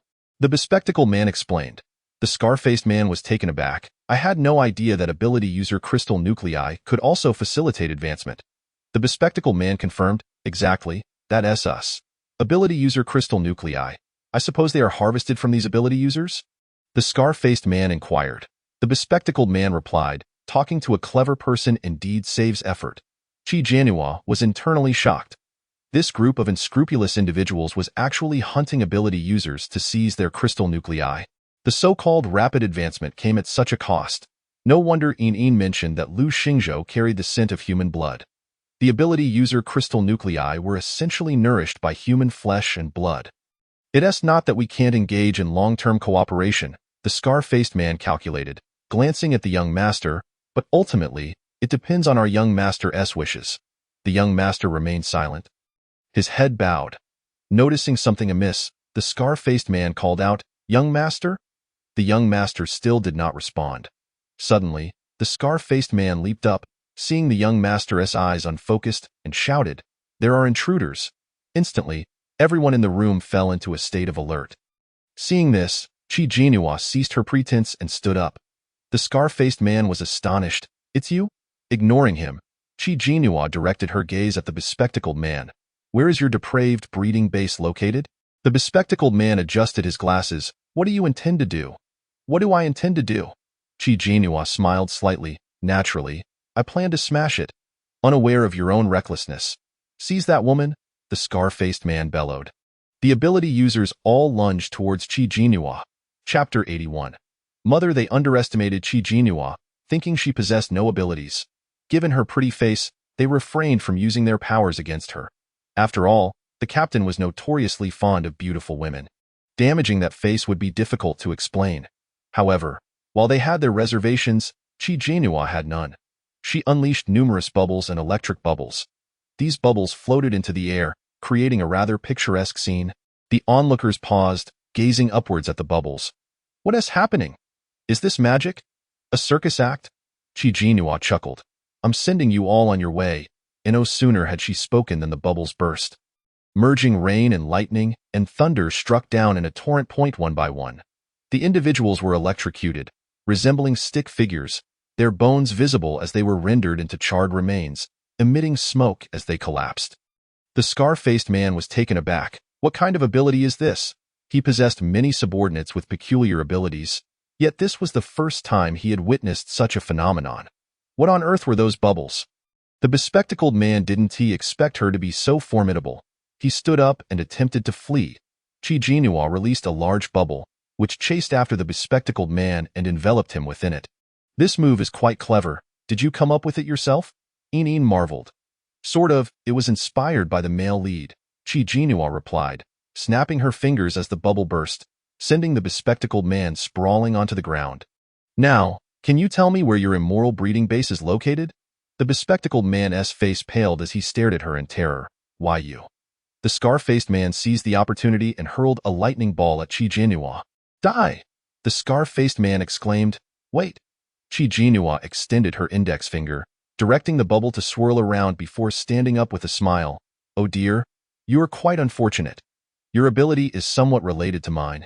Hence my bubble can absorb your lightning ball. If you had thrown a fireball, my bubble might not have been able to absorb that." "What on earth is your ability?" the scar-faced man fumed. Chi Jinhua feigned innocence. "I'm not sure. I suppose it's a bubble ability?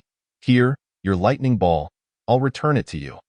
With a swift flick of her finger, a bubble encasing a sphere of lightning darted towards the scarred man's head, bursting upon impact and unleashing a bolt of electricity that sent him howling in agony.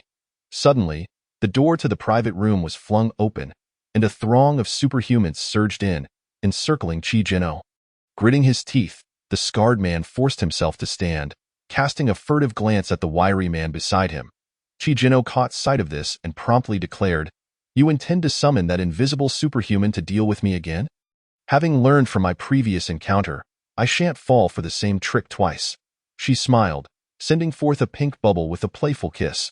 The bubble landed on the face of the wiry man and burst, rendering him momentarily dazed. Chi Jinhua winked and said, "Just stand there and don't move." Fuming, the scarred man shouted, "Kill her! Everyone, attack!" Instantly, the superhumans unleashed their abilities in a concerted effort against Chi Jinhua.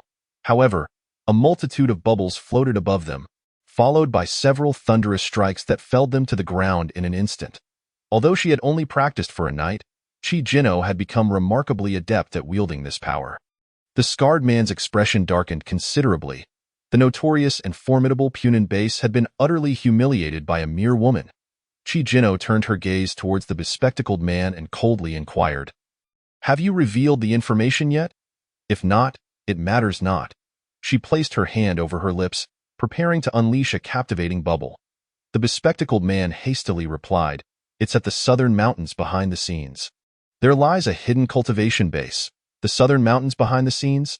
Chi Jinno was unfamiliar with this location, but she was certain someone would know. "Thank you for your cooperation." She lowered her hand, and the bespectacled man exhaled in relief. As Chi Jinno turned to leave, an idea struck her, and she glanced back at the girls, asking, "Would you like to come with me?" Before the girls could respond, a striking figure clad in crimson entered the room. "Tiger, what transpired?" The woman's voice was sultry and enchanting. Chi Jinno turned her head and was taken aback.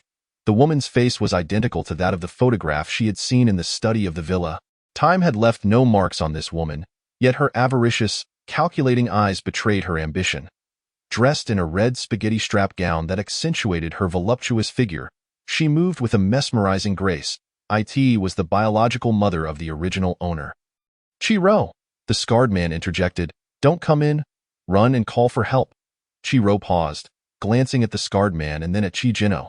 Shocked, she exclaimed, You are? No. Chi Jinno felt a wave of confusion wash over her and turned away. Muttering, "I am not." "You are," Chi-Ro insisted, her excitement palpable as she hurried towards Chi Jinno, grasping her hand. "You are my daughter, born after 10 months of pregnancy. How could I not recognize you? This face is mine to claim. You are my proudest creation." The scarred man was taken aback. "She is your daughter?" "Yes, Tiger. She is the daughter I mentioned before, Chi Jinno." Chi-Ro enthusiastically introduced her to the scarred man and turned back to Chi Jinno. "Since the apocalypse, Mother has been searching for you. I had almost lost hope. Yet here you are, alive and well. How wonderful."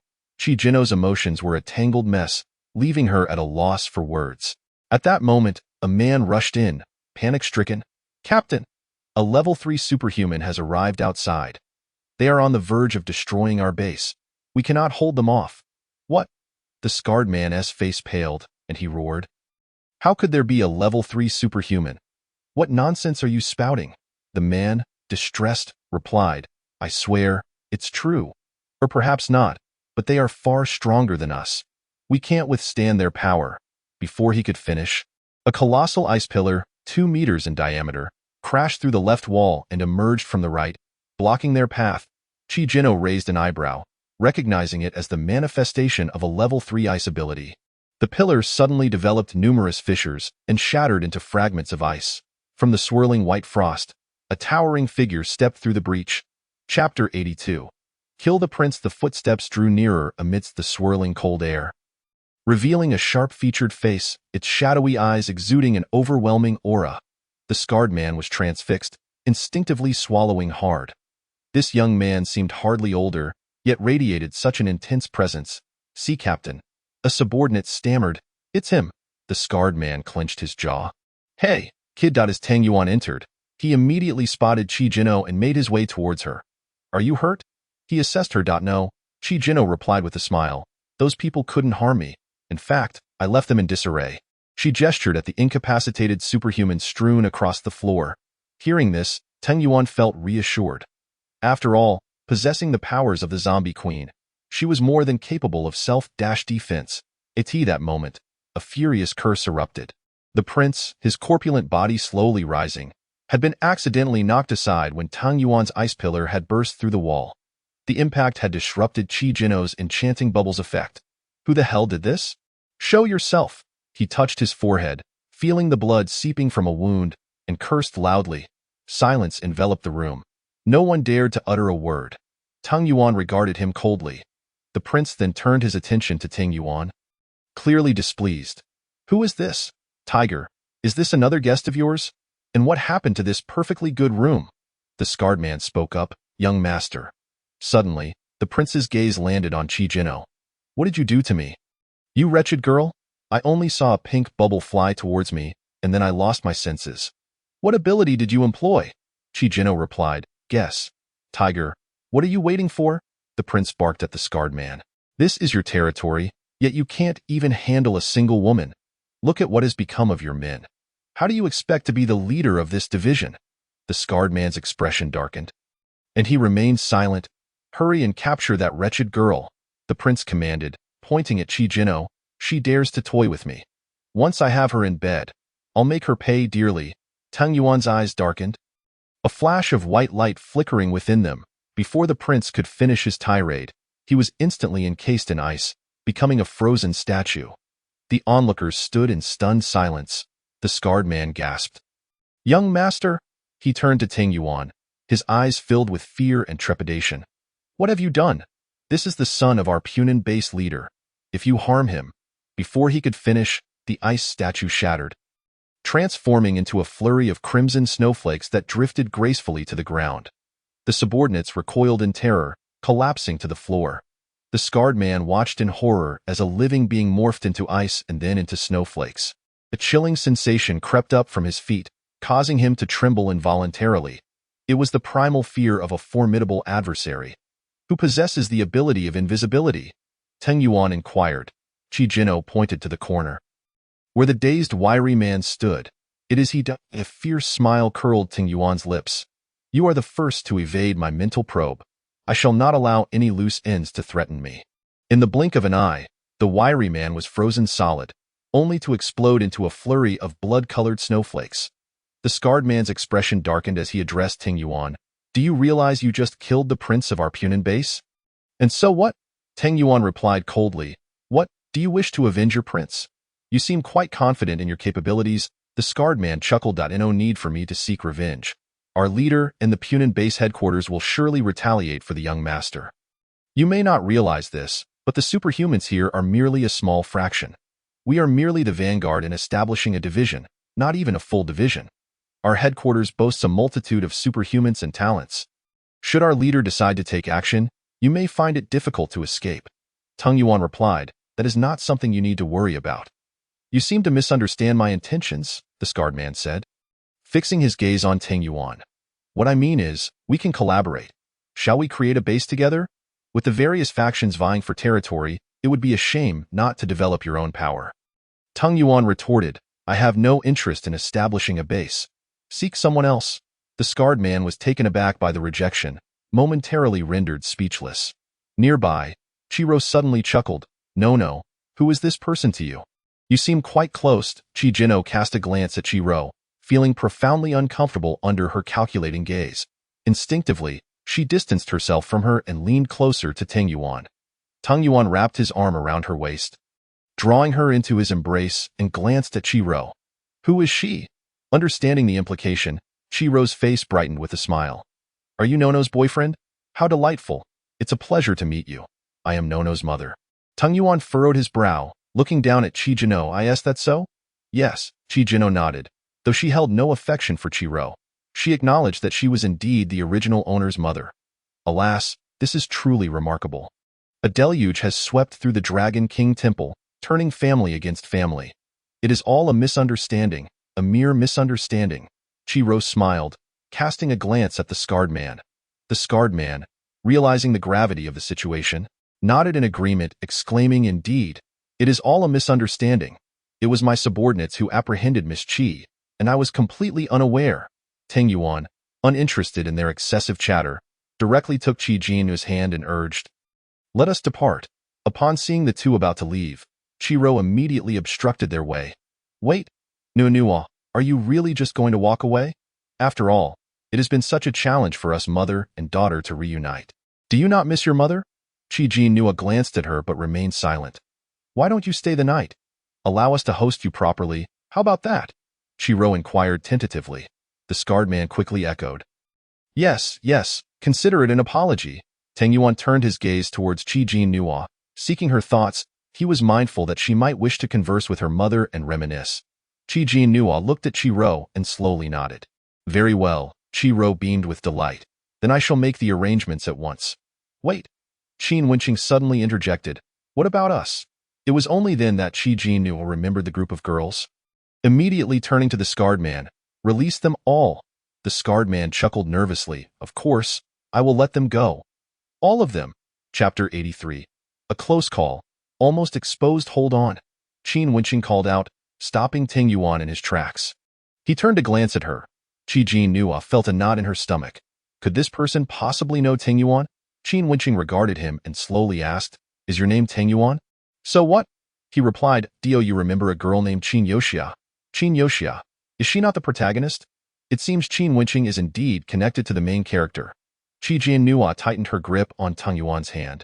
Not wanting him to engage further in conversation with Qin Wenqing in a playful tone, she said, I feel dizzy. Let us go rest, shall we? Dizzy? Teng Yuan's attention was immediately drawn to her, and he swept her off her feet, saying, Why didn't you mention this sooner? Qi Jiannua clung to his neck, feeling aggrieved. I just started feeling dizzy. Qin Wenqing watched as Teng Yuan carried Qi Jiannua away, gritting her teeth. You truly do not remember Qin Yoxia? Meanwhile, Qi Jiannua lifted her head from Teng Yuan's embrace and cast a glance at Qin Wenqing. The latter's expression darkened. She felt that Qi Jiannua was being deliberately evasive. She was aware of Qi Jiannua's circumstances, having learned about them from her sister, Qin Yoxia. During their high school years, her sister confided in her about a girl who was always competing with her, harboring resentment when she lost. Later, her sister developed feelings for a transfer student and shared many youthful secrets with her, ultimately gathering the courage to write him a love letter. Subsequently, her sister discovered that the girl had no interest in the transfer student. She was merely seeking revenge after witnessing her deliver the love letter. After her sister began dating the transfer student, the girl started secretly seeing other boys. Her sister confronted the girl with the transfer student present, and the girl admitted to not loving him, claiming she was only with him to retaliate. Her sister thought she could finally be with the transfer student, but he suddenly vanished. It was not until university that her sister encountered him again. Determined to pursue him, just as they began to make progress, that girl reappeared. Rumors circulated that after the transfer student disappeared, she had vanished for a year. Some claimed she had an abortion, others that she had been kept by a wealthy man, or that she had married. This girl entered Capital University a year after her sister and became her junior. Upon discovering the transfer student had become a wealthy heir, she shamelessly pursued him, despite repeated rejections, becoming the subject of ridicule at the university. Her sister had shown her pictures of Qi Jiannua and Teng Yuan, which is why she recognized Qi Jiannua at first sight. Was it not said that Teng Yuan had repeatedly rejected Qi Jiannua's attempts to reconcile? How is it that they now appear so intimately connected? Qin Wenqing furrowed her brow. She had yet to find her sister and remained in the dark about her fate. Had it not been for her lack of abilities, she would not have remained by Feng Huazhao's side, a worthless individual. Qing Qing, Qing Qing. At that moment, a man came running towards her, disregarding his appearance. Qin Wenqing frowned. Is the big shot you mentioned Teng Yuan? She suddenly inquired. Feng Huazhao paused. I do not know his name. He never mentioned it, but he is tall, handsome, and possesses ice-type abilities. That settles it. Qin Wenqing replied slowly, Indeed, I owe him my life. Please arrange for him to join us for a meal. I would like to express my gratitude personally. Feng Huazhao felt an ominous premonition, worried that Qin Wenqing might fall for Teng Yuan or that she might deem him petty. However, he thought, that big shot should. Is there a problem? Qin Wenqing's voice turned icy. Feng Huazhao hastily responded, No problem, no problem. I will find someone to inform him immediately. Very well, she replied succinctly. Qi Rou led Teng Yuan and Qi Jiannua to a room on the third floor. You may stay here for now. If you need anything, do not hesitate to let me know. Teng Yuan carried Qi Jiannua inside, gently placing her on the bed and allowing her to lean against him. How do you feel? Is the dizziness still bothering you? He asked softly. Yes, Qi Jiannua nodded pitifully. A kiss would make it all better. Nonsense. Qi Rou observed the man cradling her daughter with patience, showing no sign of impatience. Though she feigned disapproval, she still planted a kiss on her daughter's forehead, nodding in satisfaction. It seems her daughter has inherited her knack for charming men. She quietly exited, leaving them undisturbed. Once Qi Rou had left, Teng Yuan cast a bemused glance at the person in his arms. Now that she's gone, why the pretense? How do you know I am pretending? What if I truly feel dizzy? Qi Jiannua retorted, slightly miffed as she extricated herself from his embrace. Where is the nonsense in that? Teng Yuan replied slowly, The woman who called out to me. Do you know her? No. Qi Jiannua quickly replied. Perhaps she mistook you for someone else. Why do you suddenly bring her up? Are you interested in her? Be reasonable. She just mentioned my name. You expect me to believe she does not know me? Look at you, remembering such details so clearly and still claiming you're not interested. Qi Jiannua countered. Men like you are always fickle, falling for whoever is in front of you. Go on, seek her out. In a fit of anger, she pushed him away. Are they in the room? The scarred man asked upon seeing Qi Rou emerge. Qi Rou nodded, confirming that they had been settled temporarily. Thank goodness for you. Row, the scarred man said, relieved as he grasped her hand. The young master died under my watch, and the boss will inevitably demand answers.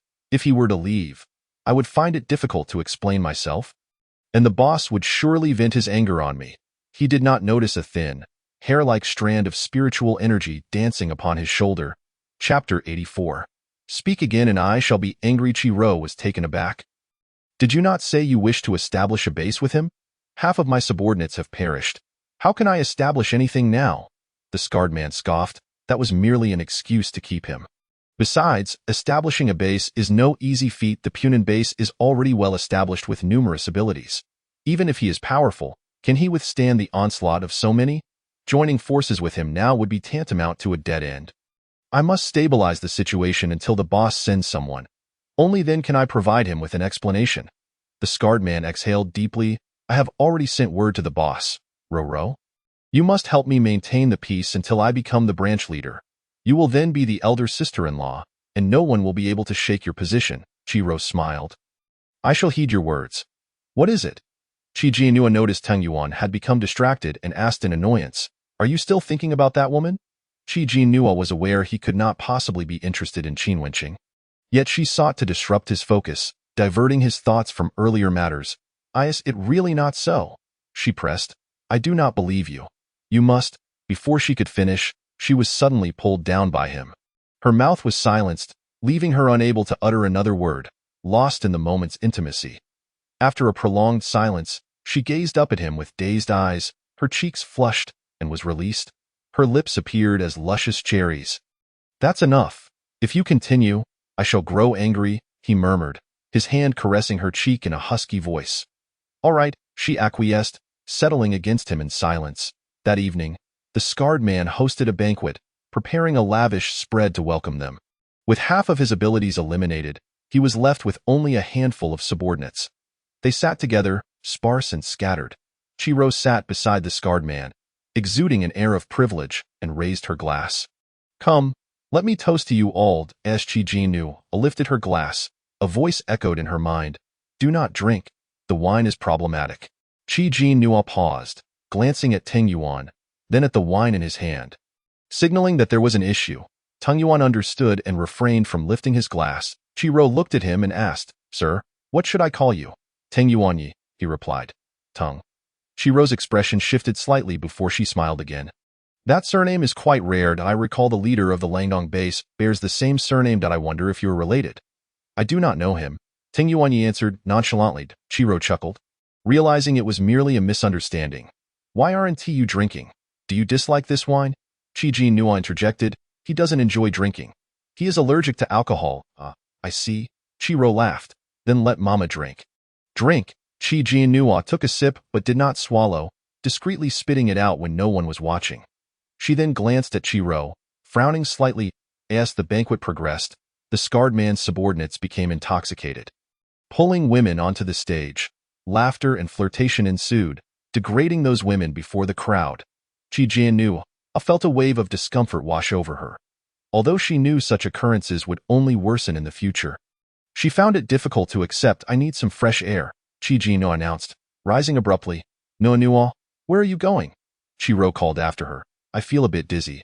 I just need to step outside for a moment. I'll accompany you, Chiro said with a smile. You are unfamiliar with this place. I wouldn't want you to get lost, so I'll show you around.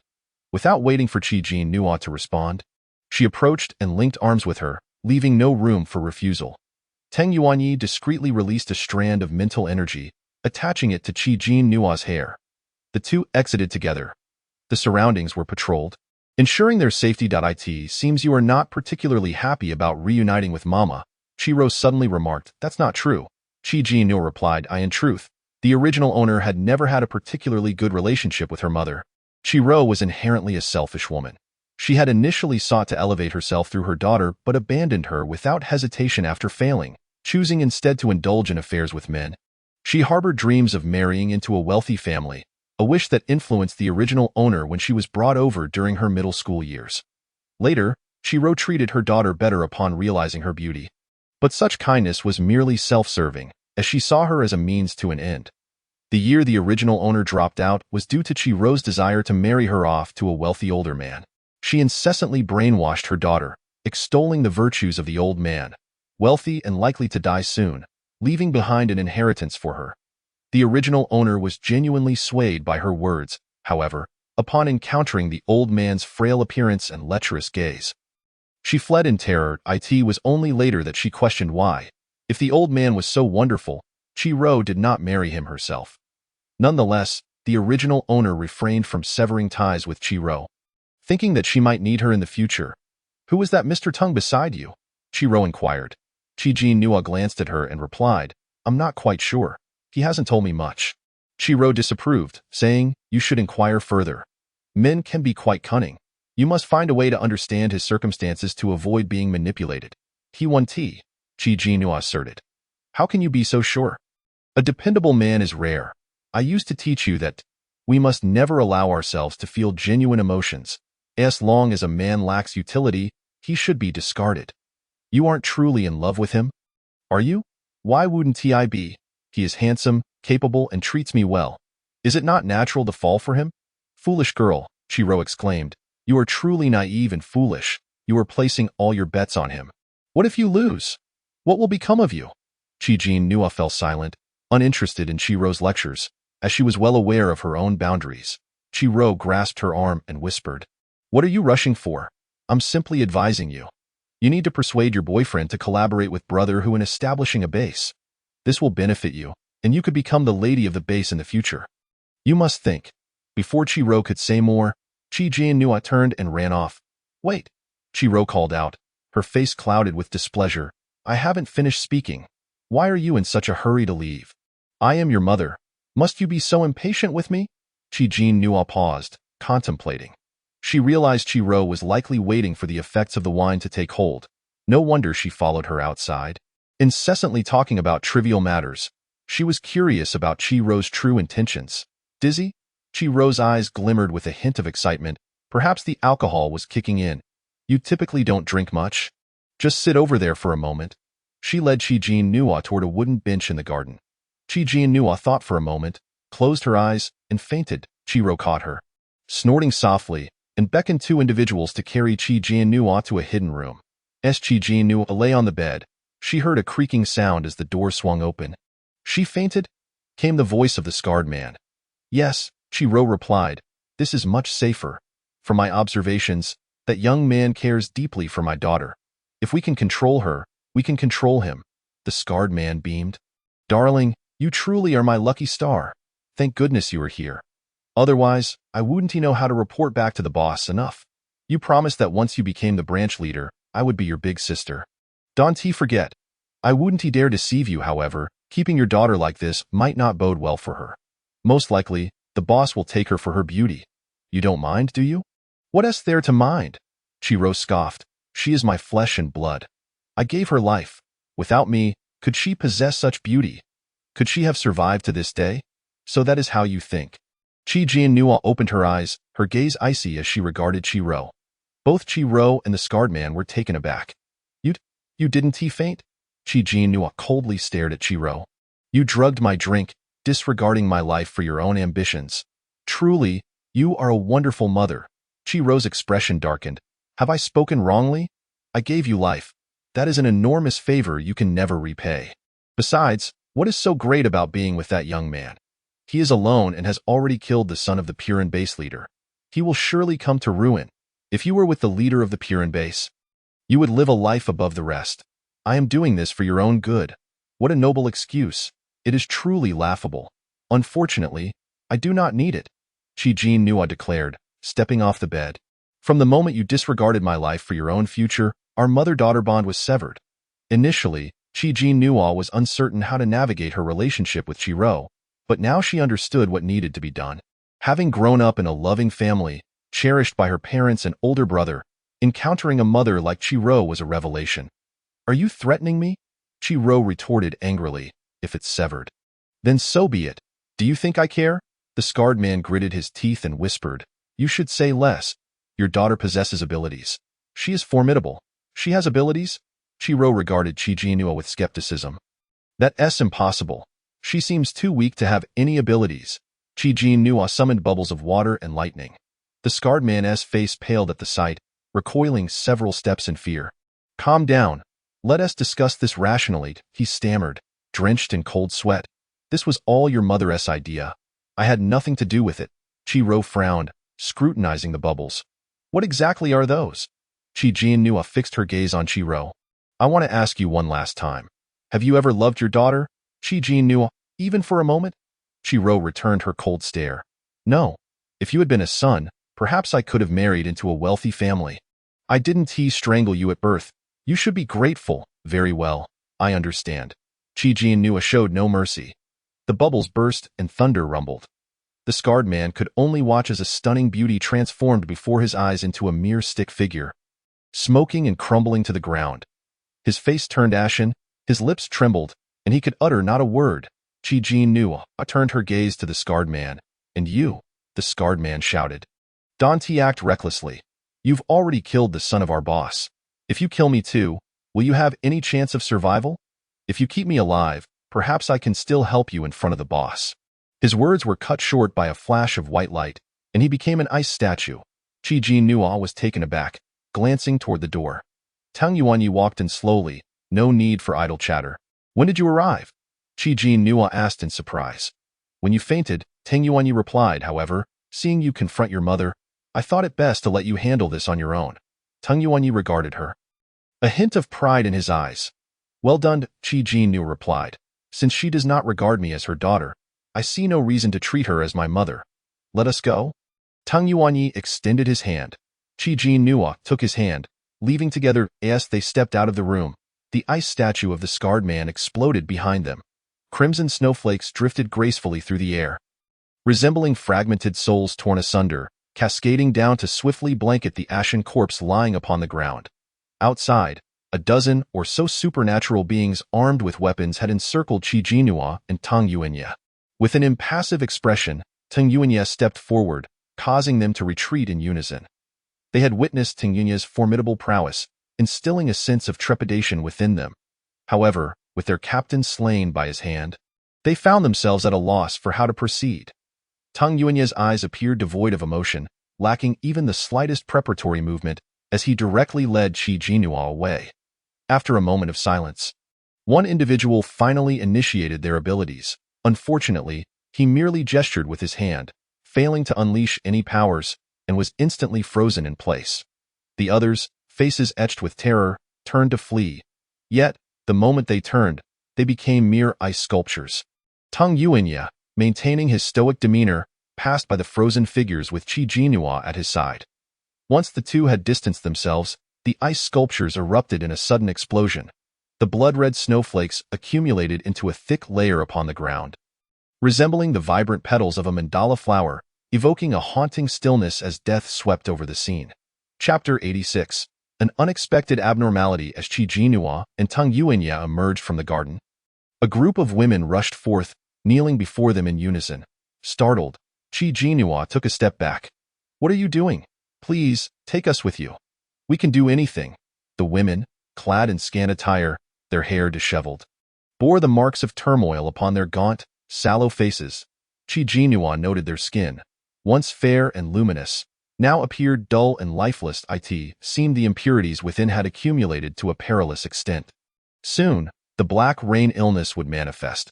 Lacking supernatural abilities, they could not attain purification through moon crystals, and their fates were sealed. Qi Jin Nua felt compassion for them, yet was genuinely powerless to assist. I'm sorry. We cannot take you with us, she replied, shaking her head.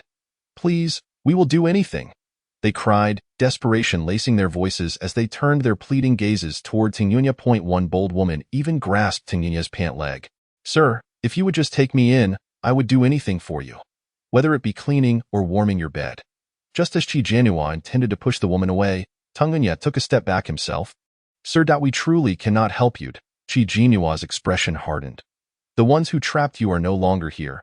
You can escape on your own, wherever you wish. But where can we go? A woman lamented, unable to contain her tears. There are zombies everywhere outside. If we go out, it will be the end for us.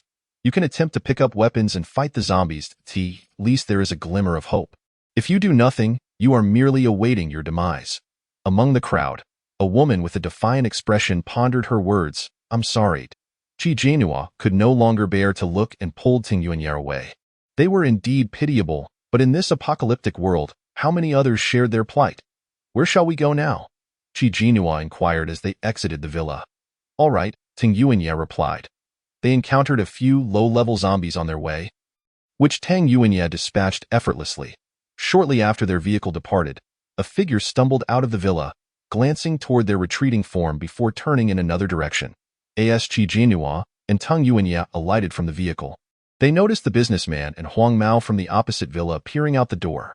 Huang Mao exclaimed in disbelief, though it was merely the second team from the Punan base that came. That team is formidable, with many supernatural beings. How did you manage to bring your woman out unscathed? By the way, did you rescue that woman? Qin Wenqing, too? Tang Yuanya cast a glance at them, finding their chatter bothersome. Did he know them well enough to engage in conversation? He simply ignored them and proceeded indoors. Qi Jianhua curiously glanced back at them before closing the door. The businessman shot Huang Mao an irritated look. Look at you, making a racket. They don't even want to acknowledge you. Boss, didn't you have something important to tell him? Huang Mao prompted. The businessman smacked his forehead, realizing he had forgotten. You go knock on the door. Huang Mao hesitated. Why don't you go? I'm not going. The lingering fear from the icy arrow that grazed his face still haunted him. He dared not approach. Pathetic, coward. The businessman scolded before he too hesitated, lingering by the door for a moment before departing with Huang Mao in defeat. The night deepened. After Qi Jianhua finished her shower, she quickly dove into bed. After a while, Ting Yuanya emerged, his upper body bare as he stood nearby, towel in hand, drying his hair. Qi Jianhua covered her face with the blanket, peeking out with just her eyes, his physique, broad shoulders tapering to a narrow waist. The definition of his muscles and the subtle veins on his arms were undeniably exquisite. Suddenly, Ting Yuanya turned his head, catching her in the act. She feigned nonchalance, saying, I was just wondering if I should fetch you a hair dryer. A smile crept onto Ting Yuanya's lips as he tossed aside the towel and approached her. The closer he came, the faster her heart raced, her gaze fixated on his upper body, unable to look away. A wave of heat washed over her, and her face felt flushed at that moment. It was certain her cheeks were crimson. He sat at the edge of the bed, abruptly yanking the blanket away to reveal Qi Jianhua's flushed face. Raising an eyebrow, Why are you blushing? It's nothing, Qi Jianhua replied, awkwardly averting her gaze. I asked that so? Then why can't you bear to look at me? Ting Yuanya remarked with a teasing smile. Qi Jianhua's eyes subtly skimmed over his abs. You should hurry and put on some clothes. Be careful not to catch a chill. Surely, he dressed this way to entice her. Tang Yunya's gaze darkened as he suddenly grasped her hand. Pulling her closer, Do you like it? He whispered. The sensation of his well-defined abs was simply delightful, and he intentionally tensed them. Qi Jianhua blurted out, I do. Tang Yunya's eyes glimmered like a predator honing in on its prey as he drew her in slowly. His voice thick with allure, If you like it, then it's all yours. Qi Jianhua's mind exploded in a flurry of thoughts, unable to resist the urge to lunge at him. The next morning, she awoke with a sore back and a sense of regret. She truly was too susceptible to temptation. It was time for reflection. That indulgence had taken a toll on her health. Rising to wash up and change clothes, she packed away her belongings. If all went as planned, they would set out today, leaving this place behind.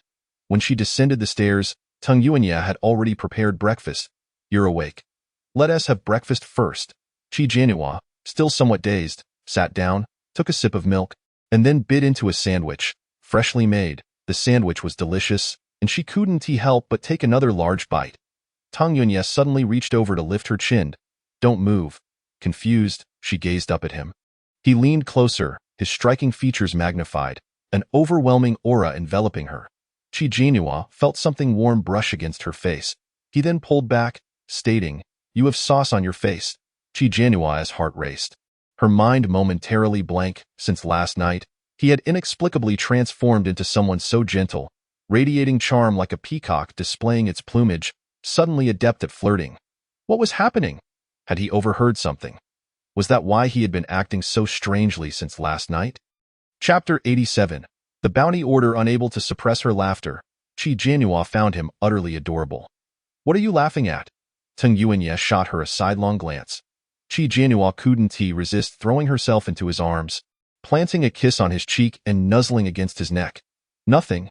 I just like you. Teng Yuanya's lips curled into a smile as he embraced her, taking the half-eaten sandwich from her hands. Want some more? Qi Jianhua bit into the sandwich, her cheeks puffed out, then playfully pushed it toward his mouth. You eat? Teng Yuanya took a bite as well. They continued to share the sandwich, each taking turns until it was finished. Just as they were tidying up and preparing to set out, a rapid knocking echoed at the door. Boss, are you in there? Something has happened. Open up. It was the voice of the hip-hop guy. Qi Jianhua approached and opened the door. The hip-hop guy paused upon seeing her. Who are you? Is the boss here? The one named Teng Yuanya. Has he left? He peered inside, and upon seeing Teng Yuanya approach, he hurriedly exclaimed, Something's gone wrong, boss. The Punan base has issued a bounty order for you. He quickly presented the bounty order to Teng Yuanya. A bounty order? Qi Jianhua inquired, leaning in to take a look. Bounty. This individual is named Teng Yuanya, who brutally murdered the son of the Punan base's leader, along with the entire second team, including the captain. Whoever can kill him and present his head will be immediately promoted to captain of the second team at the Punan base. Those providing information will receive a high-quality sun crystal as a reward. To her astonishment, Teng Yuanya's photo was attached. When had it been taken? The hip-hop guy exclaimed, This is serious. The Punan base is offering a bounty, and they're doing it in such an extravagant manner. I saw this from my father. This bounty order has likely spread far and wide. The Punan base holds considerable influence. Would you consider joining us? While my family's faction isn't large, we have some manpower, which is better than going solo. A bounty order from the Punan base. Huang Mao chimed in, snatching the bounty order from the hip-hop guy. The hip-hop guy retorted, Do you even have any manners? Boss, take a look. Huang Mao quickly handed the bounty order to the businessman. The businessman cast a furtive glance, breaking into a cold sweat. How perilous. I had intended to propose that he assume the role of our leader, yet it turns out he is currently being hunted by the Punan base. Thankfully, Qi Jianhua could not suppress her curiosity. Is there only this one assassination order? Is he the sole target? Indeed. The hip-hop enthusiast appeared perplexed. Otherwise, how many individuals would there be? Qi Jianhua was merely astonished that she was not among them. Was the Punan base still oblivious to her existence? Had those individuals failed to report her? She believed herself to be formidable as well. That frustrating, and no need for that. Teng Yuan also coldly declined the hip-hop enthusiast's offer, stating, I shall not join any team. The hip-hop enthusiast, unable to comprehend, urged, Don't be so hasty in your refusal. Consider it once more. You may not fully grasp the nature of the Punan base. It was originally a prison, housing the most ruthless of criminals. They now wield considerable power, arguably ranking first among all bases. Being pursued by them signifies an endless array of troubles to come. Teng Yuan replied slowly. Ultimately, it remains uncertain who the true trouble is. I know you are quite formidable, but I heard from my father that the individuals at the Punan base recently discovered a method for rapid enhancement of abilities. You are strong now? But what about in the future? Are you certain that you alone can contend with so many of them? If you have slain their son, they surely will not let it slide so easily. Qi Jianhua interjected. The method for swiftly enhancing abilities must be that, the ability user's crystal cores. You know? The hip-hop enthusiast was taken aback, yet it was not surprising. Such news had spread widely, and it was likely that nearly everyone was aware that in the future, not only will we need to guard against zombies, but also our own kind. The hip-hop enthusiast furrowed his brow. He glanced at Teng Yuan, saying, You haven't even reached level 2, and you lack a crystal core. What are you afraid of? I'd rather remain at level 1 for life. The blonde-haired individual exclaimed. It's terrifying. As a water-type ability user with limited offensive capabilities, attaining level 2 would merely render me a tool for others' ascension. At that point, I would be nothing more than a creature to be farmed. Teng Yuan pondered momentarily, noting that there were not many level 2 ability users currently. Even if they sought to use the ability users' crystal cores to upgrade, they would struggle to find sufficient level 2 ability users. There is one place, Qi Jianhua spoke with a solemn expression. Where? The cultivation base of crystal cores in the southern mountains. Qi Jianhua gritted her teeth. This unscrupulous cultivation base, under the guise of recruiting ability users, has deceived many into joining. Those ability users have likely become fodder for others' ascension. Yes, I've heard of this too. The hip-hop enthusiast urged again. Boss, Please reconsider? No need. Tang Yuan resolutely refused, opening the car door and signaling Qi Jinhua to enter. The businessman fell silent as a chicken, daring not to utter a word, for he did not wish to invite trouble upon himself. Sighing, the hip-hop enthusiast could only lament, "Very well, should you ever change your mind, I welcome you to seek me out at any time." Remembering something, he hurried over and rapped on Tang Yuan's car window. "By the way, my family's Qingqing said she owes her freedom to you. She wishes to treat you to a meal. Are you available?" Tang Yuan glanced at him and brushed his hand aside, rolling up the window. "Not available." The hip-hop enthusiast shouted toward the departing car. "Is it truly inconvenient? Can you not make an exception? If I don't bring you along, my Qingqing will be furious." However, the car had already vanished without a trace.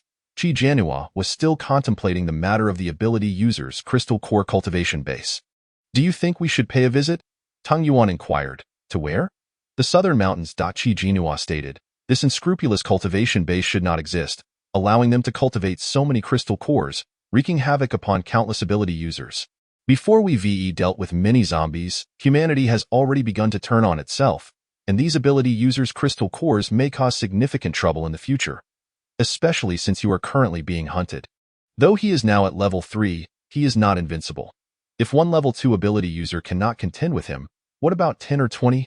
Moreover, using such methods to upgrade could very well produce a level 3 ability user, which would be a considerable threat." Tang Yuan was about to speak when a figure suddenly appeared ahead. Chapter 88. A decision to visit. The figure was tall and slender, obscured by a low-brimmed black cap that concealed most of their features, revealing only the lower half of a refined face. They stood defiantly in the middle of the road, exuding an air of hostility. Tang Yuan did not hit the brakes. Instead, he accelerated, intent on plowing through. Qi Jinhua quickly turned to him. "Hey." Just as the car approached the figure, they abruptly unleashed a vine as thick as an arm, attempting to ensnare the entire vehicle and hurl it aside. A glint of murderous intent flashed in Tang Yuan's eyes. The vine wrapping around the car was swiftly encased in ice. The freezing spread rapidly along the vine towards the figure. Startled, the individual quickly severed the vine. The vine that had entangled the car exploded, causing the vehicle to drop to the ground with a resounding thud. Qi Jinhua gritted her teeth. Who on earth was this person, daring to obstruct their vehicle? The opponent, undeterred, unleashed a flurry of vines from various angles towards the car at remarkable speed. Yet, before the vines could touch the vehicle, its surface froze instantly. The ice spread rapidly along the vines. The figure, realizing the situation, hastily cut the vines, but their left hand was still encased in ice. Had they been a moment slower, their entire arm would have been frozen. Grasping their left hand, they hastily thawed it, revealing a swollen, reddened palm. They gritted their teeth and looked up, realizing why they had been able to kill the son of the Punan Base's leader and annihilate an entire team. It was evident they were a formidable adversary. Raising their head, Qi Jinhua then noticed the upper half of their face, hidden beneath the cap, bore a ghastly scar. The scar ran from the left eye along the cheekbone towards the ear. A grotesque and unsightly mark. Had it not been for this scar, they might have been quite handsome, possessing a delicate, somewhat androgynous appearance. Tang Yuan opened the car door and stepped out, regarding the figure with cold indifference. "You dare pursue me?" The Punan Base has not clarified this. Are they not inviting others to their doom? The figure gritted their teeth and spat a curse, hefting the assassination order from their pocket and slamming it onto the ground. They boldly declared, "It seems I have overestimated myself. I thought my strength would suffice to handle this easily, yet I did not anticipate encountering such a tough opponent. Just consider me never to have arrived." They turned to leave, only to discover their feet frozen in place, unable to move. Their complexion paled slightly, cold sweat beading on their forehead. "Brother, I was mistaken. I merely sought to acquire some resources. Please let me go." Qi Jinhua also exited the vehicle, picking up the assassination order from the ground. "How did you come into possession of this assassination order?" The Punan Base has printed many and scattered them about.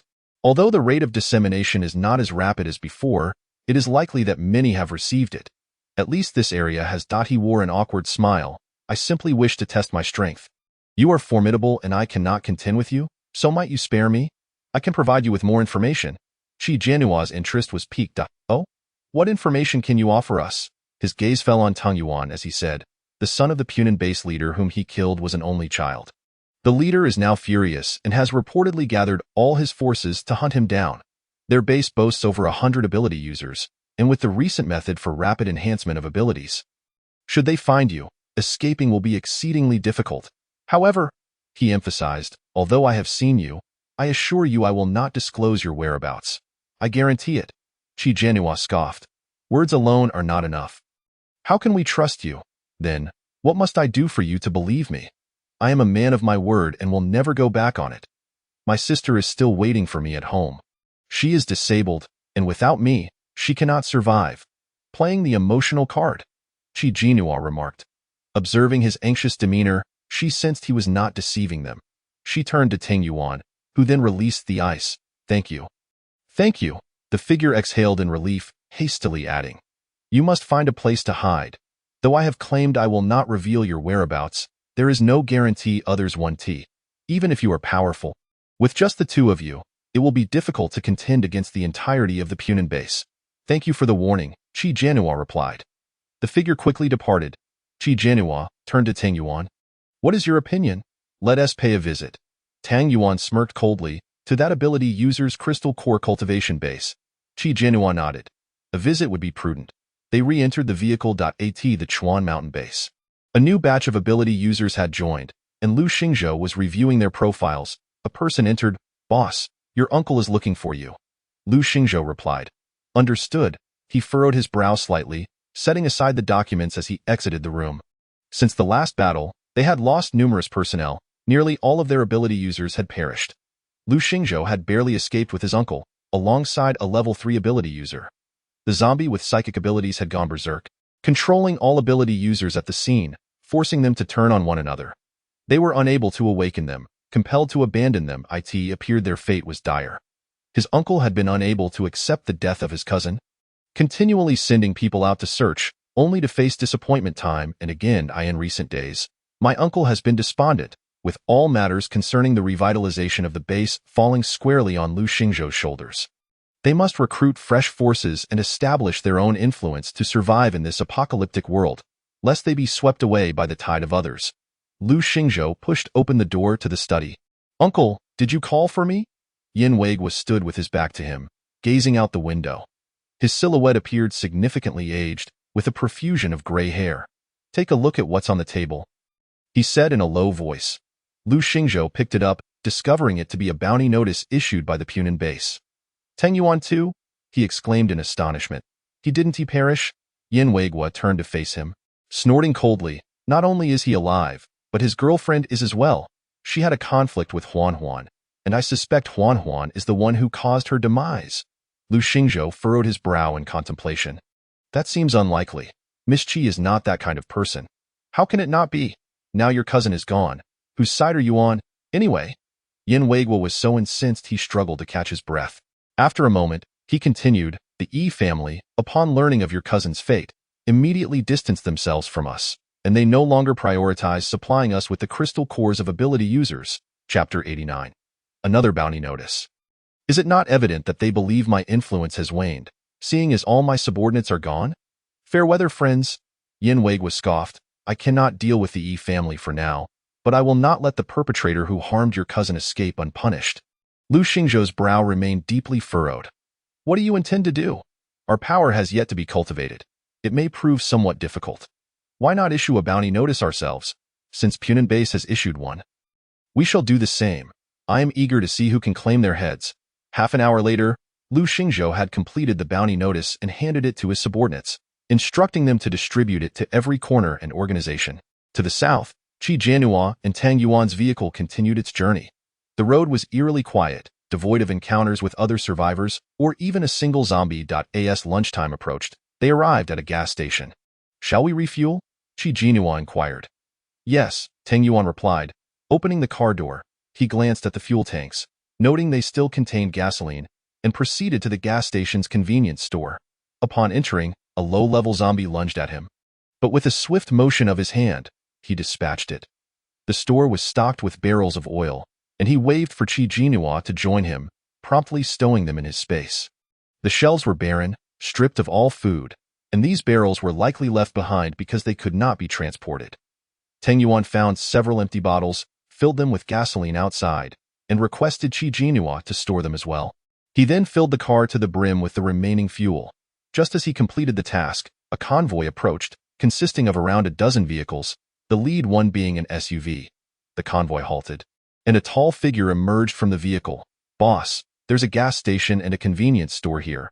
We can refuel and perhaps find some supplies," a stout tattooed man said, his face brimming with servility.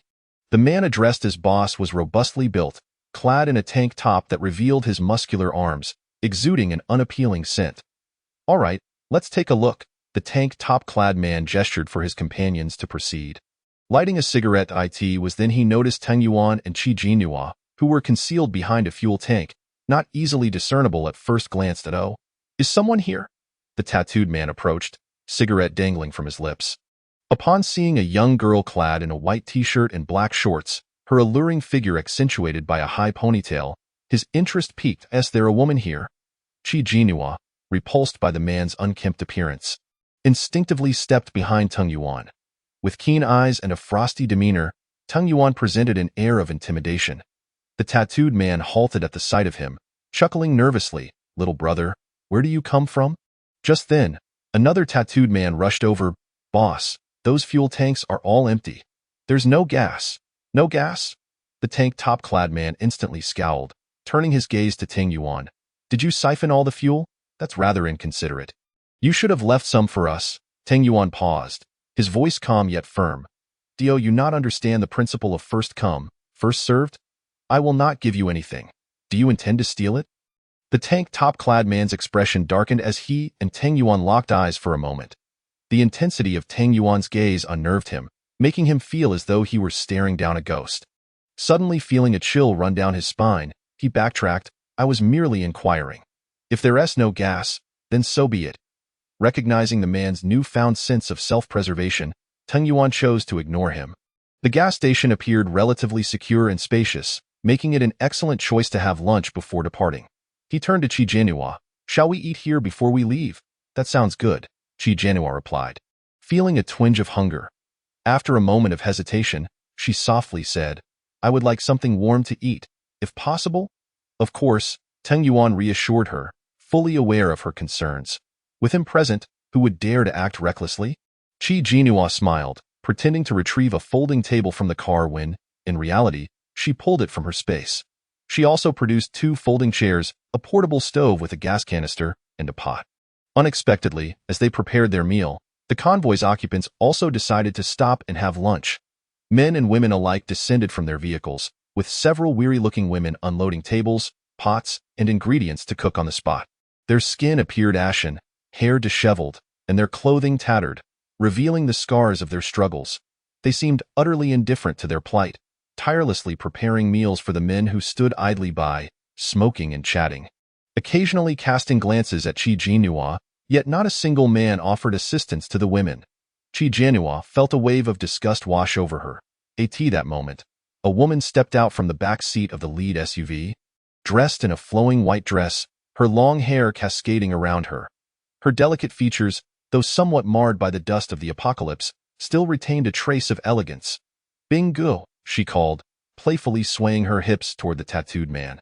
The tank top-clad man smirked, exuding a roguish charm, as he opened his arms. "Ah, my darling has awakened." The woman nestled against him, feigning annoyance. "Why didn't you wake me when you got out of the car?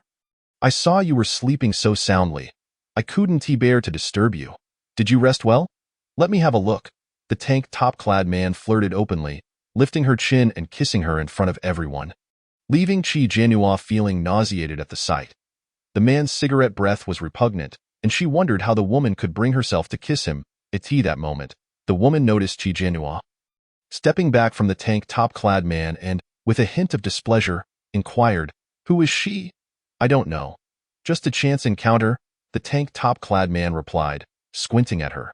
Just then, the water in the pot began to boil, and Qi Jinhua instinctively reached to lift the lid, only to scald herself. "Ouch, did you burn yourself?" Tang Yuan set down the vegetables and rushed over, taking her hand in his, seeing her delicate fingers reddened from the burn. He tenderly placed them in his mouth.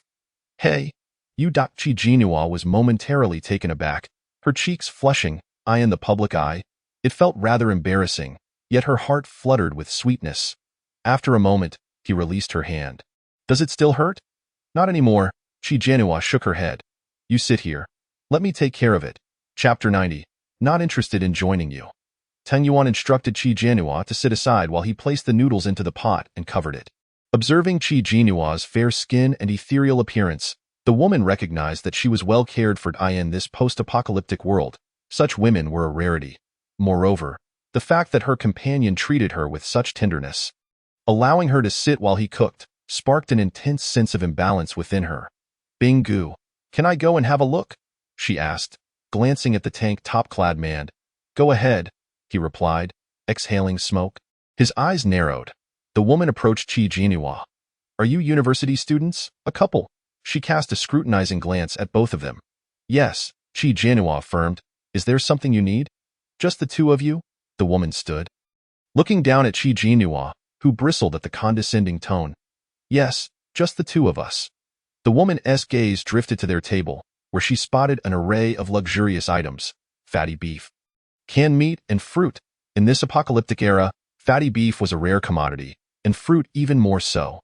Canned goods were one thing, but fresh fruit was practically a luxury, and they had several types laid out. A few bright red strawberries, plump and enticing, caught her eye. She could hardly remember the last time she had tasted something so delectable. Although she was the boss's woman, she could only manage to secure a single can of food, one filled with heavily processed meat that she would have disregarded in the past, now deemed precious. You certainly have a decent spread, the woman remarked, eyeing the strawberries longingly before shifting her gaze back to Chi Jinhua. I propose you consider joining us. Chi Jinhua found the situation amusing. Join you? Really? She replied. The woman raised her chin. There are just the two of you. How do you expect to fend off zombies? But we have many people here, and over a dozen with special abilities. She continued, if you join us, we can protect you. After a brief pause, she added, of course, you will have to surrender all your supplies. Chi Jinhua chuckled. I'm afraid we have no intention of joining you. Are you sure? Think carefully. Once you miss this opportunity, it will be gone. The woman huffed. No need. Chi Jinhua stated firmly, you may leave now. At that moment, Tang Yuan's noodles were ready, and the enticing aroma wafted through the air. The woman could not help but swallow hard, peering into the pot. Tang Yuan divided the noodles into two portions. Handing one to Qin and Yuo. She reached out. He evaded her grasp, saying, your hand is injured. Let me handle it. The woman glanced at Qin Nua's bowl, filled with a generous portion of fatty beef and vibrant green vegetables. Noting that the meat seemed more abundant than the noodles, she gritted her teeth in frustration and addressed Tang Yuan. Handsome, I just asked your girlfriend if she wanted to join our team, and she declined. What do you think? Did she not refuse? Tang Yuan replied coldly. Then what are you still doing here? The woman's face flushed with embarrassment as she turned on her heel and stormed off. The aroma of cooking noodles drifted over to the group of men across the way. They had not tasted fresh meat in a long time, each one glancing up, eagerly swallowing. What are they cooking that smells so good? One exclaimed, I can smell meat. I asked them if they wanted to join us, and they actually refused. Such ungratefulness. The woman seethed. They'll regret it when they encounter zombies. Indeed, they are quite oblivious, the man in the vest scoffed. Then asked, what are they cooking that smells so delightful? Did you see it? What? Are they eating that well? The man furrowed his brow, glancing over it. It's puzzling. There are just two of them. Where could they have gathered such good supplies? Brother Bin, there are only two of them. We could easily take their supplies, the woman suggested quietly. Letting those two refuse our offer and act so arrogantly, Brother Bin frowned, contemplating for a moment before saying, let us not act rashly. Observe first. That guy doesn't seem easy to deal with. At that moment, the woman called out that lunch was ready. The men rushed over eagerly in the large pot. They found instant noodles with a few wilted greens, nothing more. The men eagerly filled their bowls with noodles, enjoying their meal and adding canned food for a bit of meat. The women could only watch from the sidelines. Even the woman of the older brother received only a bowl of thin broth, while the man in the vest greedily devoured a can of food, his gluttonous behavior making others uneasy. The woman watched enviously as he feasted, hoping he might share a bite. but he was too engrossed in his meal to notice her. Her gaze shifted to another direction, where she saw the girl taking a few bites of noodles and meat before delicately declaring she was full. Pushing her bowl toward the man, he coaxed her to eat more meat, but she insisted she couldn't eat, opting instead for a large strawberry, biting into its juicy flesh. The sight only intensified the woman's hunger as she glanced down at her own bowl of broth and noodles, while her man devoured his meal without a care, causing her to grit her teeth in anger. Why do they always eat so little staple food and so much fruit? Teng Yuan frowned at Qin Nuo. Realizing why she was so slender, I just love fruit, Qin Nuo replied with a smile, offering him a strawberry. You should have some. Teng Yuan shook his head.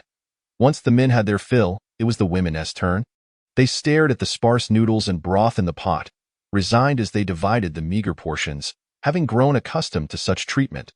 The man in the vest wiped his mouth with the back of his hand, offering the last bit of canned meat to the woman beside him.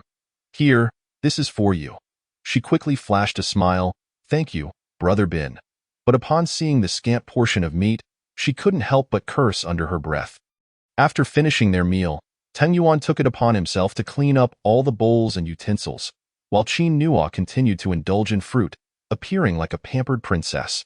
The sunlight bathed her in a radiant glow, her skin flawless and fair, resembling a porcelain doll. The men could not help but stare, their hearts racing. It had been a long time since they had seen such a rare beauty. Chapter 91.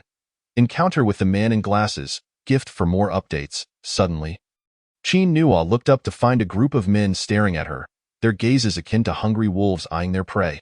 Alarmed, she quickly stood and hurried to the vehicle. The tattooed man leaned in close to the man in the vest and whispered, Boss, are we really letting such a gem slip away? The man in the vest spat, Not a chance, now that I've seen her. There's no way I'm letting her go. There are only two of them. We'll follow behind and wait for the right moment. The tattooed man, feeling frustrated, retorted, What moment? They're just two people. We have 30. You don't understand. Just follow my lead. The man in the vest snapped. Once Teng Yuan's vehicle started moving, their convoy followed closely behind. The woman frowned at the man in the vest, realizing his intentions as he trailed the two. Before the apocalypse, women's status was already lower than men's. And now, it had plummeted even further. She had gone to great lengths to please a greasy, dirty man, only to receive such treatment. Had this been before the apocalypse, she wouldn't have given him a second glance. She regretted not awakening any powers, forced to cling to men for survival.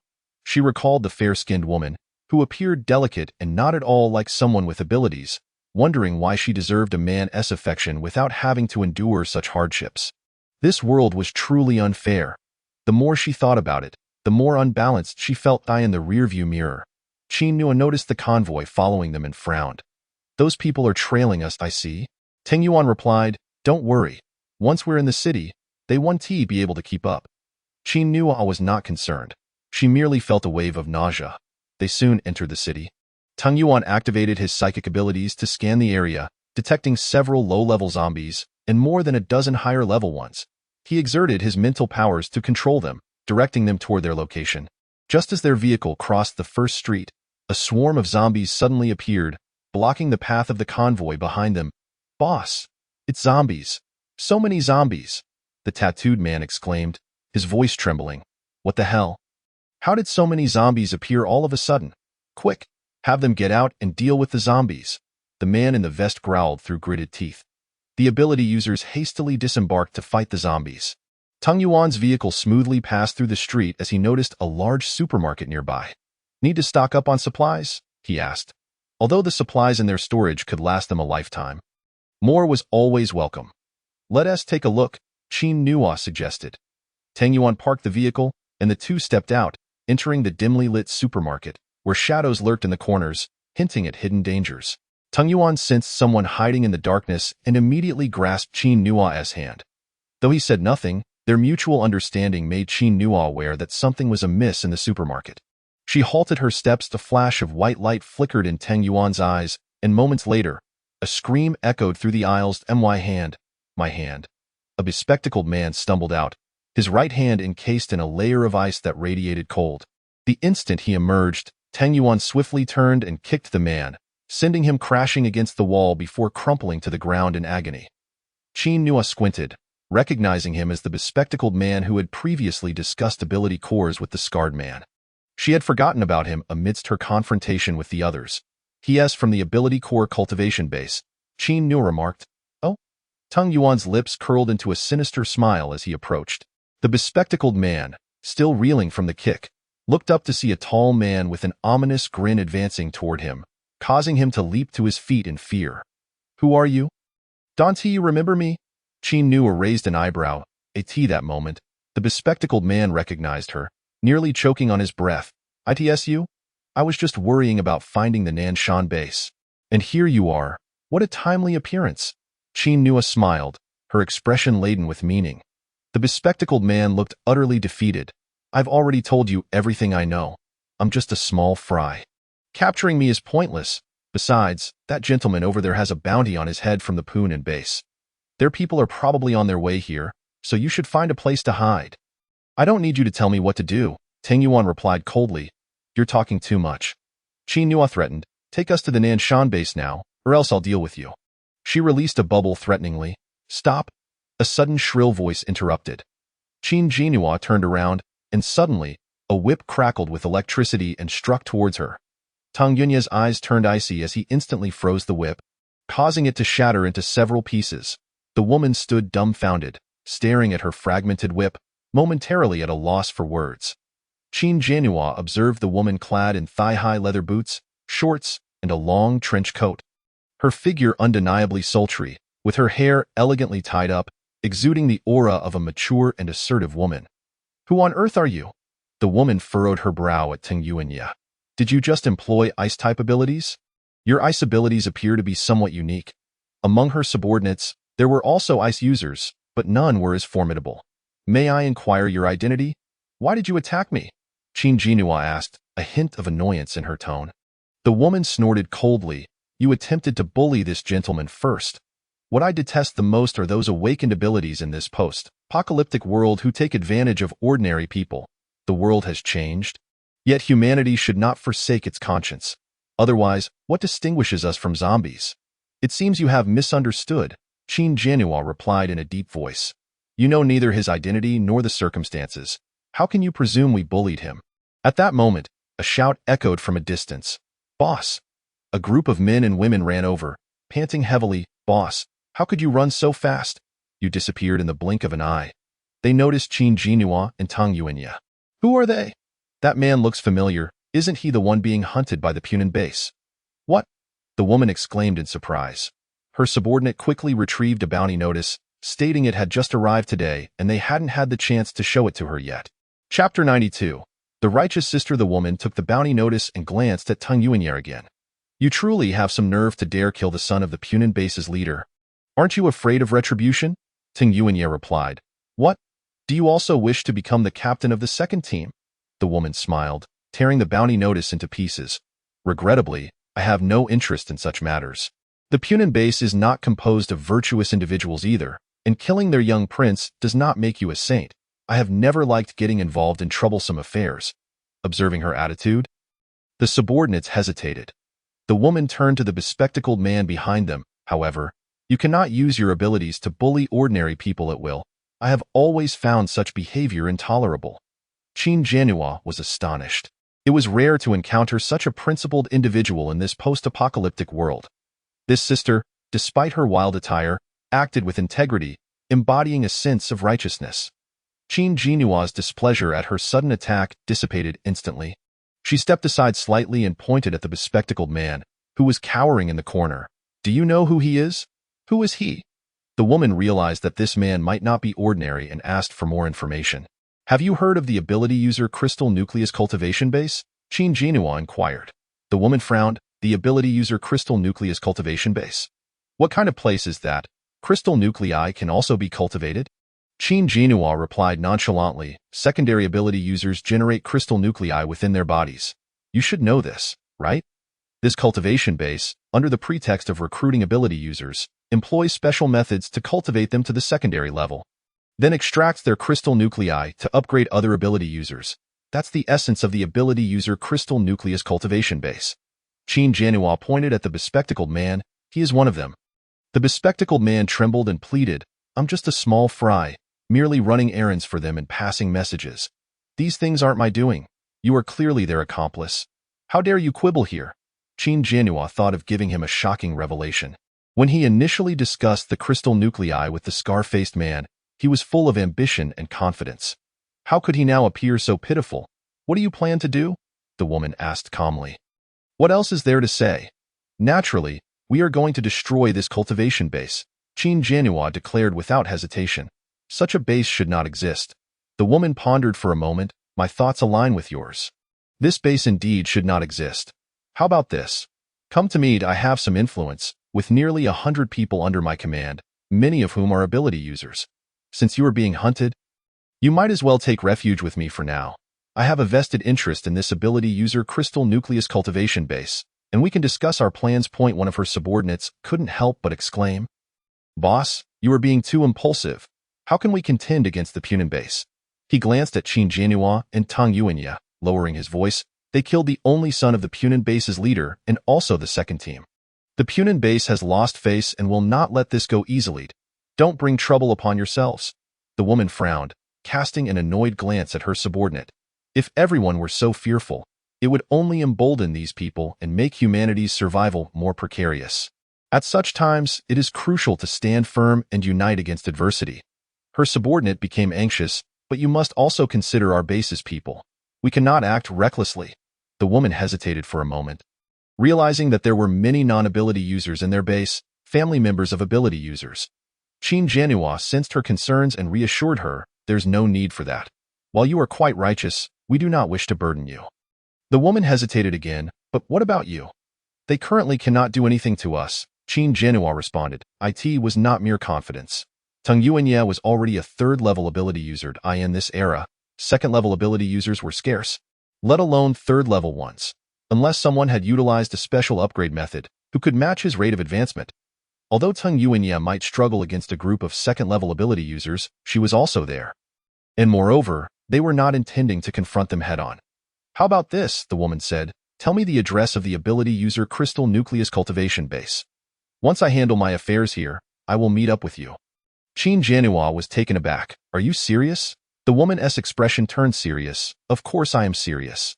This ability user crystal nucleus cultivation base has harmed the interests of all humanity. How could I allow such a base to exist? I believe there are many who share my sentiments, and when the time comes, I will find a way to gather them and join forces with you. Qin Jianhua was genuinely impressed by her. With just a few words, she had resolved to provide substantial assistance.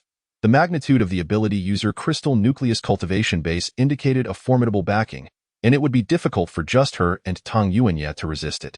All right, then I thank you in advance. She turned to the bespectacled man. Get up, draw a rough map and tell them the location of the base. The bespectacled man looked at her hesitantly, not moving. Tang Yuanya raised his hand, ready to freeze him, which startled him into jumping up. He quivered. It's not that I don't want to. Do you have any idea how powerful the forces behind this base are? They are so brazen because they have support. You cannot simply band together and confront them. I'm doing this for your own good. Give up, or you will pay with your lives. Qin Jianhua sneered. Then pray tell, just how powerful is the force behind this base? I cannot say. The bespectacled man exclaimed in agony. Please don't make this difficult for me. I only know a few bits and pieces. As a small fry, what can I know? But this base is not as simple as you think. Do not confront it. You are not their match. Are you trying to scare me? The woman held a sphere of lightning in her palm. Coldly threatening, will you draw or not? If not, I will end you here. The bespectacled man turned pale with fear. Why won't you listen to reason? Fine, I won't waste my breath. He pulled out paper and a pen from his pocket and drew a rough map. This place is called the Backstage Nanshan. You won't find it on any map because it is extremely clandestine. Chapter 93. Pursued by the Punan base. Qin Jianhua took a glance at the map. Her disdain evident. What on earth is this drawing? The bespectacled man replied. It may look ugly, but it's practical. If you follow this map, you will definitely find it. You're not deceiving us, are you? Qin Jianhua asked suspiciously. The bespectacled man forced a smile. How could I dare? To be honest, I'm just trying to make a living. I have no emotional ties to this base. In other words, I have no qualms about selling them out. Qin Jianhua handed the map to the woman. Take a look. By the way, What do you go by? My name is Miao Qi. And you? The woman accepted the map. I am Qin Jianhua, and this is Tang Yunya. Qin Jianhua introduced. Are you a couple? Miao Qi asked. You look quite young. Are you university students? Qin Jianhua nodded. Yes. All right, Miao Qi said, putting away the map. You two go ahead. I will catch up with you soon. Rest assured, I will keep my word and will bring people to meet up with you. If I cannot make it, it will only mean one thing. An accident has befallen me. Although they had just met, there was something enchanting about this woman. Qin Jianhua felt certain that she would not go back on her word. Thank you, Qin Jianhua smiled. The items in the supermarket were no longer taken by Qin Jianhua, leaving them for Miao Qi and the others. She and Tang Yuan set off with the bespectacled man. How long will it take to get from here to the southern mountains behind the backstage? Qin Jianhua inquired. The bespectacled man replied, approximately 5 to 6 days of travel. So far? Qin Jianhua exclaimed in astonishment, realizing it would take such a long time to arrive. The bespectacled man explained, it might have been quicker before. But now, in this post-apocalyptic world, many roads have been destroyed, and we have no choice but to take a longer route. He then added, with a glint in his eye, have you truly considered this? The forces behind the cultivation base are far greater than those at the Punan base. You would not stand a chance against them. Could you please refrain from rambling? Qin Jianhua threatened, raising her fist. The bespectacled man fell silent, his hands and feet unbound, sitting alone in the back seat. Tang Yuan had also left a strand of mental connection on him. Should he dare to flee, the consequences would be dire. On the first street, the man in a vest fought alongside his subordinates, exhausted after a long battle against a horde of advanced zombies. The advanced zombies roared as they lunged toward them. Just as they thought they were doomed, a fireball swiftly struck, sending the leading advanced zombie flying. Following that, an array of supernatural abilities rained down, and in the blink of an eye, the advanced zombies were eradicated, leaving only a sun crystal and 6 or 7 moon crystals on the ground. The man in the vest sat on the ground, still shaken. A pair of marten boots appeared in his line of sight as the stranger bent down to collect the sun and moon crystals. Upon looking up, he saw a man with slicked back hair, a dark complexion, scars on his face, and a fearsome appearance. He had thought himself quite intimidating, but this man was even more so. The man glanced at the sun crystal, muttered a curse, and tossed the sun and moon crystals to someone behind him, his skin resembling orange peel, exuding a volatile demeanor. Hey! The man shouted at the man in the vest. Startled, the latter trembled. Brother, what are your orders? Have you seen this man? The man produced a wanted poster bearing Tang Yuan's likeness. The man in the vest took a quick look and quickly replied, I've seen him. He was accompanied by a stunning beauty. We were trailing behind them earlier. They shouldn't be too far ahead now. Upon hearing this, the man bellowed, Did you hear that? Hurry and pursue. A group of individuals jumped into vehicles, racing away and leaving a cloud of dust in their wake. Qin Jianhua felt a pang of hunger and craved some fruit, but with the bespectacled man behind her, she hesitated to reveal her spatial abilities. After deliberating, she pretended to pull out a sausage from her backpack. The sausage was indeed real, consisting of 99% meat, and when the packaging was torn open, the rich aroma filled the entire vehicle. The bespectacled man, who had been dozing off, suddenly perked up, drawn by the enticing scent. Qin Jianhua took a bite of the sausage and offered it to Tang Yuan. The bespectacled man watched hungrily, swallowing hard. What are you eating? Share some with me. I haven't eaten anything all day. If I starve, who will take you to the southern mountains? Qin Jianhua glanced at him and tossed him a dry piece of bread. The bespectacled man appeared dissatisfied but dared not complain, obediently tearing open the packaging. Suddenly, the vehicle came to a screeching halt, and the bespectacled man's head nearly collided with the window. What happened? Tang Yuan's expression darkened as he gazed at the 6 or 7 vehicles blocking their path. Is it the people from the Punan base pursuing us? Qin Jianhua asked, her face grave. The bespectacled man looked up and confirmed, indeed. It's the people from the Punan base. I encountered them when negotiating for the supernatural cores. The leader among them was the captain of their 5th team, known for his volatile temper and nicknamed Mad Bull. Mad Bull grinned, exposing 2 rows of black and yellow teeth. Kid, stop hiding in the car and come out. You killed our Punan base's young master and think you can escape? Today, your life ends here. The bespectacled man interjected, their base collaborates frequently with the cultivation base and has many second-tier supernatural beings. You might not stand a chance. It would be wise to surrender. Speak another word, and I'll toss you to the zombies. Do you believe that? Chi Jianhua shot him a cold glare. The bespectacled man dared not utter another word. What should we do now? Chi Jianhua anxiously looked at Teng Yuan. Stay in the car. I'll go take a look. Teng Yuan unfastened his seatbelt and stepped out of the vehicle. Upon seeing a cold and arrogant young man emerge from the car, Mad Bull sneered, "You've got guts. Coming out alone. Is that a sign of disrespect towards us? Then die here." Mad Bull's expression twisted with rage as he slammed a fist into the ground, causing 4 or 5 fissures to rapidly spread toward them. The cement floor bucked, and the vehicles jolted. Teng Yuan deftly avoided the cracks, his brow furrowed. This Mad Bull was a second-tier supernatural being, and his subordinates were also at that level. Get his dog life for me. Mad Bull roared. One supernatural being unleashed vines to ensnare Teng Yuan, but unfortunately, as soon as they wrapped around him, they were frozen and shattered. Fireballs and lightning orbs surged toward him, but Teng Yuan swiftly dodged.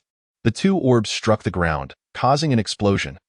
These second-tier supernatural beings were beyond Teng Yuan's mental control, as doing so would severely deplete his powers, ultimately leading to exhaustion. Observing this, Chi Jianhua hurriedly opened the car door and released water bubbles and lightning bubbles. A group of supernatural beings gazed up at the bubbles, and one of them, pale with fear, shouted, "Get away!" This woman's bubbles are bizarre. As they scrambled to evade, countless bolts of thunder descended, shattering the ground into fragments and engulfing the area in dust. Chapter 94, Time Reversal Dam. The supernatural beings cursed, their expressions grim as they looked at Chi Jianhua. They had not anticipated that a mere woman could possess such deadly power. Had they not dodged earlier, they would have surely been reduced to ashes. Fortunately, some who had escaped from the second team had reported this woman and her peculiar abilities, or else they would have been caught off guard. Mad Bull snorted, "Let's see how long you can last." The supernatural beings unleashed their full strength, splitting into 2 groups. Some targeted Teng Yuan while others focused on Chi Jianhua. However, neither of them was an easy opponent. Teng Yuan's movements and punches bore the influence of Thai boxing, suggesting he had once been a boxer. He quickly identified Mad Bull's vulnerabilities, evading his attacks and delivering a precise punch. Mad Bull was struck in the abdomen. Staggering back several steps, humiliated as he had never experienced such disgrace. Enraged, he slammed his fist into the ground, causing it to crack and rise. Grabbing a piece of the broken cement, Mad Bull hurled it at Teng Yuan. Teng Yuan froze it in midair, but another lightning orb surged from behind him.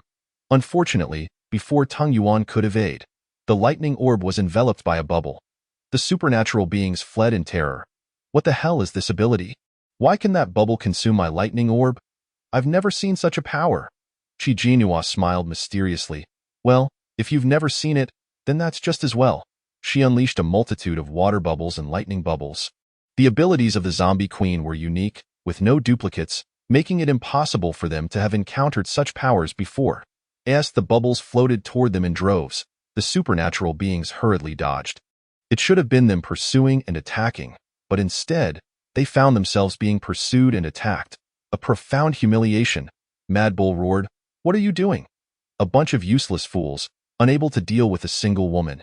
Captain, it's not that we can't handle her, but this woman's abilities are incredibly bizarre." Teng Yuan and Chi Jianhua formed a formidable duo, nearly invincible against their opponents. Mad Bull gradually realized this, his expression darkening. One of the supernatural beings suddenly proposed, "What if we can separate them and deal with them individually? Would that be more effective?" Mad Bull glared at Chi Jianhua, beckoning one of the supernatural beings. "Come here." One supernatural being quickly stepped forward. Teng Yuan immediately activated his freezing ability, but Mad Bull reacted too swiftly, evading the attack, causing Teng Yuan's freeze to fail. Furrowing his brow, Teng Yuan noted that this was the first time someone had evaded his freeze. It seemed Mad Bull was on the verge of advancing to the 3rd tier. Chi Jianhua had mentioned that the more impurities one harbored within, the grayer their skin appeared. This grayness was entirely different from being tanned. It indicated a decrease in skin luminosity that was easily noticeable. Mad Bull's internal impurities seemed to be nearing their limit. Mad Bull, incensed by Teng Yuan's actions, shouted, "Kid, this place will be your grave today." He launched a furious barrage of attacks. Other supernatural beings joined forces to confront Teng Yuan, leaving him overwhelmed. Chi Jianhua's bubble abilities kept everyone at bay, as they watched warily from a distance, still trying to decipher her methods. "Are you afraid?" Chi Jinhua unleashed countless bubbles, coldly stating, "If you're scared, then be sensible and scram. Otherwise, don't blame me for being rude. Damn it, a woman dares to be so arrogant." The supernatural beings ground their teeth in frustration, yet they were powerless against her. Suddenly, a slender supernatural being stepped forward, addressing Chi Jinhua. "I was once a member of the second team. You might not have noticed me." Chi Jinhua regarded him with cool indifference, admitting she had little recollection of him. "The day you killed the captain of the second team, after exiting the room, you were surrounded by numerous supernatural beings. And I was one of them." The man flexed his wrists, speaking languidly. "You killed all the members of the second team, yet I survived. Do you know why?" Chi Jinhua furrowed her brows, sensing that he was merely trying to put on a show with his excessive words. "If you intend to strike, then do so. If not, be gone." Suddenly, a peculiar light flickered at the tips of the man's fingers, and a sinister smile spread across his face. "By the way, my supernatural ability is time reversal." Time reversal? Chi Jinhua was taken aback, astonished that such an ability even existed. That day, I had been frozen in place, and it was by relying on this power that I narrowly escaped death. He gazed coldly at Chi Jinhua, raising his hand, saying, "Now, let you truly experience my ability." Chi Jinhua felt a blinding white light flash before her eyes. When she regained her senses, she found herself in an unfamiliar place. Towering buildings surrounded her, dilapidated and in ruins, enveloped in a deathly silence. She looked around, but not a single figure was in sight. No vehicles, no Teng Yuanyi, no wild bulls, nor that group of supernatural beings. "Where am I? What has happened?" "What?" Chi Jinhua gasped in disbelief. How could such a formidable ability exist? "No, this is beyond comprehension. This time reversal ability comes with spatial manipulation. He swiftly transported you to another location through spatial conversion. I was previously cultivating in the space in seclusion. Can I now emerge from it? Get me out, quickly." A flash of red light appeared, and before Chi Jinhua stood a peculiar-eyed, white-furred squirrel. Its size was larger than an ordinary squirrel, resembling a 2-month-old kitten, with a fluffy tail that resembled a feather duster. "Is this your true form?" Chi Jinhua observed the squirrel, which had red-lined eyes, and found it to be far cuter than its shadowy form. "Humph, not at all. How could my real form be so small? I currently lack sufficient energy and can only maintain this size." Its large tail swished back and forth behind it. Chapter 95. The Fog. "I cannot guide you," Enin stated. "Through spatial conversion, he has no knowledge of where you have been taken, and I have lost my bearings as well, but I can indicate a general direction for you. This person's ability is truly troublesome. How could there be so many peculiar supernatural beings in the Punin base?" Chi Jinhua gritted her teeth, resolving to find an opportunity to eliminate him and eradicate future threats. "Then tell me, which direction should I go? East?"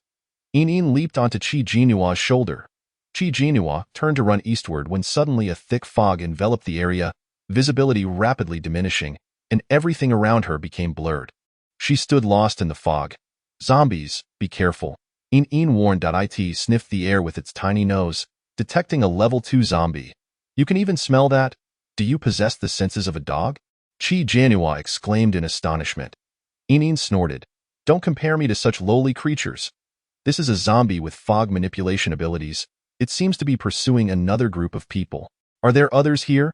It's so eerily quiet. How could there be more people?" Chi Jinhua scanned her surroundings, her nerves on edge, acutely aware of any movements. After contemplating, she released a large bubble and sat atop it. If she couldn't see from the ground, surely she could from the air. The bubble gradually ascended, but when Chi Jinhua looked down, all she could see was a vast expanse of white. The fog was dense, and it seemed as though several figures were weaving through it, but she could not discern them clearly. Suddenly, a zombie's roar echoed through the fog. "Indeed, there are zombies," she frowned, hesitating on whether to unleash a thunderous strike.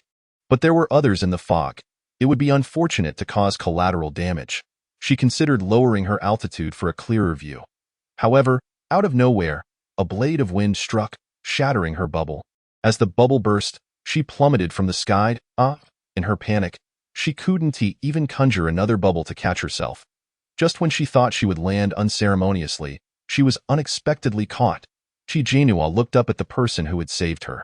He possessed an exquisitely delicate face, distinctly different from Tang Yuanyi's ruggedness, leaning towards a more effeminate allure, yet his gaze was sharp and piercing, emanating a coldness akin to the glint of a blade. He securely caught her in a princess carry. Chi Jinhua opened her mouth. He lowered his gaze to her, and she distinctly saw a glimmer of astonishment flicker in his eyes. Young master. At that moment, a voice called out, and a group of people hurried through the fog. Young master, where are you, young master? The roars of zombies echoed nearby. Chi Jinhua saw a figure swiftly lunging towards that group, moving with a speed that was unmistakably inhuman. The man's expression turned serious as he swiftly set Chi Jinhua down and unleashed several blades of wind. A scream erupted, and he dashed forward. I am here. Chi Jinhua caught a whiff of blood, a foul stench, unmistakably not human blood. It must be that of a zombie. The zombie had likely been struck and was now in a frenzy. The fog began to dissipate, allowing Chi Jinhua to finally see that, besides the man who had caught her, there were 3 other men and 1 woman. The woman appeared injured, clutching her bleeding arm. Her complexion ashen. Young master, Ting Lu has been scratched by a zombie, one of them exclaimed. The woman named Ting Lu had a pitiful appearance, frail and delicate. Her face was not conventionally beautiful, but it easily evoked a sense of pity in men. Embodying the type of a fragile flower, quickly carry her to a safe place. We must leave here at once. The man urged swiftly. That zombie I injured will undoubtedly pursue us again. All right. The man hastily crouched down and lifted the woman onto his back. The group hurriedly moved forward, and upon seeing Chi Jinhua, they were momentarily stunned. Since the apocalypse, it had been a long time since they had encountered such a beautiful, refined woman, one who seemed to have been sheltered in a greenhouse. Untouched by the ravages of the world, pure and seemingly naive, yet strikingly radiant. Young master, who is this?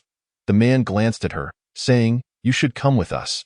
Just as Chi Jinhua was about to refuse. The fog thickened once more, and through the haze, she vaguely discerned several figures moving swiftly, instilling a profound sense of unease. A chilling sensation enveloped her. This thick fog obscured even the sunlight, creating an ominous atmosphere. We must go. The man's expression turned grave. With no other choice, Chi Jinhua had to follow them. They fled into a large building. What is going on? There's not just one zombie in this fog? Chi Jinhua wondered in her mind. Not just one, but several. Among them are 2 level 2 zombies. I was saved, but why now of all times? Chi Jinhua anxiously thought about Tang Yuanyi. Uncertain how he was faring. Despite being a level 3, facing multiple level 2 supernatural beings alone would be challenging, especially with the troublesome time reversal user. They ascended to the 2nd floor, finding a secluded room to place the woman down. The woman had already slipped into unconsciousness, her wound turning a deep purple-black, clearly infected. Young master, what should we do? Will Ting Lu become a zombie? The man looked worried and dejected, blaming himself for not protecting Ting Lu. Not necessarily. If she can endure, she might awaken her powers, the man replied solemnly. While the others fretted over the woman named Ting Lu, Chi Jinhua stood by, distracted. The man suddenly turned his attention to Chi Jinhua. Didn't he get the chance to ask earlier, Who are you? Upon his inquiry, the others directed their gazes toward her. What is that on your shoulder? A squirrel. It doesn't quite look like one. Are there white squirrels? Its tail is enormous. This squirrel has peculiar eyes and is quite beautiful. You're the squirrel. Your entire family are squirrels. Een retorted indignantly. Hello, I'm Chi Jinhua. Chi Jinhua introduced herself, stating that she had inadvertently stumbled into this place. Are you alone? The others were incredulous. It was hard to believe that in this apocalypse, such a beautiful woman would wander alone. The man explained. We were pursuing a level 2 zombie and followed it here. But we didn't expect it to have accomplices, including the one that released the FOG dye in the fog. Visibility is low, making it difficult to strike zombies accurately. So that's how it is, Chi Jinhua nodded. Glancing out the window where the fog remained thick, it seemed they wouldn't be leaving anytime soon. Moreover, it was only a matter of time before zombies found their way here. But don't worry. With us here, those zombies can't harm you, the man reassured her. Chapter 96.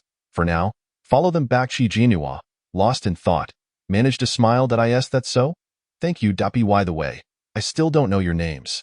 This is our young master, He Jiaza, and I'm Chun Zhao. A man in black attire spoke, pointing to the bald man and the one in a white shirt, introducing them as Su Feiyong and Zhao Ming.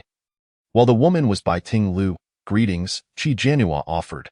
Just then, a commotion arose outside. He Jiaza's expression turned grave as he drew the long sword he had been carrying, speaking in a low voice. Stay here. I will go take a look. Young master, don't go. Qin Zhao urgently grabbed his arm, cautioning him that it was too dangerous outside. He couldn't handle 2 level 2 zombies alone and should wait for the others to regroup. There's no time. If we wait for the others, those zombies might break in first. He Jiaza replied coldly, I can handle it. With sword in hand, he cautiously approached the door, his gaze sharp and focused. Those 2 level 2 zombies are right outside. Inin warned. Is that so? Perfect timing. Qi Jianhua smirked, ready for action. If they dared to enter, she would chop them into matchsticks. The sounds of zombies groaning echoed from outside. Very close, right at the door, through a door, as Qi Jianhua thought that the next moment they would burst in. A sudden commotion arose from downstairs. The 2 zombies were instantly drawn to the sound and turned to leave. They are leaving just like that. Qi Jianhua was taken aback. As she approached the door, He Jiaza solemnly blocked her path. What do you think you're doing? It's too dangerous. You should stay in the room. He opened the door, stepped outside, and quickly shut it behind him. Miss Qi, it's perilous outside. Those 2 zombies are not ordinary. They are level 2 zombies, extremely formidable. You should refrain from going out, Qin Zhao explained. Do you know what a level 2 zombie is? Zombies are classified by levels. Noticing her lack of reaction, Qin Zhao assumed she was unaware and was about to elaborate. I know what a level 2 zombie is. Qi Jianhua interrupted him. Oh, as long as you know, Qin Zhao replied, unable to resist stealing another glance at her. Which esteemed individual raised this delicate flower? Qi Jianhua walked to the window, where a thick fog still enveloped the outside world. The sounds of a struggle echoed from downstairs, likely indicating that their people had arrived. Gradually, the fog began to dissipate. Qi Jianhua realized that the fight had come to an end, and the 2 level 2 zombies must have been dealt with. Indeed, the next moment the door swung open, and He Jiaza re-entered, followed by several others. What? A tall man behind He Jiaza suddenly changed his expression and hurried to Bai Tinglu, crouching beside her. How did she get injured? He examined her wound, which had already turned a dark hue, and reproached Chun Zhao. Why didn't you protect her properly? Qin Zhao looked remorseful. It was my fault.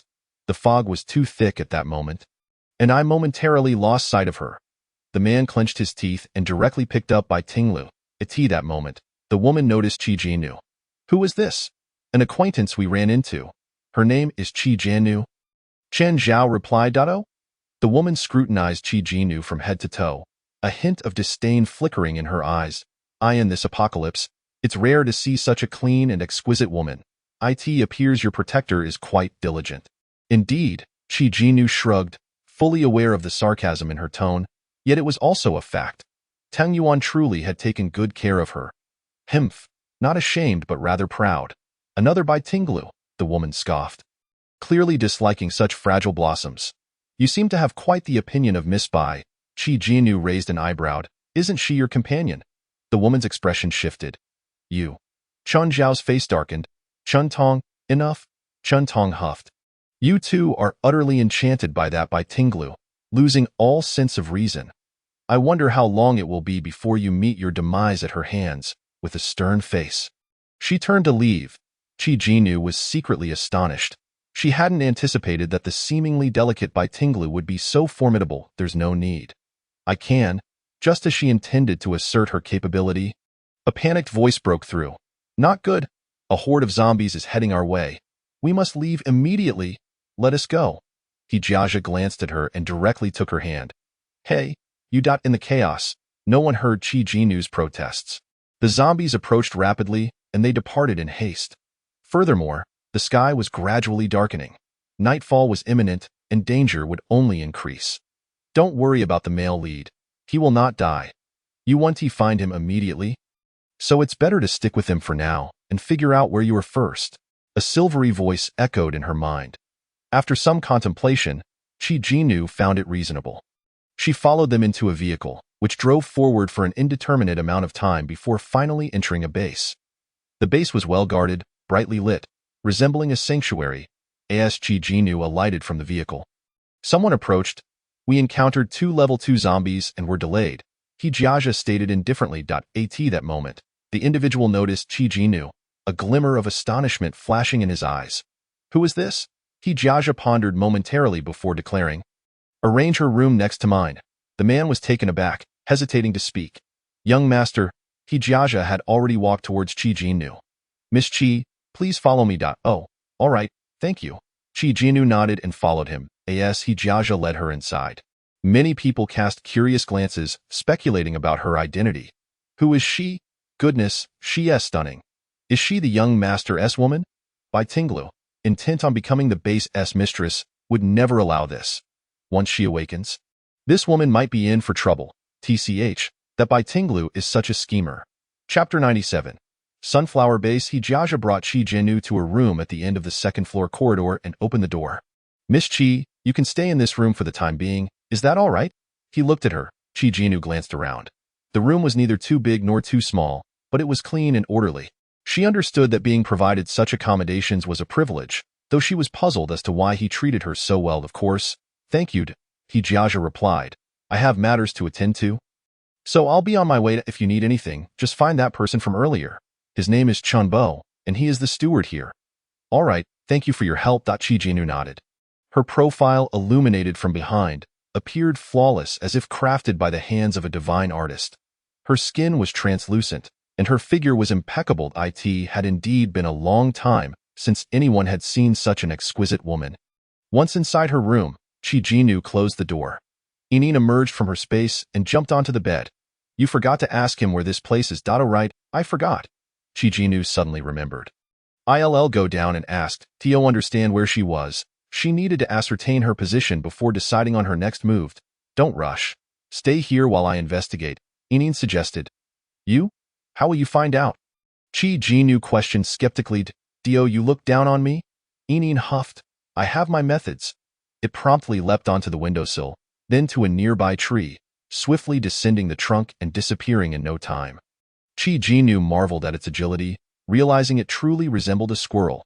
Hijiaja arrived at the study of the main residence.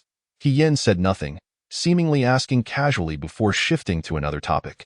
I just received a letter from the Punin base. Punin base? Hijiaja inquired. What do they want? Hiyen's expression grew serious. It concerns the cultivation base for ability users. Speaking of this cultivation base, Hijiaja's expression darkened.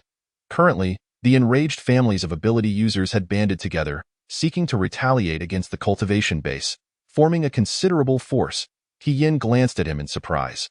Are you expressing disapproval of the cultivation base's methods? Not at all, Hijiaja denied. I also ascended to level 2 using the ability user crystal cores. For me, this base is beneficial. However, their actions are indeed too arrogant, he frowned. Relying on their backing, they act with such impunity. It is truly unappealing. Although the families of ability users possess considerable power, they are ultimately just a rabble. The cultivation base hopes that we will unite with the Punin base to eliminate this group. He paused before adding, along with the Chuanshan base. Chuanshan base? Hijiaja questioned. I haven't heard of it. Is it a newly established base? It belongs to Yin Weigua. Hiyen replied nonchalantly. Yin Weigua's daughter has been betrothed to Yi Zhongqing, the only son of the Yi family from the cultivation base, since childhood, and the two families have maintained close ties. Yin Weigua leveraged the crystal cores provided by the Yi family to build his influence. But unfortunately, it is said that in a recent battle, he not only lost many ability users, but also his daughter. Oh? Hijiaja was taken aback. What kind of battle was it to be so devastating? Unclear. He refuses to disclose it. Hiyen shook his head. However, they have recently rallied again, recruiting personnel and establishing the Chuanshan base. Yin Weigua and the Punin base share a common enemy. Who? A man named Teng Yuanya. He killed the only son of the Punin base's leader, who is now pursuing him. It is said that Yin Weigua's daughter's death is also related to him. The base hopes that the three of us will unite to eliminate the families of ability users, while the Punin base seeks to collaborate with us to deal with this Teng Yuanya. And what is your stance? Hiyen pondered for a moment. If they were to continue collaborating with the cultivation base, they would undoubtedly have to comply with their demands. Currently, all factions are vying for territory. We are in dire need of the ability user crystal cores provided by the cultivation base. As for this Teng Yuanya, Killing him would be no loss. He is merely an ability user without a team. What kind of storm can he stir? Since you have made your decision, I will follow your lead, He Jiaja stated. He Yin remarked, in a couple of days, the leaders of the Punan base and the Chuanshan base will come to discuss specific strategies. Outside, a shadow flitted past. Who? He Jiaja's eyes narrowed as he strode swiftly to the window, only to discover it was a white-haired squirrel with heterochromia. He recognized this squirrel as the girl's pet.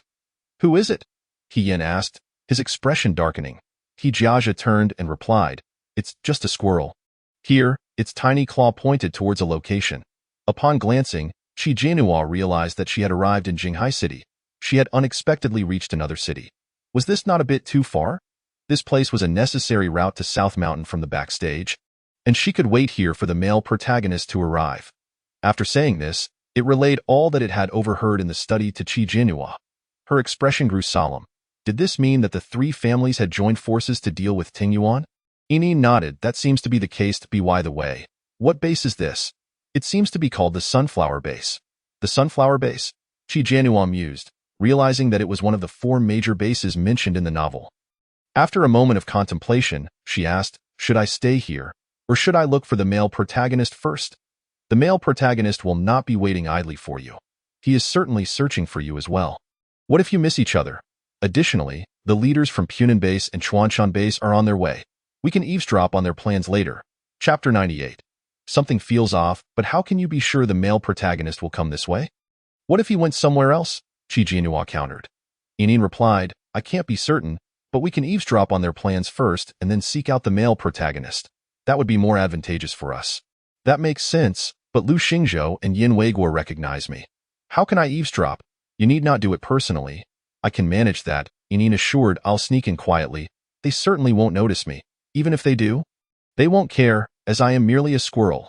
Qi Jianhua pondered for a moment and found the plan feasible. In about 2 days, the people from Punan Base and Chuanshan Base would arrive. If what they said was true, those with abilities had gathered to oppose the cultivation base, which would be beneficial for them. Yet, she couldn't help but grow increasingly curious about who was behind this cultivation base that allowed them to be so brazen. A knock on the door interrupted her thoughts, and Qi Jianhua walked over to open it. Outside stood He Jiaja, accompanied by a girl who appeared pale and thin. The girl held a tray filled with food. It's evening, and knowing you hadn't eaten, I brought you something, He Jiaja remarked, glancing at the girl. The girl hastily presented the tray. Qi Jianhua took a look. The meal was quite decent, featuring both meat and vegetables. And it was clearly not a haphazard dish but rather prepared with care. Her name is Su Min. You can reach out to her if you need anything, He Jiaja stated. Miss Qi, just call me Xiaomin. The girl said promptly, Xiaomin, nice to meet you. Qi Jianhua smiled, but you needn't trouble yourselves bringing me food. I can go down to eat myself. He Jiaja nodded. Then you can join me for meals from now on. Join him for meals? Qi Jianhua felt it was a bit odd, but she reminded herself that she would only stay here for 2 or 3 days at most. By the way, you don't have any clothes. I'll have Xiaomin bring you some clean garments, He Jiaja added. That would truly be a bother for you. Thank you, Qi Jianhua replied. When she encountered them, she had nothing with her, and suddenly having a change of clothes might raise suspicions. Closing the door, she placed the tray on the table. What a peculiar person He Jiaja is, Qi Jianhua commented. Yinyin gracefully leapt from the chandelier onto her shoulder and then onto the table, sniffing at the food on the tray. If you aren't eating, can I? Do squirrels eat meat? Qi Jianhua asked in astonishment. Yinyin jumped up in indignation, her bushy tail swaying. I told you I'm not a squirrel. I eat everything just like you humans. Qi Jianhua shrugged. If you want to eat, then go ahead.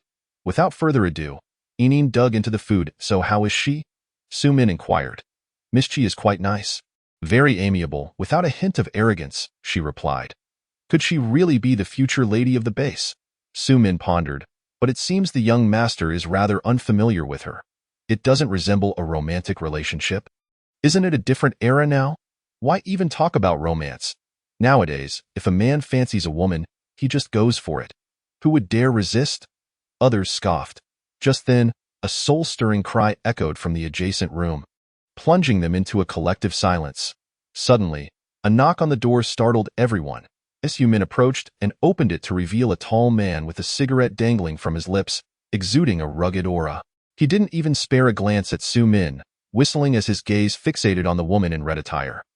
The woman in red turned pale momentarily but quickly smiled, moving towards him and nestling into his embrace as he took her away. Soon, muffled shouts and suggestive moans emanated from the neighboring room. The others listened in silence, the atmosphere thick with tension. A woman softly remarked, "So, it seems that a woman must be beautiful. Otherwise, she ends up like us, reduced to mere vessels for release." Another added, "At times like this, I can't help but think that being a woman like Bai Tingluo, who can be it out well, isn't so be it at least, she doesn't have to serve so many men." The group fell into silence. As night deepened, sounds of revelry continued unabated. Early the next morning, Qi Jinhua was awakened by a commotion. Upon opening her eyes, she found Inin had knocked over the decorations on the nightstand. "I didn't mean to. My tail is just too big and gets in the way," it said, standing with its paws clasped together, its fluffy tail swishing like a broom. Qi Jinhua casually set the decorations upright and got out of bed. She chose a denim dress from the clothes Su Min had given her. With a belt cinched at her waist, her slender figure drew attention, her curves and fair skin making her stand out even in the apocalyptic world. The dress complemented her combat boots perfectly, and with a cool braid, she transformed into a striking figure. After freshening up, Qi Jinhua opened her door and happened to see Jiajia emerging from the room across the hall. "Is your room here?" Qi Jinhua exclaimed in surprise. Jiajia's gaze lingered on her for a couple of seconds before he replied slowly, "Yes." Even Qi Jinhua, usually oblivious, sensed something amiss. Surely, there were more vacant rooms. Why had he specifically arranged for her to be opposite him? Was it truly as she suspected? "Since you're awake, why not join me for breakfast?" Jiajia suggested. Qi Jinhua shot him a glance. His exquisite features were striking enough to captivate anyone at first sight. Though he had a somewhat effeminate aura, it didn't come across as weak. His sharp brows, much like Tung Yuan's, contributed to his allure. Yet, his demeanor was merely cold, whereas Tung Yuan often exhibited a hint of hostility, making him appear more sinister. Perhaps I'll eat with the others instead," Qi Jinhua suggested, eager to avoid him. "I'll go find Xiaomin. I have many questions for her." "To her surprise," Jiajia retorted. "Are you trying to avoid me?" Qi Jinhua was taken aback by his directness. "If you have something to ask, you can do so with me as well."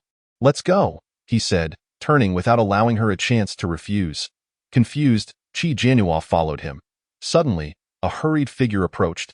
It was Chen Zhao, whom she had met the day before. "Young master, Tingluo has awakened, and she has awakened spatial abilities," Chen Zhao exclaimed, brimming with excitement. "Dado?" Jiajia replied, "Let's go see." Chapter 99. A grim situation awakened spatial abilities? In the midst of this apocalypse, it was Qi Jinhua's first time hearing of someone awakening such powers. One couldn't help but think Bai Tingluo was quite fortunate. She hurried to join the commotion. The cramped dormitory was filled with people. Bai Tingluo, just recently awakened, leaned against the headboard, smiling as she accepted everyone's concern. A circle of nearly all men surrounded her bed. Upon Jiajia's entrance, others swiftly parted to create a path. "Young master, you're here." Bai Tingluo's eyes lit up at the sight of Jiajia.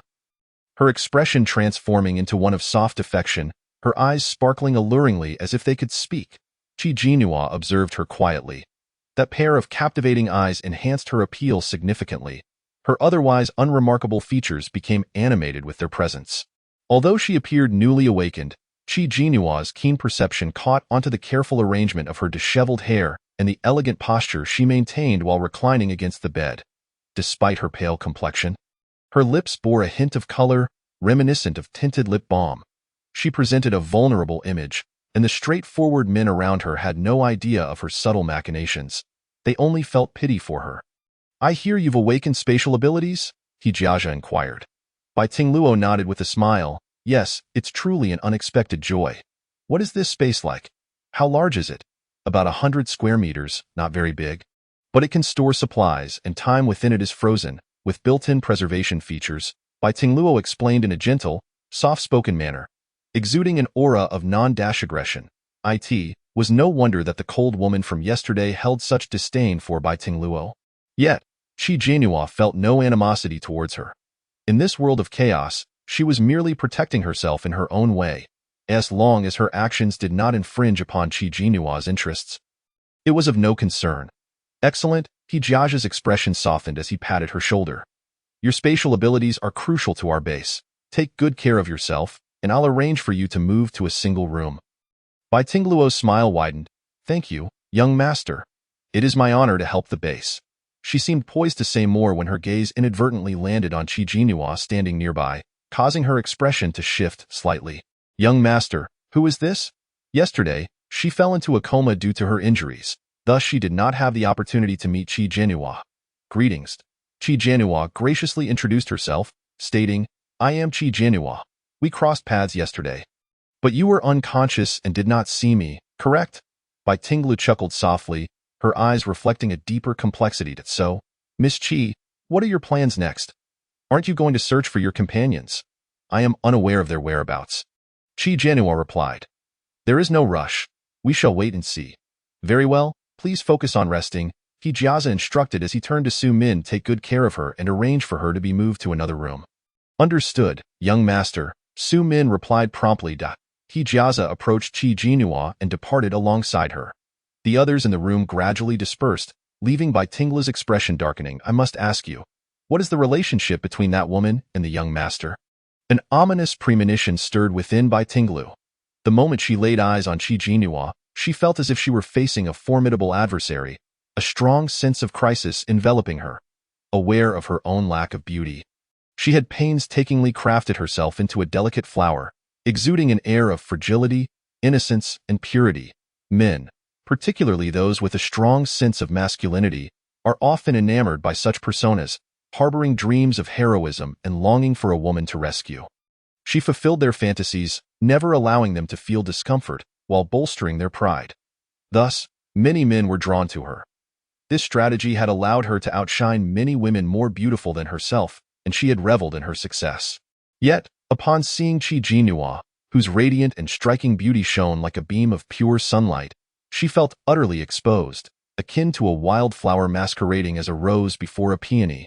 Gritting her teeth, she clutched the bedsheets tightly. Su Min, observing Bai Tinglu's distress, felt a twinge of fear. I do not know.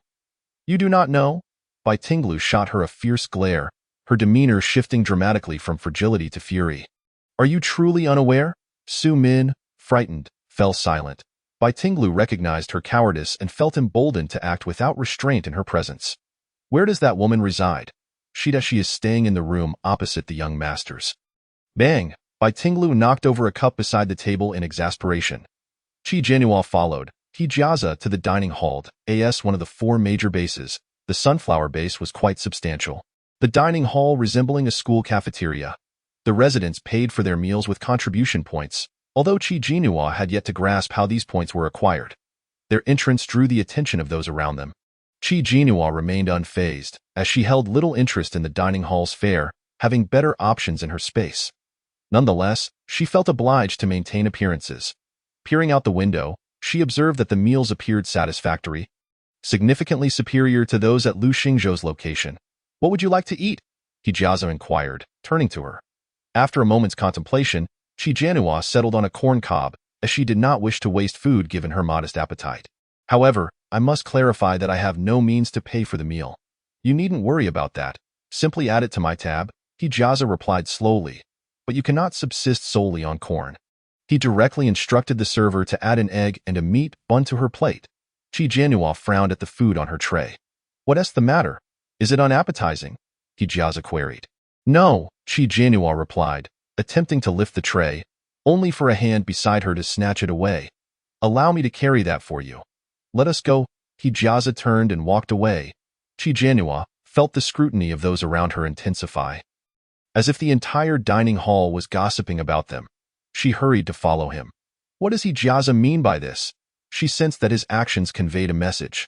This woman is under my protection. This could spell trouble. She reached for the tray, but Hijaza's grip was firm. Let us dine here. They harbor no malice, merely curiosity. With me present, who would dare to disrespect you? Chapter 100. The Pet Strikes. They harbor no malice, yet I am to be treated like a monkey in a zoo for their amusement. I refuse to eat. She turned on her heel and walked away. Hijaza seemed to think he could manipulate her. His status as the base's young master might intimidate others, but it held no sway over her. Jiaza observed Qi Jinua's retreating figure, a faint smile playing on his lips. How intriguing. Stepping outside, Qi Jinua was met by the bright sunlight, shielding her eyes as she spotted women working nearby, watering the vegetable garden. They looked at her, and she at them. Miss Qi, Su Min's voice called from behind. Qi Jinua turned to see her hurrying over, breathless. Miss Qi, she stammered, Tinglu has taken a fancy to your room and insists you move elsewhere. Qi Jinua understood immediately and nodded. That is acceptable. You're not angry? Su Min asked, astonished. She comprehended Bai Tinglu's mindset, all too eager to flaunt her newfound spatial abilities, seeking to assert her dominance and suppress Qi Jinua. However, Bai Tinglu's space was vastly inferior to Qi Jinua's.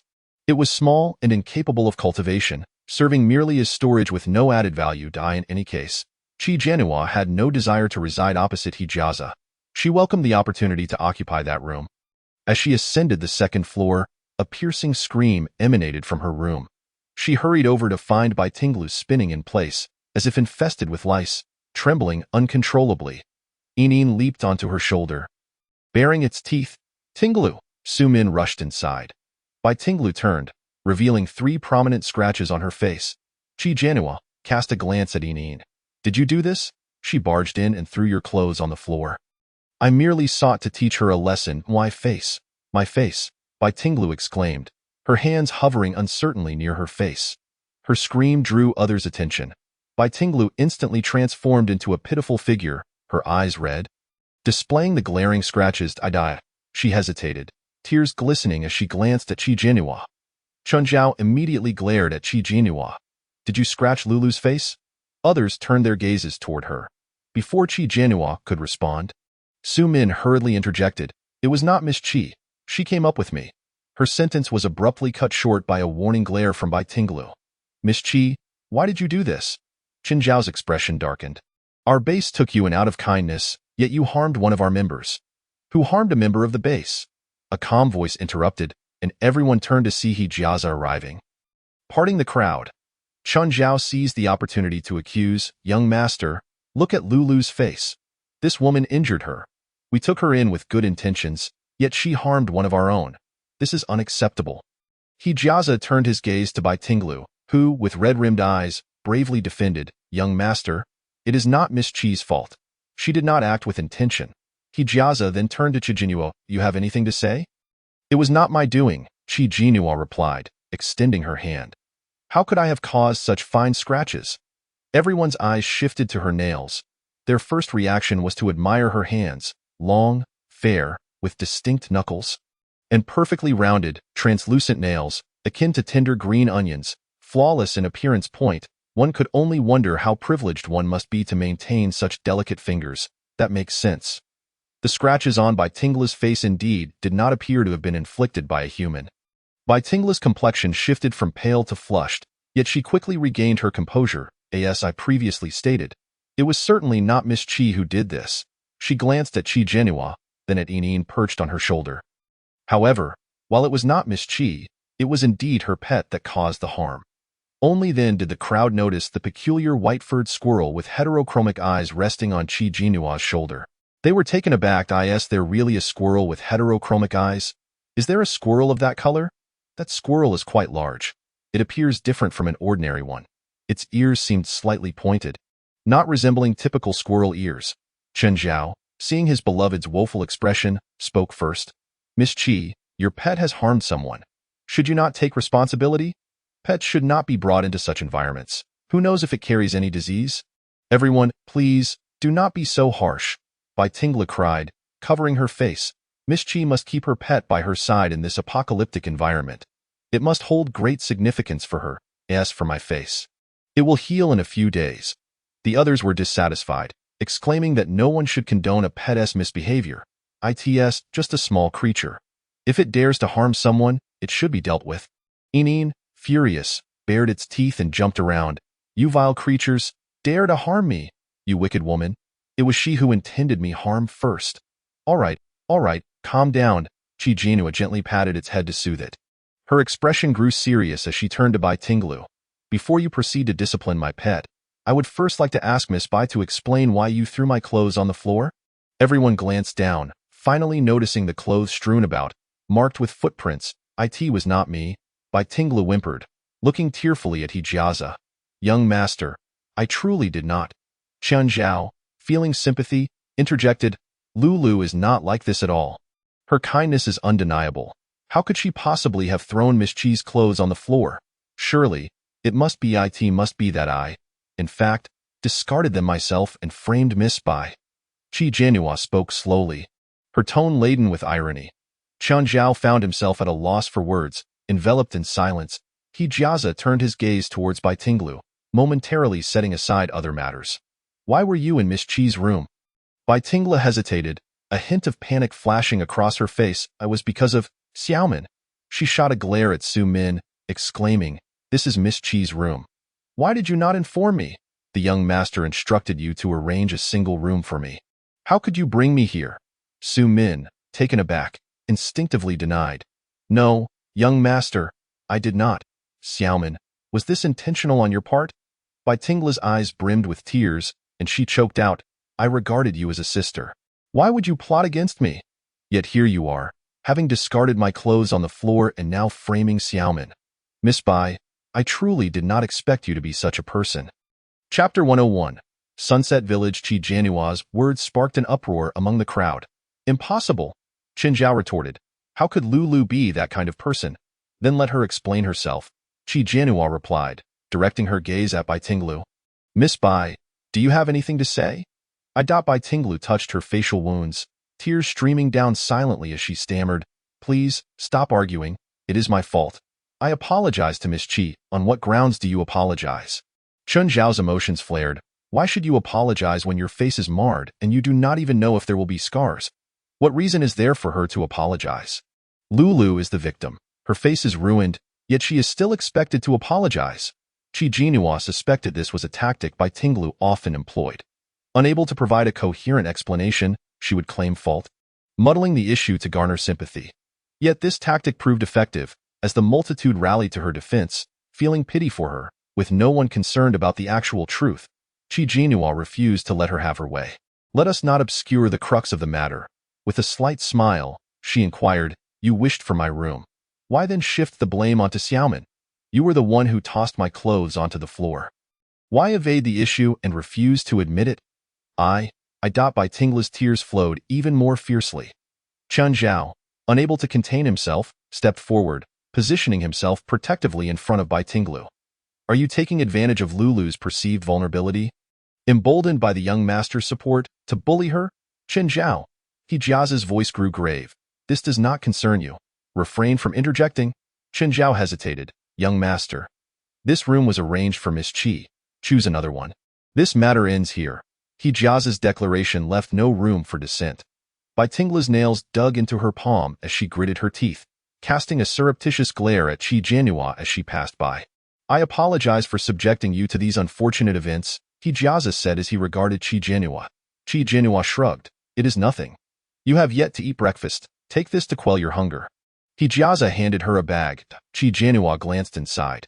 It contained the breakfast she had previously missed and no need. "I am not hungry. Keep it for yourself." With that, she entered her room and closed the door. "That wicked woman has infuriated me." Inin leaped onto the table. "She even tried to strangle me." "It is of no consequence. You left her with 3 claw marks, a fair trade," Qi Jianhua replied. "Just hold on a little longer. In a day or two, the personnel from Chuanshan Base and Punan Base should arrive." Qi Jianhua gazed out the window, wondering how Ting Yuan was faring at that moment. Sunset Village, a filthy jeep came to a halt, and a lively young girl leaped out of the vehicle. "No," the guard shook his head. "There are merely rumors that Punan Base has allied with Chuanshan Base and Sunflower Base to deal with us." Lu Maidong frowned. These 3 bases maintain close ties with the cultivation base, and it is inevitable that the cultivation base instigated their actions. Let us take it one step at a time. She suddenly recalled something and hastily said, "By the way, I rescued someone. Please help me carry him down." She approached the back seat and opened the door, and when the guard looked inside, he found a handsome young man, albeit covered in blood and looking utterly disheveled. "Who is this?" "The man from the Punan Base's bounty list," Lu Maidong whispered. "I witnessed him battling the Punan Base's personnel and eliminating them all." "What?" the guard exclaimed in shock. "He did this alone." "Indeed. and the Punin base was filled with second-tier ability users. Who was he to possess such strength capable of single-handedly slaughtering so many second-tier ability users? And what is his current status? Our side consists mostly of relatives of ability users. It is far from sufficient to contend with the three major bases. The guard suddenly understood. Your foresight is commendable. He hurriedly assisted in carrying the man from the vehicle. The two of them transported the man into a dilapidated room and laid him on the bed. Lu Maidong waved her hand. You may go about your business. I shall remain here. Fine. Call for me if you need anything. The guard nodded and departed. Lu Maidong gazed down at the man, recalling his fierce demeanor when confronting the Punin base personnel. His eyes glowed crimson, his face a mask of ruthlessness, blood splattered across his features, and his gaze radiated an intense killing intent, akin to Ashura emerging from the depths of hell. His ice power could freeze a radius of 500 meters. Yet, he chose not to employ this ability to eliminate that group, but rather to torment them slowly. It seemed he was searching for someone, incessantly interrogating for that person's whereabouts, until he ultimately lost patience and cruelly extracted the crystal cores from all the ability users. Their agonized screams still echoed in her ears. The pungent, sweet scent of blood nearly made her wretched. It had been quite some time since she had encountered the scent of fresh human blood. When the man spotted her lurking in the shadows, he turned to look at her, and that gaze was filled with murderous intent. She thought she was doomed, yet he suddenly collapsed, having exhausted his powers. Perhaps it was the allure of his face that bewitched her. Lu Maidong fetched a basin of water and a towel, slowly wiping the blood from the man's face, becoming somewhat entranced.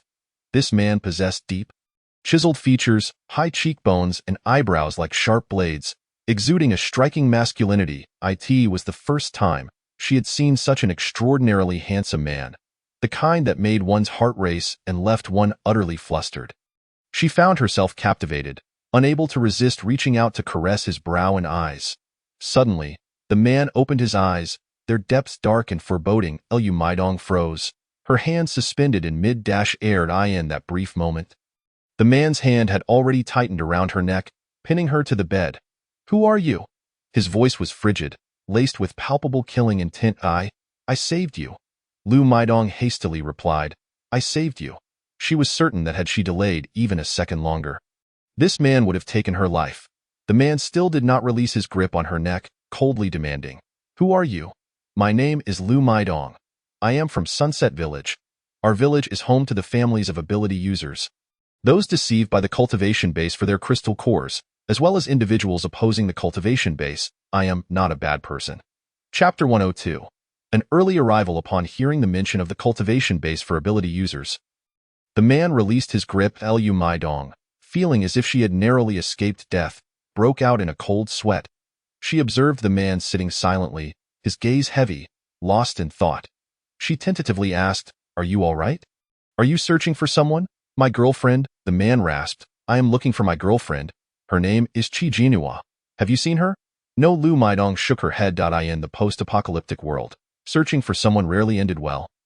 It seemed he was searching for his girlfriend, and the likelihood of her survival was slim.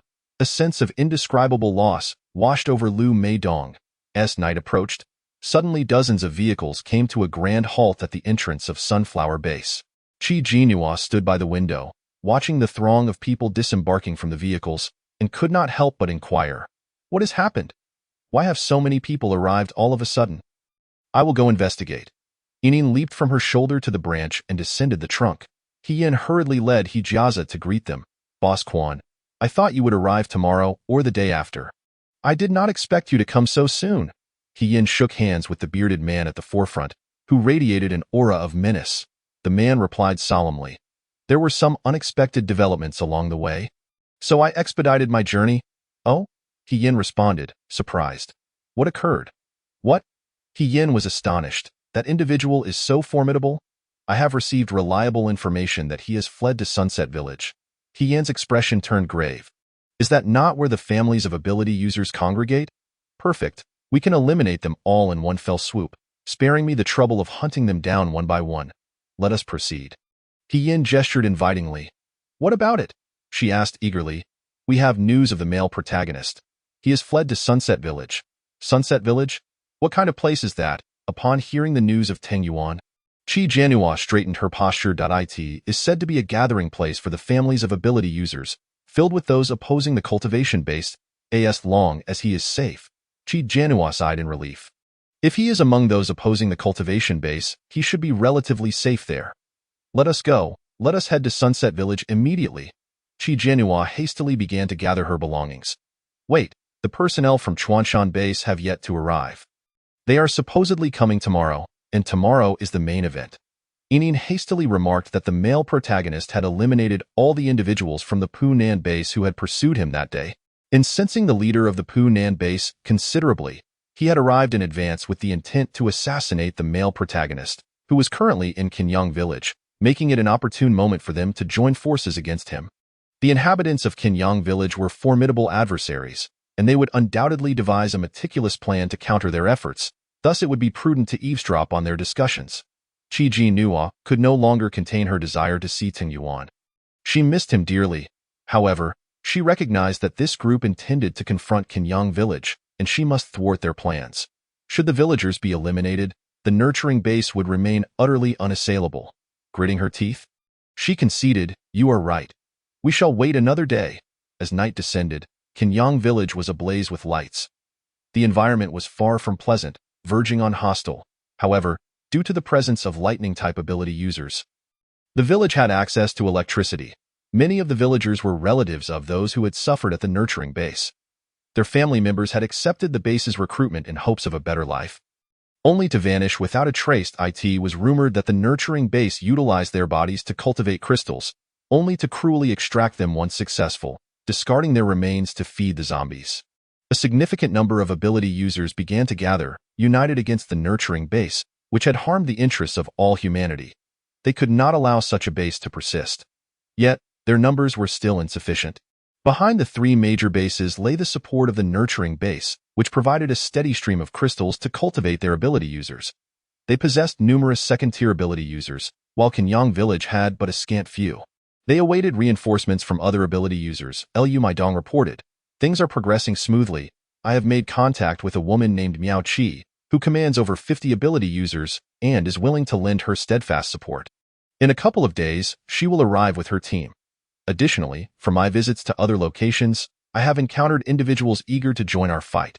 I have provided them with our coordinates, and they will be here shortly." "Wonderful, splendid," the leader exclaimed, unable to contain his excitement as he clenched his fists, now eagerly anticipating news from the others. "What?" The individuals in the room gasped in disbelief. Who was this person? He single-handedly killed over a dozen second-tier ability users. What did this imply? Was his rank possibly higher than those ability users? They exchanged incredulous glances, struggling to comprehend the situation. Could he be a third tier? Impossible, unless he had access to the resources of the nurturing base. How could an ordinary ability user ascend to third tier so swiftly? Presently, second-tier ability users were scarce. Yet if he was not third tier, how could he have dealt with so many second-tier ability users?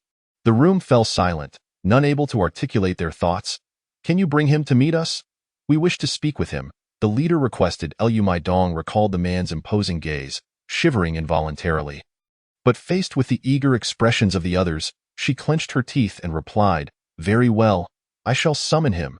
However, as she reached the doorway, she saw the man emerging from within. She hurried over, asking, "Where are you going?"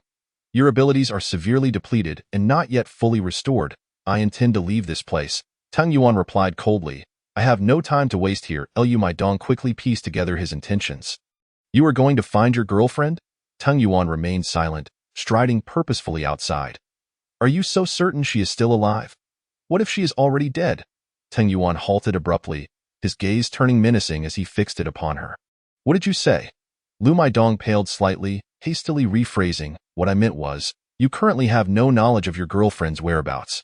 Where do you intend to search for her? Perhaps you should rest here for a while." "Who knows?" Before she could finish her sentence, a sudden explosion echoed from the direction of the village entrance. Chapter 103. The Avenger arrives. Flames illuminated the sky above the entrance of Qinyang Village. Lu Maidong's expression shifted dramatically. Something had gone awry. She could no longer concern herself with Tang Yuan and rushed toward the village's entrance. At the entrance of Qinyang Village, two factions stood at an impasse. The leader of Qinyang Village, Jia Zhou, a accompanied by guards and arriving ability users, wore a grim expression, brimming with tension. Opposing them was a small squad of 7 or 8 individuals, led by a one-eyed man renowned for his brutality. The captain of the 6th team from the Punan base. Upon making his entrance, he unleashed a fireball, incinerating the village's grand entrance. Once symmetrical, one side now lay in charred ruins, emitting smoke. "What do you think you are doing?" One-eyed? Jia Zhou inquired, maintaining composure. Initially, they had thought an assault from the 3 major bases was imminent, only to discover it was merely One-eyed and his subordinates, who did not appear to be preparing for battle. One-eyed, clutching a fireball, sneered, "Bring that kid out." Jia Zhou furrowed his brow. "Which kid?" "The one who killed my brother, Kuang Niu." One-eyed growled, "Isn't he supposed to be tough? Let him come out. I want to see just how formidable he truly is." Having killed so many from the Punan base, they still had not managed to deal with him. The Punan base had lost face over the past few days. Just then, Lu Maidong rushed over. "Captain, what is happening?" Jia Zhou cast a dark glance at one-eyed Lu Maidong, recognized One-eyed, and realized they were from the Punan base, causing her heart to race. "What? That kid was supposed to be quite capable. Yet now he's turned into a coward, afraid to show himself?" One-eyed taunted. "Seems he isn't all that impressive after all." No sooner had he spoken than a figure emerged slowly. Lu Maidong recognized Ting Yuan and quickly rushed over. Whispering, "Why are you coming out? They are looking for you." One-eyed glanced toward Ting Yuan, squinting in the dim light. "I asked that the kid." One of his subordinates produced a wanted poster for comparison, nodding, "That's him." A predatory grin spread across One-eyed's face as he hurled the fireball toward Ting Yuan. Lu Maidong, seeing the fireball hurtling toward them, instinctively prepared to counter with her own fireball. However, before she could act, an ice ball shot forward, colliding with One-eyed's fireball. The explosion echoed as the two forces canceled each other out. One-eyed's expression shifted slightly, his demeanor growing serious. "Kid, you've got some skills." Lu Maidong stared at Ting Yuan, wanting to say something, but heard him command, "Step aside. Do not obstruct my path." It took her a moment to realize he meant for her to move aside, and she complied. "Captain, should we intervene?" Lu Maidong whispered to Jia Zhou, concerned about the numbers on the opposing side and Tang Yuan still recovering abilities. Jia Zhou glanced at Tang Yuan, contemplating, "He doesn't appear to need our assistance. Let us observe for now. If the situation becomes dire, we will intervene." "That's so. The Punan base, is it?" Tang Yuan smirked, "Just what I need to vent my anger, and you deliver yourselves right to my doorstep. Since you are so righteous, then go join your good brother." Tang Yuan's expression hardened as he swiftly unleashed 3 ice arrows. "Boss, this is bad." A subordinate burst into the study. Quan Ji was still discussing matters with He Yin when the subordinate's abrupt entrance caught his attention, his face darkening. "What is the panic?" The subordinate replied urgently. One-eyed and several subordinates have headed to Kenyang village, claiming they want to avenge Captain Kuang Niu. "You fool!" Quan Ji stood up in anger. "Why didn't you stop him?" The subordinate, feeling frustrated, replied, "We couldn't stop him. He left secretly, likely knowing you would order someone to intercept him. So he went undetected. A bunch of brutes." Quan Ji cursed as he hurried out, his pace quickening, muttering, "Truly foolish." He Yin and He Jiaze exchanged glances and followed suit. Just as Quan Ji exited the door, another subordinate rushed toward him. "Boss," One-eyed. What has happened to him?" Quan Ji inquired sternly. "He is gravely injured, I fear." Before the subordinate could finish, Quan Ji saw him carrying several bodies. Among them was One-eyed, his face and hair soaked in blood, matted together in clumps. A gaping wound in his abdomen bled profusely, revealing writhing intestines. The stench of blood wafted through the air, causing several individuals to gag involuntarily. Although One-eyed was still alive, he was barely clinging to life, on the verge of death. The other subordinates were similarly afflicted. Quan Ji's expression darkened further. "Boss, their crystals have been harvested." With a resounding clang, Quan Ji's clenched fist struck the ground, creating a deep indent. He Yin lowered his gaze, having heard rumors of Quan Ji's peculiar ability to manipulate air. It was evident that the tales were true. Relying on the resources provided by the nurturing base, Quan Ji had ascended to 3rd tier.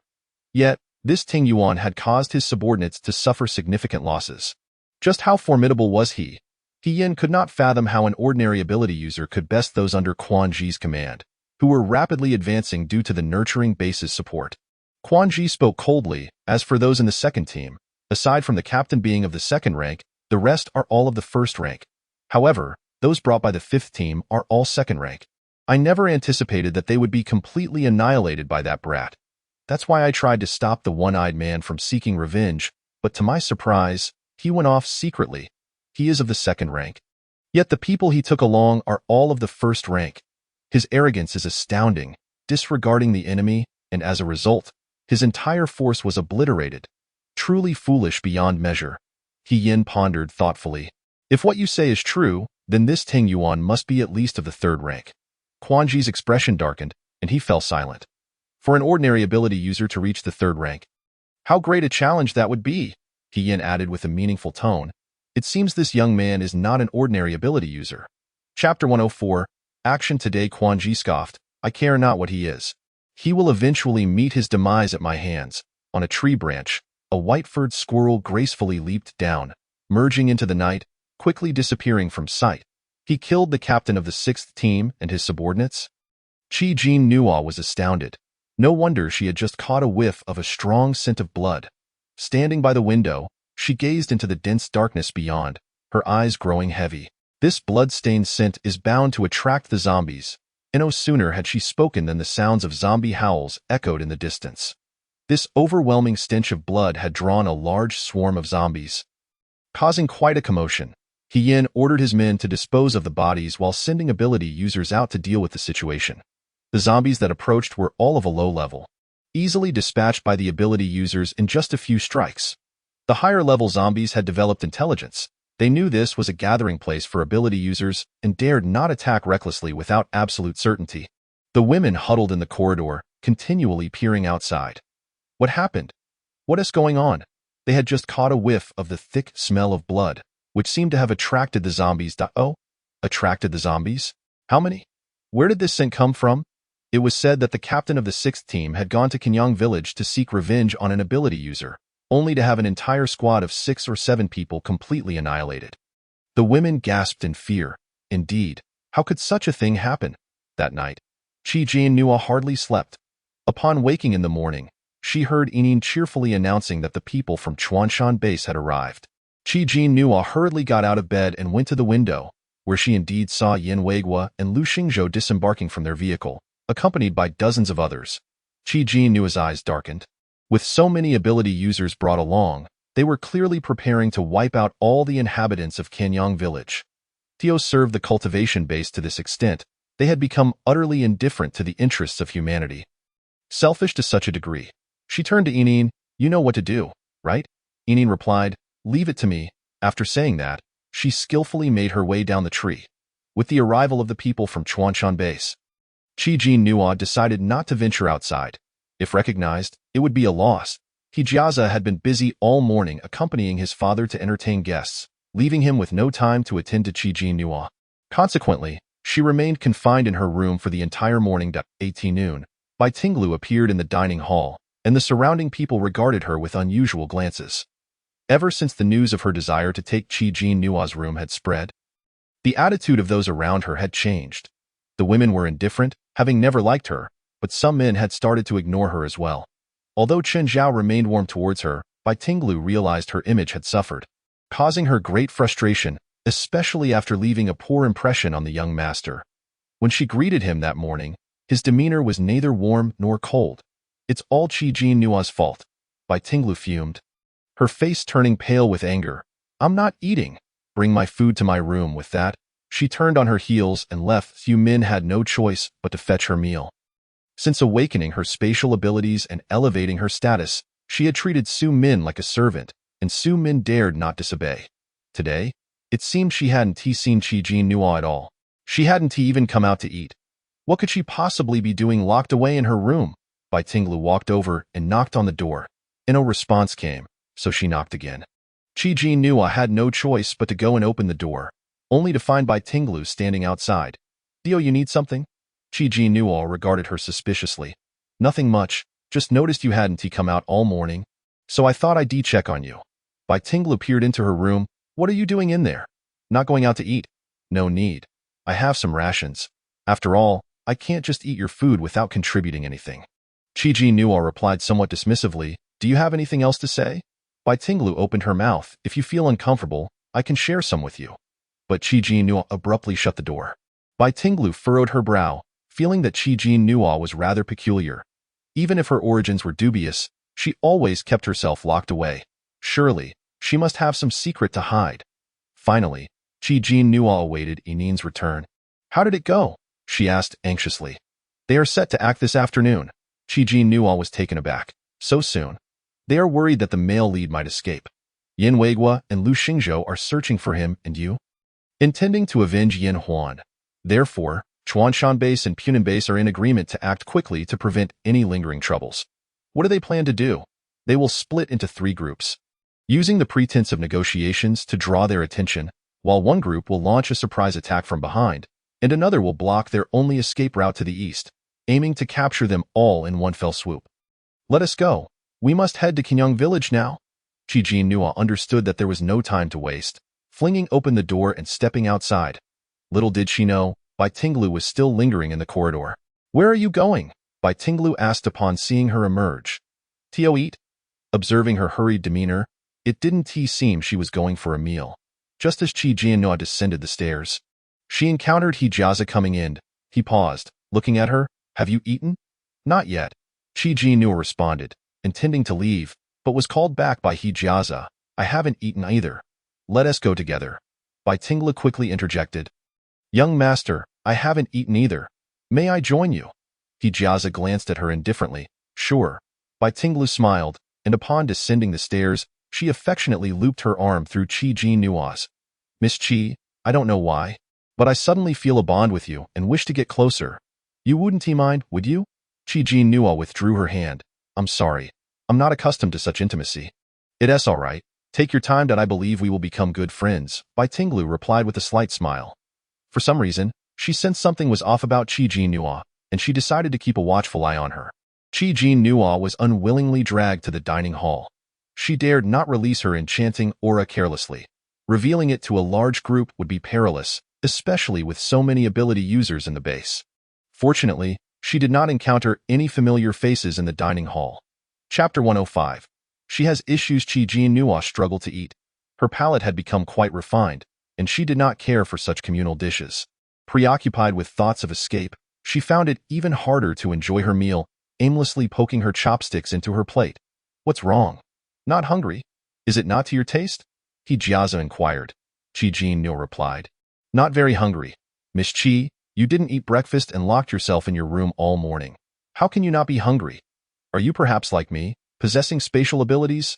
Bai Tinglu joked. Qi Ji Nua shot her a glance, but said nothing. "You locked yourself in your room all morning?" Hijiaza frowned. "Is someone bullying you, or are you unwell?" "I'm just shy and don't want to see anyone. Is that a problem?" Qi Ji Nua replied dismissively, tossing her chopsticks down and rising. "I'm going out for some fresh air." "Miss Qi," Bai Tinglu grasped her hand. "It's so dreary being alone."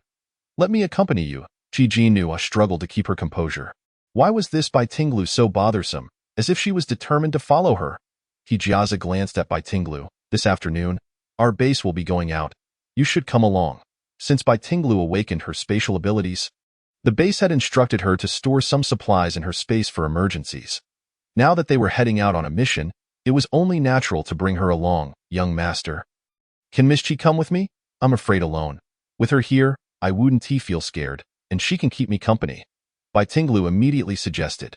Before Qi Ji Nua could respond, Hijiaza glanced at her and said, "As you wish." She had intended to refuse, but upon reconsidering, Qi Ji Nua chose silence. She could find an opportunity to slip away later. Bai Tinglu smiled. "Didn't I say we hit it off at first sight?" "That's a load of nonsense," Qi Ji Nua scoffed. "You can fool others with that line, but not me." "Believe it or not." Bai Tinglu shrugged, revealing her true intentions. "I'm going to follow you regardless." "Are you afraid of me trailing you? Is there something you're hiding?" Qi Ji Nua couldn't shake the feeling that Bai Tinglu was aware of something. Otherwise, why would she be acting so strangely? "Suit yourself." She entered her room. Bai Tinglu followed her in, only to be startled by a white-furred squirrel with mismatched eyes huffing at her, causing her to halt instinctively and touch her face. Fortunately, the scars from her injuries were not deep. After applying medicine, they had already scabbed, and the doctor assured her they wouldn't leave any marks. Otherwise, she would have surely killed that little beast. Why is this woman here? The sight of her makes me want to pounce and give her a good beating. Just bear with it. We'll be leaving soon. Qi Jianhua suddenly turned around, a smile adorning her face as she gazed at Bai Tinglu. You say we are as close as old friends, right? Bai Tinglu felt a chill run down her spine at the unsettling grin. Instinctively growing wary, is there a problem? She retorted. No problem at all. Qi Jianhua continued to smile, suddenly blowing her a kiss. Bai Tinglu, taken aback and ready to lash out, found her vision abruptly fading. Humph, I've been irritated by you for a long time. Qi Jianhua scoffed, slapping her own face twice. Upon hearing this, Bai Tinglu quickly mirrored the action. Without hesitation, it was then that Qi Jianhua left the room. It present. The base was teeming with supernatural beings, and guards were stationed all around. It was nearly impossible for her to leave unnoticed. She had not anticipated their urgency. The personnel from Chuanshan base had only arrived that morning, and she assumed they would not take action until at least the following day. She needed to hurry to Kenyang village to inform them of the plans from the 3 major bases. Wrapping a silk scarf around her head to avoid recognition, Qi Jianhua wandered the garden several times but failed to find an opportunity to slip away. Frustrated and anxious, she accidentally bumped into someone and quickly apologized, only to be met with silence. Looking up, she was astonished to find it was Yuan Xian, the man who had once carried her. You? Sure, he hushed, pulling her into a hidden corner. How did you end up here? Our boss and his uncle are looking for you and your boyfriend, wanting you to pay for their daughter's life. Is that so? Qi Jianhua responded, surprise evident in her voice. She was unaware of this situation. She merely wished to avoid unnecessary trouble. It seemed they believed Yin Huan's death was tied to them, when in reality, Yin Huan had brought it upon herself. They had merely taken the zombie queen's crystal core. After a moment of silence, Yuan Xian inquired, Where's your boyfriend? Why isn't he with you? For certain reasons. We got separated. I'm on my way to find him. An idea struck Qi Jianhua. Could you assist me? 10 minutes later, a short figure clad in military attire emerged from the shadows. Yuan Xian whispered, In a moment, you'll ride with me. I'll get you out. Thank you. Qi Jianhua expressed her gratitude. I truly don't know how to repay you. Yuan Xian merely shook his head, saying nothing. Soon, they were ready to depart. Jiaja discovered Bai Tinglu was missing and sent someone to search for her, only to find her in Qi Jianhua's room, while Qi Jianhua had vanished without a trace. Bai Tinglu's dazed expression clearly indicated she had been tampered with. He doused her face with a cup of water. Bai Tinglu jolted awake, and upon seeing Jiaja, exclaimed, Young master, that Qi Jianhua, she is problematic. I saw her blow a bubble, and then I lost consciousness. A bubble? Jiaja's eyes darkened. He recalled hearing that someone from Penang base had mentioned Tang Yuan's girlfriend possessed a peculiar bubble ability. What appeared to be harmless bubbles were, in fact, immensely powerful. It was said that on the day they were encircled by the 5th team from Penang base, a time-reversing ability user had taken Tang Yuan's girlfriend elsewhere. Jiaja suddenly smiled. He should have realized it sooner. His eyes sparkled with excitement. After counting the personnel, it was time to set off. Qi Jianhua blended into the crowd, waiting to board the vehicle. Once on the road, she could utilize her bubble ability to travel, likely faster than the others, as she wouldn't need to take detours, flying in a straight line instead. Maintaining her head down, she feared being discovered. Suddenly, a pair of shoes entered her line of sight, and she recognized them, startled. Qi Jianhua? Jiaja's lips curled into a mischievous smile. Qi Jianhua raised her head, locking eyes with Jiaja's profound gaze, and instinctively wished to release a charm bubble. However, handcuffs materialized out of thin air, restraining her raised hand. Chapter 106. Out of control are you in such a rush to leave, hoping to send a warning? Jiaja mocked, a smirk playing on his lips. Bai Tinglu hurried over, asserting, I knew she was a spy for Kenyang village. Qi Jianhua shot a frown at Bai Tinglu, understanding her suspicions, so that was why she had been shadowing her. You must be mistaken, Qi Jianhua said slowly. I know nothing of Kenyang village. Jiaja leaned closer, whispering, Then you must know Tang Yuan, right? Qi Jianhua's eyes darkened, taken aback that Jiaja knew so much. Young master, you cannot let her go. Bai Tinglu added fuel to the fire, fearing what would happen if Qi Jianhua alerted Kenyang village. With me here, she won't be able to send any warnings, he assured her, then turned to Qi Jianhua, saying softly, Just watch your most cherished person die before your eyes. He Jiaja promptly locked Qi Jinhua in his vehicle. It was then that she realized he possessed dual abilities, wind and metal. Bai Tinglu also boarded the vehicle, claiming she was there to keep an eye on her. Sitting across from Qi Jinhua, she wore a smug expression. Thanks to my keen eyesight, I immediately detected your issue. Qi Jinhua's gaze fell upon the red handprint on Bai Tinglu's face. Yes, your keen eyesight. Though she appeared calm on the surface, her heart simmered with irritation. Do you have any solutions? Just a moment, I'm searching, came the reply.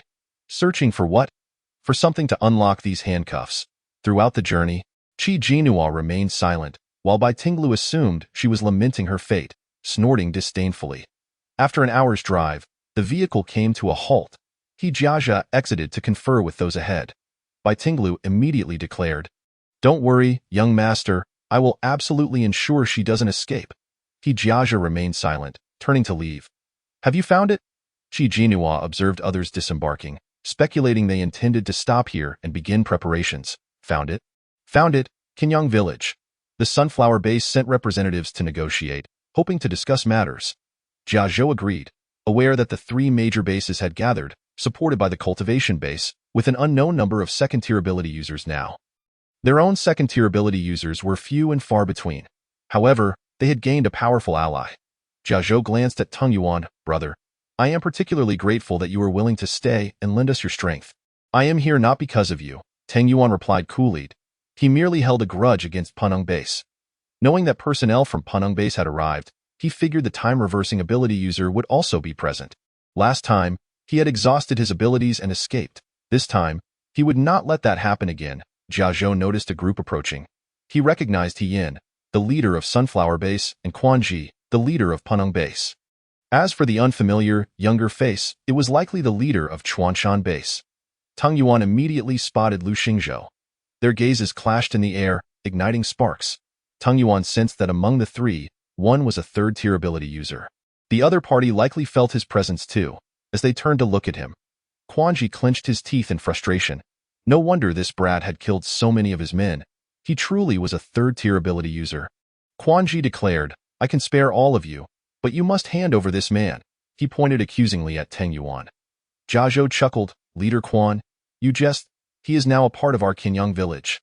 We can never hand him over to Oh, you are intent on defying us?" Quan Ji's gaze sharpened. Jia Zhou replied nonchalantly, "Not at all, I desire to negotiate with you. But if you insist on confrontation, we are not afraid. We have support from ability users across various regions, and as your base continues to act as the cultivation base's lapdogs, be prepared to face scorn, targeting, and hatred if you push too far. That hatred will inevitably consume you." Jia Zhou's words were laden with meaning. He Yin laughed, "Don't misunderstand. We have no desire for conflict with you. However, this Teng Yuan has slain leader Quan's son and many from Paneng Base. Seeking revenge is only natural, is it not?" He Jiaja glanced at Teng Yuan and suddenly remarked, "You're looking for your girlfriend, aren't you? Qi Jinhua, right? She's in my custody." Teng Yuan's eyes darkened menacingly, fixated upon him. He Jiaja smirked, "Your girlfriend is indeed quite beautiful, and the experience is..." Before he could finish, 3 ice arrows grazed the side of his face, leaving a cut. He Jiaja's expression hardened as he wiped the blood from his face. His subordinates immediately tensed, ready for battle. Jia Zhou quickly warned Teng Yuan, "Don't fall for it. He's trying to provoke you." But it was too late. Teng Yuan activated his freezing ability, turning He Jiaja into an ice sculpture. "Jiaja!" He Yan's eyes widened in shock as he lunged at Teng Yuan. The moment he acted, others followed suit, particularly Quan Ji, who had a vendetta against Teng Yuan and attacked with relentless fury. His powers leaving Teng Yuan perplexed. "Xiao Zhe!" He Yin rushed to He Jiaja's side. The ice suddenly shattered, and He Jiaja knelt on one knee, his body flushed from the cold. Gritting his teeth, he glared at Teng Yuan. Astonished by his formidable strength, the moment they engaged, it was as if both sides had torn off the mask of civility. Jia Zhou, along with other ability users, joined the fray. Quan Ji landed a blow on Teng Yuan, the invisible attack proving troublesome. Teng Yuan activated his mental field, quickly detecting the source of Quan Ji's assault. After dodging, he retaliated with a powerful kick that sent Quan Ji flying at a gust of wind, sliced through the air. And Teng Yuan was caught off guard, sustaining a wound to his cheek. His gaze was icy as he fixed his eyes on He Jiajia. The next instant, he materialized before him, his hand gripping tightly around his throat, pinning him to the ground. "Where is she?" He Jiajia's face flushed crimson as he gritted his teeth and replied, "You will never see her again," because Tang Yuan's eyes suddenly turned a deep crimson, emanating an aura of terrifying energy. Several spheres of lightning and fire were hurled towards Ting Yuan, who deftly evaded them, allowing a freed He Jiajia to hastily scramble to the side. Tang Yuan's eyes glowed like those of a demon, an incessant surge of spiritual energy radiating from him. Many were affected, falling under his control, their gazes turning vacant as they began to attack one another. Quan Ji glared at Ting Yuan through clenched teeth, noting the escalating energy surrounding him. He was on the brink of a rampage. If this continued, he might self-destruct. "Yuan," a delicate voice called out. The crowd looked up to see a young girl soaring swiftly atop a large bubble.